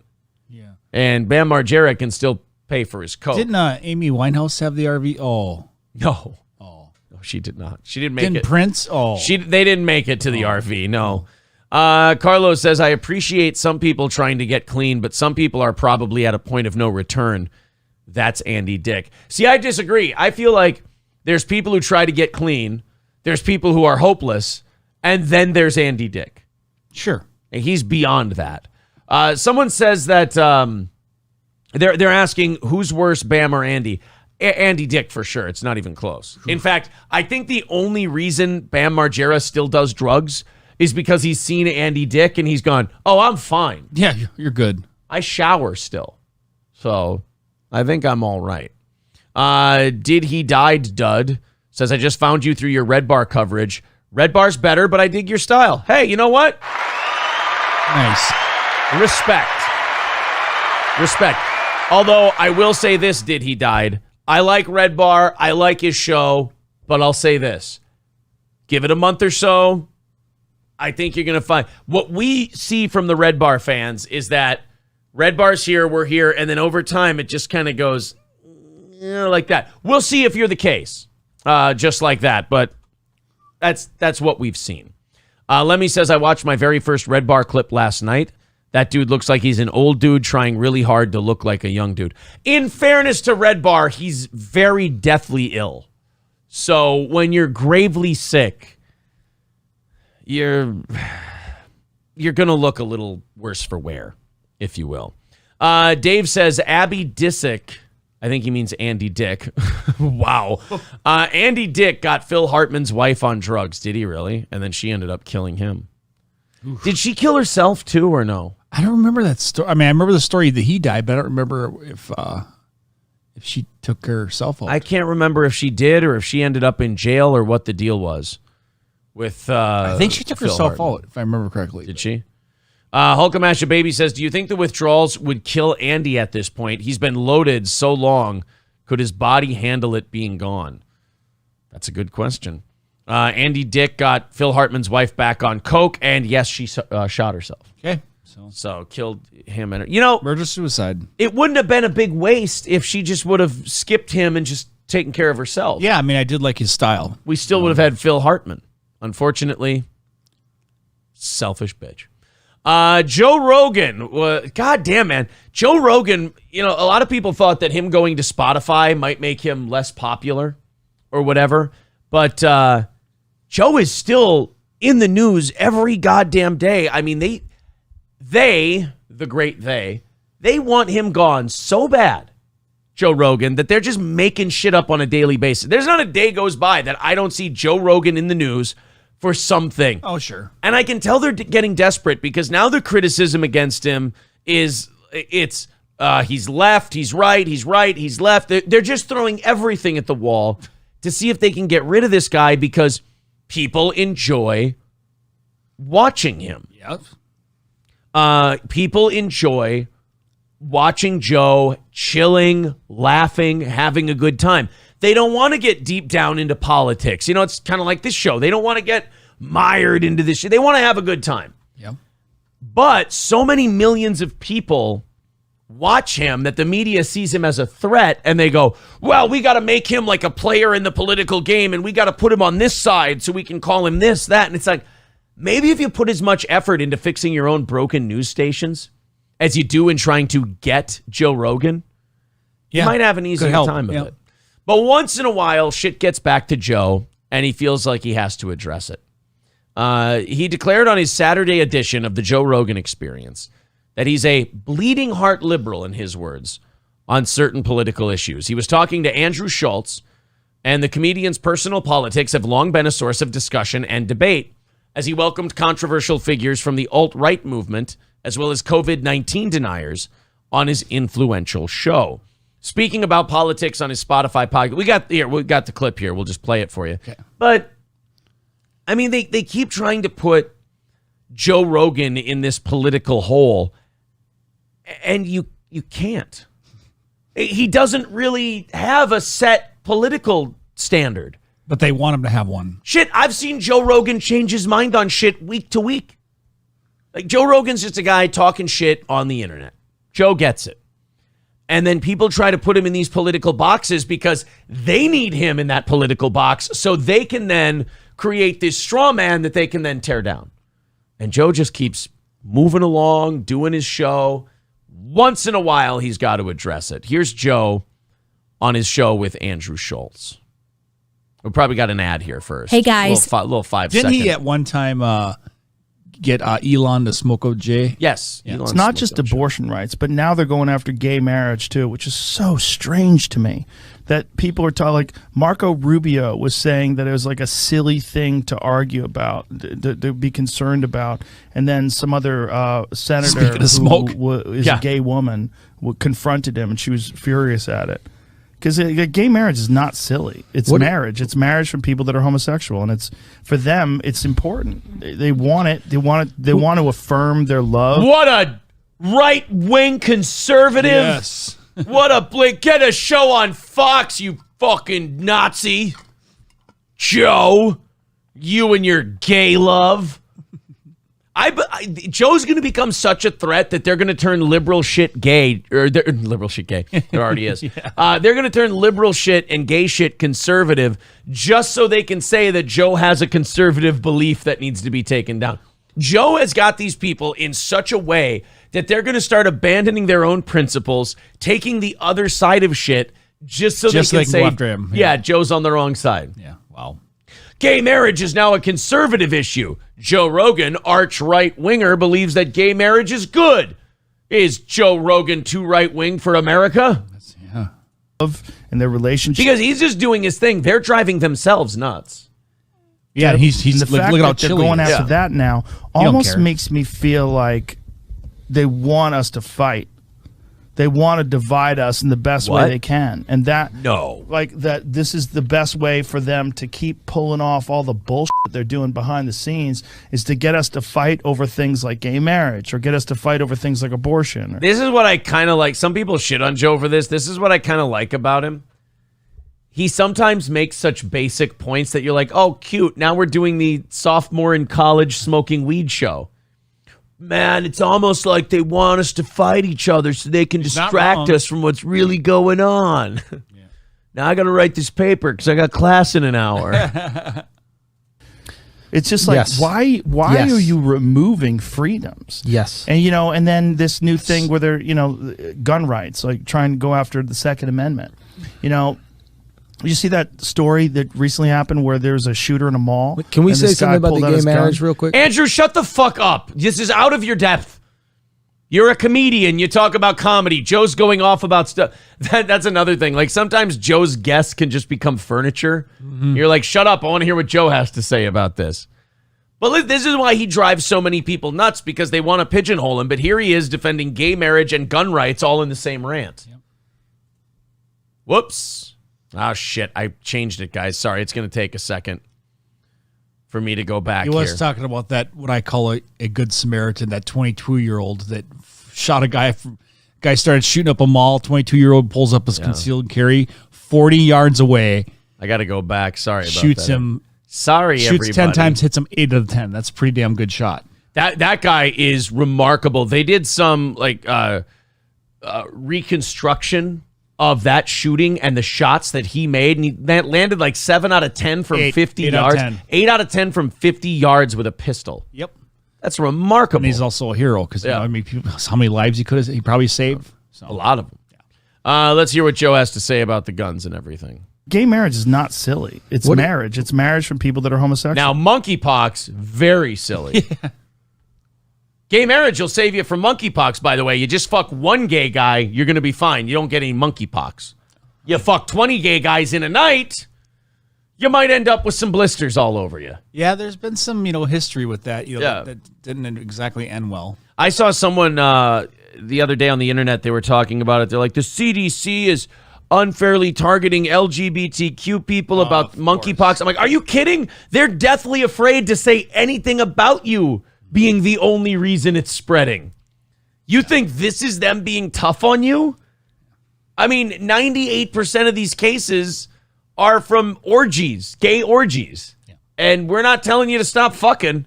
I mean, we had a disease that only killed old and fat people. We locked everybody in their house, told them they had to wear a mask. They had to stay 6 feet away from everybody. But now we've got a disease that affects one specific group of people, a group within a group, not gay people. Monogamous gay people aren't getting monkeypox, but gay people who have ninesomes are seeming to get monkeypox. So we'll lock everything down, tell everybody to stay away from each other for a cold that kills old and fat people. What a concept. But we won't say, hey guys, do you think for like a couple of weeks you guys could cool it on deep dicking each other 8 at a time? No. Like, do you think we can stop with the gay orgies for a little bit? And straight people, in a show of solidarity, could you maybe knock off the orgies?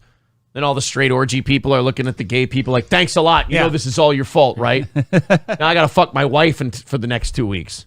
Oh, jeez. God. Don't get to put my keys in a fishbowl. Oh, this fucking stinks. Boring. And I have to take the flamingo out of my yard. I have to do redecorating because you guys can't stop giving each other blisters. For them, it's important. They want it. They want to affirm their love and their relationship. And the fact that they're going after that now almost makes me feel like they want us to fight. They want to divide us in the best way they can, and that preach like that. This is the best. Yeah, this is like 16-year-olds smoking weed. And like, yeah, that's just right. Thought he was gonna do spirit fingers.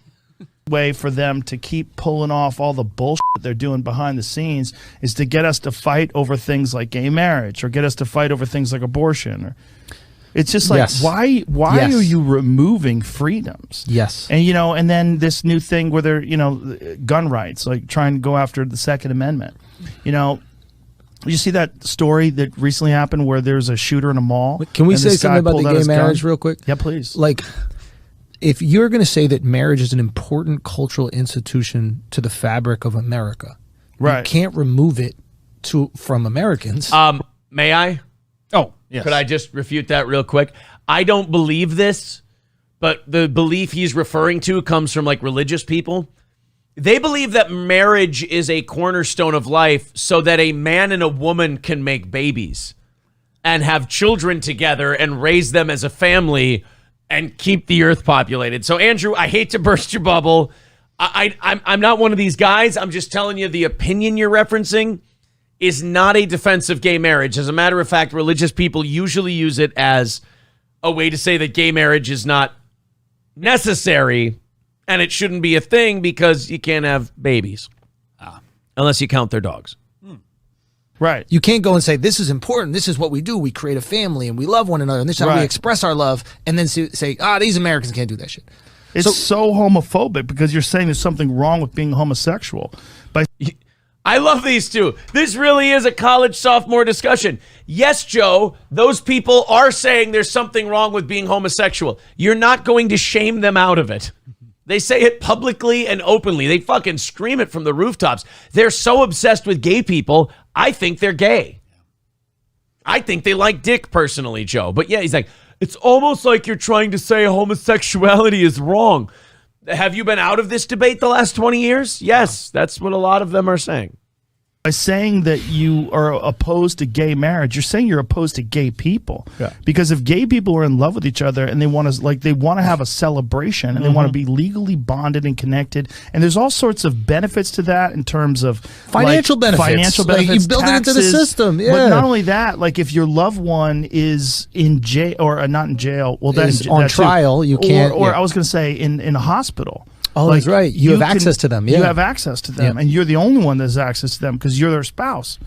You're the one who has power of attorney if they're incapacitated. Like this, there's a lot to affirming that relationship, and the fact that they're going after that now, are they really going after it though? I don't really feel like they're going after gay marriage. There are some people after Roe v. Wade who have been saying, hey, do you think we could overturn the gay marriage? Do you think there's something I wouldn't consider that going after it. I would consider it people who saw one decision and kind of started poking it with a stick and going, you think it'll do something? Yeah.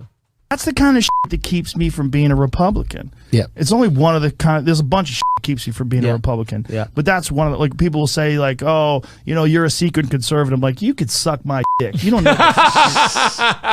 That's what I want to see on CNN. Yeah. I want to see them go, Joe, are you a secret conservative? How about you suck my dick? It's to the point. Yeah. I want to see that on the floor of the Senate. Like, oh, you don't think my marriage should be legal as a gay man? Well, Senator, you can suck my dick. That would be fun. But I think you might like it. That's how we're going to get to idiocracy, by the way. We're just going to have suck my dick and all kinds of other shit being yelled on the Senate floor. We're just going to slowly get into the above ground pool on the lawn of the White House. You're talking about. I'm so far away from being a Republican. Yeah. Just because I believe in the Second Amendment and just because I support the military and just because I support police. Yeah. I was on welfare as a kid. I think it's important. I think having a social safety. Yeah, you dirty, filthy libtard. You welfare baby. Net is great. Crucial. Yes. It's crucial. Yeah. We should help each other. We're supposed to be one big community.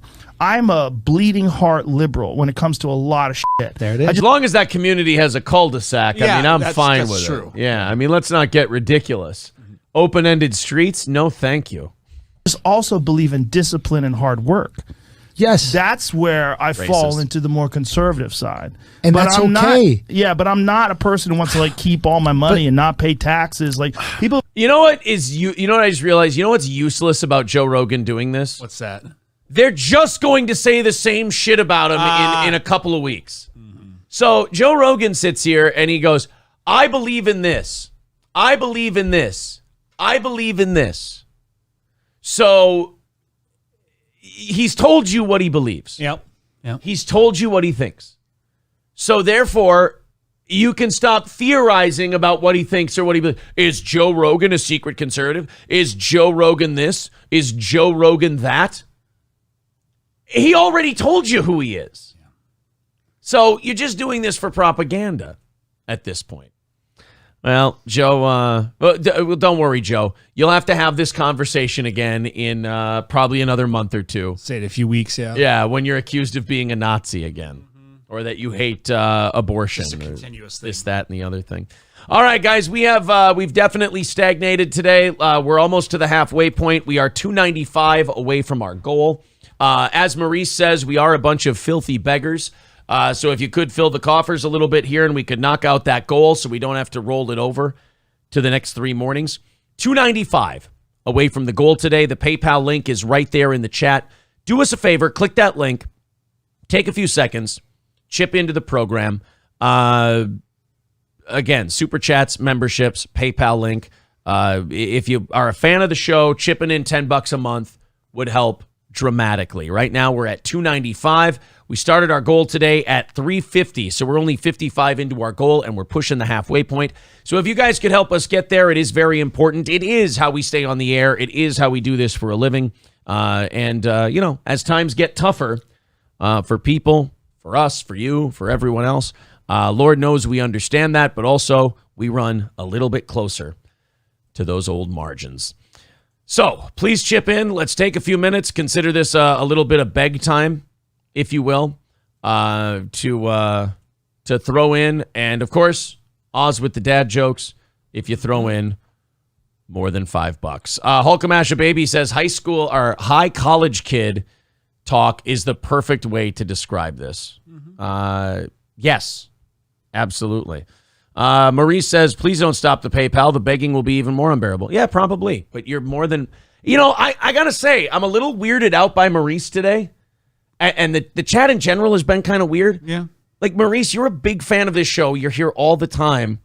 Why be a dick? Because, honestly, the way you are today, I don't want to get rid of you, buddy. I don't, because I know you're a huge fan and you're trying to be too cool for the room. But it's a really douchey look. And I don't know. It's just it's the wrong vibe for the kind of show we're doing, which is fun and having a good time. And you're kind of a turd in the punch bowl, if you will. So straighten out and enjoy the show, or we're probably going to have to say our goodbyes, my friend. Thank you very much to Andrew for becoming a member. Those memberships are throw in $5 a month to this program. It's awesome. $290 away from that goal today. If you guys want to start a rally off of that would be great. We got to knock this thing down. Let's see if we can get it to $200 by 8 o'clock. That's the next checkpoint. Let's see if we can get a few people chipping in and knocking that goal down just a little bit. There's Buddy with $20. He says, get on it, you pores. All right, let's start a rally behind Buddy. Oz, throw Buddy something. Why did Adele cross the road? Oh, no. Why? To say hello from the other side. Oh, fuck off. Max says, I have YouTube Premium. I donate to your new set and the government. Yeah, if you have YouTube Premium, when you watch our content all day, it helps us. We make money off the YouTube Premium stuff, so thank you, Max. Quit Begging says 656 and 742. Quit pausing the black lady. Yeah. Oh, Quit Begging is behind. He's like, hey, he's talking about the black lady story we were on. Yeah. Oh, with thank the you. adopted kid. Yeah, Thank you, Quit Begging. You'll catch up with this in about an hour, and you'll think it's hilarious.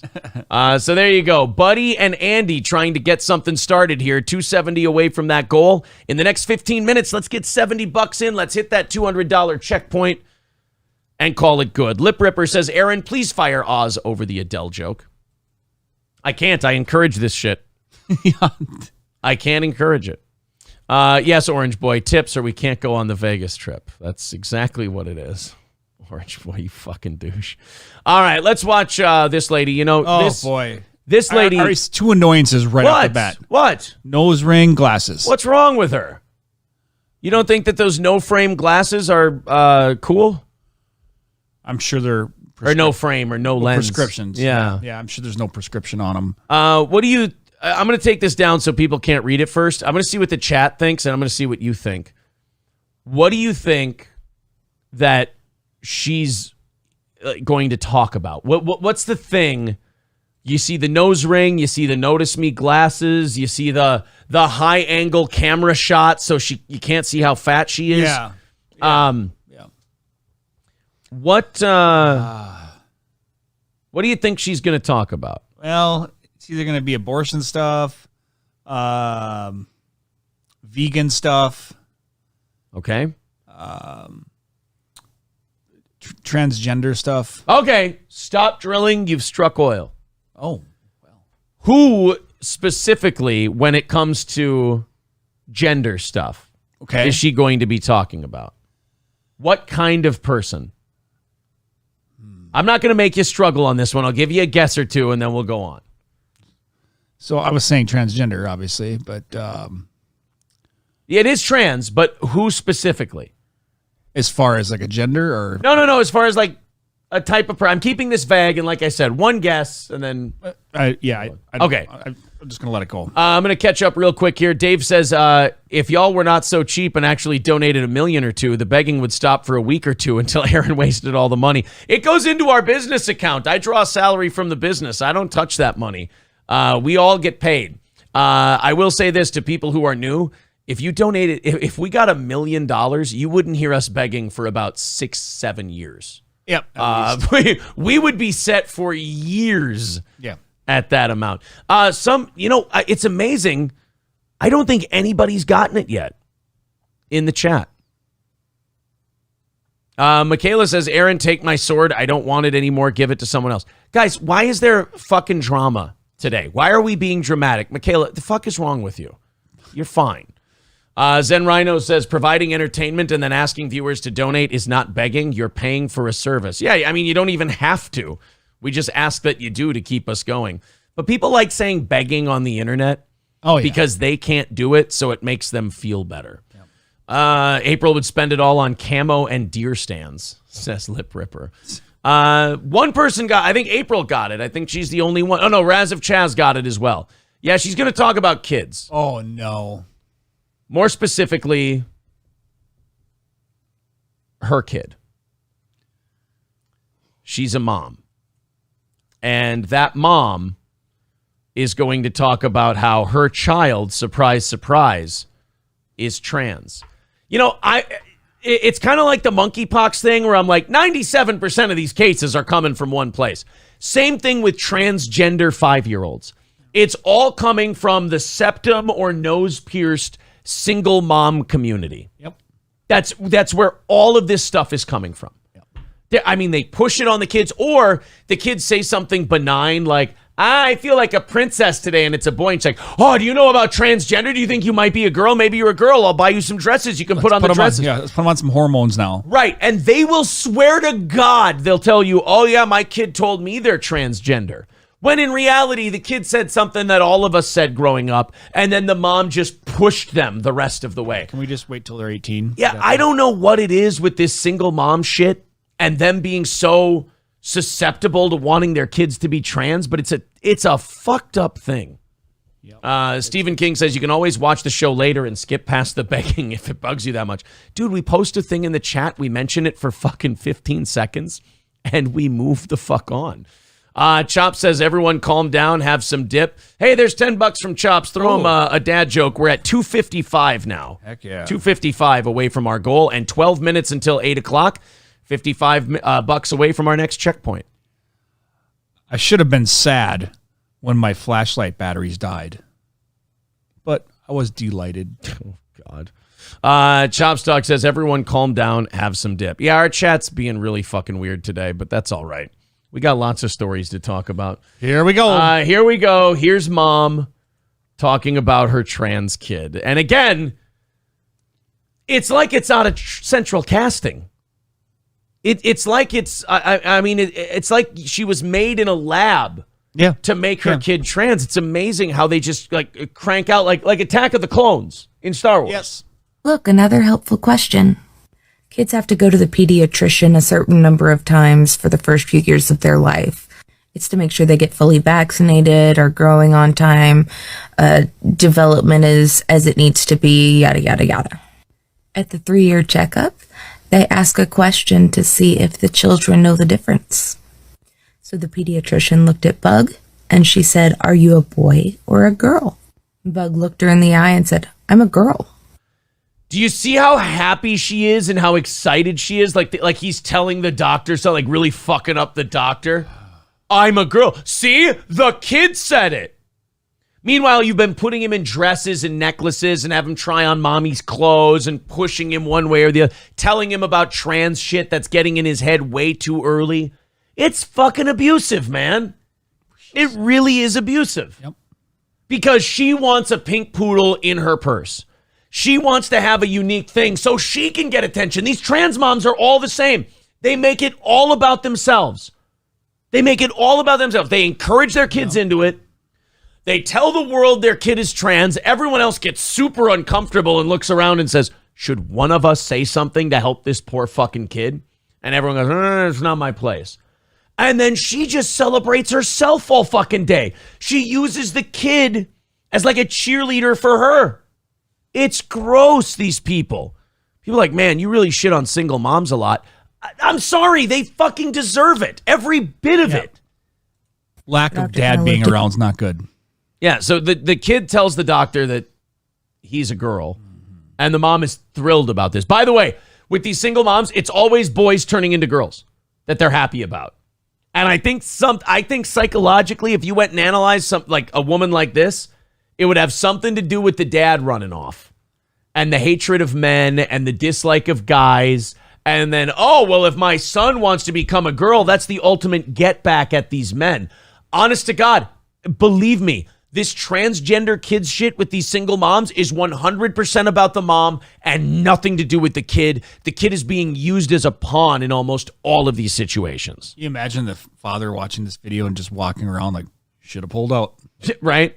Should have blasted her right in those glasses. Yeah, but it hit her in the eye, though. There's no lens in those glasses. The eye and said, "I'm a girl." The doctor kind of looked at me. I was like, all right. Oh, yeah, the doctor looked at you because he's like, hey, you want to fucking help me out here? This is not good. And the mom's like, oh, no, it's not like I've been doing this the entire time. Oh, yeah, right. Never heard about it before, but whatever. And ever since that day, she has told us that she's a girl. A little under a year ago, she started correcting us on her pronouns. I'm not. First of all, you calling her she. Right, and you had nothing to do with this. Tongue ring, nose ring, notice me glasses. You had nothing to do with this. She just met, the kid started talking about pronouns out of fucking nowhere. Right? That's the worst thing, too, is people giving them, how many views? 47,000 likes or something? Well, this is libs of TikTok okay. Reposting this, 360,000 views. Not a him. I'm a her. Don't call me he. Mommy, I'm not he. I'm she. It has been 2.5 years now that she has been out. I told her father when I figured she was getting close to telling him herself. Didn't want him to respond poorly. Oh, you didn't want him to respond poorly because he knows his cunt of a baby mama probably pushed all this on him. I can't remember which one they started out as, but God, it makes me sad because, like, again, these kids aren't old enough to be making these calls for themselves. No. And the parents just do it for them. Yeah, Roachbait says it's projection on the kid. 100%. Yep. It's projection on the kid, for sure. And Michael B says, "Bug." Well, I'm sure the kid, she's using a nickname because she doesn't want to give her kid's name out. Those types are infuriating, says Carlos. It's clearly influence. Yeah, it's clearly. I mean, look how excited she is when she got to tell that doctor story. Trapper with $5 on Super Sticker. Why don't we throw Trapper a little dad joke there to annoy the shit out of him? Why isn't Cinderella good at soccer? Oh, why is that? Because her coach is a pumpkin, and she keeps running away from the ball. Oh, running away from the ball. Oh, God, that one was really bad. Amora Silver Sparks, $10 super chat says, ugh, my mom did this with my autism. Throw one to Amora. Yeah, parents with autistic kids will do that sometimes too and make it all about them. Camo Girl, yes, we thanked you for your super sticker. We do appreciate that. Thank you very much. Jesus. Yeah? All right. Someone threw a bottle of omega-3 pills at me. Luckily, my injuries were only super fish oil. Oh, fuck off. I'm mad that I like that one a little bit. Shit. Super fish oil. Andrew did ask, said, tell me about the VIP. The VIP is this. You $250 in 1 week, and you get all 3 of the T-shirts here on the merch store that we have up right now. You get the 2 5.5-inch vinyl stickers. You get the Steel Toe Morning Show hoodies. Every piece of merch that ever comes out every year. You also get 2 tickets to every comedy show we do. And you get entered into a $100 drawing every single month. So, Andrew, for example, you are a member. Members are in a $100 drawing every month, and we're doing that tomorrow night. VIPs are in. If you're a VIP and a member, you're entered in both of them. So that's $250 in 1 week, and that is a Steel Toe VIP. Veldrain with $5 says 100% after the first mention of being another gender pronoun, he was never used again. Yep. I guarantee it. We are 2:40 away from our goal today. We are 4 minutes away from 8 o'clock. Our next checkpoint is $200 at 8 o'clock, and we are getting close to it. $40 away. Kitten Cox says existing VIPs get the new shirts, right? The new shirts replaced another shirt, so we are asking the VIPs to claim them. You just write to April and you tell her, I'm a VIP. I haven't gotten one of the new shirts yet. I would like one. And we order it for you. This way, we're not just sending it out to VIPs who may not watch or listen anymore, as it were. 50 in the 320 says, got my VIP merch in the mail yesterday. Forgot to tell the wife I spent the money. She's a bit mad, but I look like a boss now with my shirts and hoodies. Oh, for sure. King Kong Dong says, April, not sure if you're watching, but got my VIP package last night. Aaron, thanks for the armbands. I'll wear them proudly. There's no I don't have any armbands with any symbolism on them. I promise. Did we give one to Veldrain for his $5? No. Throw him one, and we're 240 away from our goal today. Thank you, guys. So yeah, really? Yeah. No way. Get the fuck out of here. A guitarist passed out on stage. Yeah? Yeah, he must have rocked himself to sleep. Oh, fuck off. All right, $240 away from our goal. The PayPal link is in the chat. If you feel like chipping in, thank you guys very much for your generosity. Stoney's Bar in... Oh, I'm sorry. I'm on the wrong day here. Your Home Improvement Company and our buddy Ryan Petron at yourhomeimprovementco.com. Ryan Petron7 at gmail.com. If you want your roof done, they've got 50-year shingles. They'll go bad for half a century. That's remarkable. The best in high-tech roofing. And the best part is, with all the hail this year, shit, insurance is going to pay for it. You also have... You also have the kitchen remodels, bathroom remodels, windows, doors, any kind of work you need in the house. The employees at Your Home Improvement Company and Ryan Petron's team specifically are W-2 employees. They don't subcontract anything. You hire them. They're there until it is done. The job is done the way you like. That's Your Home Improvement Company and our buddy Ryan Petron, RyanPetron7 at gmail.com. Or 320-292-6897. Lemmy's got the links there in the chat. Dave says, wowzers, thought VIPs would get at least 20% discount more on gender reassignment surgery for their trans kids. Well, we're working on an advertising deal. Maybe we can have something for you very soon and be able to help out a bit.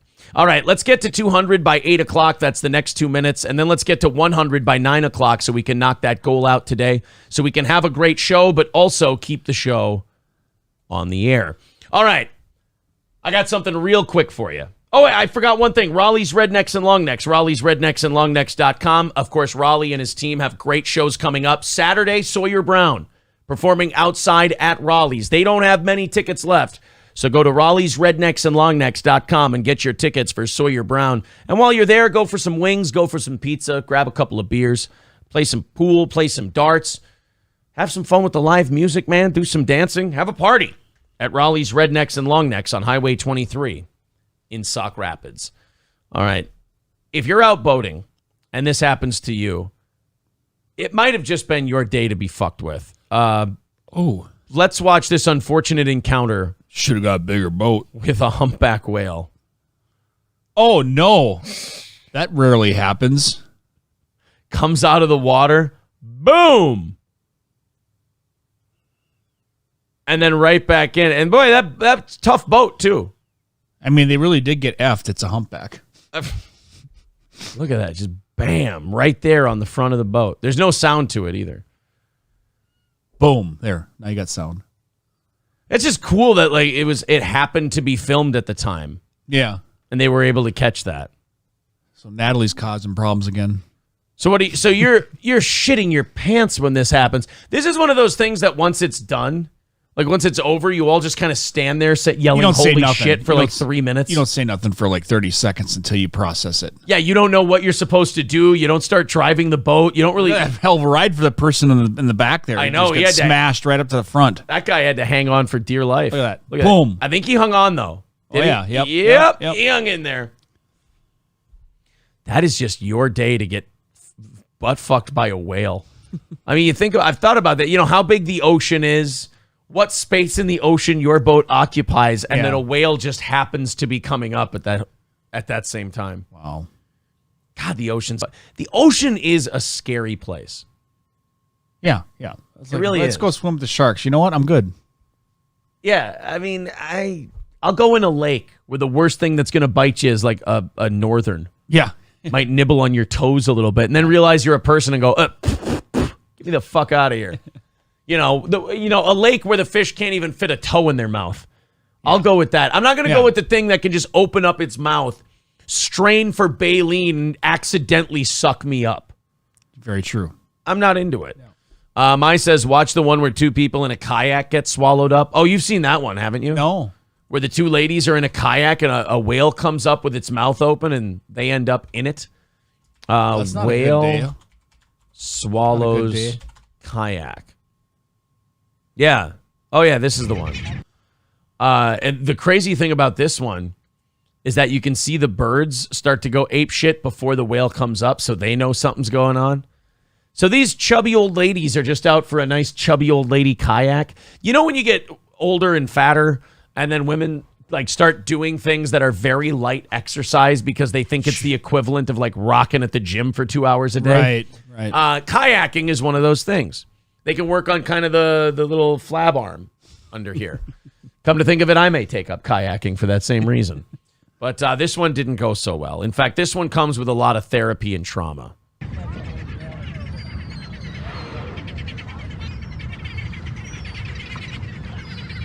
Yeah, there's the birds are saying something. The birds are trying to tell you something, for sure. Here they come. I'm surprised I haven't seen this. Here comes the whale, and... shit! Now, from that angle, you're thinking, she's in the whale's mouth. She's fucking dead. And by the way, those whales don't eat meat. Like, they don't eat people or anything like that. For that, krill.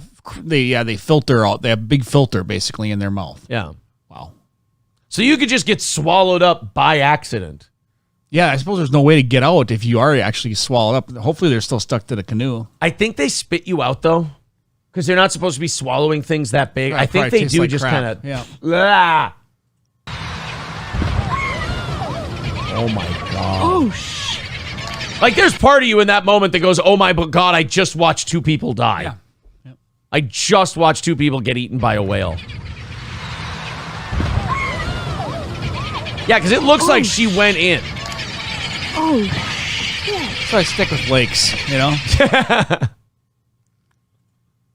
I've seen that one a few times before now. You've never seen that? No, I have now.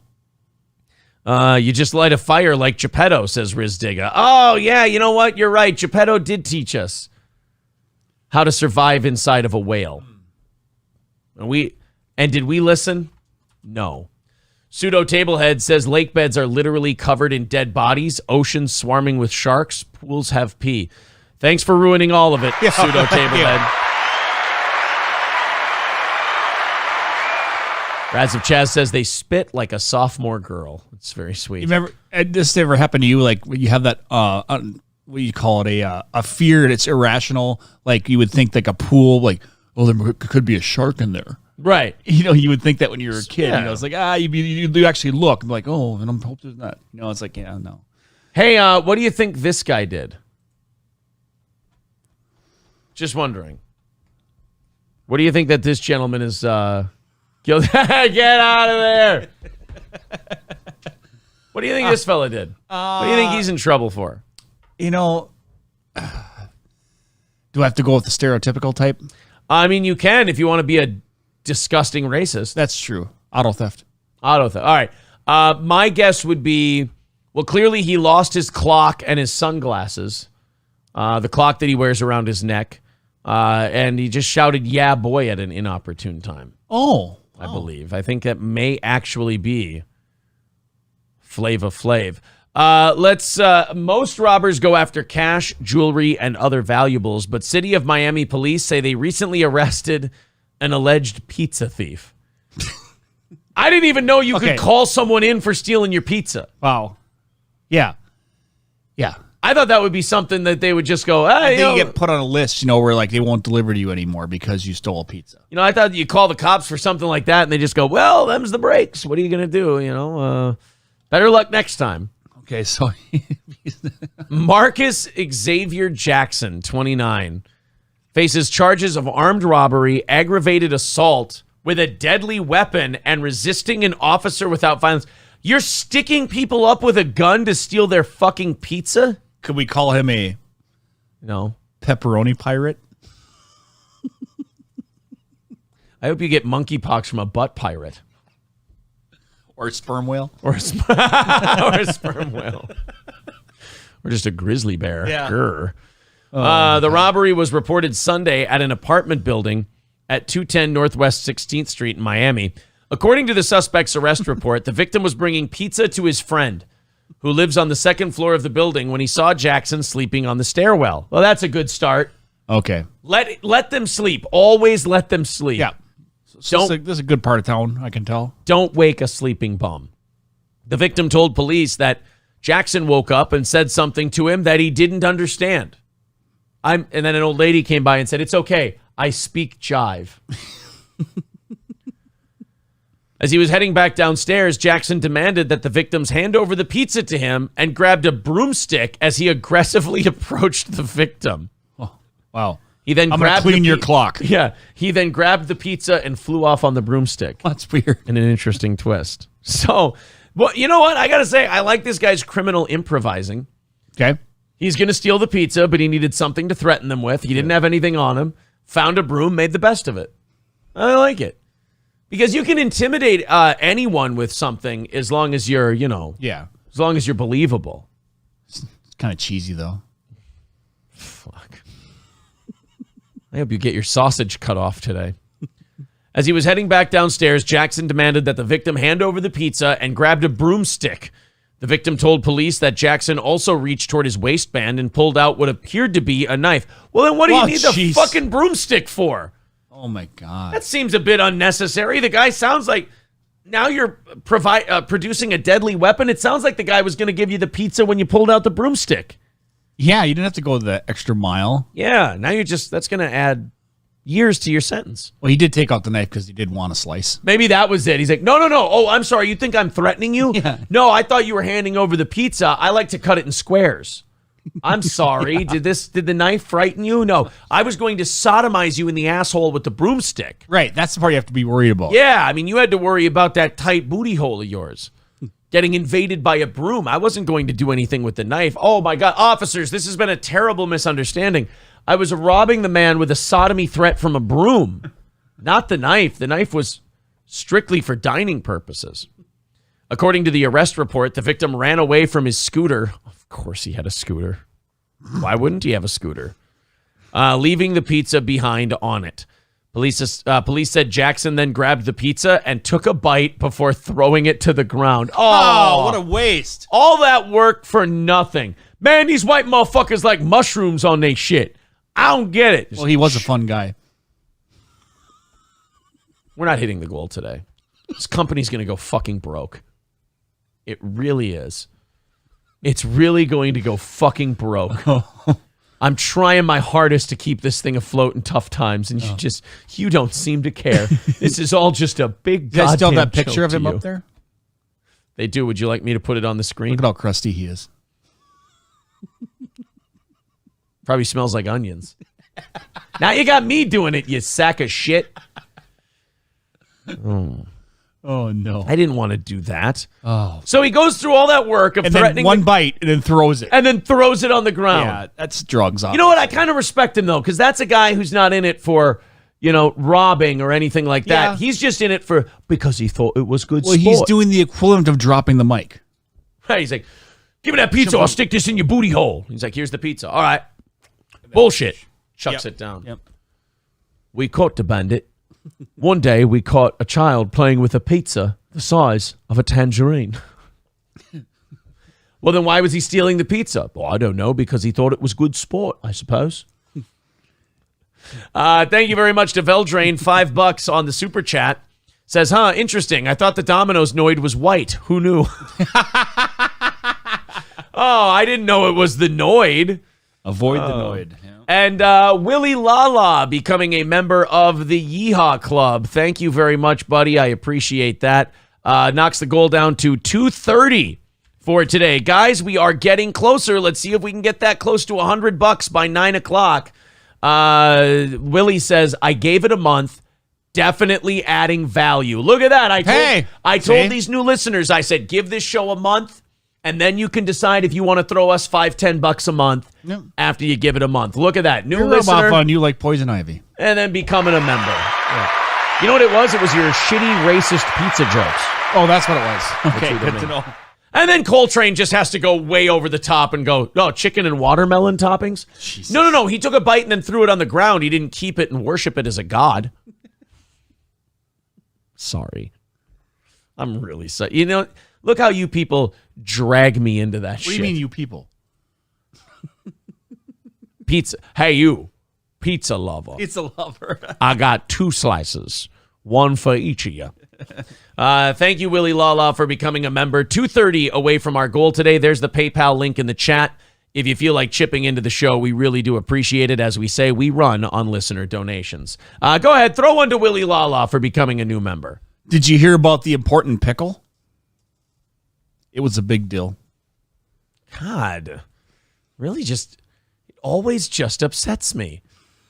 Oh, it is the worst idea I've ever had for a bit. I think it worked for a while. Yeah. And now I'm just angry. Just angry.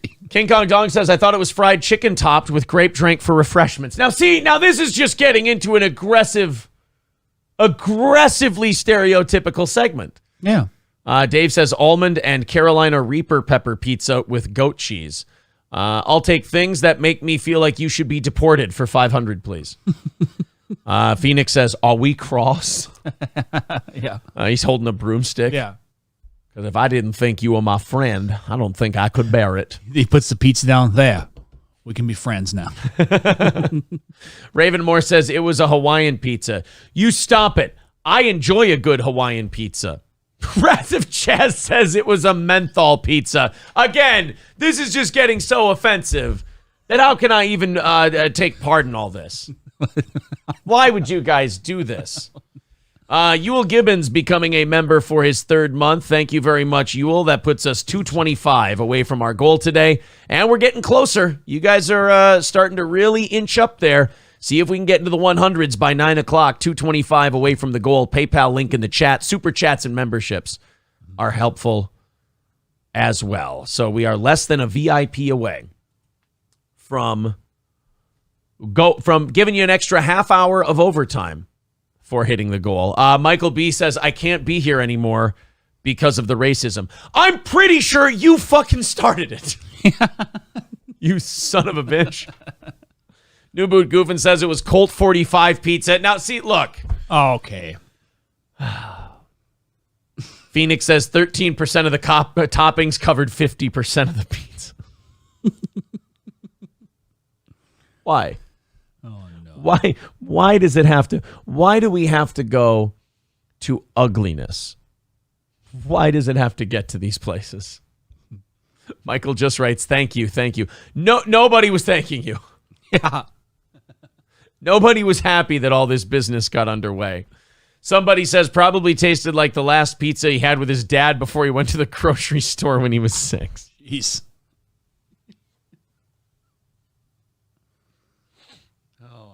Grinch Girl says he didn't throw the pizza, he dropped it. Needed that hand to pull his pants up. No.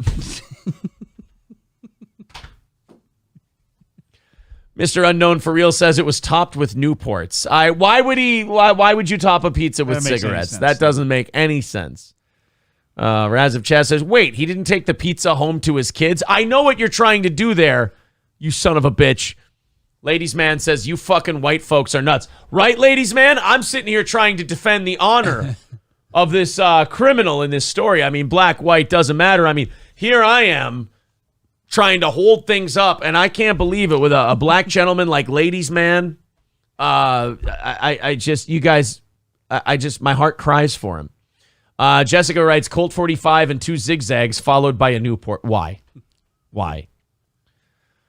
Mr. Approachable says it's actually quite sad to see that pizza delivery guy just run off for smokes like that, and the new guy around just cast him into the streets. Balls Deep with $6.99 says for Michaela's next month. Well, thank you very much, buddy. 220 away from our goal today. Oz, throw something for Balls Deep and Michaela there. Throw them one. Sure.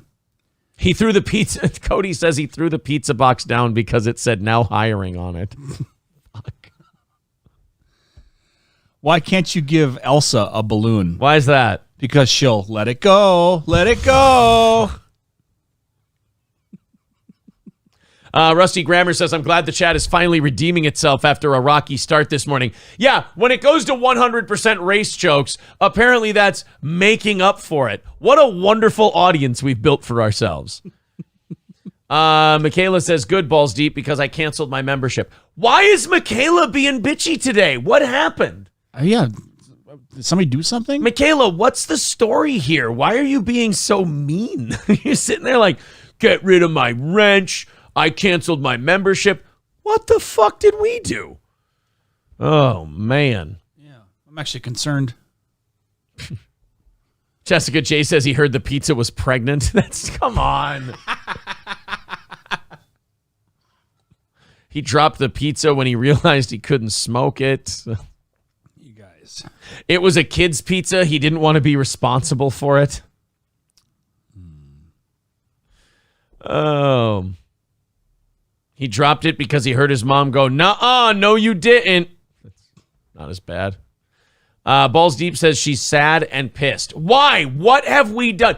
What have we done to Michaela to upset her so? Michaela, a big fan of the show, a moderator, a member. I'm willing to stop the show right now to figure out what the hell just happened with Michaela. Yeah, she's important. I want to know what's been done that upsets her so much that she just wants all of it gone. Take my membership. Take my wrench. Take it all. Fuck it. The pizza had a child support payment attached to it. The line at Popeyes got shorter. That's why he left the pizza, says Fish. Jeez. Death Proof says this is why Crowder removed his live chat. Yeah, I think so. Yeah. Mr. Approachable says, every time the chat turns like this, I find it necessary to mention that this is the monster you created. I know.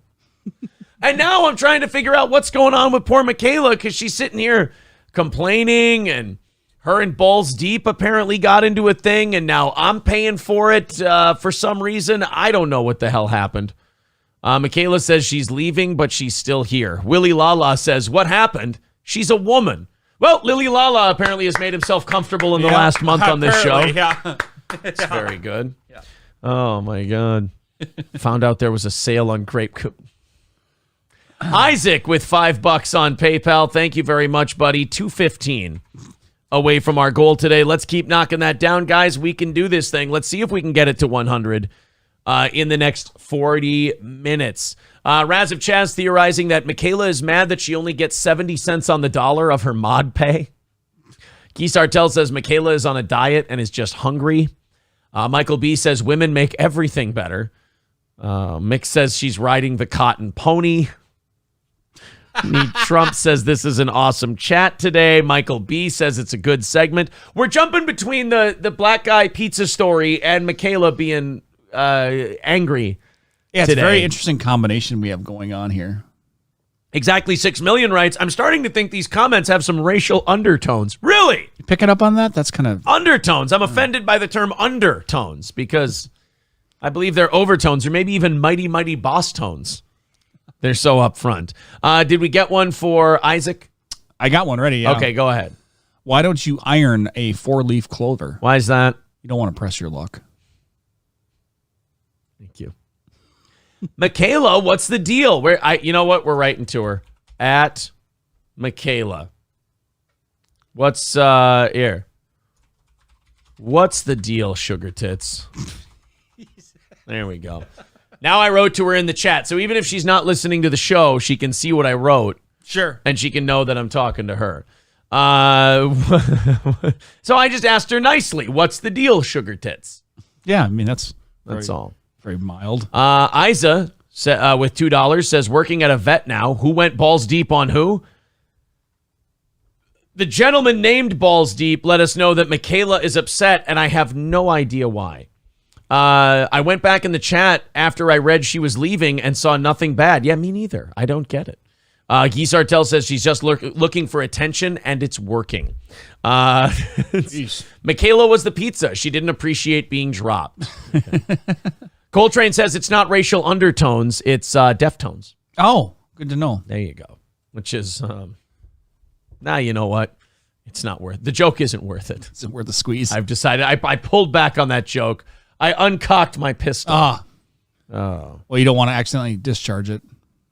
People, the overarching theme of the audience, their theory on Michaela seems to be that she is on the rag. That's what most people are coming up with here. If she don't get back to you, she will be on Johnny's show later. I declined the offer to be her senpai. Mr. Unknown for Real says Pizza had a message saying I'm pregnant and he had to run out for cigarettes and milk.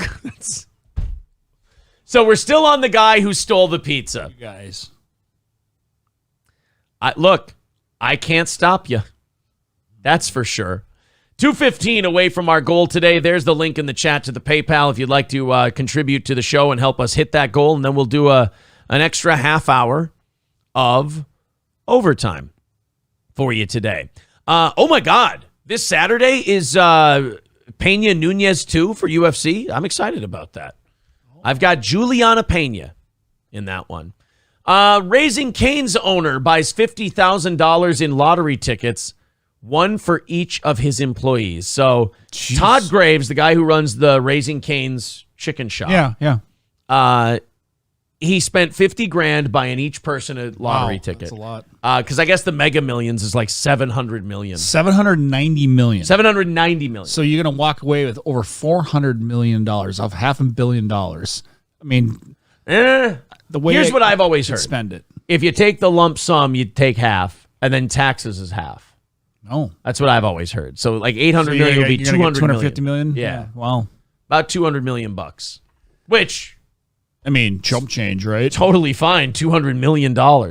You know, when people, they do that lottery thing where they go, oh, man, if you won the $800 million lottery, what would you do? First of all, you better pay your fucking taxes. Yeah, that's the first thing you do. Take care of that up front. Then you got what, $200 million left, we said? Yes. All right. Okay. Take 197 or 198 million and just invest it somewhere. Just put that money in so many different things that you're doing nothing. You're picking up, 4 or 5% growth on that money every year. Be conservative. Yeah.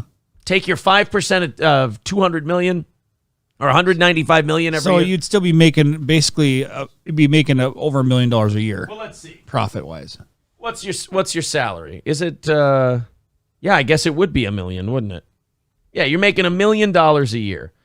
That way you don't have to worry about, are you running out of money? Are you overspending? Everybody wants to buy a bunch of cars and a bunch of houses and a bunch of shit. That's why some of them are broke after the first 5 years they win the lottery. It's a big number too. The amount of people who go broke, I think it's at least 50%. A lot of them abandoned mansions out there because of that. April was asking me, she's like, what would you do if you won that much money? I go, here, first two things, lawyer, accountant. You first got to get a lawyer and then you move. You're going to have to move. Right. Lawyer, move, accountant. And security. Hide as much money from the government as I can and invest a bunch so I can just live off the interest. $8.90 now? Oh, I suppose so many people buying tickets. Oh, okay, so people are saying in the chat I'm going to get one of those today. Why?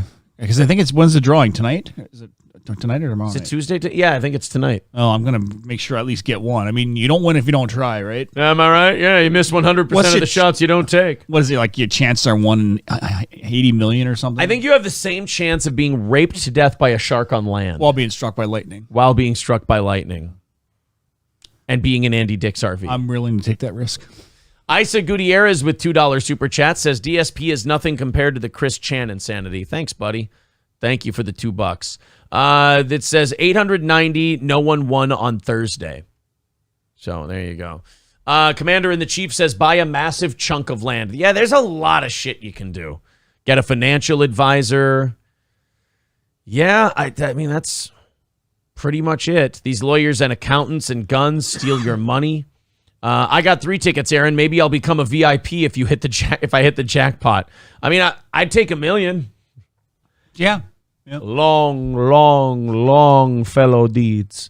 You have made this happen with your beautiful words, and Miss Dawson with your lovely research. How can I repay you? All I want is your friendship, Emilio. How about $1 billion? All right, good. Yep. Done. He bought us all Corvettes. Can you believe Dee's bought us one of these? He drives at 5 feet. They sure are fast. Right into the fucking tree. Again, one of his last great movies. Yeah, it is. It is. That's towards the end of the... I think the last really great one was probably The Longest Yard remake. Yep. After that, it was just, ugh. I don't know why, but I love feet. I'd like to stay. I feel like I could do some good if I was given a second chance. All right? But tomorrow morning, you'll let me change your socks. It's John Turturro. How can you go wrong? Yeah. If I win, I will donate $500,000 to this show, but only if Corey gets his second day back. Well, then I'm sorry. I'm turning down your $500,000. Now watch someone go, Aaron said he wouldn't give your second day back if you got $5. Carlos says, I'd donate $100 million to the show. Watch as the prize shows would have drawings for new Lamborghinis. I mean, if you gave us $100 million, if we got $100 million investment in this show, increase the prize. Yeah, we'd maybe get you guys a car. Yeah. Corey says, if I won, I would have a truck drive by your place with a shark aquarium in the back every hour. It's weird. Very fucking mean of you. Coltrane says, I'd buy property and a nice house, but not too big. Then have enough to buy some shit and invest the rest. Nate says, can you give Oz some Adderall? He looks like he's going to fall over. You dying, bro? I didn't know I had Adderall. No. Don't you go dying on me. That's right. Don't you go dying on me. All right. Welcome, Nate. Good morning, sir. I hope you're doing very well. See, I'm against the Raising Cane's guy buying all of his employees Mega Millions tickets. You know what, though? Here's what's going to happen. It's going to turn into a disaster. So let's just say by some miracle chance, one of them wins. The other ones are all going to be like, well, where's my cut? Oh, yeah. You know, unless you do that where you pull it in, where you make copies of all the tickets and everybody in the office does it so that like 20 people can share. It's going to, so 225 if you take the lump sum. And let's see, if you divide it by 50,000 employees, you're each getting $4,500. How fucking pissed would you be if you won and then all of a sudden your boss went, oh, no. The stipulations of this where you're going to share it with all the employees. And you're like, I'm walking out of this with $4,500. Nope, not good. No. Do you know how many people might just go, you know what? Take my cut. I don't want it. I don't fucking want it.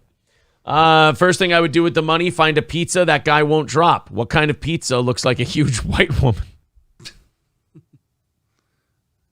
Jesus fucking Christ. You guys can be absolute monsters. Cody says, I'd buy a 98 Toyota Camry. Rizdiga says, I would quit and they can fight me in court. That's true. You got it as a gift. Yep. So you can do whatever you want with that ticket. Let's check in with a guy who got scammed on cryptocurrency. Now, my feelings before we check in with one of these scam stories. Yeah. I usually say, you know what? You deserved it.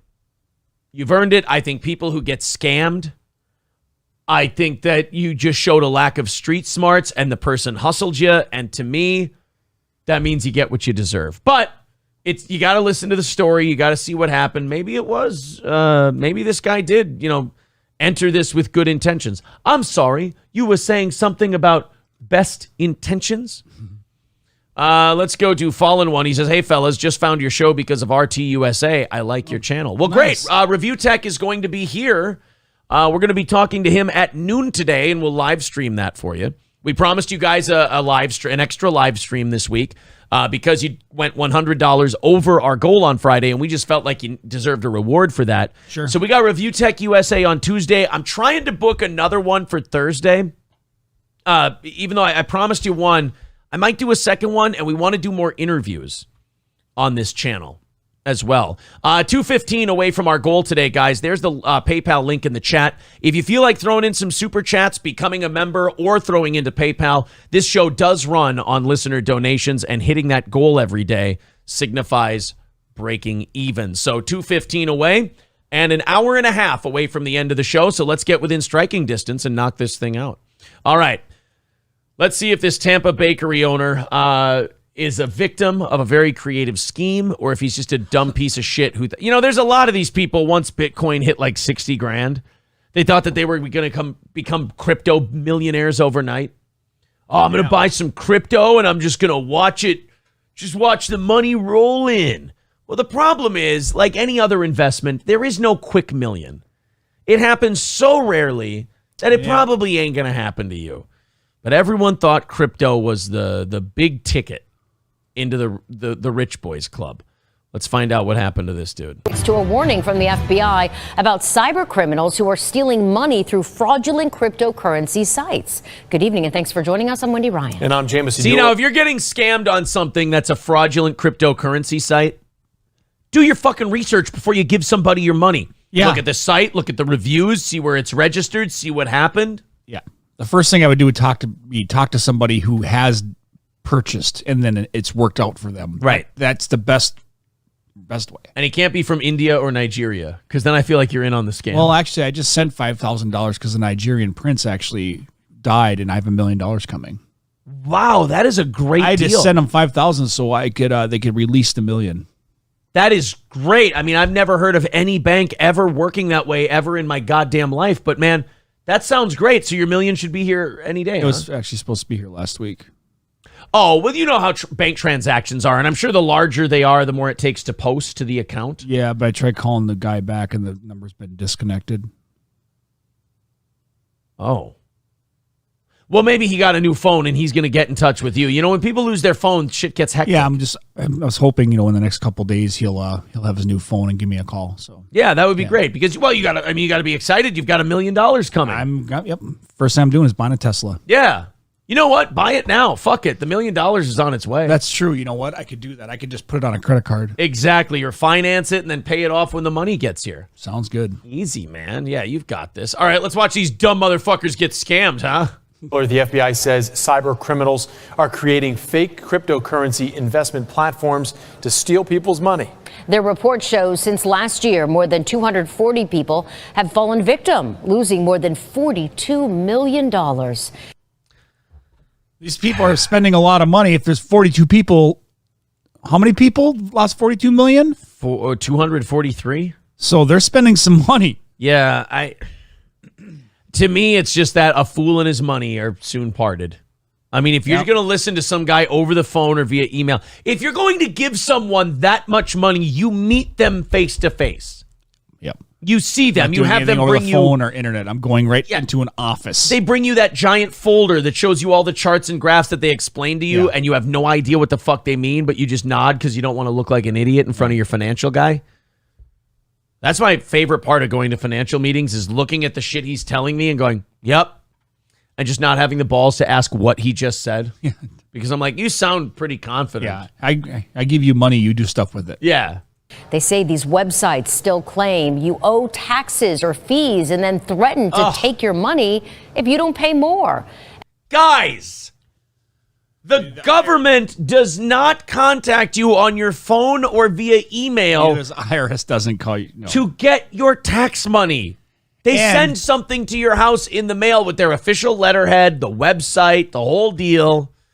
See, again, I'm sorry. Yeah, I guess I'm insensitive, but I am not on these people's side when they get scammed. I'm especially not on somebody's side when they said they had to go to Target to buy a gift card, put money in the gift card, and then give him the information on the phone for the gift card to pay off your taxes with a Target gift card. Yeah. It's exactly how that's how the IRS does it. That's all they do. They swipe the gift cards. Yep. Yeah. I mean, how does that not make sense to you? And this is what a Tampa bakery owner believes happened to her when she lost her life savings after investing in cryptocurrency. ABC Action News reporter. Number one, don't invest your life savings, stupid. Number two, again, meet the guy. Yeah. Make sure they're reputable. That was every penny I had. Well, now you're stupid because you're broke. Well, aren't you a dumb bag of shit? Wendy Lane learns about her warning to others and talks to experts about some red flags in the cryptocurrency world.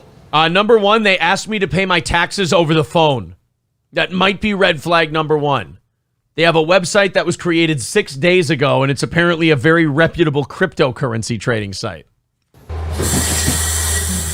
We make birthday cakes, decorated sugar cookies. Oh, look, there's a new cake that it says, nice work, sucker. Maybe you should make suckers. Yeah, maybe that's what you should make is dum-dum lollipops because you're a sucker. Chocolate-covered strawberries. Lorena Brunson followed her dream, and in 2016, opened Beanie and Belly's Cupcakery in South Tampa. Sounds gay. But COVID hit her business hard. That was a red flag. I had lost my partner earlier this year, so I was kind of struggling. I'm sure they'll turn up. As far as money. And the bakery was in danger of going under. She needed help. And last month, out of nowhere, it looked like she was going to get the break she needed. The supplies that I have is what I'm working with right now. Her son Joseph had met someone on Her son Joseph. So her husband should be helping out. He's helping out with the bakery. Joseph's father should be up next. Helping. He's going to be in the next shot showing the Instagram, who introduced him to investing through a cryptocurrency website. And he was making money. I wanted to make sure it was legitimate, so I asked her if I could, withdraw the funds, and she pretty much showed me how to do it. After a week, he was getting big returns. I was kind of like telling all my family members, like, hey, this is probably legitimate, let's try to make some money. This is probably legitimate.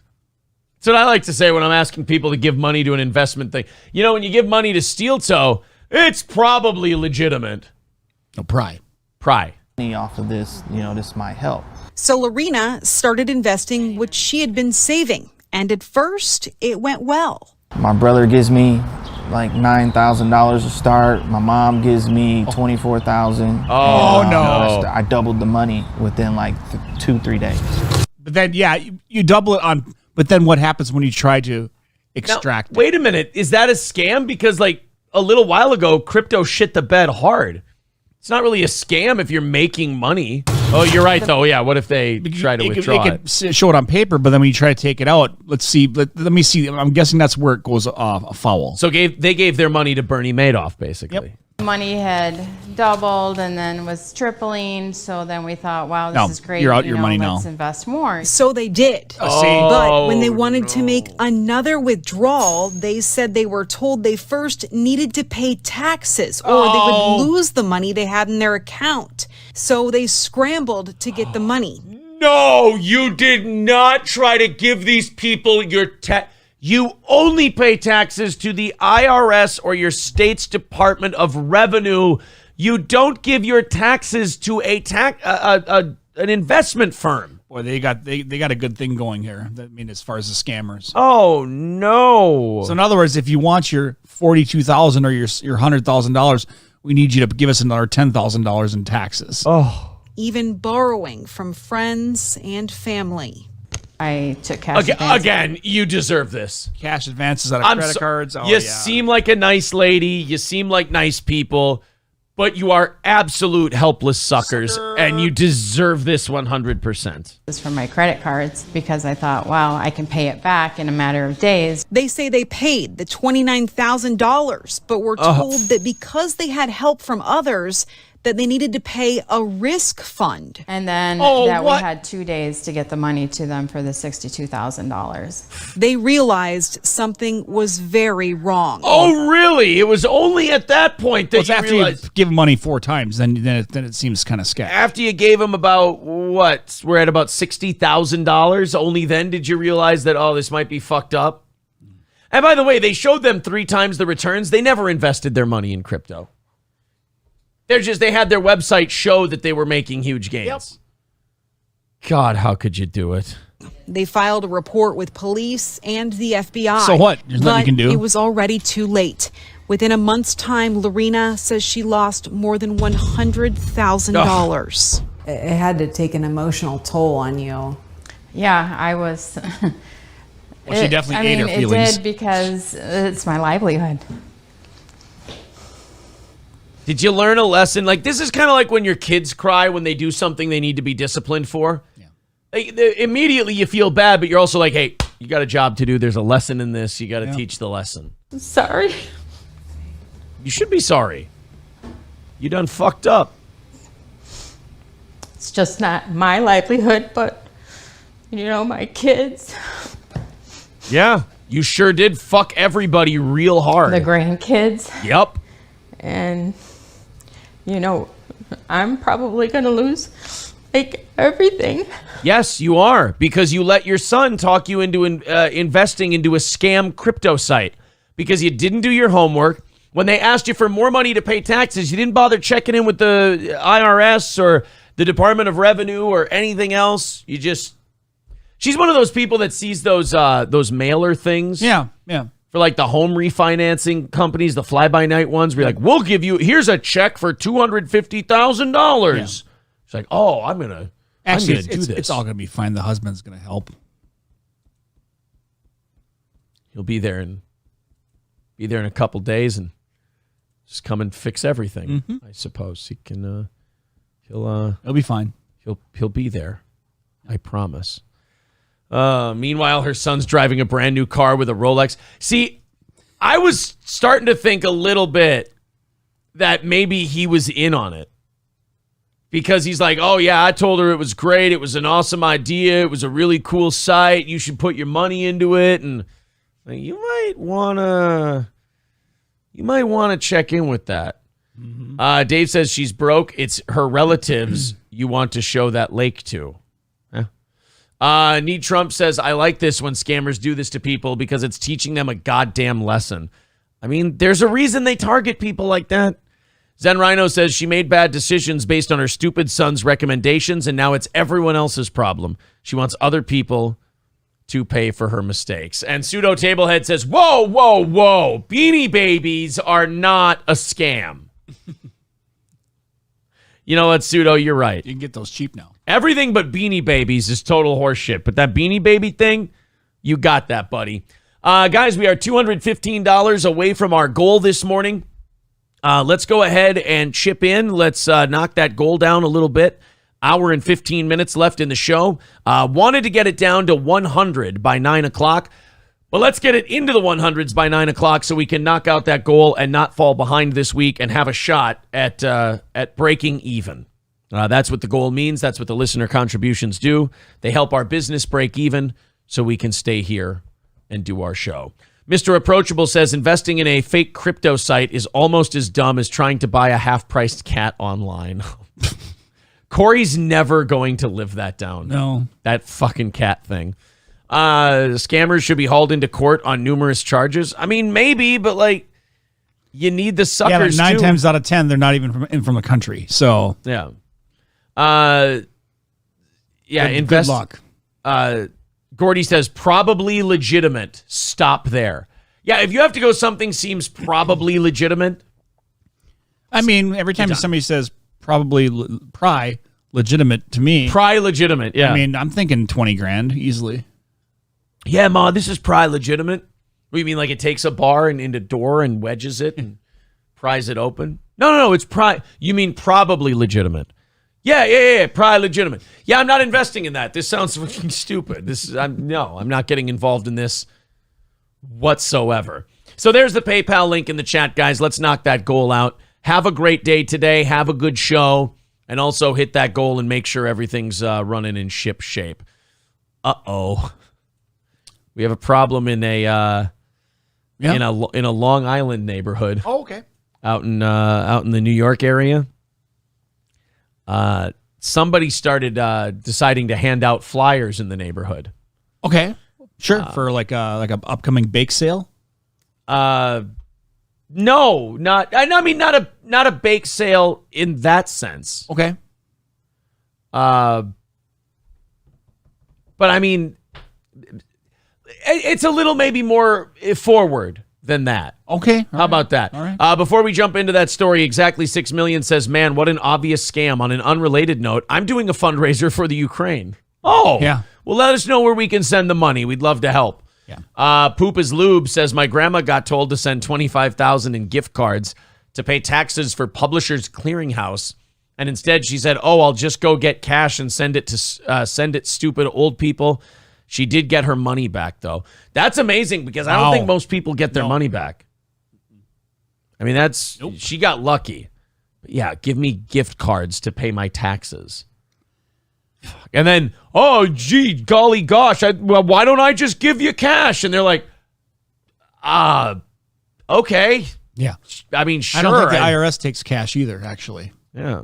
Chopstock says, I'm all tapped out, boys. It's all on you. Yeah, Chops, you've been remarkably generous. We just need 15, 20 people to chip in a little bit, and we're going to knock out that goal today, Chops.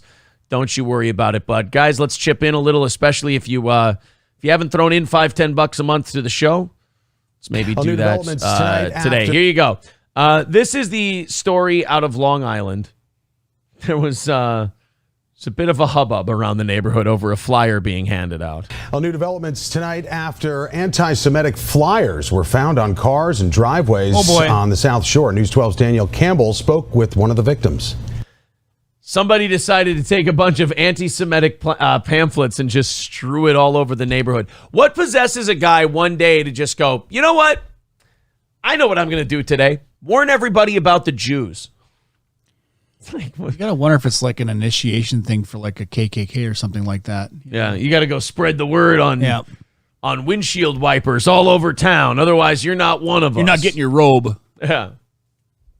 If I got one of those in my front yard, I'd be pissed. I'd crumple it up. I go, I know already. Be like, what? It's fine. Don't worry. I've taken precautions. I have a circle of hemlock around my bank vault. Wait, what? What does that do? Nothing. Don't worry. You know what? I saw it in a movie. It's fine. If I put a circle of salt around myself, they can't harm me. Aaron, that's witches. What's the difference? Long fingernails, pointy nose. Sorry. Disgusting that we have to deal with this. This is just insane. It's a flyer, lady. You can throw it away. I can't imagine she was offended. I mean, it's just terrible that they come in here with these pamphlets. They talk to like one Christian family and they're like, I mean, it's bad and all, but you know, we're doing fine. Like, it doesn't really bother us none, but you know, I feel bad for the Jews, but then again, they did murder our Lord and Savior, so I mean, okay, it's a inconsiderate flyer, but it's not the end of the world. Right, and people who make those flyers and put them on driveways are fucking pussies and cowards. You'll never see them. Absolutely. Nazi-like propaganda delivered to the doorstep of residents here in Oceanside. I like that. What does it include? Seeds? Yeah, well, you can plant yourself a bush to keep the Jews away. It's what? I mean, thank you. These were distributed randomly and without malice intent. Well, these flyers were distributed randomly and without malicious intent. Oh, that's funny. I don't know if that's not malicious. Just doing this because I care about you. Here you go. Yeah, it's such a weird way to describe that. And here's some seeds for your garden. Seeds are pills. Yeah, seeds are. They're cyanide capsules. If you get caught with this, put it between your under your tongue like so. Laura Sinberg said she woke up Laura Sinberg? Why would she be upset about this mailer? I don't understand why it would upset her. Saturday morning to find her neighborhood littered with what she says were messages of hate. And then we look, and it's all the way up across the street. And I thought to myself, they even printed it in color. This must have cost them a fortune. It's almost like they handpicked who they're gonna, Oh, they knew what neighborhood they were in. Yeah. So what if we all like to live together and live in one community and live amongst ourselves and then tell other people to be tolerant and be diverse? What does that have to do with anything? all the houses, and we open it up, and it's nothing but anti-Semitic hatred. Today, Nassau County officials denouncing the They didn't even put anything about Mexicans in there. I mean, I didn't even get a break. It was just Jew this and Jew that. Semitic flyers that were left on cars and tossed in driveways over the past few days in Oceanside, Long Beach, and Rockville Center. This is not freedom of speech. I mean, actually, it kind of is. Technically, it's exactly freedom of speech. It's not very nice. Yeah. It's very racist. It's rather mean. But it is indeed freedom of speech, sir. It's not very nice speech. Right. We need to start teaching a little more civics in schools because I feel like people are so dumb that they don't know what freedom of speech is. It does bother me if those are seeds, though. What would they have to do with anything? I think actually, after I looked at them, they were just kind of to weight the bag so it would stay down. I think is what it was. This communication is meant to alarm people, to harass people, and to create an atmosphere of terror. This is one of the flyers found. It says every single aspect of the COVID agenda is Jewish. On the bottom printed these... Oh, look, CDC Director Rachel Walensky, Jewish. So they're basically doing the Hanukkah song with, like, who's in charge. Well, they must have Fauci on there then, too, right? Anthony Fauci, not a Jew. No, he's Italian. Oh, okay. He just kind of he does sound a little bit, yeah. Flyers were distributed randomly and without malicious intent. Right. I'm reading this. I'm like, not meant to be malicious. That's exactly all this is. It's just hate. Nothing but hate. Nassau County. Just letting you know. Is Adam Sandler's Hanukkah song anti-Semitic? No, he's just letting you know. Police say they have eyewitness accounts and are looking for a white Prius that was spotted distributing the flyers. How gay. That's like the gayest racism ever. Yes, yeah. I got to donate my anti-Jewish propaganda. Oh, let me charge up the Prius. Well, you want to get good gas mileage. I guess so. This economy, you got to be sensible about your mileage. Now let's go to the Jew neighborhood. Officials say the flyers are linked back to the Goyim Defense League, a video platform that streams anti-Semitic content. Jesus, that's a little on the nose, isn't it? The Goyim Defense League. It's just funny that this is actually news. Some people put some pieces of paper out. Now world's ending. The Protocols of the Learned Elders of Zion, the Jew Plan for World Domination, 1897 edition. I mean, you know, these types do kind of lose their mind over this shit quite a bit. Yeah. They forget that, like, Jews and Catholics sometimes can be a lot alike. Like, there are Jews who are, like, heavily into their religion, but then others who are just like, I guess, like, I was born Jewish, so I guess I'm Jewish. Yeah. Oh, my God. It's, it was, the part they're not reporting, in my opinion, is the worst part. And that is that somebody drove around the neighborhood all night playing Borat's Throw the Jew Down the Well. And to me, that was the most offensive part. Coltrane says, but were the pamphlets accurate? Look, that's the part you get into where the news starts to go, yeah, not worth it. We have a zero tolerance for it, and we're going to do everything we can to make sure that there is an arrest at the end of the day. That's right. Us skinnies are going to protect these Jews with our life's blood. You've got my word on that. They're good earners, the Jews. It's like, whoa. Getting very stereotypical very quickly. Those who try to spread hate, there is no room for them in this county. So we will round them up and put them on trains? No, wait. sir, no. I'm starting to sound a little like them, aren't I? I'm sorry. Something needs to be done before it does turn into something violent, which is, a possibility. It's really kind of scary. Danielle Campbell, News 12, Long Island. Well, Nassau County Police asks anyone who may have information about those flyers to give them a call at 1-800-244-TIPS. All calls. TIPS. It's DSP's favorite number. Yep. He just calls it for TIPS. Oh, speaking of which, guys, I'm sorry, but we have to do the ugly part today.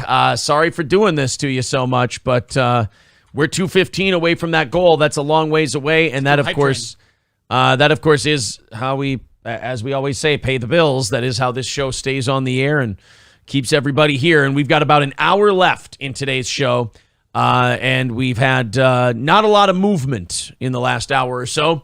2:15 away from our goal. Let's see if we can knock this thing out. If you're feeling generous today, chip into the old Steel Toe Show if you can afford it. Throw in a couple of bucks, and let's knock that goal out. If you feel like becoming a VIP, it looks like we kind of have hit that desperation stage for today. Once we get about an hour left in the show, and we're at $200, it's like, this is starting to look a little iffy, if you will. You guys did, we had a slow start yesterday too, and we ended up $50 over the goal. Nice. We were also $95 short of our goal last night. So hopefully it's not a trend. I mean, our audience is growing, but with the economic times the way they are, we're certainly getting a little nervous around here, but we'll weather through as we have for the last couple of years. $215 away from our goal. Guys, there's that PayPal link. If you have some time, go ahead and chip in. Otherwise, super chats count, memberships count. There's the link. 2:15 away from the goal. 1 hour left in the program today. So if you can stop what you're doing for a second, throw in a bit. If you haven't this month especially, that would be cool. All right, let's move on with the news. We'll shake off our struggles here, and we'll just get back into what we're talking about. A little 30-second break to tell you about our fundraising efforts, and then back into things. The Pope yesterday was running around Canada, and he was apologizing. Oh? Which kind of seems to be this Pope's MO. This Pope seems to be big on just always saying he's sorry, always backing down, always just kind of like, here's what we fucked up. Here's what we do wrong. Here's this rule that's been a Catholic thing forever that I've just decided to change today. He went to Canada to apologize for Canada's catastrophic policy of Indigenous residential schools, saying the forced assimilation of Native peoples into Christian society destroyed their cultures, severed families, and marginalized generations. Jeez. So basically, when the British and the Americans and everybody forced the Native Americans onto reservations and forced them to adopt Christianity and all that stuff, that it wiped out their culture, it wiped out the heritage. Is there anything else the Pope might want to apologize for? I mean, I can't think of anything in the Catholic history, especially with, children. I feel like you skipped over some things, I want to go to Canada. I want to apologize to the Native Americans for forcing them to become Catholics. Okay, cool. Anything else you want to apologize for? I mean, while you're venting, while you're letting all this stuff out, is there anything else you might want to say sorry for? No, pretty much just the Native American thing. You know what? I know why he didn't bring up the other thing. Oh, why is that? It was a pain in the ass. Dave Dowling says the Pope should have apologized for 325 AD to 1500 AD. Well, I mean, it's, every organization has its corruption, right? He didn't want to bring it up because it's a touchy subject. Oh, yeah. Well, he didn't want to be a dick. Right. I am deeply sorry, Francis said to applause from school survivors and Indigenous community members gathered at a former residential school south of Edmonton. The visit, part of a greater tour across Canada for the pontiff, marks a radical rethink of the Catholic Church's missionary legacy in the Americas. Whoa, with the missionary. And was spurred by Francis and the discovery of hundreds of unmarked graves at the school sites. I remember that story. This motherfucker didn't really put on a headdress, did he? Oh, no. Oh, no. 4 chiefs escorted the Holy Father in a wheelchair to the site near the former Erminiskin Indian Residential School and presented him with a feathered headdress after he spoke. This was the Pope yesterday. Oh, no. Do you think the Native Americans were like, you think we can get the Pope to wear one of these fucking things? Yeah, there might have been a bet going on. Yeah. I bet you, see that old guy in the wheelchair? Yeah, that's the Pope. Think I can put one of these on him? Yeah. Like, oh, yeah, dude. Swap it out for his beanie. Yeah, he's so full of guilt right now. Like, he's feeling so shitty about the indigenous school thing. Like, do you think they're going to apologize for the kid fucking? No, probably not today. I'm thinking if you apologize to the Native Americans, you don't get sued. True. But if you apologize to all the kids that got butt fucked, they're still getting butt fucked. So if you apologize to them, you're probably going to have to pay some money. Oh, no. Yeah, that's not... He donned a headdress. God damn. Well, that made up for everything. I mean, there's his apology and everything all in one. Yeah, there we go. He said he was sorry. He wore a headdress. And then now everything's good, right? Anything about child molestation? No. That's not on the docket today. Oh, so it's just the schooling thing. So you're sorry. Oh, yeah, we're sorry big time. Cool. What are you sorry for? Oh, making you guys go to Christian schools. Anything else that you want to apologize for? I don't. Did we leave the fridge open?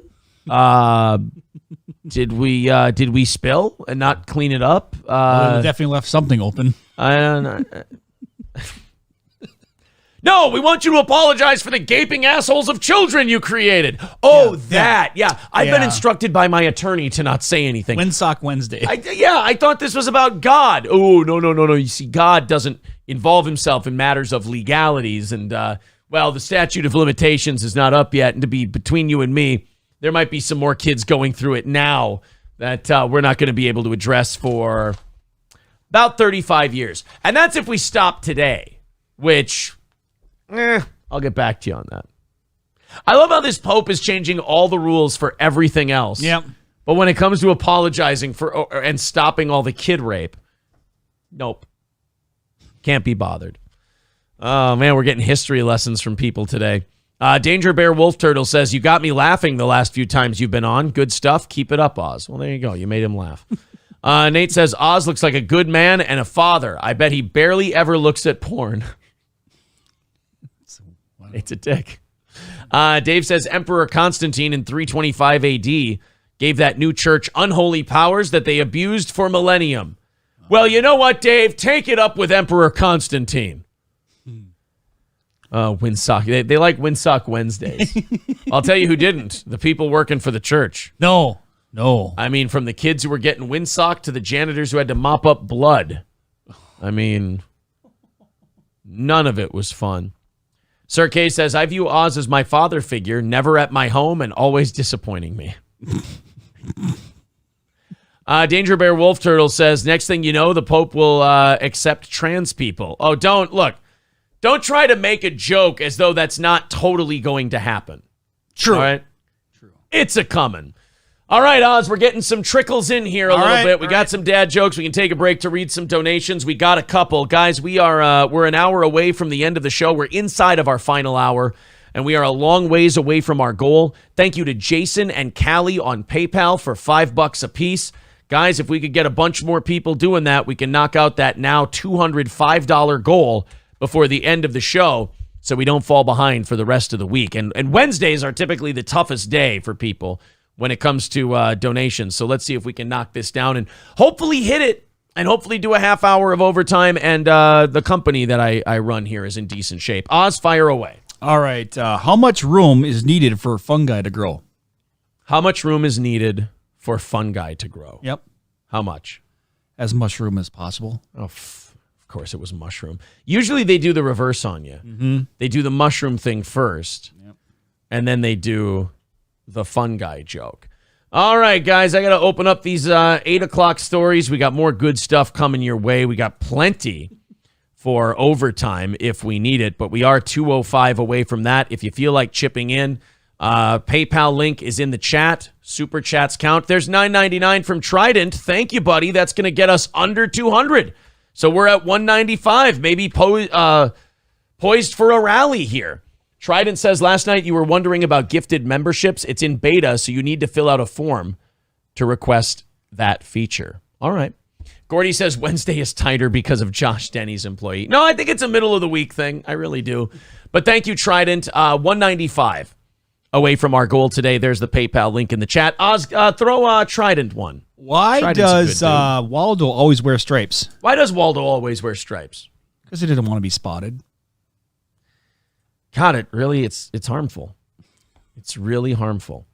There's a lot of people out there who like to overshare on social media. Have you ever read shit? Like, have you ever read a post in the last week or so where someone writes some shit and you're like, I'm not supposed to be knowing about this? Yeah. And then it's always followed up by something that you shouldn't have posted. Right. And then like divorce, like people write about their divorces on Facebook or like baby daddy drama issues. If you date a woman and you go through her Facebook profile and you see shit about her trashing the baby daddy or some kind of kid drama, and you still go out with her, it's your fault, whatever happens or whatever she stabs you with. Yep. 1,000% on you. Thank you, Silverwolf, for renewing your membership and being a member for 3 months. We're $190 away from our goal. So we are getting there. We can knock this out today, guys. There's Kara with 732 and Willie with 5. So there's $10 knocked off the goal. Could you give both of them a dad joke each? Yeah. And we're at 180 for today. All right. Tried to catch fog yesterday. Yeah. Missed. Next one. One more. This one for Willie 319. I have a lot of jokes about unemployed people. Oh, yeah? But none of them work.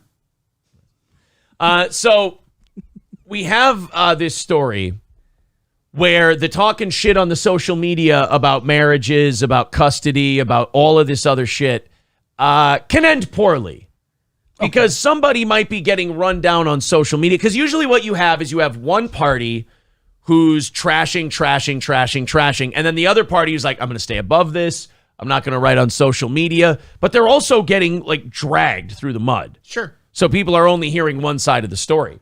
And then other times you have the total white trash shit show drama where both parties are going back and forth on social media. Oh boy.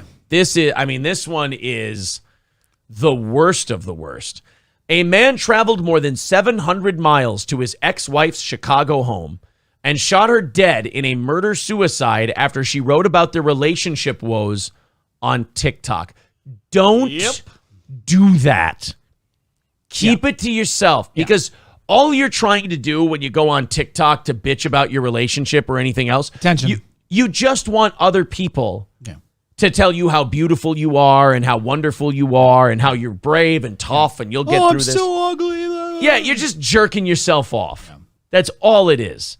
And let's not forget that the other person might read this, or the other person might get phone calls and go, oh, fuck, no, she didn't. Yep. Sanya Khan, 29, and her former husband, Raheel Ahmad, 36, were both found with gunshot wounds to the head in her Windy City condo last week. The pair were married less than a year and divorced in May. Ahmad of Alpharetta, Georgia, traveled to Illinois last week before the violence exploded. Khan, a Pakistani-American photographer, had frequently described the pressures she faced in seeking a split with Ahmad. Again, publicly, to God and everybody. Going through going through a divorce as a South Asian woman feels like you failed at life sometimes. The way the community labels you, the lack of support you receive, and the pressure to stay with someone because of what will people say makes it harder for women to leave marriages that they shouldn't have been in to begin with. Again, putting this out there on the internet does nothing to help you or anybody else. There's nothing that you're going to gain from this other than a certain someone getting really fucking pissed off. So she continues. She wrote that her family exerted pressure on her to keep the union intact, with some even threatening suicide if she refused. Oh, God, then you're related to some psychopaths. I'm going to kill myself if you get a divorce? Wow, way to make this about you and not about your family member at all. That's great. She's kind of cute. Yeah. But that comes with crazy. Oh, but there you go. Yep, there's the crazy. There's the social media and the giant post. The first few months of any divorce journey is the darkest. It's full of anxiety, sleepless nights, wondering if you're doing the right thing, thinking Allah abandoned you, and feeling hopeless. Uh-oh, I'm sensing an honor killing here. Yeah. I'm sensing we might have got a little too, up to the higher ups here. A little too 7th or 8th century on this one. You are not a failure because your marriage did not work out. Be gentle with your heart during this stage. Time heals all things, and it will get better. It's funny to watch a woman's, her journey through divorce, and then you watch a guy's where he's like, I've just been drinking a lot and calling all my friends and seeing if they want to hang out. It's pretty much been it. Then she wrote another one. Going through a divorce as a South Asian woman feels like, that's the one we just read. Feels like you failed sometimes, blah, blah, blah, so on and so forth. There she is. Well, she's a cutie. Good for her. Finally had your dream South Asian wedding, but end up marrying just another toxic South Asian man. Okay. Now there we go. Okay, you're going online now and you're shitting on the dude. Yep. I wouldn't rile him up. Guys, maybe particularly Islamic guys who might be pretty strict in the faith, that whole disrespecting them on the internet thing, they don't take it like white boys from the West Coast. The first few months of the journey have been the darkest. Things will get better, blah, blah, blah. Okay. So those were the pictures and the snapshots we had of that. On her professional website, Khan, a former flight attendant, said she grew up in Tennessee before moving to Chicago in 2021. She had planned to move back to her home state before she was killed. A friend told the Sun-Times that Khan was a social worker before she became a flight attendant to support herself financially while pursuing her passion of photography. Guys, keep the breakup shit off the internet. Keep the relationship troubles offline. Yeah, that's a good way to put it. Yeah, it's just not going to be... It's just not going to be Look good. at how it ended there. So yeah, not good. Don't. Carlos says, "Yep, South Asian culture is very much like that." Honestly, the family thing though, like saying they'll kill themselves if you get divorced, like that's some toxic shit right there. That you would make that all about yourself. Sir K says, Budapest has an offer on the table. Budapest says if 19 people donate $10. I'll pay for the rest of the goal. We're 180 away from our goal today. Well, there you go, guys. Budapest says that if 19 of you chip in $10, he'll knock out the rest of the goal. In all seriousness, we do have about 50 minutes left in today's show, and we are 180 away from our goal. So we can get there if we take an all-hands-on-deck approach, if everybody who hasn't chipped in this month chips in a little bit. 180 away from the goal. There's the PayPal link in the chat. Super chats count. Memberships count. We'll see if we can get there, or at the very least, don't bury ourselves in passed on goals for the next few days. I know that we're going to have a heavy goal this evening. I hope we can hit it. I hope we don't go through too much of a tough time, but we will see. Sometimes I think the donations might be a reflection of how the show went that day. Maybe it's on us. After all, our product is we provide a show. You pay us for it. That's the trade-off. Let's go ahead and check out this story at, this guy, Lamar Whitehead. He's a bishop in Brooklyn. Oh, boy, did he get the shit scared out of him. Okay. He live streams all of his services. Puts them up on YouTube, puts them up on the internet. People can go watch them. Somebody decided that it was a good time to maybe make a score. Here we go from New York. New tonight, a bishop in Brooklyn robbed at gunpoint in the middle of a church service, and the whole thing happened during a live stream. Which you have to be the dumbest motherfucker on earth to rob a guy in the middle of a church service where everybody can see you Not only that, there's cameras on. Hasn't there ever been a quicker ticket to hell? I don't think so. Okay. I think holding up a bishop at gunpoint I'm pretty just much, saying, yeah, yeah. it punches your way. Yeah. All right. I like this bishop. He's like, yo, I can put my faith in God if I want to, but I don't think God's going to stop any bullets. I'll get down for you. What do you need, my wallet? Although maybe he's like a hustler pastor till the very end. He's like, all right, everybody, we're going to pass around the basket. Put all your money in there so we can take it from you. Well, let's see if he's rocking any chains, like necklaces. No, that's why he's robbing Lamar him. Whitehead says 3 men waving guns stole hundreds of thousands of dollars worth of jewelry from him and his wife. It happened about 9:30. Wow. So if you're rocking hundreds of thousands of dollars worth of jewelry, are you like one of those televangelists? Oh, yeah, like a Creflo Dollar type of thing? Yeah. What do you need for that? Well, I need that for the Lord. If 3 guys come in. If you're wearing $100,000 of jewelry between you and your wife, though. Yeah, if 3 guys come in and they can grab hundreds of thousands of dollars in jewelry off you. See, I don't know how people can go to churches like that. Because this guy is just taking your money. Yeah. It's like if we showed up and we're sitting here with like, oh, we got $180 from our goal. We need to make it so the business can make payroll and we can do all that. And then we showed up in chains and suits and, we weren't wearing T-shirts and shorts. Yeah, we need a and new shit. computer, but then you show up with a chain. Oh, yeah. And then we just show up with like the most blinged out studio in the world and all this shit. And it's like, oh, guys, we really need that 180. It's really important. Oh, I'm a servant of God. I'm just a humble servant of the Lord.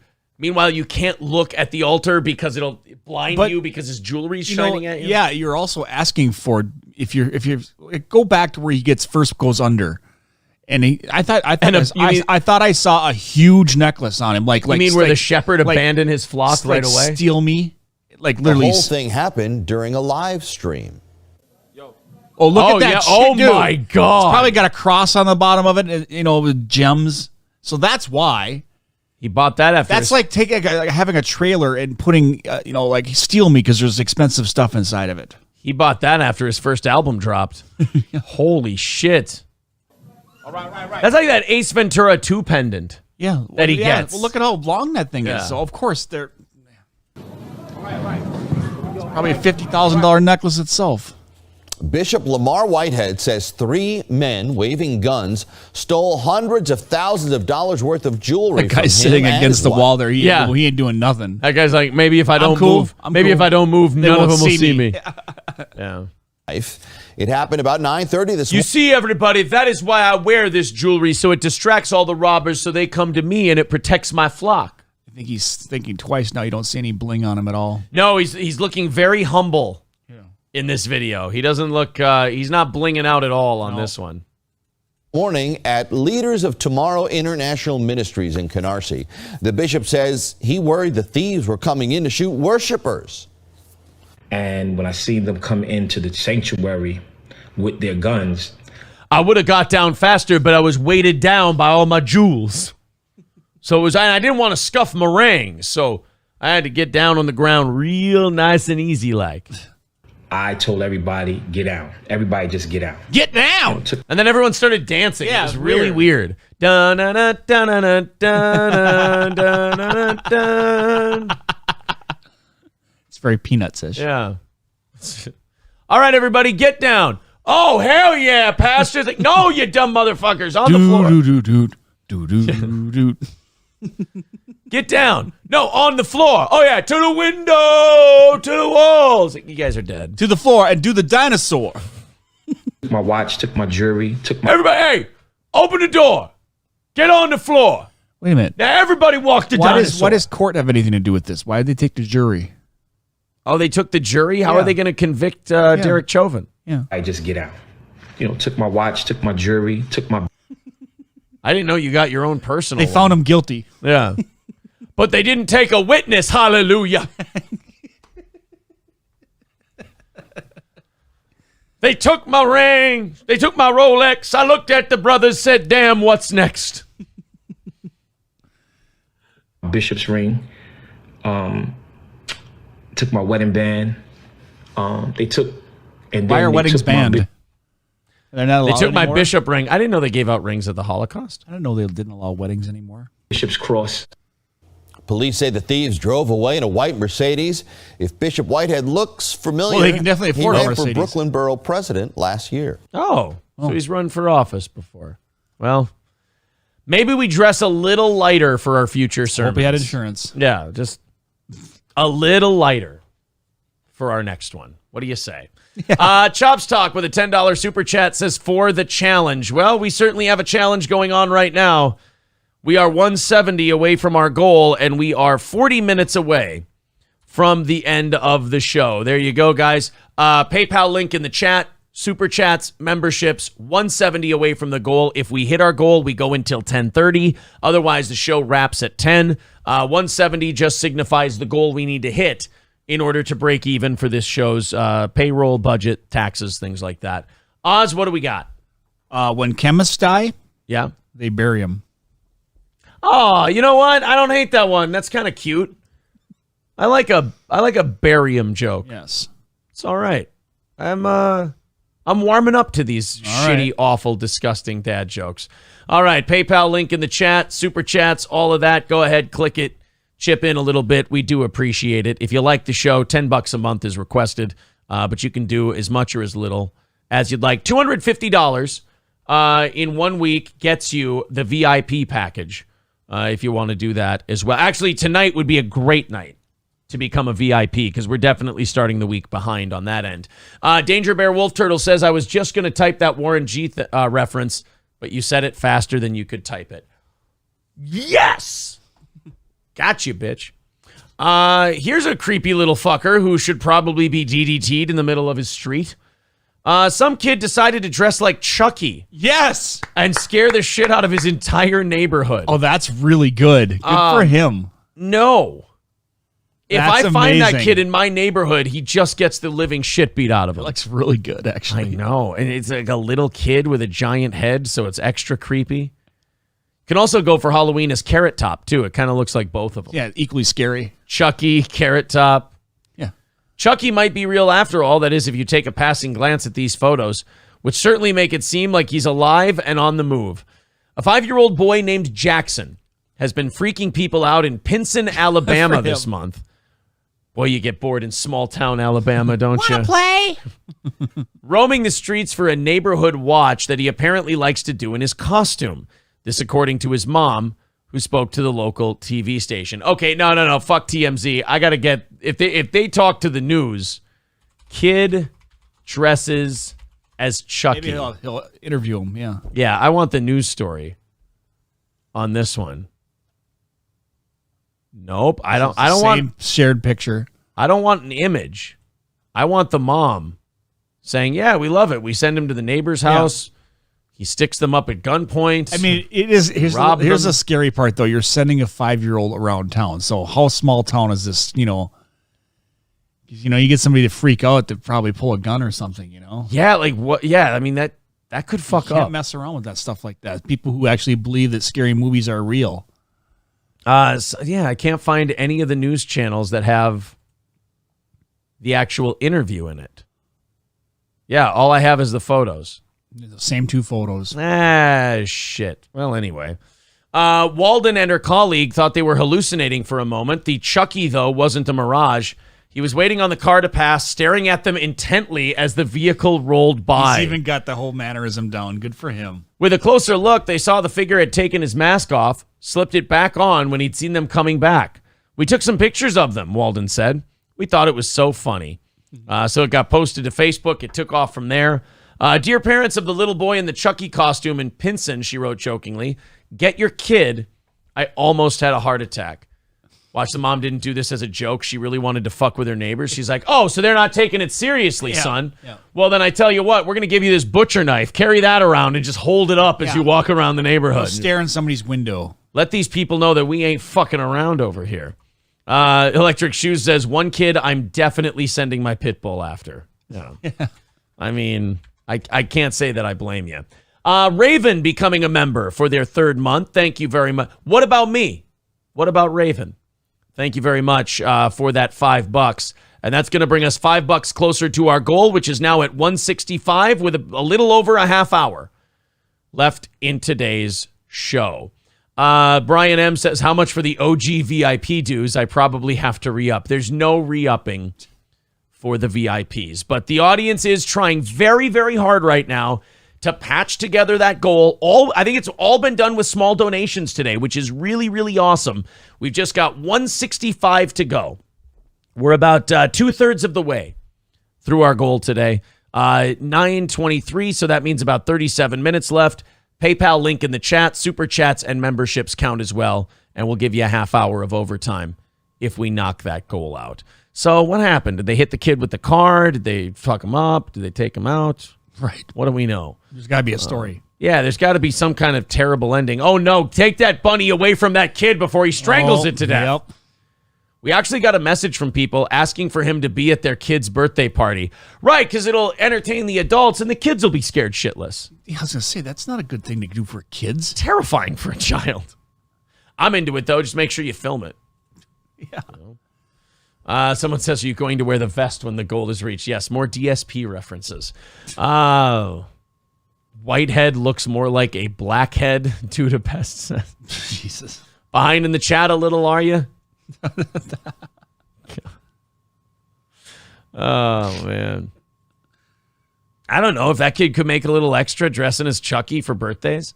That's what you do, though. Like, a lot of these parents want to be like, hey, put your kid in the Chucky costume and send him over. The mom goes, yeah, that'll be $50. Oh, yeah, absolutely. Not doing that ourselves. Oz, tell them about AP Lasers, your company, laser engraving, all of that. I'll be back in a couple of minutes. Okay. You spelt it wrong. Ozzy with an S. He did it with a Z. APlasers.com, or you just go to Facebook, AMP Productions. You can see all the latest stuff we've been doing. Just did a big gun show this weekend at Zimmerman, actually at the fire department. So did lots and lots and lots of weapons. I did a lot of slides, people putting everything from skulls to name when they're given their weapons as a gift. A lot of AR lowers. I do all that kind of stuff. I mean, I'm not just limited to firearms, but 90% of what I do is firearms. We also have, the tumblers. I can make those too, and those come in like 16 different colors. They're actually on sale, or for sale, I should say. Well, they are always on sale, but at the Steel Toe merch store. So you can get the Steel Toe logo on there. Something to have. Other than that, how's everybody doing? Good to know. Did you run out of shit to say? God. In the last 5 seconds, yes. Damn it. All right. Sorry, guys, if the show lagged there a little bit. I had to go pee in the potty. Gonna empty the main vein? Yes. 165 away from our goal. Super chats, PayPal. You know the drill. Hopefully we can get there today, and we don't have to spread that out through the other morning shows. Thank you guys very much. To those of you who have chipped in, thanks a million. 10 on PayPal, probably another dozen or so on Super Chats. We appreciate that. Amora Silver Spark with a $5 Super Chat says, seeing a bishop with a lot of bling on him is like seeing DSP with his expensive gaming console and boxes behind him. We are not the DSP channel. I like making fun of him, but it's literally 20 minutes a week. But yes, DSP is fucking hilarious, and I get why you would make jokes about him all the time. Trucker 18 Wheeler with a $10 Super Chat says weekly dues. That's going to bring us to 155 away from our goal today. Thank you, Amora and Trucker 18 Wheeler. Let's fucking rally and get the rest of it. What do you say? PayPal, Super Chats, memberships. Let's knock this thing out so we can just focus on doing a great show for you, and we don't have to be dirty, filthy fucking beggars. It's the least favorite part of my job, but hey, gotta be done. Gotta get dirty. 155 away from the goal. Oz, one for Amora, one for Trucker, and then we'll get into a couple more stories here. All right. Jokes about German sausage are the worst. I asked, didn't I? I did ask. That is 100% my fault. So I took a class trip to the Coca-Cola Museum. Oh, yeah? Yeah, I hope there's no pop quiz. Oh, guys, make sure you also hit the like button on this video so it can get shared around. Make sure you're hitting like. Make sure you're subscribing if you like the show. This part always pisses me off when I have to turn this off and turn it back on again.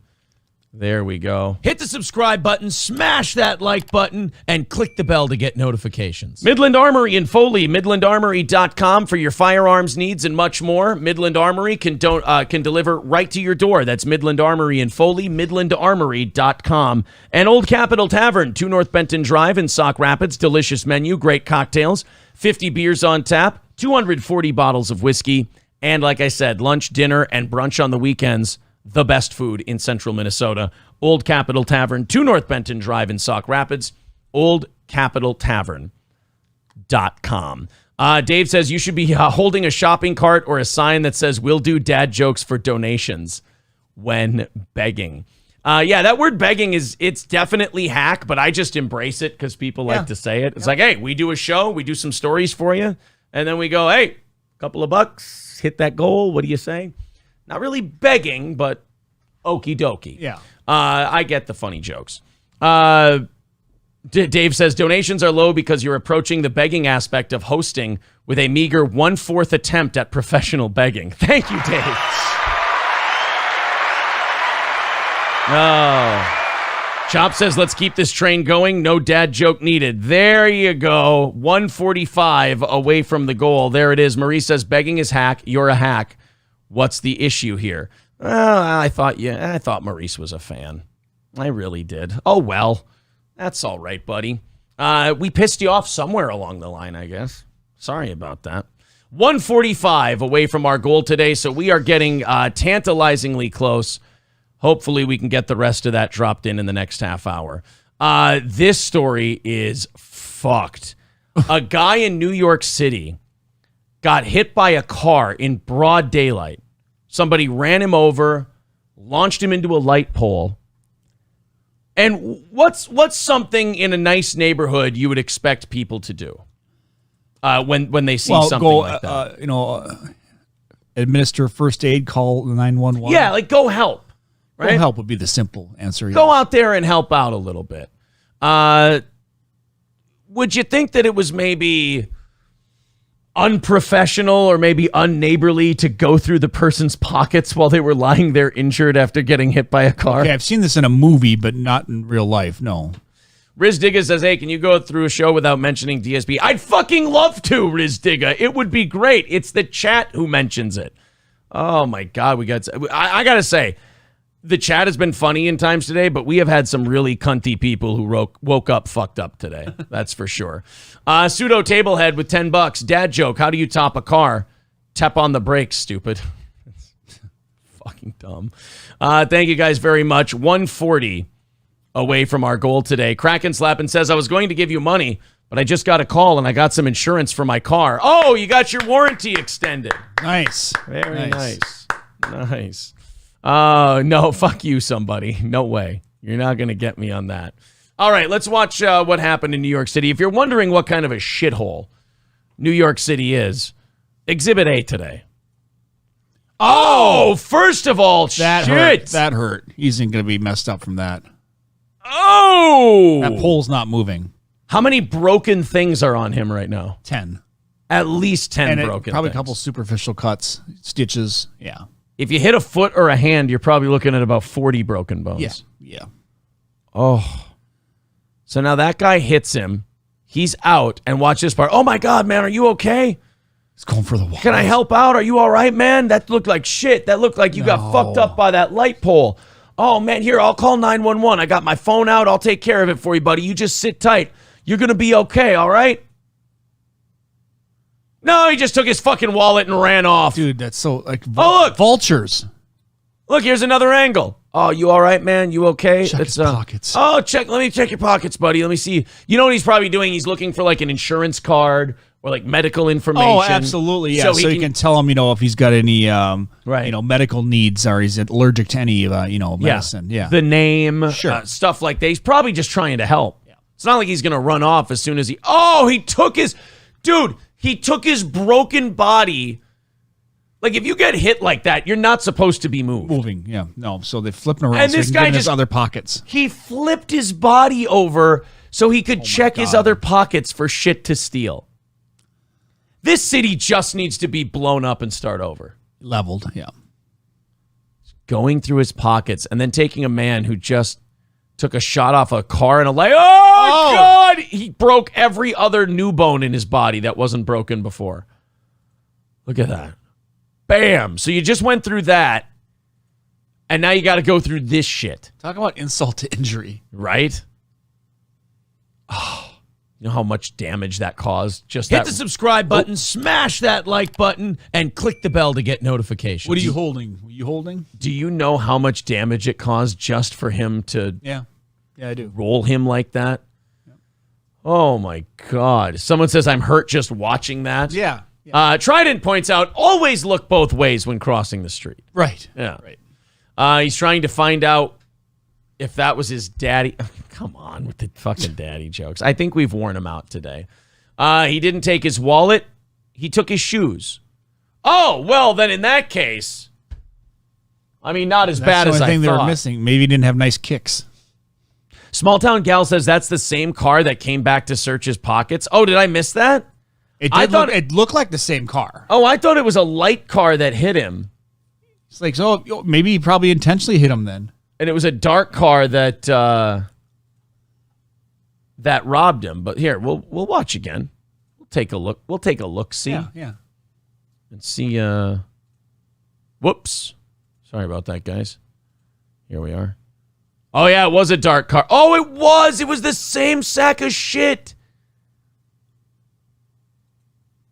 He ran out of his car after he hit him and robbed the dude. Same? I mean, he had a yellow plate on, I think. Oh, did he? I don't know. I think so. Let's find out.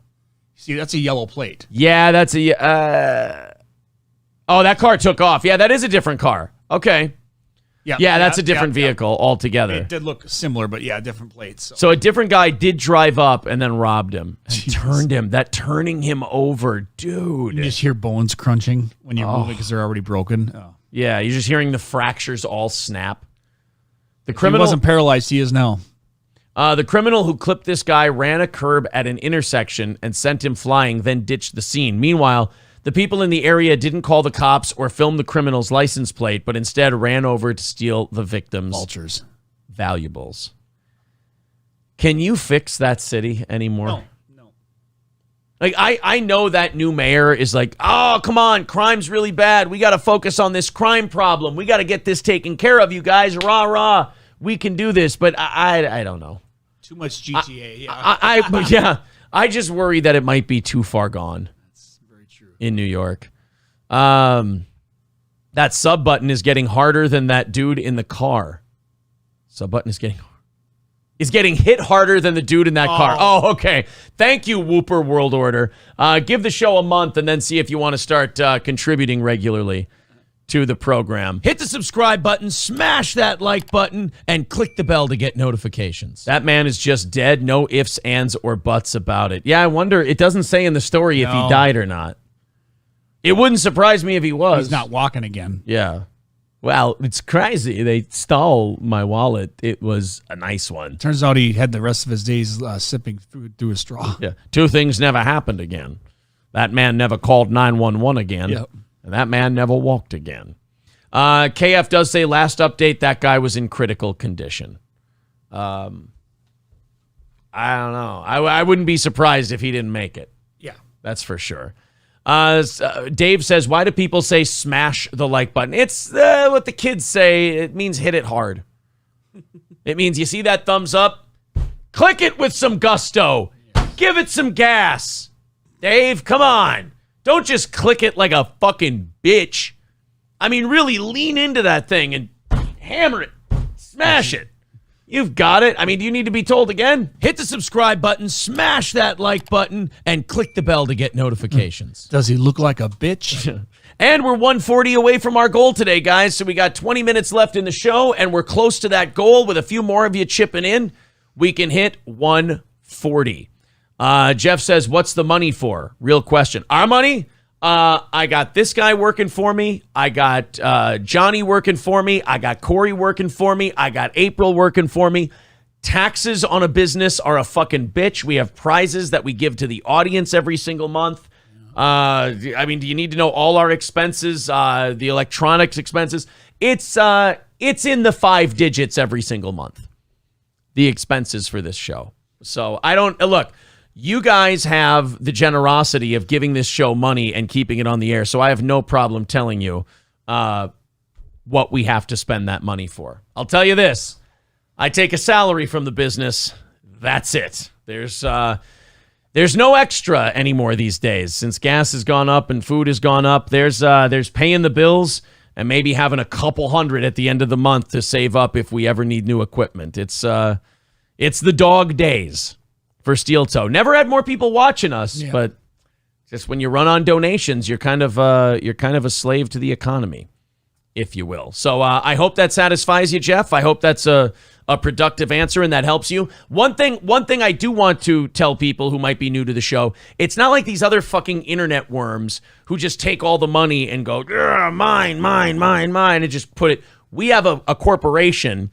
It all goes into that, and we pay people out of that. So that's basically whatever you guys are willing to donate, that's what we're willing to produce for a program. And I don't mind those questions. Obviously, if you're going to run a show based on donations, people have a right to know what transparent. People have a right to know what they're donating for. So 140 away from the goal today and 20 minutes left in the show. That 140 will roll over into the next 3 morning shows if we don't hit it. PayPal link in the chat. Cordy says, don't forget all your golfing, Daddy. Yeah, like I pay myself a salary and I don't know. I just, look, on days we're not hitting the goal and stuff, I'll be honest, like the stuff from Gordy kind of bugs me because I get tense. You know, we're running a business here, that's all. Gordy says, don't forget all of your, or excuse me, Cowboy with a $20 super chat. We get 15 of that. He says, love the show, been listening since the early radio days. Thank you very much, buddy. 125 away from that goal today. You know, what's that song? Ain't Too Proud to Beg? That's me. I want to do this for a living, and I want to keep my guys with me, and that's really important to me. So, you know, if we're really short on our goal one day and I got to ask a little more than usual, hey, people don't like it, they'll bail, and so far they're not bailing, so that's nice. Oz, go ahead. Fire one up for Cowboy. How does Moses make his tea? How's that? He brews it. I don't get it. Brews it? He brews. Oh, Hebrew. Oh, Jew. How do I not get a Jew thing? How do I swing and miss on the Jew shit? It helps if you read it, though. Oh, my God. He brews it. Son of a dick. They should take the S out of there and just say he brew it. Yeah, that would maybe be a little better. But hey, let's not judge the dad joke. No. How dare we? So that puts us 125 away from our goal today. Again, there's the PayPal link in the chat. Super chats and memberships. Welcome. Someone saying that joke went over my yarmulke. Yes, it indeed did. You want to watch a guy catch a lake sturgeon with his bare hands? Oh, yes. Let's go ahead and watch. This will make me feel good today. This will be a fun little thing. So this, first of all, looks like a guy who catches fish with his bare hands. Yeah, he looks like he goes noodling or cat noodling, yeah. Whatever they call that, when they go the catfish. It just looks like there's some people that the way they catch these things, and I don't know if sturgeon are the same way. Like sometimes people are able to just grab one and pull it up, but don't people like let the fish eat their arm basically? Yeah, that's when they do that catfish thing, but apparently they don't have teeth, but that scrapes their arms all up though. They go in they're in a den or something like that under the water, and then they'll just reach in there, cat noodling or whatever they call it. It doesn't matter. I watched a girl do that one time, and I'm like, not interested. Yeah. Could you do it with my dick? Would you hit it? Yeah. No. All right, let's watch this. There is some chick, like April and I watched her on YouTube once during the show. There's supposed to be like some cute chick who goes noodling. Oh. And she's supposed to be I think she's doing very well. Man catches massive sturgeon with his bare hands. See, I wish we lived in like medieval days where after this guy did this, you had to suck his dick. Like after he gets a sturgeon for the whole village with his bare hands, he has to be fucked by every maiden in the village.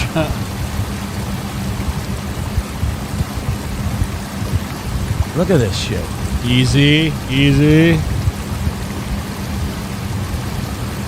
So what do? You just find where they're chilling? I don't know what they're doing yet. And then you just stick your hands in there and hope he wants to eat you? I don't know. Don't sturgeon have sharp-ass teeth? I don't know either. I'm thinking of muskies. Muskies have sharp teeth. This is fucking awesome.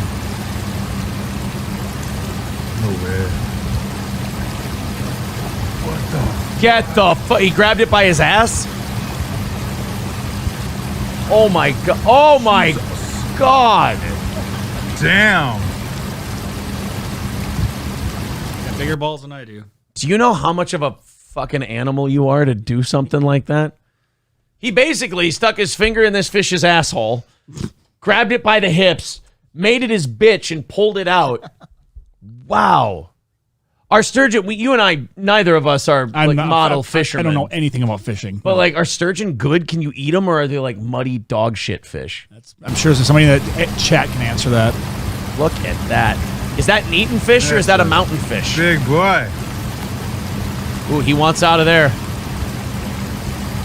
Looks like it's pretty powerful the way he's hanging on to it. Do you throw him back or you keep him? shit. You got to keep him, right? You just caught that with your hands, man. Saves you a lot of money on bait and whatnot. Oh, is he going to put him back? Oh, yeah. There you go, buddy.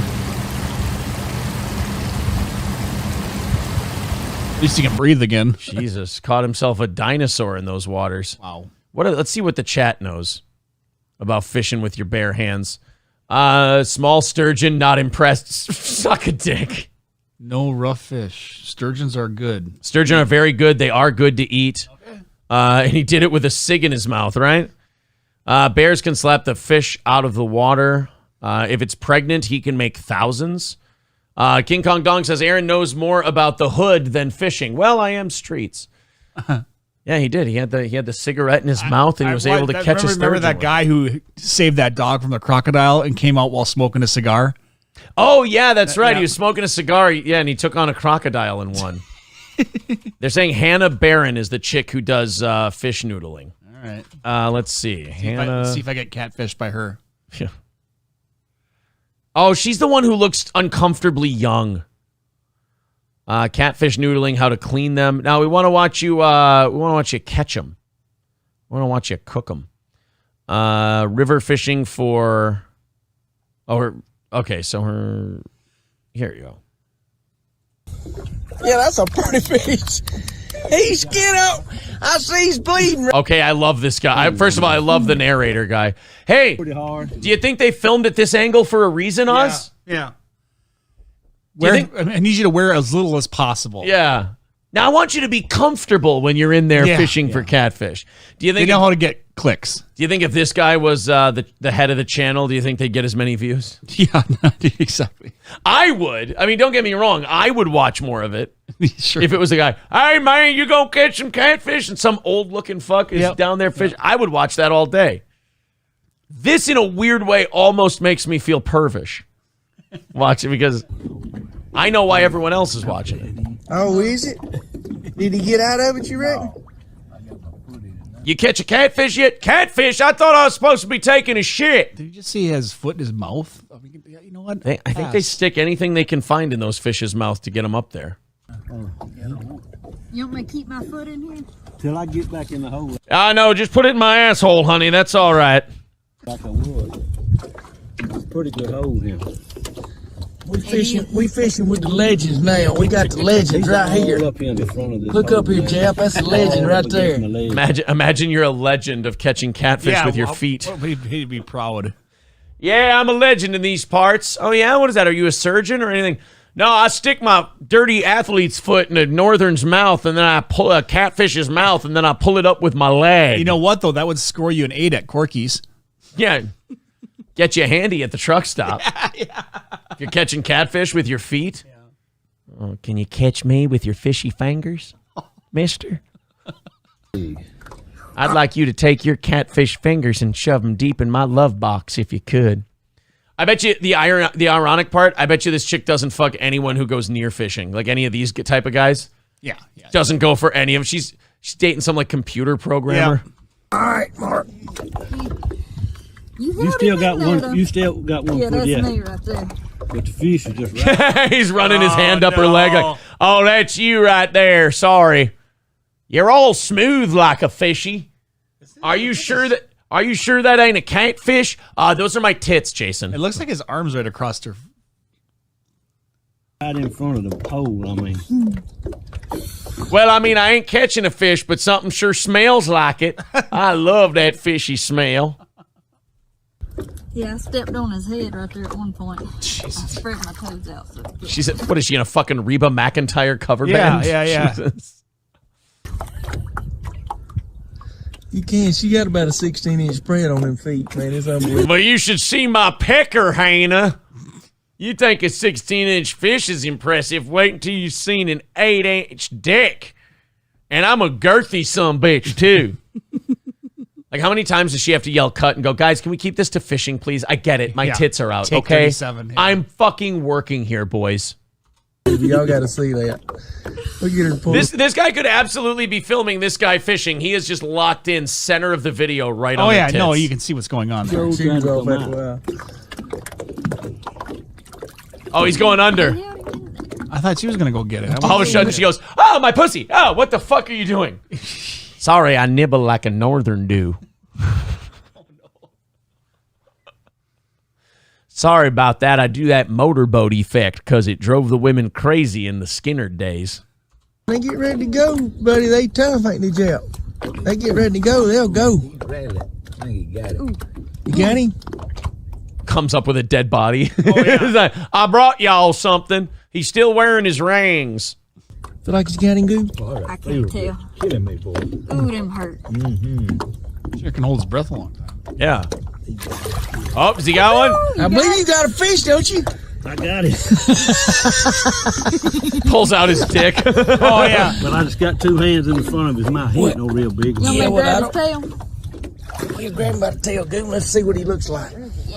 He ain't really a big one, he says. I got him right this minute. I'm going to ease my hand on down and see what. God, they do this shit for fun. Well, you gonna get skin up though. Yeah, I don't imagine you gotta eat them sleep, things. But, hey, you got. Oh, you no, need I'm- something, well, no, you have catfish cut is supposed hay to be next good. week, you'll know why. You'll remember it. So I had to do that right there to try it. Now you got to about pull one gill, sort of tilt it forward so you don't mess it up. Come on, I want to see the fish he caught. Oh, there we go. Holy shit! Look at him deep throating the guy's arm right now. Oh, that fish is a whore. Right. Hey, that's a big fish. Yeah. Look at him. Yeah, that's a pretty fish. He's skin up. I see he's bleeding right there. We're going to be twins now. Jesus, these people. Wow. God bless them, man. I can't do it. Good for them. Dude coming on that face harder than a salmon. Jesus Christ. I have a friend who posts on Instagram and Facebook who does fishing from a boat in a bikini most of the year. Her day job is working at a salon, but she makes more from the bikini fishing photos. I believe it. Shocking. I believe it. Catfish is only good in cold water. Okay. All right, guys. 125 away from our goal, and we got about 9 minutes left in the program. 125 away from that goal. Let's see if we can knock it down. We've gotten close today. We surpassed it by $50 yesterday morning. And with 9 minutes left in the show, there's the PayPal link in the chat. If anyone's feeling generous, we can help knock out that last 125. And we can call it a successful show today. Otherwise, if we fall a little bit short, oh well. We will roll it into the next 3 morning shows, and hopefully it still ends up being a solid week for Steel Toe. But right now, 125 away. In about 5 minutes, we're going to do that Beggy hype train thing that we do in order to hit that goal and break even for the day. Buddy Travis says, jump on it, jump on it. Hey, all we need, what, 12 people chipping in $10? Feel confident. Go into that PayPal, throw in $10, and assume 12 of your friends are going to have your back, and we're going to knock this thing out. There's the PayPal link in the chat. Hundreds of you here. Let's pick out 10 or 12, and let's finish this thing off for the day. Nude beach carnage when an elderly man shoots dead a flasher who masturbated in front of a naked woman. I mean, it is a nude beach, so what are the odds of that happening? We can do this one, and then we'll fire off the hype train and see if we can hit that $125 goal and knock this out. Everybody I've ever talked to that has gone to a nude beach says 95% of the people that you see there, you do not want to see nude. You know, I've always heard about nude beaches that like there's good-looking people there, and the good-looking ones keep their clothes on. Smart. Yeah, that's what I've always heard, is that the nude ones are just like, not everyone who's comfortable with their body should be, put it that way. Right. And not everyone who should be comfortable with their body is. Yeah. So there's kind of this. It just reminds you of that scene in a Euro Trip when she decides to go to the nude beach and it's all dudes. I mean, that's not an inaccurate representation. No. I don't think. Lady? Yeah. A suspected flasher was allegedly shot dead by a nudist with a rifle. Holy fuck. Okay, wait a minute. If it's a nude beach, where the fuck was he hiding the rifle? Yeah, up in a treetop somewhere, on a rooftop, sniping. I hid this uncomfortable rifle up my ass. After pleasuring himself in front of a naked woman on a naturist beach. The 46-year-old was shot dead on Saturday morning, July 23rd, in France, following a fight with a 76-year-old male. The victim had been insulting and threatening beachgoers before masturbating in front of a woman. That's 76 and students still get it up? No. The 46-year-old was jerking off. The 76-year-old had it and took shot him off. Okay. Yeah. All right. That's what it was. Wow. But I mean, you're insulting people, you're making a scene, and then you're going to pull it out and start jerking off? I mean, if anything, if you're going to start jerking off, you got to be nothing but the nicest, sweetest guy in the world. So you need some manners, yeah. Yeah. I mean, be nice if you're going to gross people out. Now, he was be nice or pay the price. He was shot at least 3 times, including once in the chest, after arguing with the elderly nudist. Despite paramedics' best attempts, French police said the 46-year-old man was declared dead on the spot. Police cycling nearby, believed to have heard the gunshots, rushed to the scene before closing the beach to visitors. Approximately 100 guests were on the beach at the time, which was promptly roped off so that forensic work could be done. I mean, he's probably going to jail for it, but I'm sure everybody on the beach thanks him. Mm-hmm. I mean, nobody wants a guy pulling his dick out and just beating off right in the middle of their time to. The French. Exactly. Fish says that's a fucking power play. Yeah, don't make a power play if there's another guy there willing to one up your power play by shooting you dead. All right, everybody, we got about 3-4 minutes left in regulation here. If we hit that $110 goal or $125 goal, we do an extra half hour of overtime. Otherwise, we've got bigger goals for the next few mornings. Let's see if we can make it. It is Hype Train time. This is where we shamelessly beg for your money to try and hit that goal. If we've done a good show for you today, you feel like chipping in, please do. Otherwise, we fall a little short. We go into the red a little bit and hopefully make it up the rest of the week. Like tonight, we got a bit of a rough one. We're starting $95 behind for the evening show. It's the last evening show where we'll have a goal, though, so fingers crossed. And we're 125 away from our goal today. Let's see if we can end this thing upbeat and get this thing going. Let's see if we can knock out that 125 and call it a successful day today. There's Bigfoot is Real with $20. That's going to knock us down 15 because Super Chats are 70%. Thank you, sir. 110 away from our goal today. So the hype train has started off strong.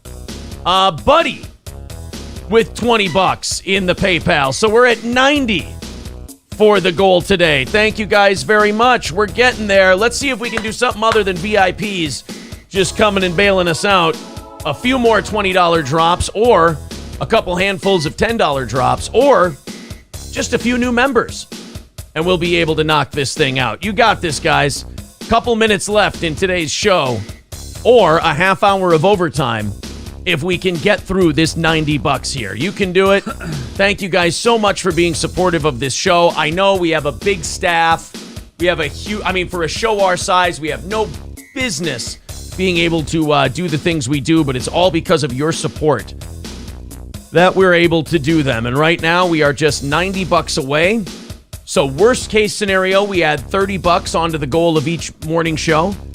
Or we knock this thing out. There's posterior attention with another $19.99. That means $75 away from hitting the goal today.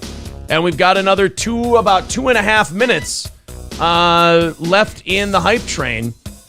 Need Trump with 20. That's going to knock us down to 60 away from our goal.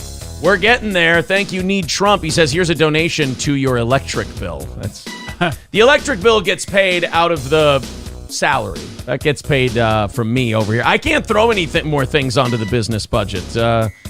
Just, paying the business stuff is enough for what we're able to bring in here. $60 left in our goal today. There's the PayPal link in the chat. The hype train is going. Let's see if we can finish her off here and get to that overtime. A minute and a half left and $60 away. I think we can do this thing. $60 is tantalizingly close. We will see. I'll keep checking PayPal. We got super chats, memberships. I think this is a very doable thing here. We've got about, what is that, a minute 15? Yep. A minute 15 left to go. Nathan says, just got here. Start over. Okay. Oh, okay. Oh, for real. Okay. Oh, we also have an interview today with Review Tech USA at noon. We're going to be streaming that. What's their deal?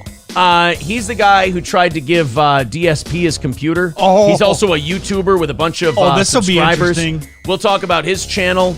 We'll also talk about his experience with old Phil. You guys paid for that. You went $100 over the goal last week, and so we're giving you an extra stream. So we'll have him on for a half hour at noon. Posterior Attention says, you poors better get going. I wanted some overtime today. 30 seconds left in the hype train. $60 away from our goal. $60 away from the goal. Nothing coming in. We got a few seconds left. We've got about a minute left in the show here. We'll let this go another minute. Then we'll hit 10 o'clock. The show will be over. We're at $60 away from our goal. Let's see if we can hit that. Oh, it just takes a few people holding hands and doing it together to knock that out. But it looks like we're going to come up a little bit short. I do want to say I appreciate everyone digging as deep as they can the way things are right now. Yeah. It does mean a lot. We are hanging in. I mean, this show is the little engine that could, man. We are hanging in there. Thank you very much to Balls Deep and Cowboy. That's going to be $30 away from the goal. And I'm going to make an announcement.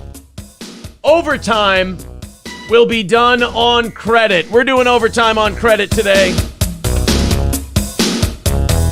We are not going to sit here and bust your guys' balls over $30. I think you guys are going to come up with that $30 in that extra half hour, and we'll call it overtime. So there you go. Hulkamasha Baby says, give me 2 minutes. I'll donate the rest. Don't shut off the show. Hey, we always say when we get inside of $50 of our goal, we'll do the overtime on credit. This audience is the most generous audience. Yeah, this show is the most generous audience out there. There's Cole. He says, I'm done for the week, throwing in $10, and we are 20 away from the goal today. No problem. There we go. So only $20 away. You guys will knock that out in no time. We got a lot of stuff we can talk about here in the overtime. I'd also like to get down some rabbit holes. Oh, okay. I wouldn't mind a good rabbit hole or two to go down. I mean, we got your food reviewer guy, report of the week, He's or whatever got it a is. few new videos up. I like that guy. He's creepy as fuck. I don't mind that.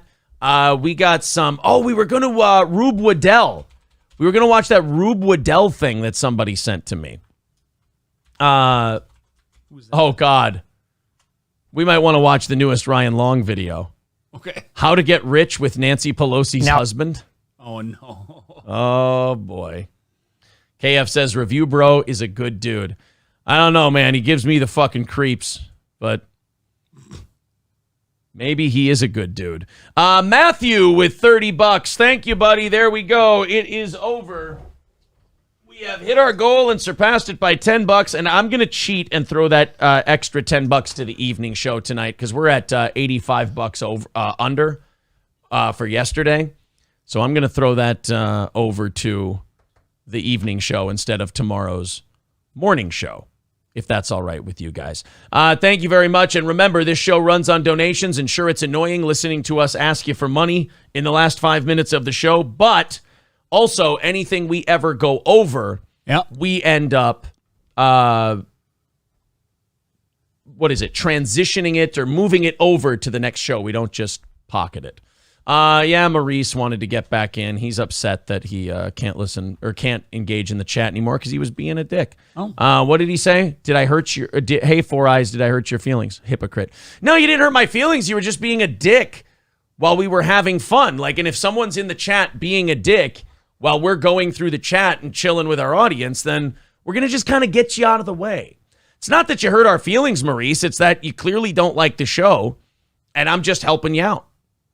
I'm just moving you out of the way so you can get away from the show you don't like, and we're good. Is that all right? Corey with $30. Thank you very much. That's from, he says, you're welcome, Pores. And that's going to knock us down to 55 over from yesterday's evening show. So thank you guys very much for the generosity. Very much appreciated all the super chats, all the PayPals, everything else. And you even got this evening's show to a more manageable number. So doing very well. It was a late rally, and we appreciate every bit of it. How to get rich with Nancy Pelosi's husband. You want to watch a little Ryan Long today? Yes, I do. Now, if you're new to investing, you're probably sitting at home thinking, Paul, how did the Pelosi household constantly outperform the S&P 500 even when other firms were getting destroyed? How does your wife have a salary of $223K and a net worth of $120 million? But if that is a good goddamn question. Insider trading. you sign up for my masterclass now, I will teach you how to buy low and sell high by implementing my tried and tested formula of marrying Speaker of the House Nancy Pelosi. That's a rough looking woman. But here's my question. Okay, I know that Congress people can trade on the information they get at their hearings and stuff, and that would be illegal if any of us did it. Yep. But what about her husband? Her husband shouldn't be allowed to do that. She tells him, though. Right. Yeah. But if she tells him, then that's insider trading. Isn't it? Or is that not? Unless her spouse is allowed to, too. Well, I guess if you're a spouse, you can't testify against your spouse. So if the only evidence you have that he's doing insider trading is he got information from his spouse and she won't testify against him. Yeah. I guess by proxy, yeah, you as the spouse get to do insider trading as well. Wow. I mean, you're worth $135 million and you make a couple $100,000 a year. Yeah. And honestly, I think the people like AOC who are like, I don't make that much money and I don't do that trading stuff. I think you're stupid. Yeah. If you don't do it. No, if you look at like a lot of the presidents who what their net worth was before they were president and then afterwards, it's all from that insider crap. Well, and former presidents get speaking fees and books and shit like that. Oh no. Okay, I got some shitty news here for you guys. What? Johnny just texted me and said, hate to bug you, but I'm probably not going to be able to stream. Have to go to urgent care. Please let the audience know, as most of my audience is from you. Well, that sucks a dick. All right. Shit. Are you okay? Get better. Well, we ended today on a great note, and everyone was really supportive and awesome. It's a shitty blow to get. Yeah, I hope whatever. I hope Johnny's all right. You know, when you have MS and you have stuff like that, stuff flares up, and hopefully it's just that, and he'll be okay. All right, now we got to get back to a funny note now with all the get rich with Nancy Pelosi's husband thing. Sorry, guys. Other chumps are looking at fundamentals. I'm looking at fun bags. Nancy. Oh, gross. No, Ryan, why? Don't get me wrong, Ryan Long is hilarious. Yeah, he's but there very goes funny. My images now. They're going to be stuck in it's burned in there. That was a cruel thing. I know that when he put that picture in there, when he was putting this video together, he laughed his fucking balls off because he knew exactly what was going to happen. Oof. You son of a bitch. Oof. Bundling them for that sweet, sweet info. Some of these charlatans will tell you to focus on value and not timing the market, while completely ignoring the value of marrying Speaker of the House Nancy Pelosi. Let's take NVIDIA, for example. This graph could look daunting to some, but investing in NVIDIA can be as simple as waiting for your wife, Speaker of the House Nancy Pelosi, to tell you a bill's going to pass, making them immensely profitable, and that's my personal green light that it's time to buy. Yeah, that's the newest one he did. That's the most obvious one. Just before the House and Senate voted on a bill to give NVIDIA a shitload of money, he bought a shitload of NVIDIA stock. Shocking. And I think he's made like $300,000 on it so far. He's made more than almost double her yearly salary. Yep. Their investors are out there looking at charts and graphs when they should be looking at their wife, Speaker of the House Nancy Pelosi's classified document. You know, finance school is not going to teach you how to buy an option to purchase 25,000 shares of Microsoft less than 2 weeks before the Army announced a $22 billion contract to buy. Oh, yeah, that's would be why. So the stocks are really going to go up. What a piece of shit. Yeah, so she knows all of that stuff is going to happen and just throws it to the husband. Augmented reality headsets, but my masterclass will. And once you've made your money, I'll also teach you how to have your wife, Speaker of the House Nancy Pelosi, deny. No, absolutely not. Good girl, Nance. It's a ride or die right there. Some of you might be thinking, yuck, I could never, she's gross. And while it is true that I could never. A lot of people are saying, I could never, she's gross. Would you for $130 million? Yes. Yeah, of course you would. And she's going to die soon. Yeah. Nance and her guns are taken, our investment course will offer a detailed list of all Congresswomen's whereabouts at all times for you to take your pick and try to wed one. Congresswomen like Susan Bonadici, or you're going to be Ricci, or let Rosa DeLuro. Oh my God. Boy, he's really finding the good ones, isn't he? That's a person who makes our laws? No. How am I supposed to marry her? I don't know what she identifies as. Bring her the info. Virginia Fox. Ah! What the hell? What the fuck happened to your eye? Over here. Hey. Psst. What? I'm looking right at you. You're not. This is very rude. Holy crap. Fox. Hey, politics isn't for hot people. It's for people who want to get filthy friggin' rich. Kat Kamak. Tell me there's not a lot of inside info inside that body. Eddie Jones. That and cellulite. Yeah, but most of it's made of meatloaf and chili. Yeah. And meatloaf chili. Ooh, idea. Meatloaf. It's just kind of beef chili, isn't it?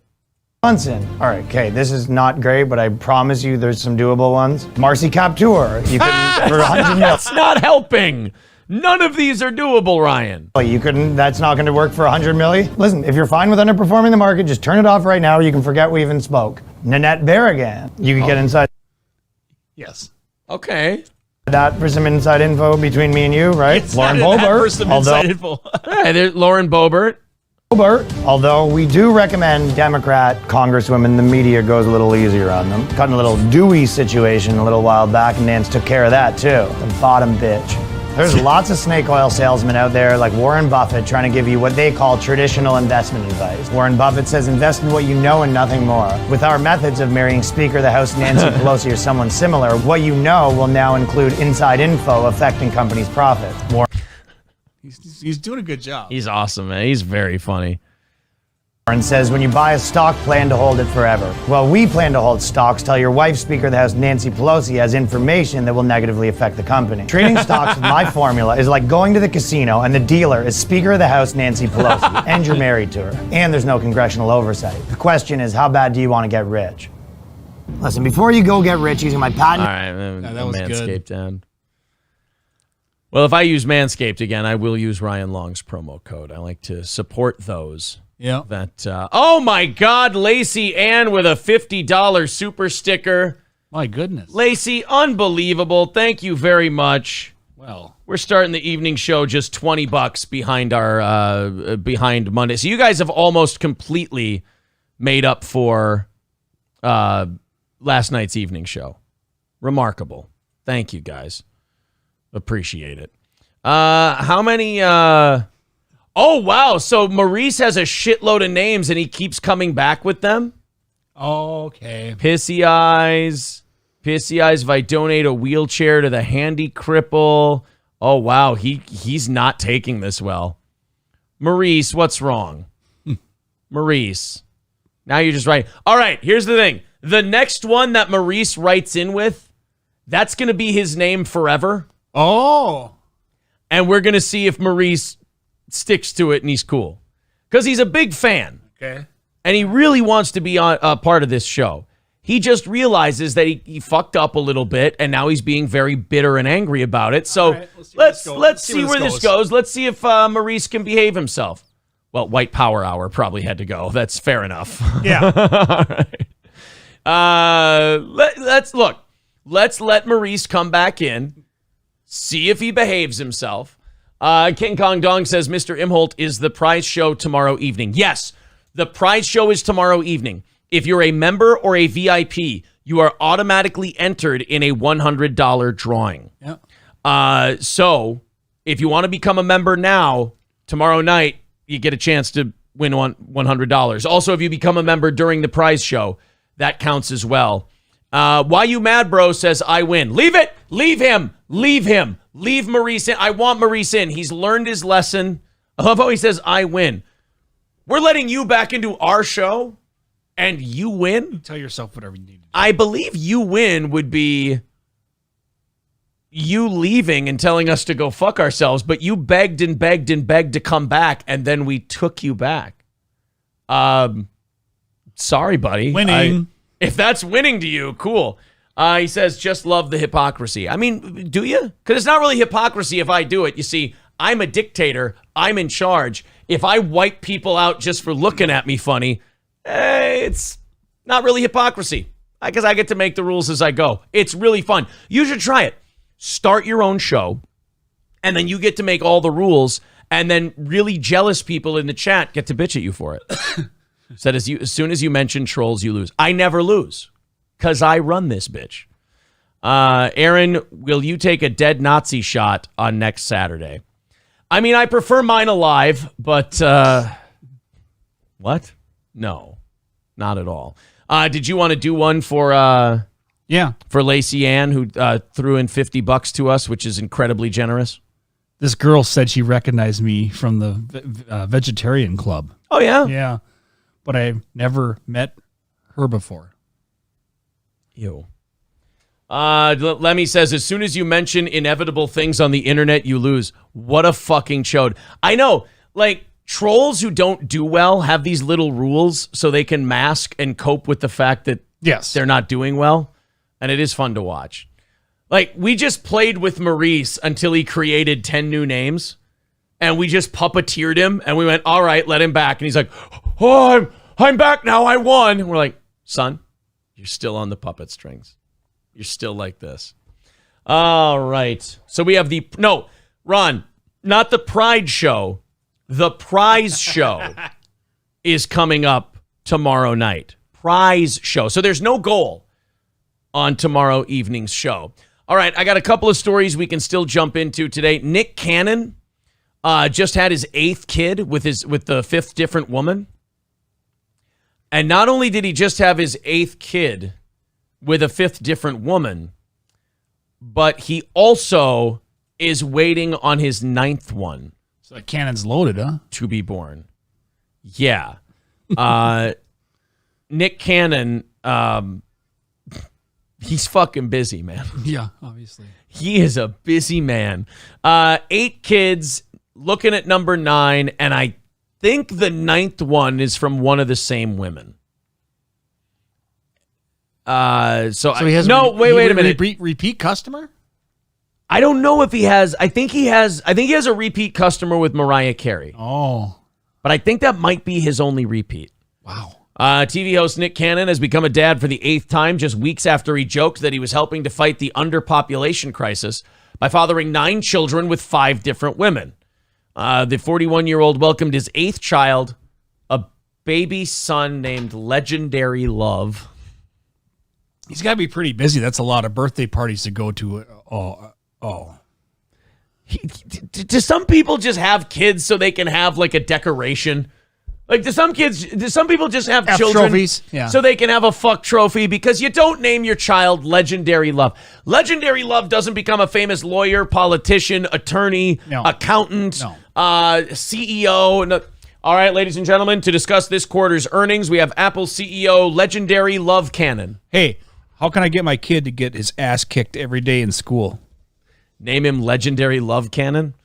Or tell them your dad's Nick Cannon, and they'll know your dad's soft, and you can...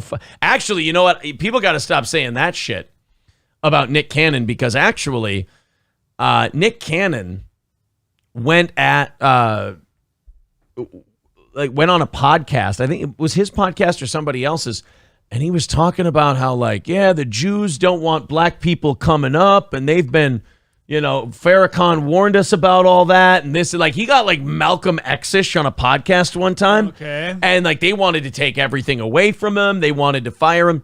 from everything he did, and they wanted him to apologize and all of this. It's funny because they kind of made his point by doing that to him, because he was nice, lovable, smiley Nick Cannon, and he had all these jobs and all these gigs and movies. And then all of a sudden he says one thing where he's like, oh, all they want you to do is smile and be nice, but the minute you want to be yourself, oh, all these Jews and all these people in Hollywood, they want to kick you. Okay. And then they start going after him. It's like, well, I mean, you did kind of start that yourself. I mean, and then it's kind of like the Gary Oldman deal, where Gary Oldman said something about how, like, he goes, I don't know why the Jews are so offended about the stereotype that they run Hollywood. Jews do run Hollywood. And then people are like, whoa. And Jews went, that is offensive. That is absolutely not true that we run Hollywood. Now apologize for saying we run Hollywood, or we won't let you work in Hollywood anymore. And then he went, the Jews have asked me to apologize for saying that they run Hollywood. They said my career could get tougher if I don't apologize. So I'm sorry to the Jewish community. Wow. Not the best way to get someone to say they were wrong about saying something. Yeah.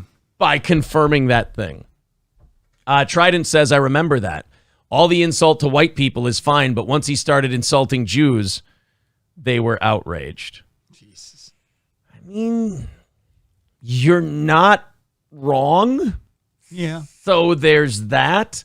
I do want to keep you guys updated on Johnny. If you're just joining the show this morning, apparently, got some information here. It's some sort of skin reaction, shouldn't be serious. Okay, good. Oh, okay. So let's oh God. You know what? I got a Whoopi clip that just came across my apparently she said something really fucking stupid this morning. We got again? Maybe she get kicked off again. Yeah. Garrett says he sounds like a black Israelite. I mean, that he was kind of talking that way. But anyway, did we ever find out what was up with Michaela today? We never did. No, did we? we never did. Okay. Nope. Well, Whoopi Goldberg decided to talk about Jill Biden today. Oh, great. And on The View, I'm sure they're going to be very balanced in their opinions. Oh, yes. They're really critical towards Republicans and all that, but I'm sure they're going to hold a Democrat's feet to the fire. I mean, especially when it's the wife of a president who has about a 35 to 38% approval rating. Yeah, but they'll change your mind. Here we go. Whoopi Goldberg on The View this morning. Dr. Jill. I want to see if anybody knows why this is funny first. I'm going to let the whole clip play. People hate it when I pause. I'm going to let the whole clip play. You guys tell me why this is fucking hilarious. Dr. Jill becomes a Surgeon General. His wife. Because Joe Biden's wife, because he would never do it, but she's a hell of a doctor. She's an amazing doctor. I thought she was a doctor and PhD. Why is that funny? That she become the Surgeon General, the head of basically health policy in the United States. I don't know. Why is it funny that she said that? I want to see if anyone in the chat gets it. We're going to play the rest of the clip, and they'll tell you why. I had to pause it because they were about to give it away. Okay. Kurt nails it. She has a doctorate in education. Oh, okay. She has an education doctorate. So she's a bachelor's in education. She's not a medical doctor. So Whoopi Goldberg's like, she should be the Surgeon General. Does it ever alarm people that these are the people on TV giving you information and they don't know what the fuck they're talking about? But they talk about it with the ultimate authority. Wow. She should be the Surgeon General. She would be a great Surgeon General. You're like, why? Well, because she's such a great doctor. Whoopi, she has a PhD in education. Well, then maybe she can be the Surgeon General of Education. Oh, Whoopi. In general. His wife. Now this guy their guest has to be uncomfortable because he's like, you stupid fuck. Yeah. No, that's not how this works. That's how their audience is too. The audience clap. She's a hell of a doctor. She's an amazing doctor. I thought she was a doctor and PhD. Yeah, I could be wrong. I think she's a teacher, but she's a teacher, but tomato.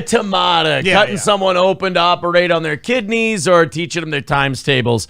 Hey, potato, tomato. Let's call the whole show off. I mean, there's cancel a them. Dr. MD, and then there's a DDS. So one's a dentist, one's a doctor. Yeah, she's not an MD. No.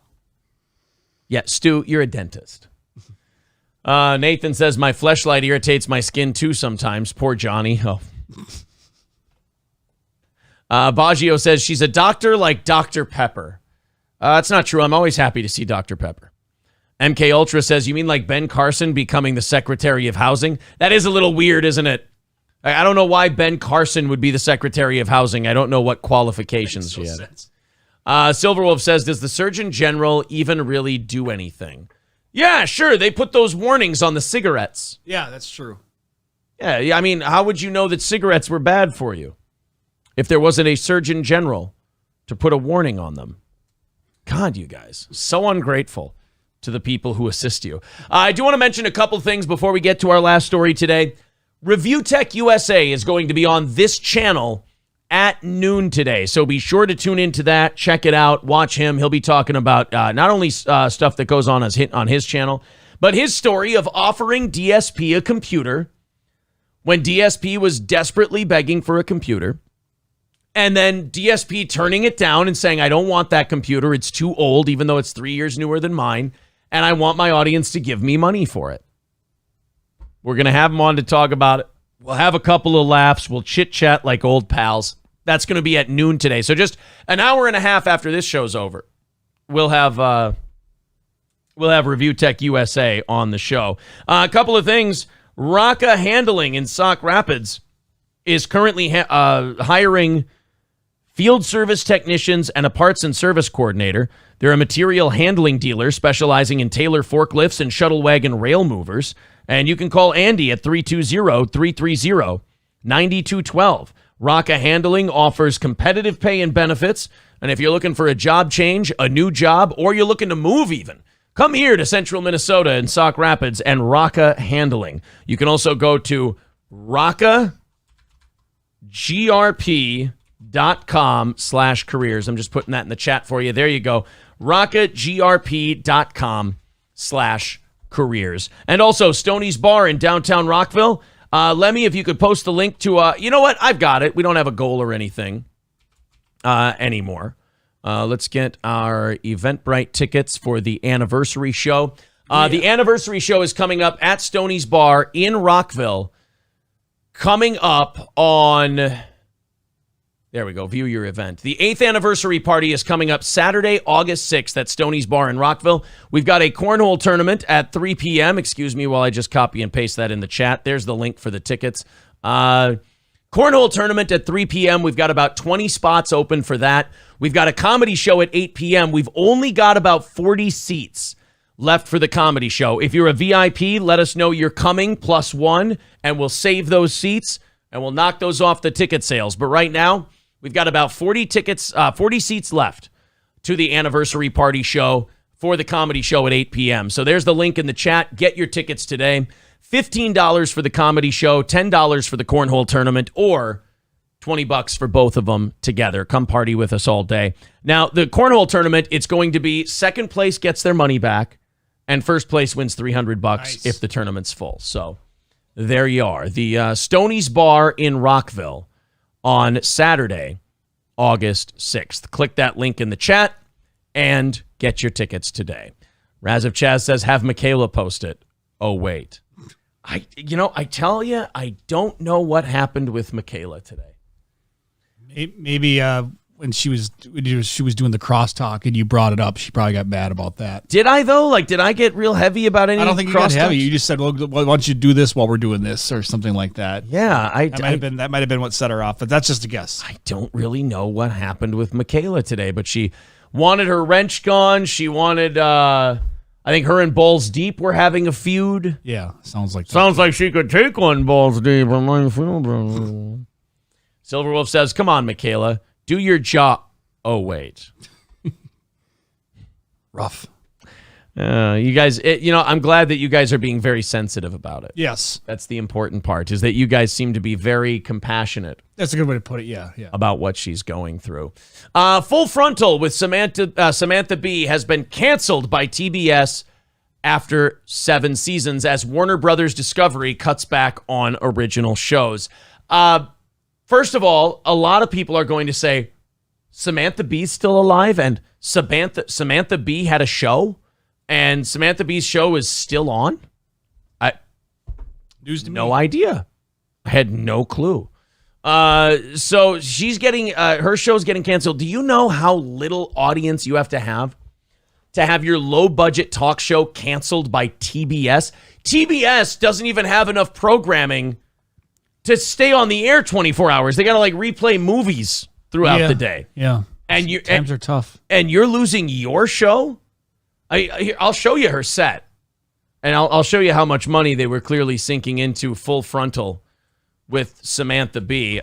Full Frontal abortion? Jesus. That sounded like the fact that popped up. Yeah. Full Frontal with Samantha Bee. What was that, talk show? Hi, welcome. That's the set. A green screen with a projection thing on it. Okay, so none of this is real. She's in front of a green screen right now. Doing this show, and they had to cancel it because it was costing them too much money. It's like a bad version of Tosh 2.0. Or Tosh.0. Yeah. Tosh 2.0 is when they reboot it in 20 years. That's good. When he's 70 years old. So that show got canceled from TBS because, gall darn it, it was just too expensive to keep it around. Let's see. Whooper World Order says, give me the wrench instead. Carlos says they need more space for Friends and Big Bang Theory reruns. Someone says, didn't Michaela freak out 2 months ago? Look, Michaela has freakouts from time to time. She's a woman. It happens. What are you going to do? She's a broad. And these broads just start, lipping off every once in a while. All right, guys, thank you very much for the super late rally in hitting our goal and getting us to overtime. That is awesome. Thanks a ton. I appreciate it. And also, when it comes to tonight, you guys have knocked that down to a very reasonable number. So we appreciate that as well. Check out all the videos we have up. We clipped out our trashing Gino Bisconte yesterday. We clipped that out. We've got a new DSP video about him doubling down on the racism stuff. And of course, we got Review Tech USA coming on at noon today. So that's going to be very exciting. All right, Oz, thank you very much. Thank you. Appreciate all the help. To the rest of you, thank you for your generosity and keeping this show going. We hope you were entertained. And I'll be talking to you again in an hour and a half. See you then.